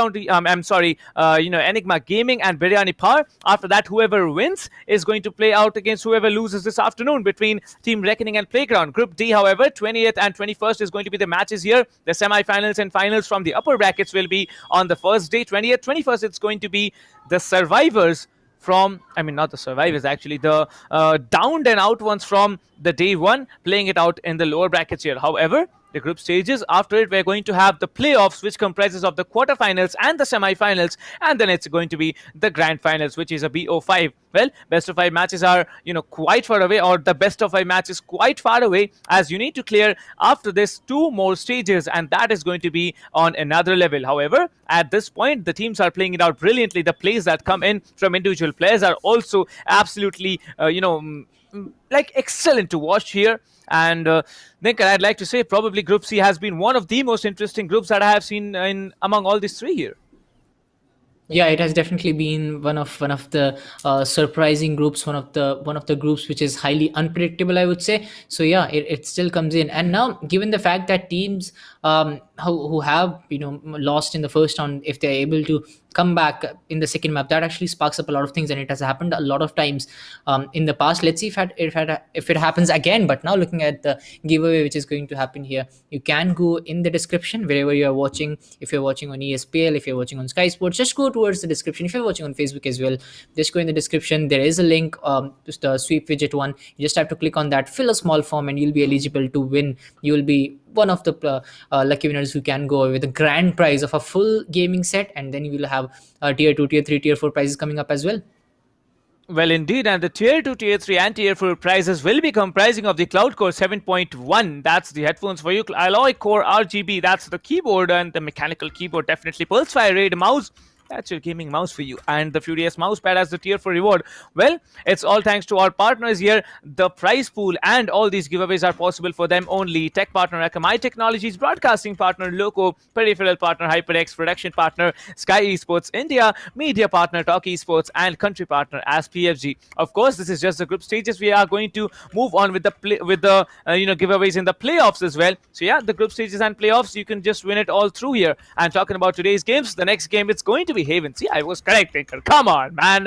Tinker, you can see here, like Haven, it's going to be a very interesting map because Playground Esports, they had lost on Haven during their qualifiers, but now they are here. Reckoning, however, they have had a great day onto Haven here, and I'm really looking forward to how these teams are to both of these teams are gonna perform. Playground, they had a couple of bad matches previously, but if they have come up big time, it's going to be really interesting thing to watch here. As we know, Icebox and Split is going to be was banned previously during the veto, and if Haven is won by Team Playground, then Bind is going to be the decider. Now, with Playground starting on attackers, let's see how that pans out for them, because attacking half is going to be one of the most important halves for Playground right now, since they have lost the last round. But if they don't get the edge in this one, it's going to make things harder for them. Again, talking about the mid control, we didn't see too much of mid control coming in this game, specifically for the side of Playground Esports. They're just looking to defend the B side or the A side. A lot of times we saw them committing for the boat house as well, so that actually delayed the that actually delayed the if you talk about the backup which arrives at the A site when there is a complete A plant. So execution from the Reckoning Esports side was too good, and if they're able to do that in Haven as well, I do feel they're going to get the edge. Now if Reckoning would have started on the attacking side, they'll definitely be it will definitely be a scoreline of 7-5. But with the other side, playground esports starting on the attacks, I'm not really sure what's going to happen, because anyone can have the edge here. It's all about the picks. Kind of sure about the Sage pick, which is going to come in, but Rena, if that doesn't come in, it will be a surprise to me. Well, I'm not going to be shocked at all, because the Reyna recent nerf and buff, the game that Valorant, that Riot played with us in the recent patch, that's completely, telling the tales that why Reyna is not getting picked here. However, I'm not going to be shocked if there is a Reyna pick, because, Reyna is probably one of the best agents that you can have on Haven. But now the limiting the soul orbs usage, Phoenix, down to 2, it's a very crucial one. So that's when the Phoenix comes in. That's when your Yoru comes in. We haven't seen Yoru at all. Yoru is allowed, but no team is actually moving into that experimental stage where they switch on a Jet or a Phoenix with a Yoru, and that's exactly what's happening for all these teams here. So Dinka, what do you think should be the ideal picks for Haven? We always do it on Ascent, so let's talk about Haven here. Phoenix is going to be a default pick from both the sides, given the fact that when you're trying to either breach the C side or A side, you need those flashes to get the the Seaver's control, and on top of that the garage control as well. So that's going to come in. I do feel that Phoenix is going to come in on both the sides. Whenever you're entering, you need that. Now the second option comes in.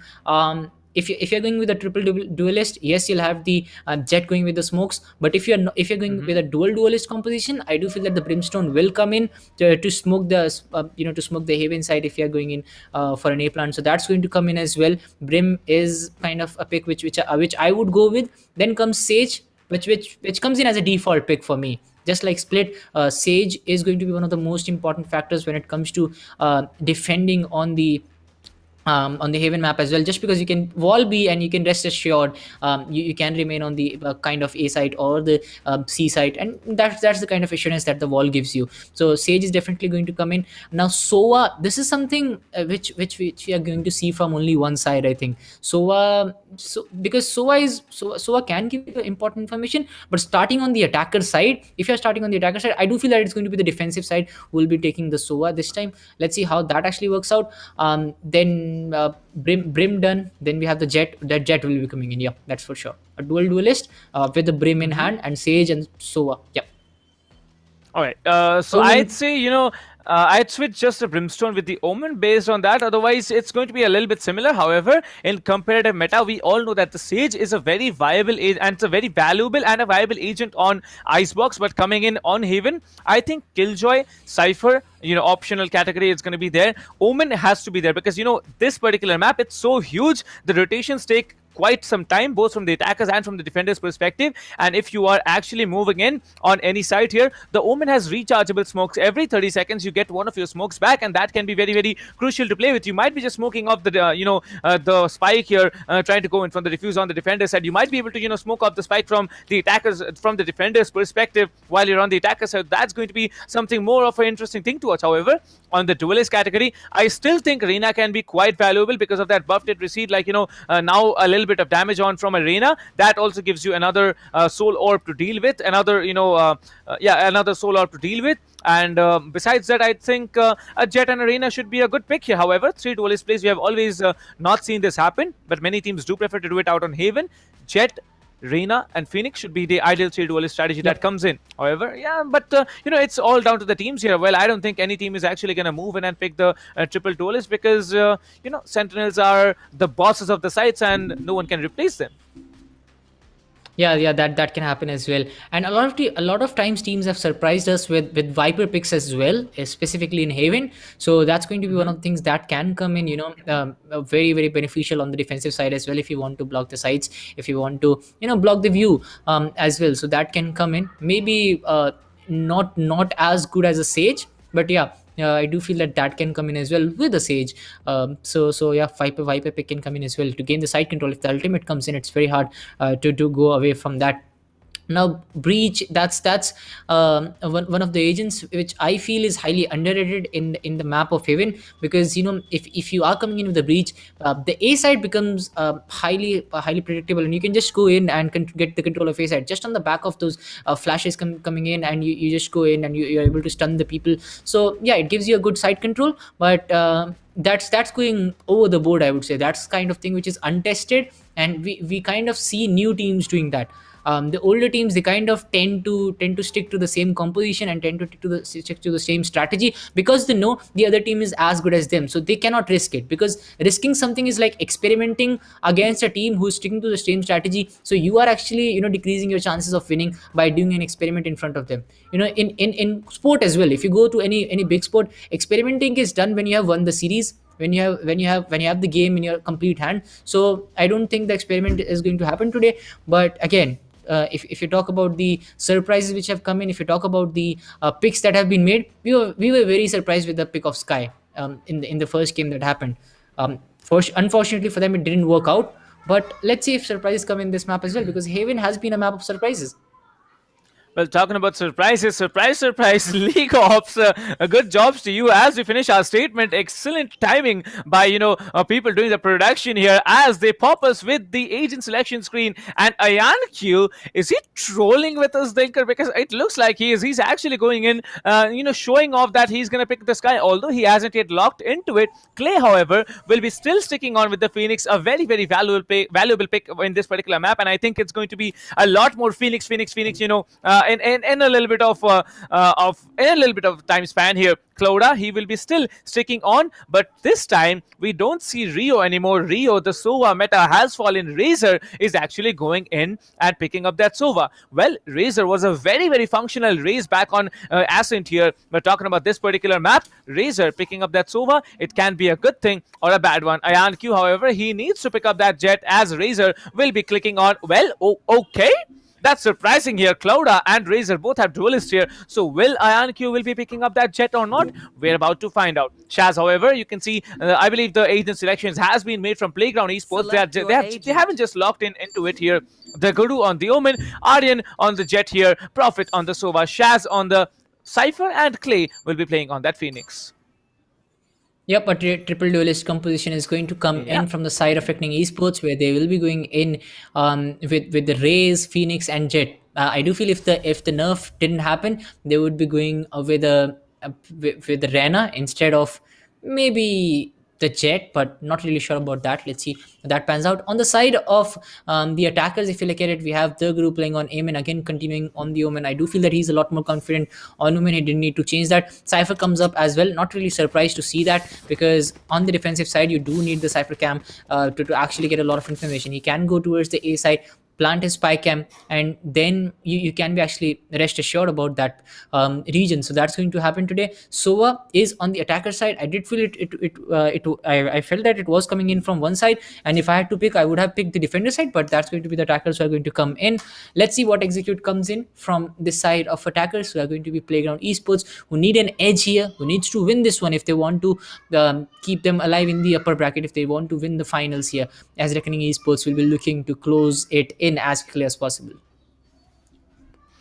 Well, I believe that should be the mentality of Reckoning. They won't want it to pull it through till a third match. As you can see, Team Playground, they have decided to go in for a full host by, I believe, only one player is sticking on with that, classic here. However, the Jet has been tapped. Prophet will be taking down one. Clay will be taking down one. Playground, oh my god, what are these players doing? As two of the players from Team Playground, they are low on HP, but they have the side control. They have the man advantage. Razor, along with the Phoenix, will be coming in as Prophet will be taking down one. That's only one player remaining right on the other side of that wall where Prophet is standing. Razor will be taking down one. Prophet needs to be pulling off that one shot. He pulls up a 3k, 22 HP, and still getting able to pull off that headshot as Playground Esports start off again in style.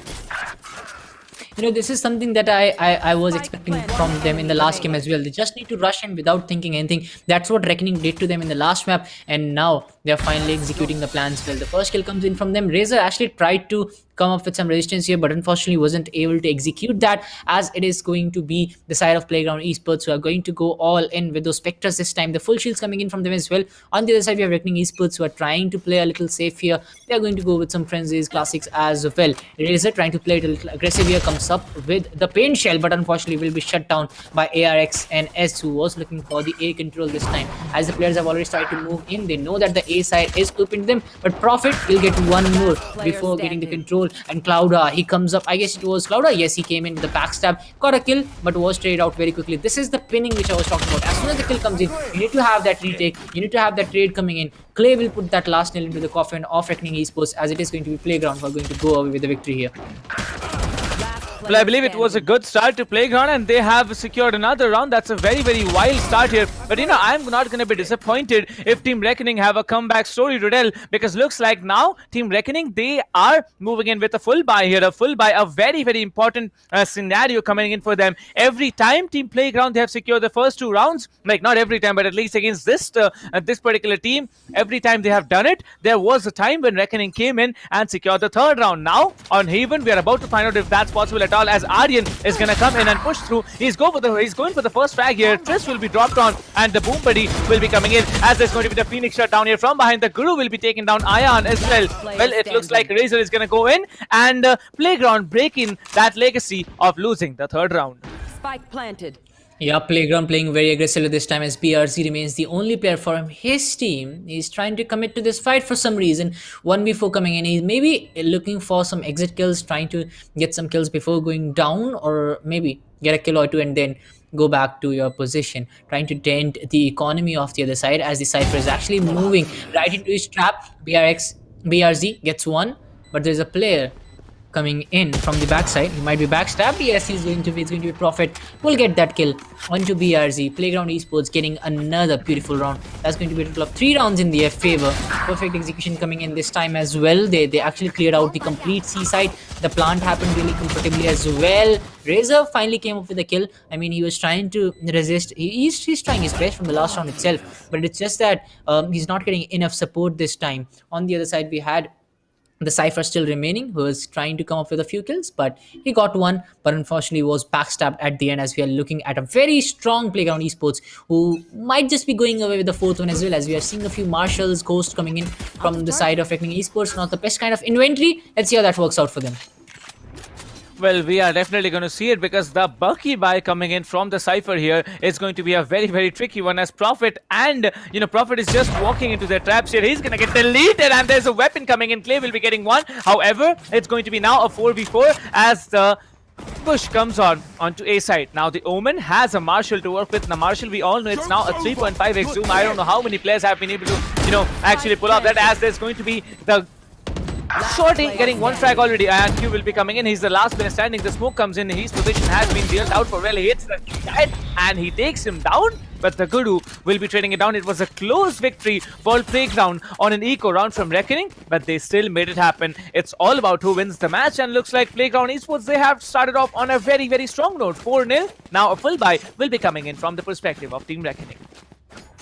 Now this is where things can change, actually. This is where things can go in the favor of Reckoning. Playground Esports playing so well this time. If they can continue with the same kind of momentum in this one as well, if they go with the 5th round, they'll be kind of sure to go with the victory as well. But if Reckoning Esports is able to bite back this time, if they are able to gain the round in this one, they'll be definitely coming back with a lot more stronger opportunities in the next few rounds, as Clouda this time is looking to play it a little aggressive here. They're trying to get some opening frags to dent the rush from the Playground Esports side. This aggressive play also allows them to rotate a lot more quicker, as the Owl Drone will be giving away the information to Prophet that there is a player there, and his location has been revealed, as Ayan with the operator is doing it. He gets the kill, and if you talk about Ayan, he has been damaged a little. He has the Blade Storm to work with, and I guess it's the perfect opportunity for him to use that, as Triest comes back with a very beautiful play. This is what I was talking about. This is the time for Reckoning Esports to show up, and it was the round where things will be changing. Now, this round, I do feel that it is definitely going to go in the favor of Reckoning Esports, even if the plant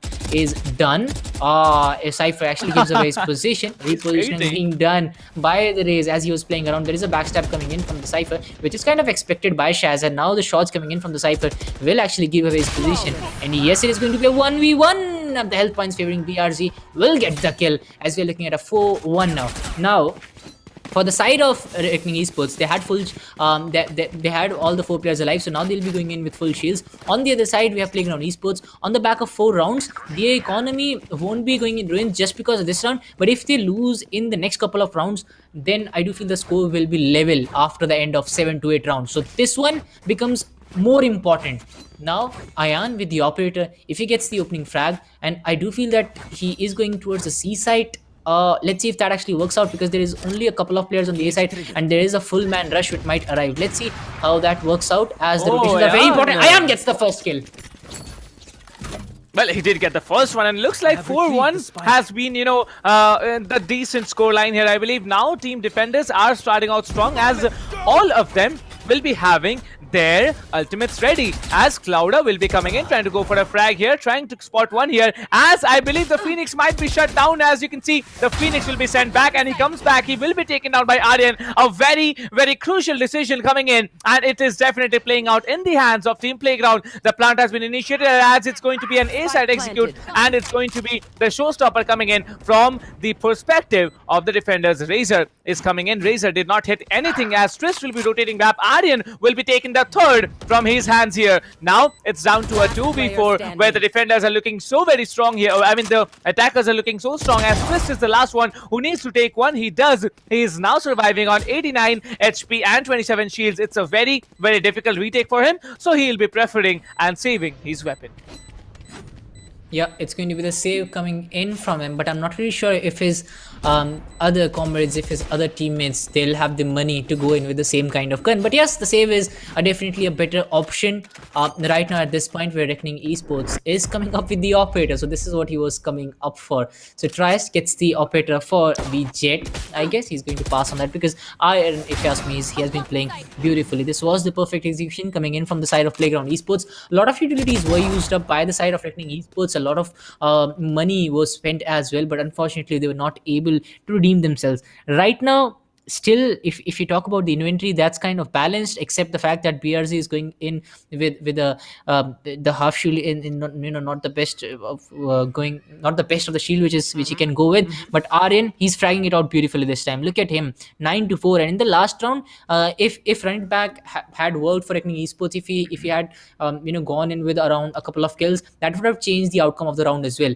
and that could have hampered maybe the economy of Playground Esports in the upcoming rounds, as Reckoning Esports, the game is going away from them. Yes, there is the advantage for Playground Esports, since they are on the attacker side, and if the attacker half is favoring them as well. But still, 5-1 scoreline, it's still too much. Reckoning Esports, they need to figure out something, or else it will be too late.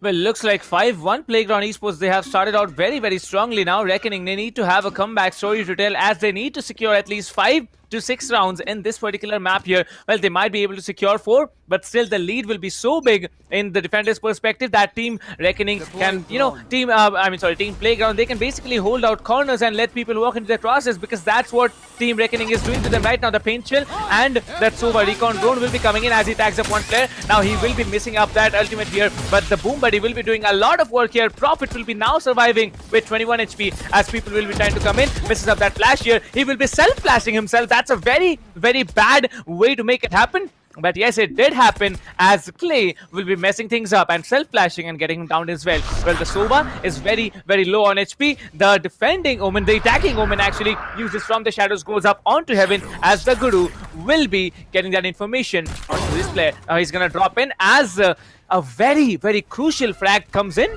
It's now down to a 2v2. Well, the Paranoia is going to come in. The Guru will be spotted on, and that's a very... I don't know how lucky of a frag that was, as he came in. Triss will be getting a 3k and securing the round for Reckoning. But Triss, trust me, I believe he's one of the luckiest players that I have seen in a while. Getting stuck into that corner, the Paranoia getting inflicted, and then the Cypher trap actually getting triggered at that exact same time. That's luck for you. That's the round for Team Reckoning. Yep, round is going to go towards the Team Reckoning side as they had the numbers advantage till the end. The last player, Cypher, trying his best to survive, but a lot of damage was done to him while he was trying to actually fight with the opponent Cypher, as we are down to a 5-2 scoreline here. Reckoning Esports trying to fight back the economy. Not looking so bad for either of the sides here, as Reckoning Esports got a victory in the last one. Playground, on the other hand, they are still running high on the confidence they got, as Ayan is going to land one onto Prophet. Perfect start for them, and now a retake. Now a rotate is on the cards for the likes of Playground Esports. Aryan, on the other hand, is trying to shell out a few bullets on the side of B, but unfortunately won't be able to connect any, as Razor is looking to clear out the garage area where Clay is already spotted.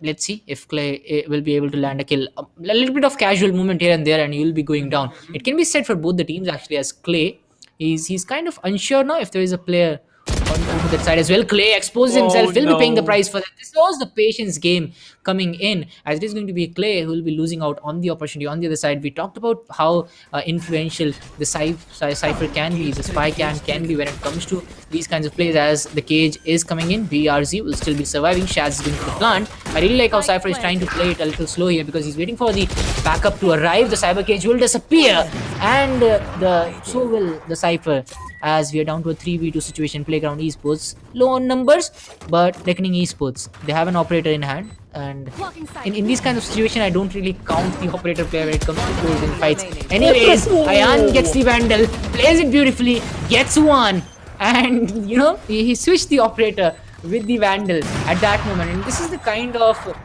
this is the kind of trust you would need from your teammates. Like, you go in, you get the kill. Perfect opportunity for Reckoning Esports. They played out beautifully, and now down to 5-3. Well, I believe that's a very, very good start to what Reckoning have initiated. But 5-3, 2 more points to go as a, I'd say, equalizer coming in from Reckoning. It's going to be very tough for Playground to stay in the fight now, as I'm really, expecting to see what the buys are going to be coming in from Playground. I believe Playground, they did lose 2 rounds in a row, and that's going to be very difficult on the economy. If they lose this one, either it's either this one may be a full buy coming in, and the next one, if they lose this one, it's going to be very difficult for them. But talking about Playground, they're looking good. They have all the economy in their hands when it comes to just playing out the rounds. Well, looks like it is going to be an eco round, as Clay is the only one buying that Phantom. Rest assured, all the players will be having Sheriffs, and only one player, I believe that's the Cypher, that's Shaz from Team Playground Esports, who is actually gonna play on with that little Stinger. However, Stinger, we all know how much of a disturbing weapon it has become. Let's see if the Stinger can still be as powerful as it has been in the previous stages of the game. Yeah, let's see if it will be as powerful, as we are looking at a 5-3 scoreline here after the end of 8 rounds we have seen, and there is a slight pause for some reason, and the reason will be delivered to us in a little while. But yeah, the game was turning out really well, specifically for Reckoning Esports. I mean, Playground Esports did play the first few rounds very beautifully, but after that they started to lose pace. It was more of it was more of Reckoning Esports gaining the pace. You cannot just keep those boys out of the game for a long time. It's just that at one point they'll start to bite back. But I really like the execution from Playground as well. The kind of play they showed in this one, the kind of execution that was done from them. All of a sudden, when they started to lose games, yes, it was kind of scattered, but yes, you cannot repeat the same strategy time and time again. That's something which can be said across all the games that we have seen. So it is going to be evenly poised, but attacker side, they're definitely going to have an advantage. It's just about the economy that will be busted on either sides in a few rounds that we are going to see in the next few rounds. Well, indeed, and it will be very interesting thing to watch as to how Team BRZ, Team Reckoning actually plays out in the remaining 2 rounds here, because they need to have an equalizer coming in. And by the looks of it, everything is done and dusted. All the breaks have been taken, and looks like it's going to be the same picks. However, the Sheriff has now been brought in from the Cypher here. Shaz has decided to go on with a Sheriff buy rather than a Stinger, as we move in to the 9th round of the game. If the eco round plays in as Playground wants it to, then it's going to be a very, very tricky play that comes in. However, you can see the Phoenix has been dented down a lot of HP. He might be using that Blaze Wall to heal himself up, as Razor will be watching Garage. It is going to be a C execute. Ayanq, however, takes down Shaz, and that's going to be 1 Sheriff down for you. Everyone is trying to just breach up all on their own. And there's going to be the Phoenix will be trying to come in. He has the ultimate. He will be sent back. Prophet will be securing 1 kill, but that crucial position will be getting down to everything as the Phoenix will be flashing. The Paranoia will be popped in immediately as he comes in. Will be not missing the shots as Tris does, and the plant needs to be getting initiated. 2 players, a 1v2. He has taken 1. Can he be able to do more? Well, that's Ayan for you. Will be shutting him down with the operator, and Reckoning are just 1 point away to pull off that equalizer.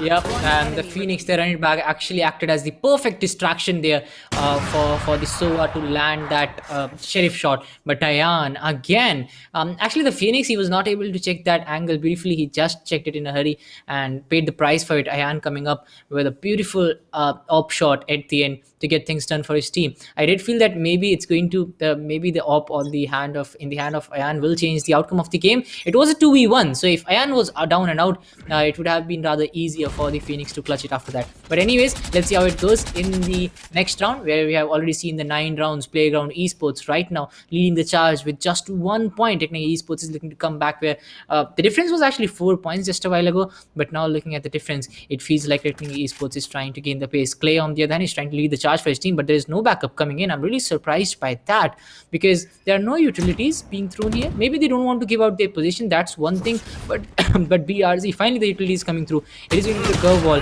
BRZ, what are you doing? As he gets spotted, Clay will get the kill. On the other hand, we have Clay trying to move in. It's down to a 5v4 situation. BRZ had the perfect opportunity to turn things in his team's favor, but unfortunately that didn't happen. Prophet, on the other hand, will get another to elevate the position of Playground Esports in this one, as Shaz will be looking forward to the feed from the cam. Clouda gets one, and Clouda also denies the sight to the players. He gets another beautiful execution coming in from Clouda, and suddenly it's down to a 3v3 situation. Ayan gets one more, run it back comes in as well. It might just be the round for Reckoning Esports, looking very strong. Going for the diffused, half diffuse will be done. Yeah, and the diffuse will continue. It's going to be the side of Reckoning Esports, making it a 5-5 after the end of first 10 rounds. Well, 5-5 it is, and look at the that flash from Clouda. It really revealed the location of that cam there, and there was no one to stop him. Then Clay just getting shut down to the head. Like, that's amazing. And looks like Team Playground Esports, they have to be concerned about their economy now. If they lose this one, they will be in a very frisky position. As Chaz, he can either go for a Vandal Heavy Shields, or he can go for a Spectre Heavy Shields, maybe a Bulldog and then Heavy Shields here. Looks like 5-5 is going to be the scoreline here. I don't know what was wrong with BRZ there, but looks like he was AFK. However, now he can get a weapon back. He is back in the game. He is setting up his traps, and now it's a question as to who will be taking the lead. Playground, they have been leading throughout the phase of the game that we have witnessed, but now Team Reckoning, it's their turn to answer whether they'll be leading into the attacking side with a 7-5 split, or a 6-6, or a 5-7. Well, it's Team Reckoning to the answer, because Playground looks like after they won 5 rounds, they are completely lost somewhere. Yeah, it looks like they have lost the plot of the game here, as the game is going away from them. Even on the attackers' half, they're not able to actually switch things up. And now looking at one of the players still struggling with the Spectre, that kind of tells you the complete image. They started off well.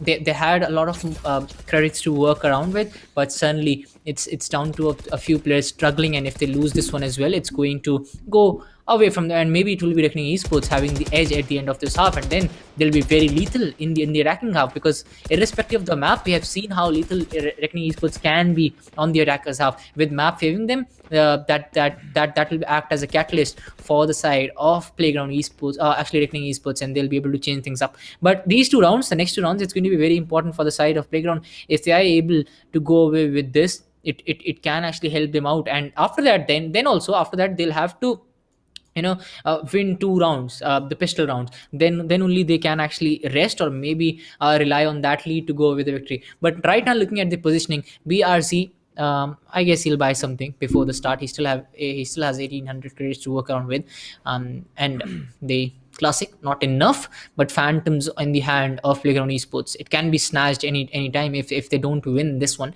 Down to a 5-5, even after Playground Esports had a 4-point lead after they won the first 5 rounds. So in the last 4 rounds, Playground Esports has won nothing. But if you look at Reckoning Esports, they have been on a roll.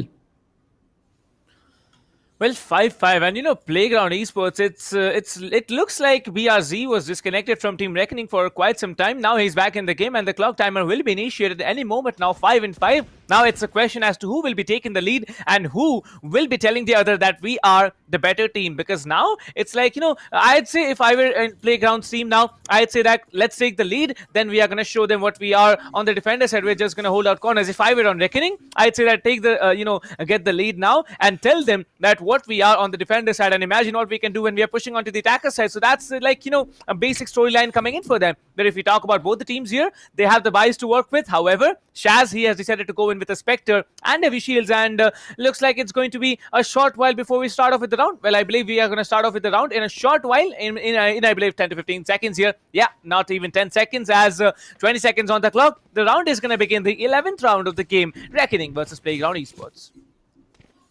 Yeah, it is going to be the 11th round with both teams at equal numbers right now, with equation balanced on both sides. Let's see what happens, as Playground Esports will be trying to go away with the retake here, trying to go away with the lead here, what they had in just a while ago, as Reckoning Esports have managed to catch on. A very, very aggressive push coming in from the defender Jet, and he'll get one as well. What is happening here? Ayan finally gets traded out. It's going to be Aryan who will get that kill, down to a 4v4 situation where the spy cam is ready. The Guru, on the other hand, is trying to move in on the back of the hot hands traded by Phoenix. The 4 players on the side of Playground Esports trying to move in. Triest is playing with the operator this time. I guess it was a well-planned strategy from Reckoning Esports, and that's not going to work out, as Aryan will land one right in the head of Triest. He'll try to reposition himself, trying to block the site as well, down to a 3v4 situation. BRZ will be trying to move in, but he hasn't checked the right angle. There is still a player left.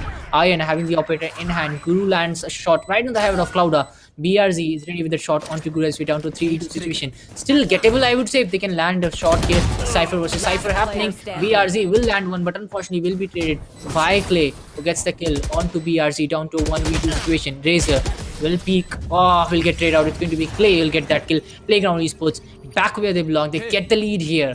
Let's see if they can get the next one as well. Well, if Playground get the next lead, then it's basically, watching out corners. Aryan, however, did not predict that the Jet was there in that particular, in the right-hand side corner of C Long. And looks like that exactly changed everything for Playground Esports. Reckoning, now stepping into the 12th round, they have to make a mark here, because now, if they do not get the point, they are not going to be in the equalizer state. It will be the first time in the entire scenario that we had that Reckoning will not be having the lead moving on to the attacker side here. But still, it's going to be the second half, as it's not going to be the second half. One more round, and you can see, joke's over, you're dead. Razor, a very cheeky fellow, will be taken down. Not the Phoenix Ult, but someone else. Well, that's you for you. Clay will be coming in, Sis will be taken down, and that's opening for Playground Esports. Yeah, perfect opening coming in from their sides, down to a 4v3 situation. Clay looking to get some more kills here, as the spike has been passed on to the Cypher. That means Soa is going to lead the charge on that side.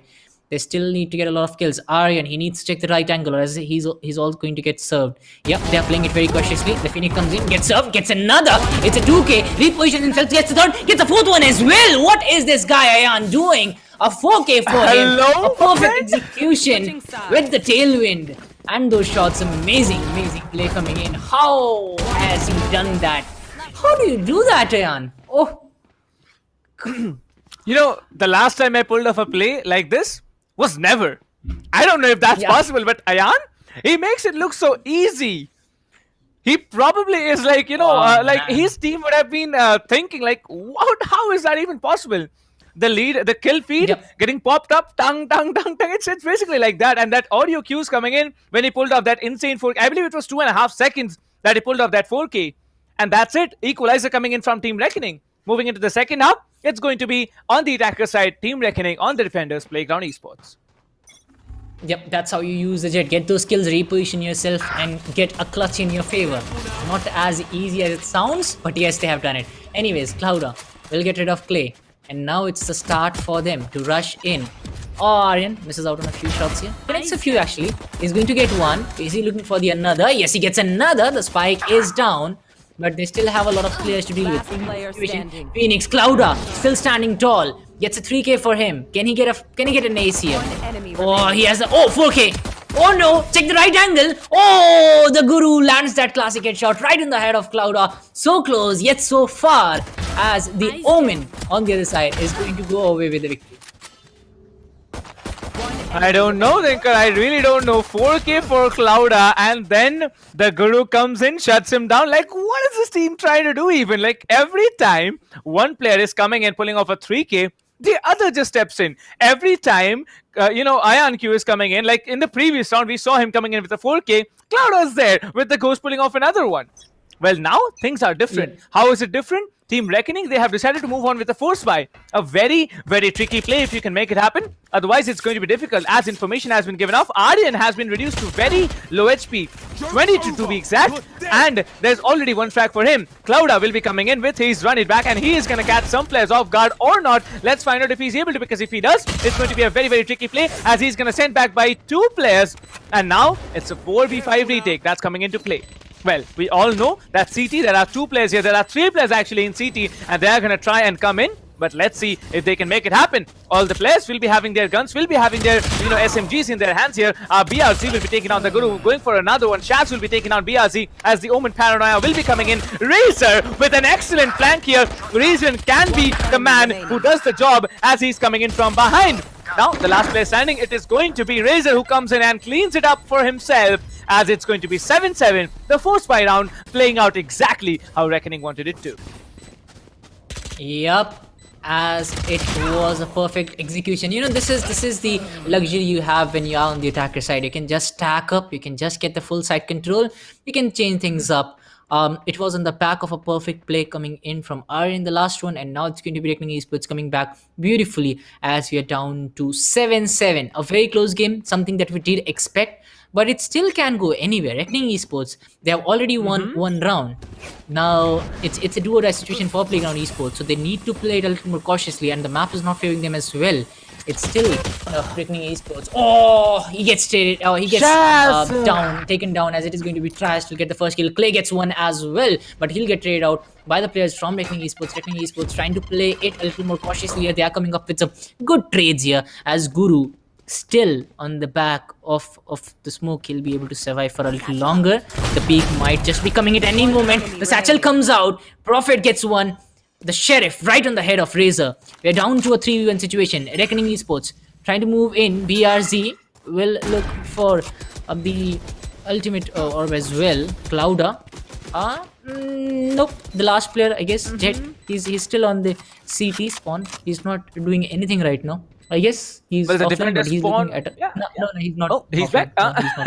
He's back in here, and he's having a ghost. Like, I don't know what he was doing for this long. Well, probably he's going off for that Sheriff. Yeah, he has the Sheriff in hand, not being able to do anything. Yeah, he comes in, he does nothing, and that's the story for you. 8-7 Reckoning have the lead on the defenders on the attacker side here. Haven, we all know it's an attacking sided map here. I believe Razor, could have been shut down by the Omen from the defender side, but just the fact that satchel had dropped in.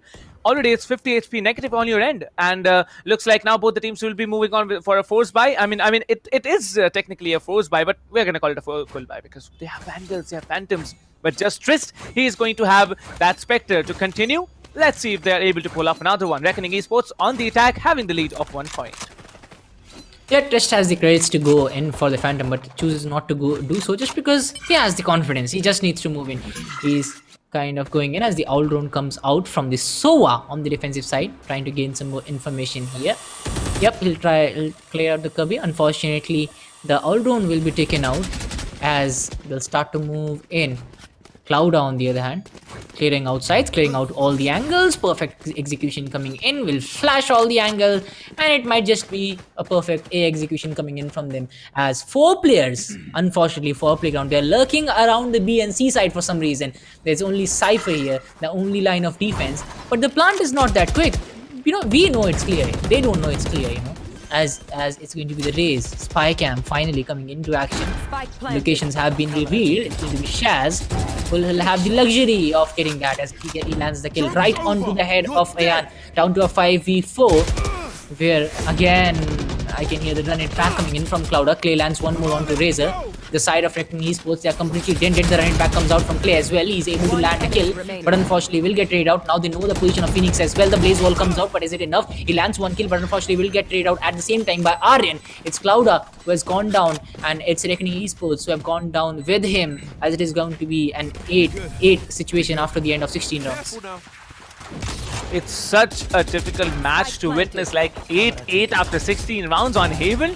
I believe Haven has to be started, called as a maybe a balanced out map, because by the looks of it, both the teams are doing absolutely fine.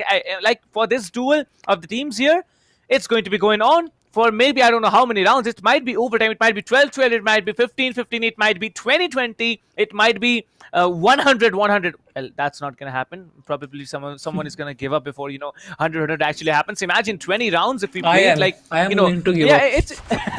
It's exactly that scenario, because Dinker, 20-20 it's basically like 1 hour, maybe 1 hour 15 minutes we've had it. So 100 rounds, that's equals to almost 5 hours of gameplay. Who can play for that long? I believe all these players can. They have been grinding. That is why they are here competing on the group stages of the ESPL Valorant PowerUp. However, talking about Reckoning, you can see how calm and confident they are. They are looking to play this passively. All the players will be stacking up onto A. Well, not all the players. Well, yes, all the players are now stacking up onto A, as the Rays will be rotating from B, now moving up A long. Well, slowly, Shaz knows that he has to play this calm. Clay and Shaz both combined as the rotations have started, and they are going to come in slowly. The spam comes in onto Heaven here as they're trying to secure one flag. Ayanki will be coming in, clearing one. Razor will be getting one, but that's already one defender down. And now there's going to be the Hunter's Fury coming in. He tries to get some information, probably tags up the defending Jet here, but it's not enough. The plant will be delayed, but the plant is going to get initiated once the Hunter's Fury is done for. Well, it's going to be 8-8 and a retake coming in, a 3v4 retake coming in the hands of Team Playground Esports. Yeah, the shock dart comes in from Prophet. He lands the kill onto BRZ, as we are looking at a 3v2 situation here. Ayan holding a very good angle. He's definitely going to get one. Will he get another? Yes, he will. As it is a 3k. It's Ayan on one side who's actually changing things for his team, and he's making things happen. He got the right kill at the right time. Then comes Razor with his kill as well. Ayan, he's every time whatever he's doing, it's right. Whatever he's touching is turning into gold. So that's what Ayan has been doing on his side. Then there is Aryan on the other side, and Clay as well, who are actually trying to lead the charge for their team. And Trist as well, if you ask me, he has been trying out really well. He has been going in. He has been not fragging out in the starting, but yes, he's delivering when it matters the most. When it's a 3v3 situation, when it's a 2v2 situation, you'll see Trist winning those duels and turning the favor back to his team. Let's see if that happens again, as they are going for a C execute this time, and that kill onto BRZ will make things easier. And then comes the neural theft. They know where all the players are. Clouda will land one onto Prophet. It's very rare that this guy is going to miss out on the opportunity of that count of that round, actually, as the Guru is coming up from the different angle, but not the best gun in his hand. He just needs to put that headshot in, and he connects that beautifully. Shaz comes up as well, but Ayan, that defense, I mean, if you have Ayan protecting the sheep, protecting the spike, it becomes very easy for your team to win, as it's going to be Triest actually again coming in the finishing moments to give that finishing touch to the game, and they're going to go away with the victory as Reckoning Esports. They're slightly closing in, inching closing towards victory, but Playground Esports, they're looking to come back here. They have the guns to work with. They have the full shields coming up as well. So yeah, things can go their way, but it's just a matter of the first few kills and putting your numbers at the right location. This time they're committing towards the A side, I guess, where they have a couple of players towards C as well. Let's see how fast the rotate will be, or let's see how fast the execution will be from the likes of Reckoning Esports, as they're going towards Garage this time. Razor, he opens things up as the Guru will be taken down in B side. Razor, very quick thinking. Like, I have seen plays coming in from each and every play here. I'd say that more than skills, these plays have the brains to make it out here, as the Phoenix will be coming in, peeking in that exact location where the Jet was hiding. Well, that's positioning for you. That's your brains doing the work for you, as there's going to be the Sova who gets shut down. Clouda, he's not gonna miss. Prophet will not be whizzing, and there's Shaz here coming in from CT, trying to get something done here. He coming in with a classic Triest. Will be taking him down. That's another round for Team Reckoning. Clouda, Razor, BRC, these players, what are they doing? We don't know what they are exactly up to, but looks like Reckoning, they are not into the mood of giving a single round onto the perspective of Playground. Playground, they were in an eco status in the round previous to the one that we just saw, but after that, coming in a full buy situation, They're lost now into the 11th round that has already gone in for Team Reckoning here. I'm concerned because Team Playground, they are onto an eco phase. They want to play out the last round as a full buy. Let's see how they perform. What has Cloud pulled off here? I mean, in the last round, he didn't check the right angle. When he was going in, there was a player holding on to the A main. He managed to take him out. Then he goes on towards the garage, takes him out as well. He was not able to peek that out. The Sova had the first angle, not able to do that. And this time, Clouda gets a 3K again. This guy is I mean, something else. This guy is proving to be a very good player for his time. Clay finally takes him down, but that's not enough. He'll get traded out. The numbers were still in the favor of Reckoning Esports as they are going to guarantee themselves a match point. What is this guy doing in the last round as well? You know, he went towards the garage side, and there was a player, Sova, I guess, still on the window. But he was just not aware of that, and as soon as he went in, the Sova started to fire. He flicks, he gets the headshot connected, and he gets the kill as well. But this time around, Clouda, I mean, this guy is the difference maker, especially in the last 2 rounds. Ayan, he has been leading the charge from the get-go, right off the bat. But talking about Clouda, he has made the difference specifically in the last 2 rounds. Let's see if he can do that again. Going into the match find for Reckoning Esports, Playground Esports struggling to get things done for them. Economy going in the ruins. Then, you know, the ultimates ready on the side of Reckoning is going to make things easier for them, as this might just be a big execute. All the eyes on Clay, but Clay gets shut. You know, Clay will get shut down. The Guru goes down as well.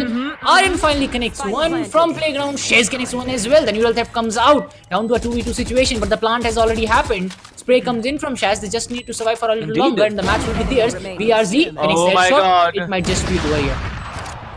Well, it's down to just one player, as it's going to be Aryan from Team and he's coming in there, trying to come in for a knife here. Razor will be shutting him down. The knife play did not work out. Reckoning really trying to mess it up against Team Playground. Trying that knife, not being able to do it would have been a disaster. And looks like Team Reckoning, Razor coming in, will be securing that last frag onto Aryan and will be securing a 2-0 victory for their team as well. Reckoning down the line, 2-0 in the semi-finals of Group C, upper brackets, then into the finals as well, is the one who are going to move on forward into the playoffs that we are going to see after the 21st. Well, Dinker. Not something we expected, but that's a very quick, I'd say that's a very quick match victory that came in for Reckoning, especially into the second half of the game.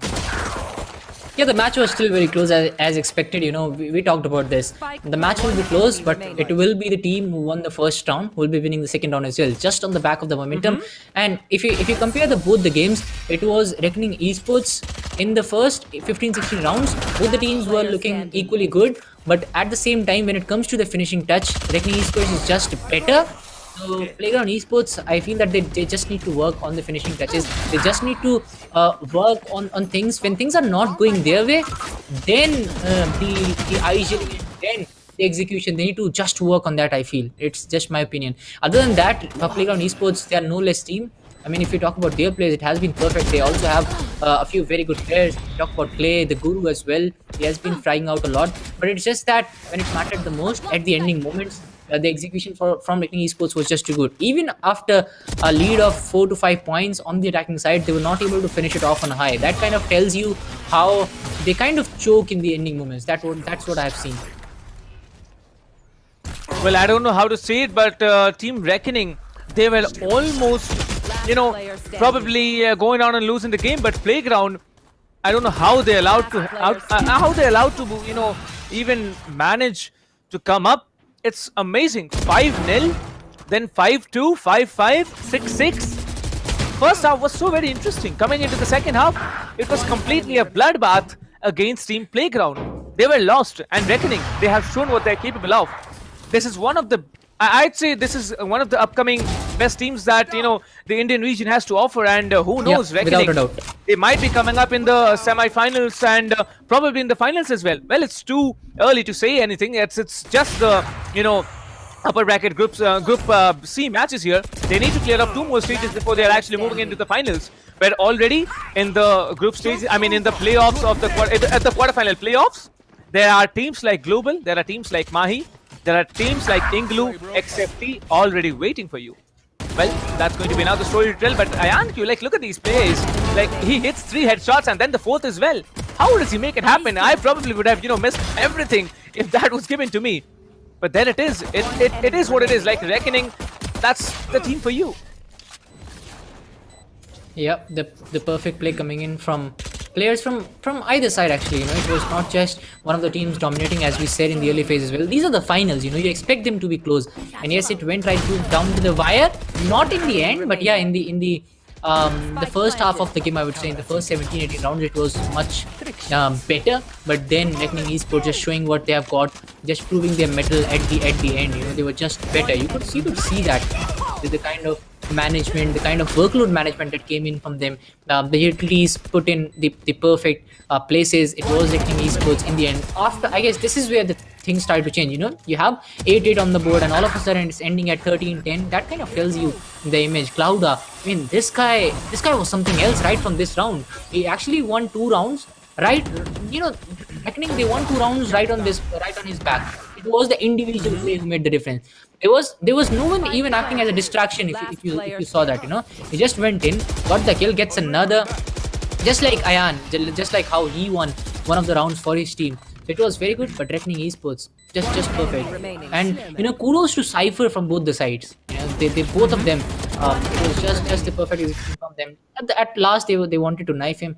So that means that these two teams, they are acting. I mean, they're very good friends. So yeah, because if I was there, friends? I wouldn't risk I wouldn't risk knifing a stranger.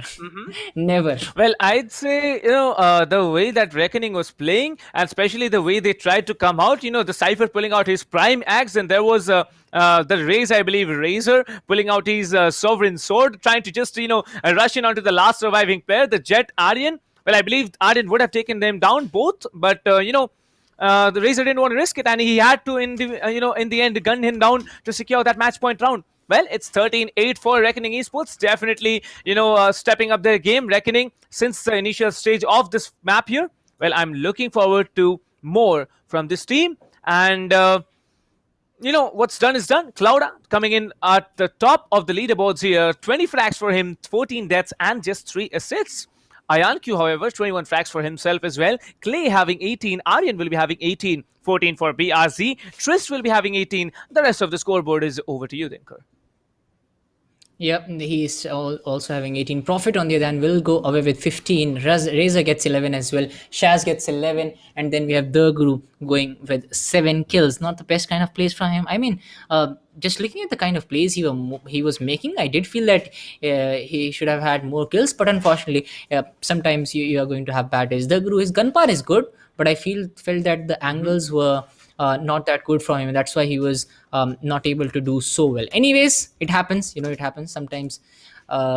It happens to us every time. We're not that good players, but to good players also it happens sometimes. I was about to say it. Sometimes we also have bad days, and then I'm like, we have bad days every time we go in. It's like we have casted a good tournament. We have seen all the good players. Then must be like we can go in now and we can just change things up. It's time for me to shine, and all of a sudden you're getting one tapped by the Vandals, and let's just close the game for the day. So it happens time and time again. It.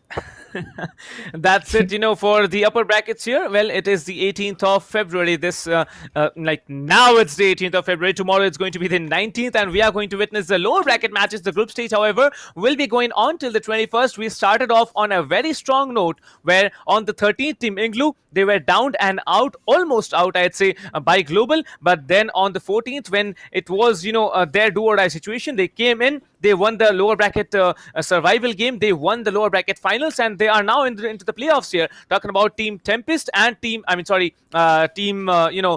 Tempest and then Team Mahi. Both of the teams, they have also moved in and qualified for the playoffs here. Talking about Group C. Now, Team Reckoning are there chilling. They're going to chill with the rest of the 4 teams who have already qualified. However, tomorrow, the 19th of February, it's going to be Biryani Power battling it out against a BO3. The first BO3, the survival of the lower brackets against Enigma Gaming, and after that they need to take down Playground Esports. Don't forget, Playground is a very, very strong team. They're going to do anything they can to come up and win the lower brackets finals tomorrow, but that's just tomorrow. Talking about 20th and 21st, it's going to be Group D matches. Fangs, Godlike, Mages and Team Tamilas for those 2 days. Well, we are very eager to find out who the teams are going to be that actually move up, who the remaining 3 teams are going to be who move up from Group C and Group D into the playoffs for the quarterfinals and the semi-finals, and then in turn for the grand finals. Well, that's going to be a little bit of more weight because, it's going to happen tomorrow. So, Dinkar, what do you think? From the remaining teams that we have in front of us, the 3 remaining teams into the lower brackets that we are going to have tomorrow, which team has a better chance? If you ask me, it's definitely going to be one of the teams who is going down from the upper brackets. That's not going to be a surprise. But yeah, you just cannot take out any of those teams because there were a number of teams in an open tournament. There are n number of teams who come in, and picking a team from that, it's definitely going to be a tough task. But tomorrow, when the maps come in, when the executions come in, then we'll be better off picking up. But if I had to pick one right now, it should be one of the teams who are going in from the upper bracket. Well, I'll give you just, we had a poll, remember that, but, moving on before we talk about the poll here, I tell you that the viewers, you are not yet, having the... I don't know why you haven't yet registered for the giveaways, because the giveaways, they are going to go on for the group stages and for the playoffs as well. That includes semi-finals and the quarterfinals of the playoffs. So yes, if you haven't yet, enlisted yourself, made your entries for the giveaways that are coming in from ESPL, all thanks to our partners here, especially HyperX as the peripheral partner who is gonna give away all these things here. Definitely have a look out onto the description. You will be finding that link there which says ESPL livestream giveaway. Head over to the link, make your entries into the sweep widget, and you might be lucky enough to win everything that's on your screen right now. Well, Dinkar, we were talking about the poll, remember, and the poll actually said that Playground Esports, they had only 6% votes as to, the total votes combined. Well, 6% and still coming into the upper bracket finals, that's massive. But reckoning, 39%, most percentage of votes were given to this team, and they definitely have proved fruitful. They have come in, they are now into the playoffs, and I'm really looking forward at that point. So, Dinkar, what do you think? How is it gonna be that the teams tomorrow are playing? I believe Team Playground, they will be coming in big time. It's a time for them to shine, and when they have, come so close in the finals, I believe they need to struggle out and play better. Yeah, and their playstyle, I do feel that it's kind of influenced by the opponents. As soon as the opponents start to come in, as soon as they start to push in, they start to fall back. While if you talk about Redmi Esports, their playstyle didn't change much, even if the team was doing bad or they're playing good. So tomorrow, if they want to stand a chance, there will be a slight changes that, when you talk about these big teams who are playing in finals and who are playing in semi-finals, they always have things going in their brain. They always think twice before doing anything. Whenever things don't go their way, they'll just go in, they'll just wait, they'll just rethink in their strategy. So tomorrow, I think that it will be an amazing day. It will be indeed an amazing day, but you guys and we are all going to have to wait till tomorrow, because tomorrow is going to be the lower bracket matches of Group C. See you tomorrow. This is going to be Captain Price and Dinkar at your service for the day. We are going to see you tomorrow, sharp at 4 p.m. Tata, bye-bye, good night. Take care, guys. See you tomorrow. There's nothing to say, oh God, nothing to say. I ain't have words, I erupted in thunder and rain. If your man's strong, then why call me running away? It's just a game, but nobody coming to play. I bless. Rise up though, all my people, where you at? Rise up though. Let's go, yeah, let's go, let's up. One time, go get it, it's yours. Let's shine, come on, yeah, let's go. Raise up, that's right, ride with it, it's yours. Let's shine, come on. With each day we wake up, we get stronger and stronger. It's our time now, yeah. Cause we're warriors. Cause we warriors. Yeah, let's go, let's up. One time, go get it, it's yours. Let's shine, come on. Cause we're warriors. Yeah, we're warriors.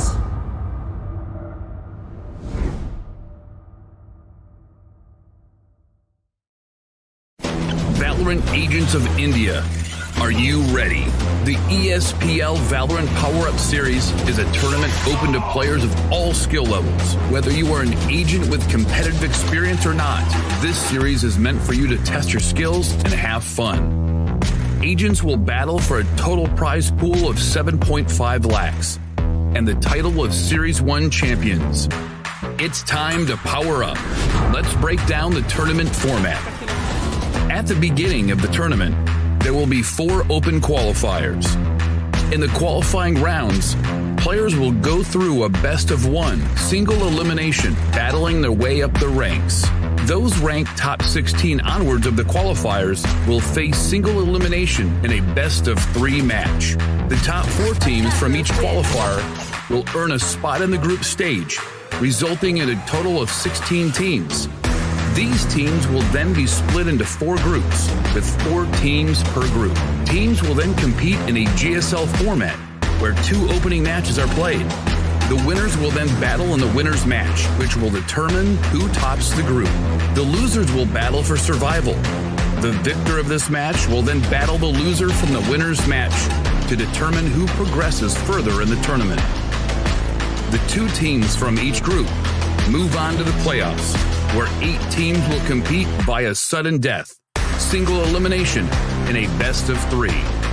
The quarterfinals and semifinals will be an exhilarating battle of skills, wits, and strategy to win through a best of 3 elimination process.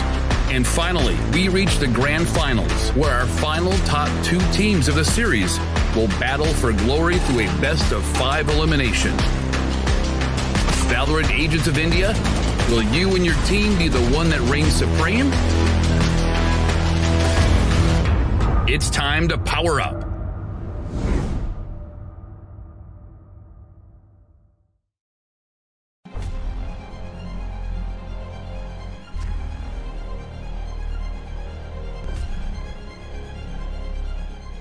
Every young gamer wants to become an esports professional.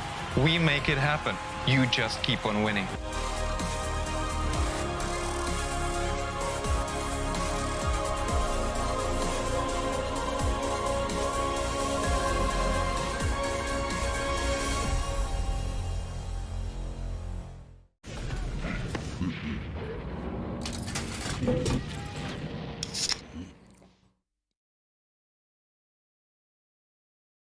Users of Roblox are all around the world, and all of them expect the same level of experience. The success of games is measured by how much can you keep users engaged. Zoroark's mission is all about player experience first. Everything we do, the player is sort of core to our thinking. ここ数年で、リッチなユーザーエクスペリエンスを提供するために If you don't want to worry and you don't want to think about things like asset delivery and the ability to have your connectivity between your devices and your servers as fast as you can, just go with Akamai. Akamai gets into places and markets that other providers of similar services don't quite hit as easily. その上で、アカマイさんのシステムを使うことで、大容量のセットを高速に配信させて、いただけているかなと。The workflow without that, I'd probably have a lot more CDN support because the amount of capacity we'd need from the others wouldn't be there. There's one less problem we have to solve. If Akamai wasn't around, we would probably have to multiply our team by I don't know what kind of factor and understand what we would need to do to replace what Akamai provides to us.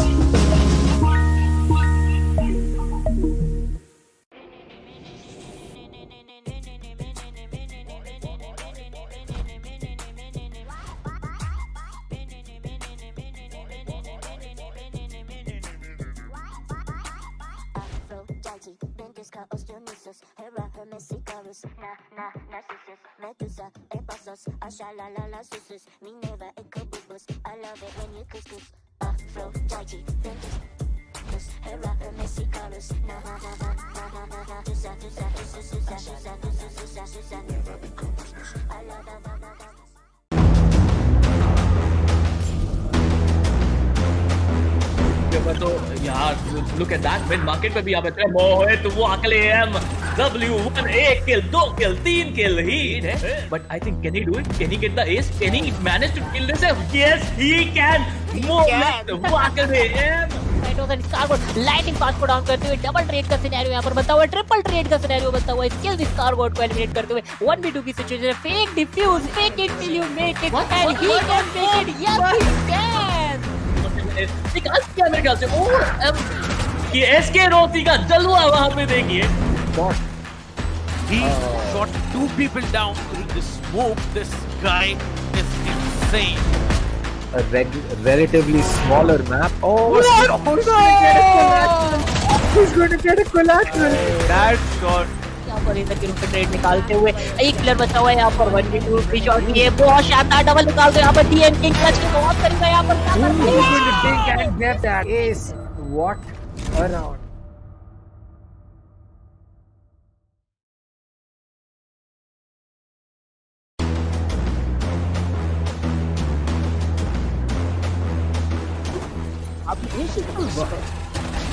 बिल्कुल यहाँ पे एक बेहतरीन battle है और यहाँ पे Tempest यहाँ पे जो डिफेंडिंग करके दिखाई एक प्राइम एग्जांपल है क्यों हम कहते हैं कि ऐसे का मैप कमाल का है but Is gonna hold a very nice angle for himself. He saw one player there. Oh my god! He's gonna knife him. Yes, he's gonna knife him. No! Wait a minute. Other player that's gonna be Stenos, who was about to use the showstopper. It's a 3v3 situation. No! Take one down, and it's the last man standing. इनके पास double satchel boost जरूर रहेगा. क्या वो use करना चाहेंगे वही एक बड़ी बात है. सेज काफी डिस्टेंस से आ रहे हैं, लेकिन कोई गलती नहीं होगी. दो प्लेयर्स को टेक डाउन किया जाएगा. तीसरा प्लेयर भी यहाँ पे आके आता हुआ बहुत ही शानदार तरीके से टेक डाउन किया जाएगा. And that's gonna be I am the hunter. That's gonna be Hunter's durability. Shannon gets taken down. Oh my god! And look at that ultimate! Brad with so much information doing the job out here. Yeah, maybe. Now you can see the Omen. He actually teleports onto the other side, but let me see how's it gonna be. The Brimstone is caught off guard, goes for the reload. Rina needs to come up front. That's a beautiful heading. That's a double heading coming in. But now he comes up strong. 3k already. This might be another round in the hands of the defense. And a 4k for Akku. Oh my god! Akku goes on! And he builds an ace for himself. What a ace play did this guy have?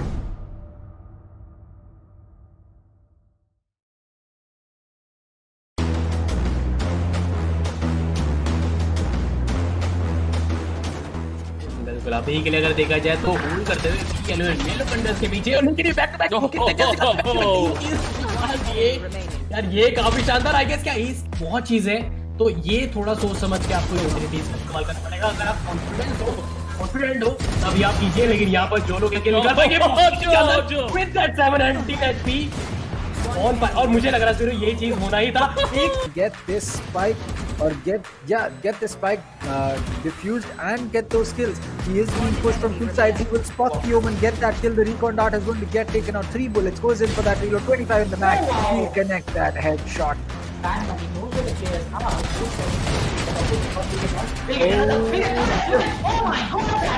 Out, but now it's all down to Dino as he will take antidote once and get that kill. He'll get another one onto that. No!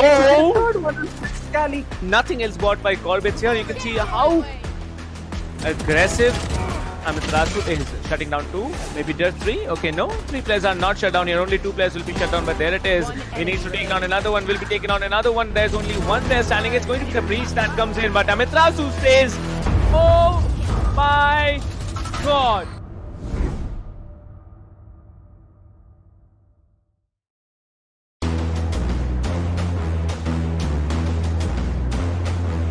You will get the kill as well. Pasha साहिल यहाँ पे एक अच्छा किल निकालता है खोली के ऊपर. आगे जाने की कोशिश है. एक चीज मुझे अच्छी लग रही है ये देख के कि फैंस भी यहाँ पे एक साथ खड़े हैं, स्टैक अप करते आपको नजर आ रहे हैं. Cactus is too spiky. By the specters, you can buy the shields here, but you can see the Rina being very smart here, checking that corner where Prophet was holding, takes down 2. It's impossible for Team Playground Esports. They have been shut down all week from site. What was that, Root? You can't do that. That is manhunt. This guy is an absolute beast. Root going out there. He is pretty aggressive. Will he get the kill? He will get the kill. And right now, this guy is angry. He gets 3, and he might get even more. इतना ज़्यादा matter करेगा. बाकी हमारे जो neutral ये जो display दिखाया जा रहा है वो कमाल का है. स्मोकी यहाँ पे 2 किल निकालते हुए, that is really good. Smoky यहाँ पे 3 किल निकालते हुए. TOC Smokey is literally on fire. You can see the flames burning out of him, and he is just ripping things apart. अपने इसके लिए यहाँ पे बढ़ने की कोशिश ले भी सकते हैं. ऊपर कितना रीलोड होती है किस ले लेंगे. Smokey is smoking. And Spiro थोड़ा सा डिफरेंस तो नजर कि यहाँ पर फॉर्म में नजर नहीं आ रहे अभी एम आई रियली प्रो, लेकिन कौन जब तक है यहाँ पर एक उम्मीद अभी भी रहेगी. केजीएलएस यहाँ पर किल निकालेंगे है यहाँ पर. And every time there was a nice just deleting him. Oh, okay, now someone else got deleted. Things are much hotter in the finals, as you can see. Every time someone peeks the operator and he headshots him in mid-air, and he's gonna get the third. Well, he's gonna get a 4th. वही team वही काम अब किया जा रहा है the red syndicate के द्वारा। वो प्रेशर बनाना चाहते हैं अपने अपोनेंट के पास में, क्योंकि एक बार आपने माइंड प्ले कर दिया तो फिर माइंड प्ले से उभर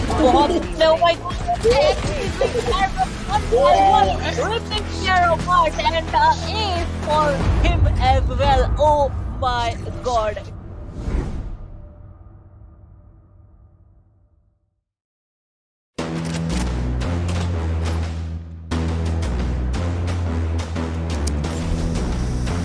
Yeah, right. There's nothing to say, oh God, nothing to say. I ain't have words, I erupted in thunder and rain. If your man's strong, then why call me running away? It's just a game, but nobody coming to play. I bless. Rise up though, rise up though. All my people, where you at? Rise up though. Let's go, yeah, let's go. Let's up one time, go get it. It's yours, yeah, shot, come on. Yeah, let's go. Raise up, that's right. Run with it, it's yours, let's shot, come on. With each day we wake up, we get stronger and stronger. It's our time now, yeah. Cause we warriors. Cause we warriors. Yeah, let's go, let's up one time, go get it, it's yours, let's shine, come on. Cause we warriors. Yeah, we warriors.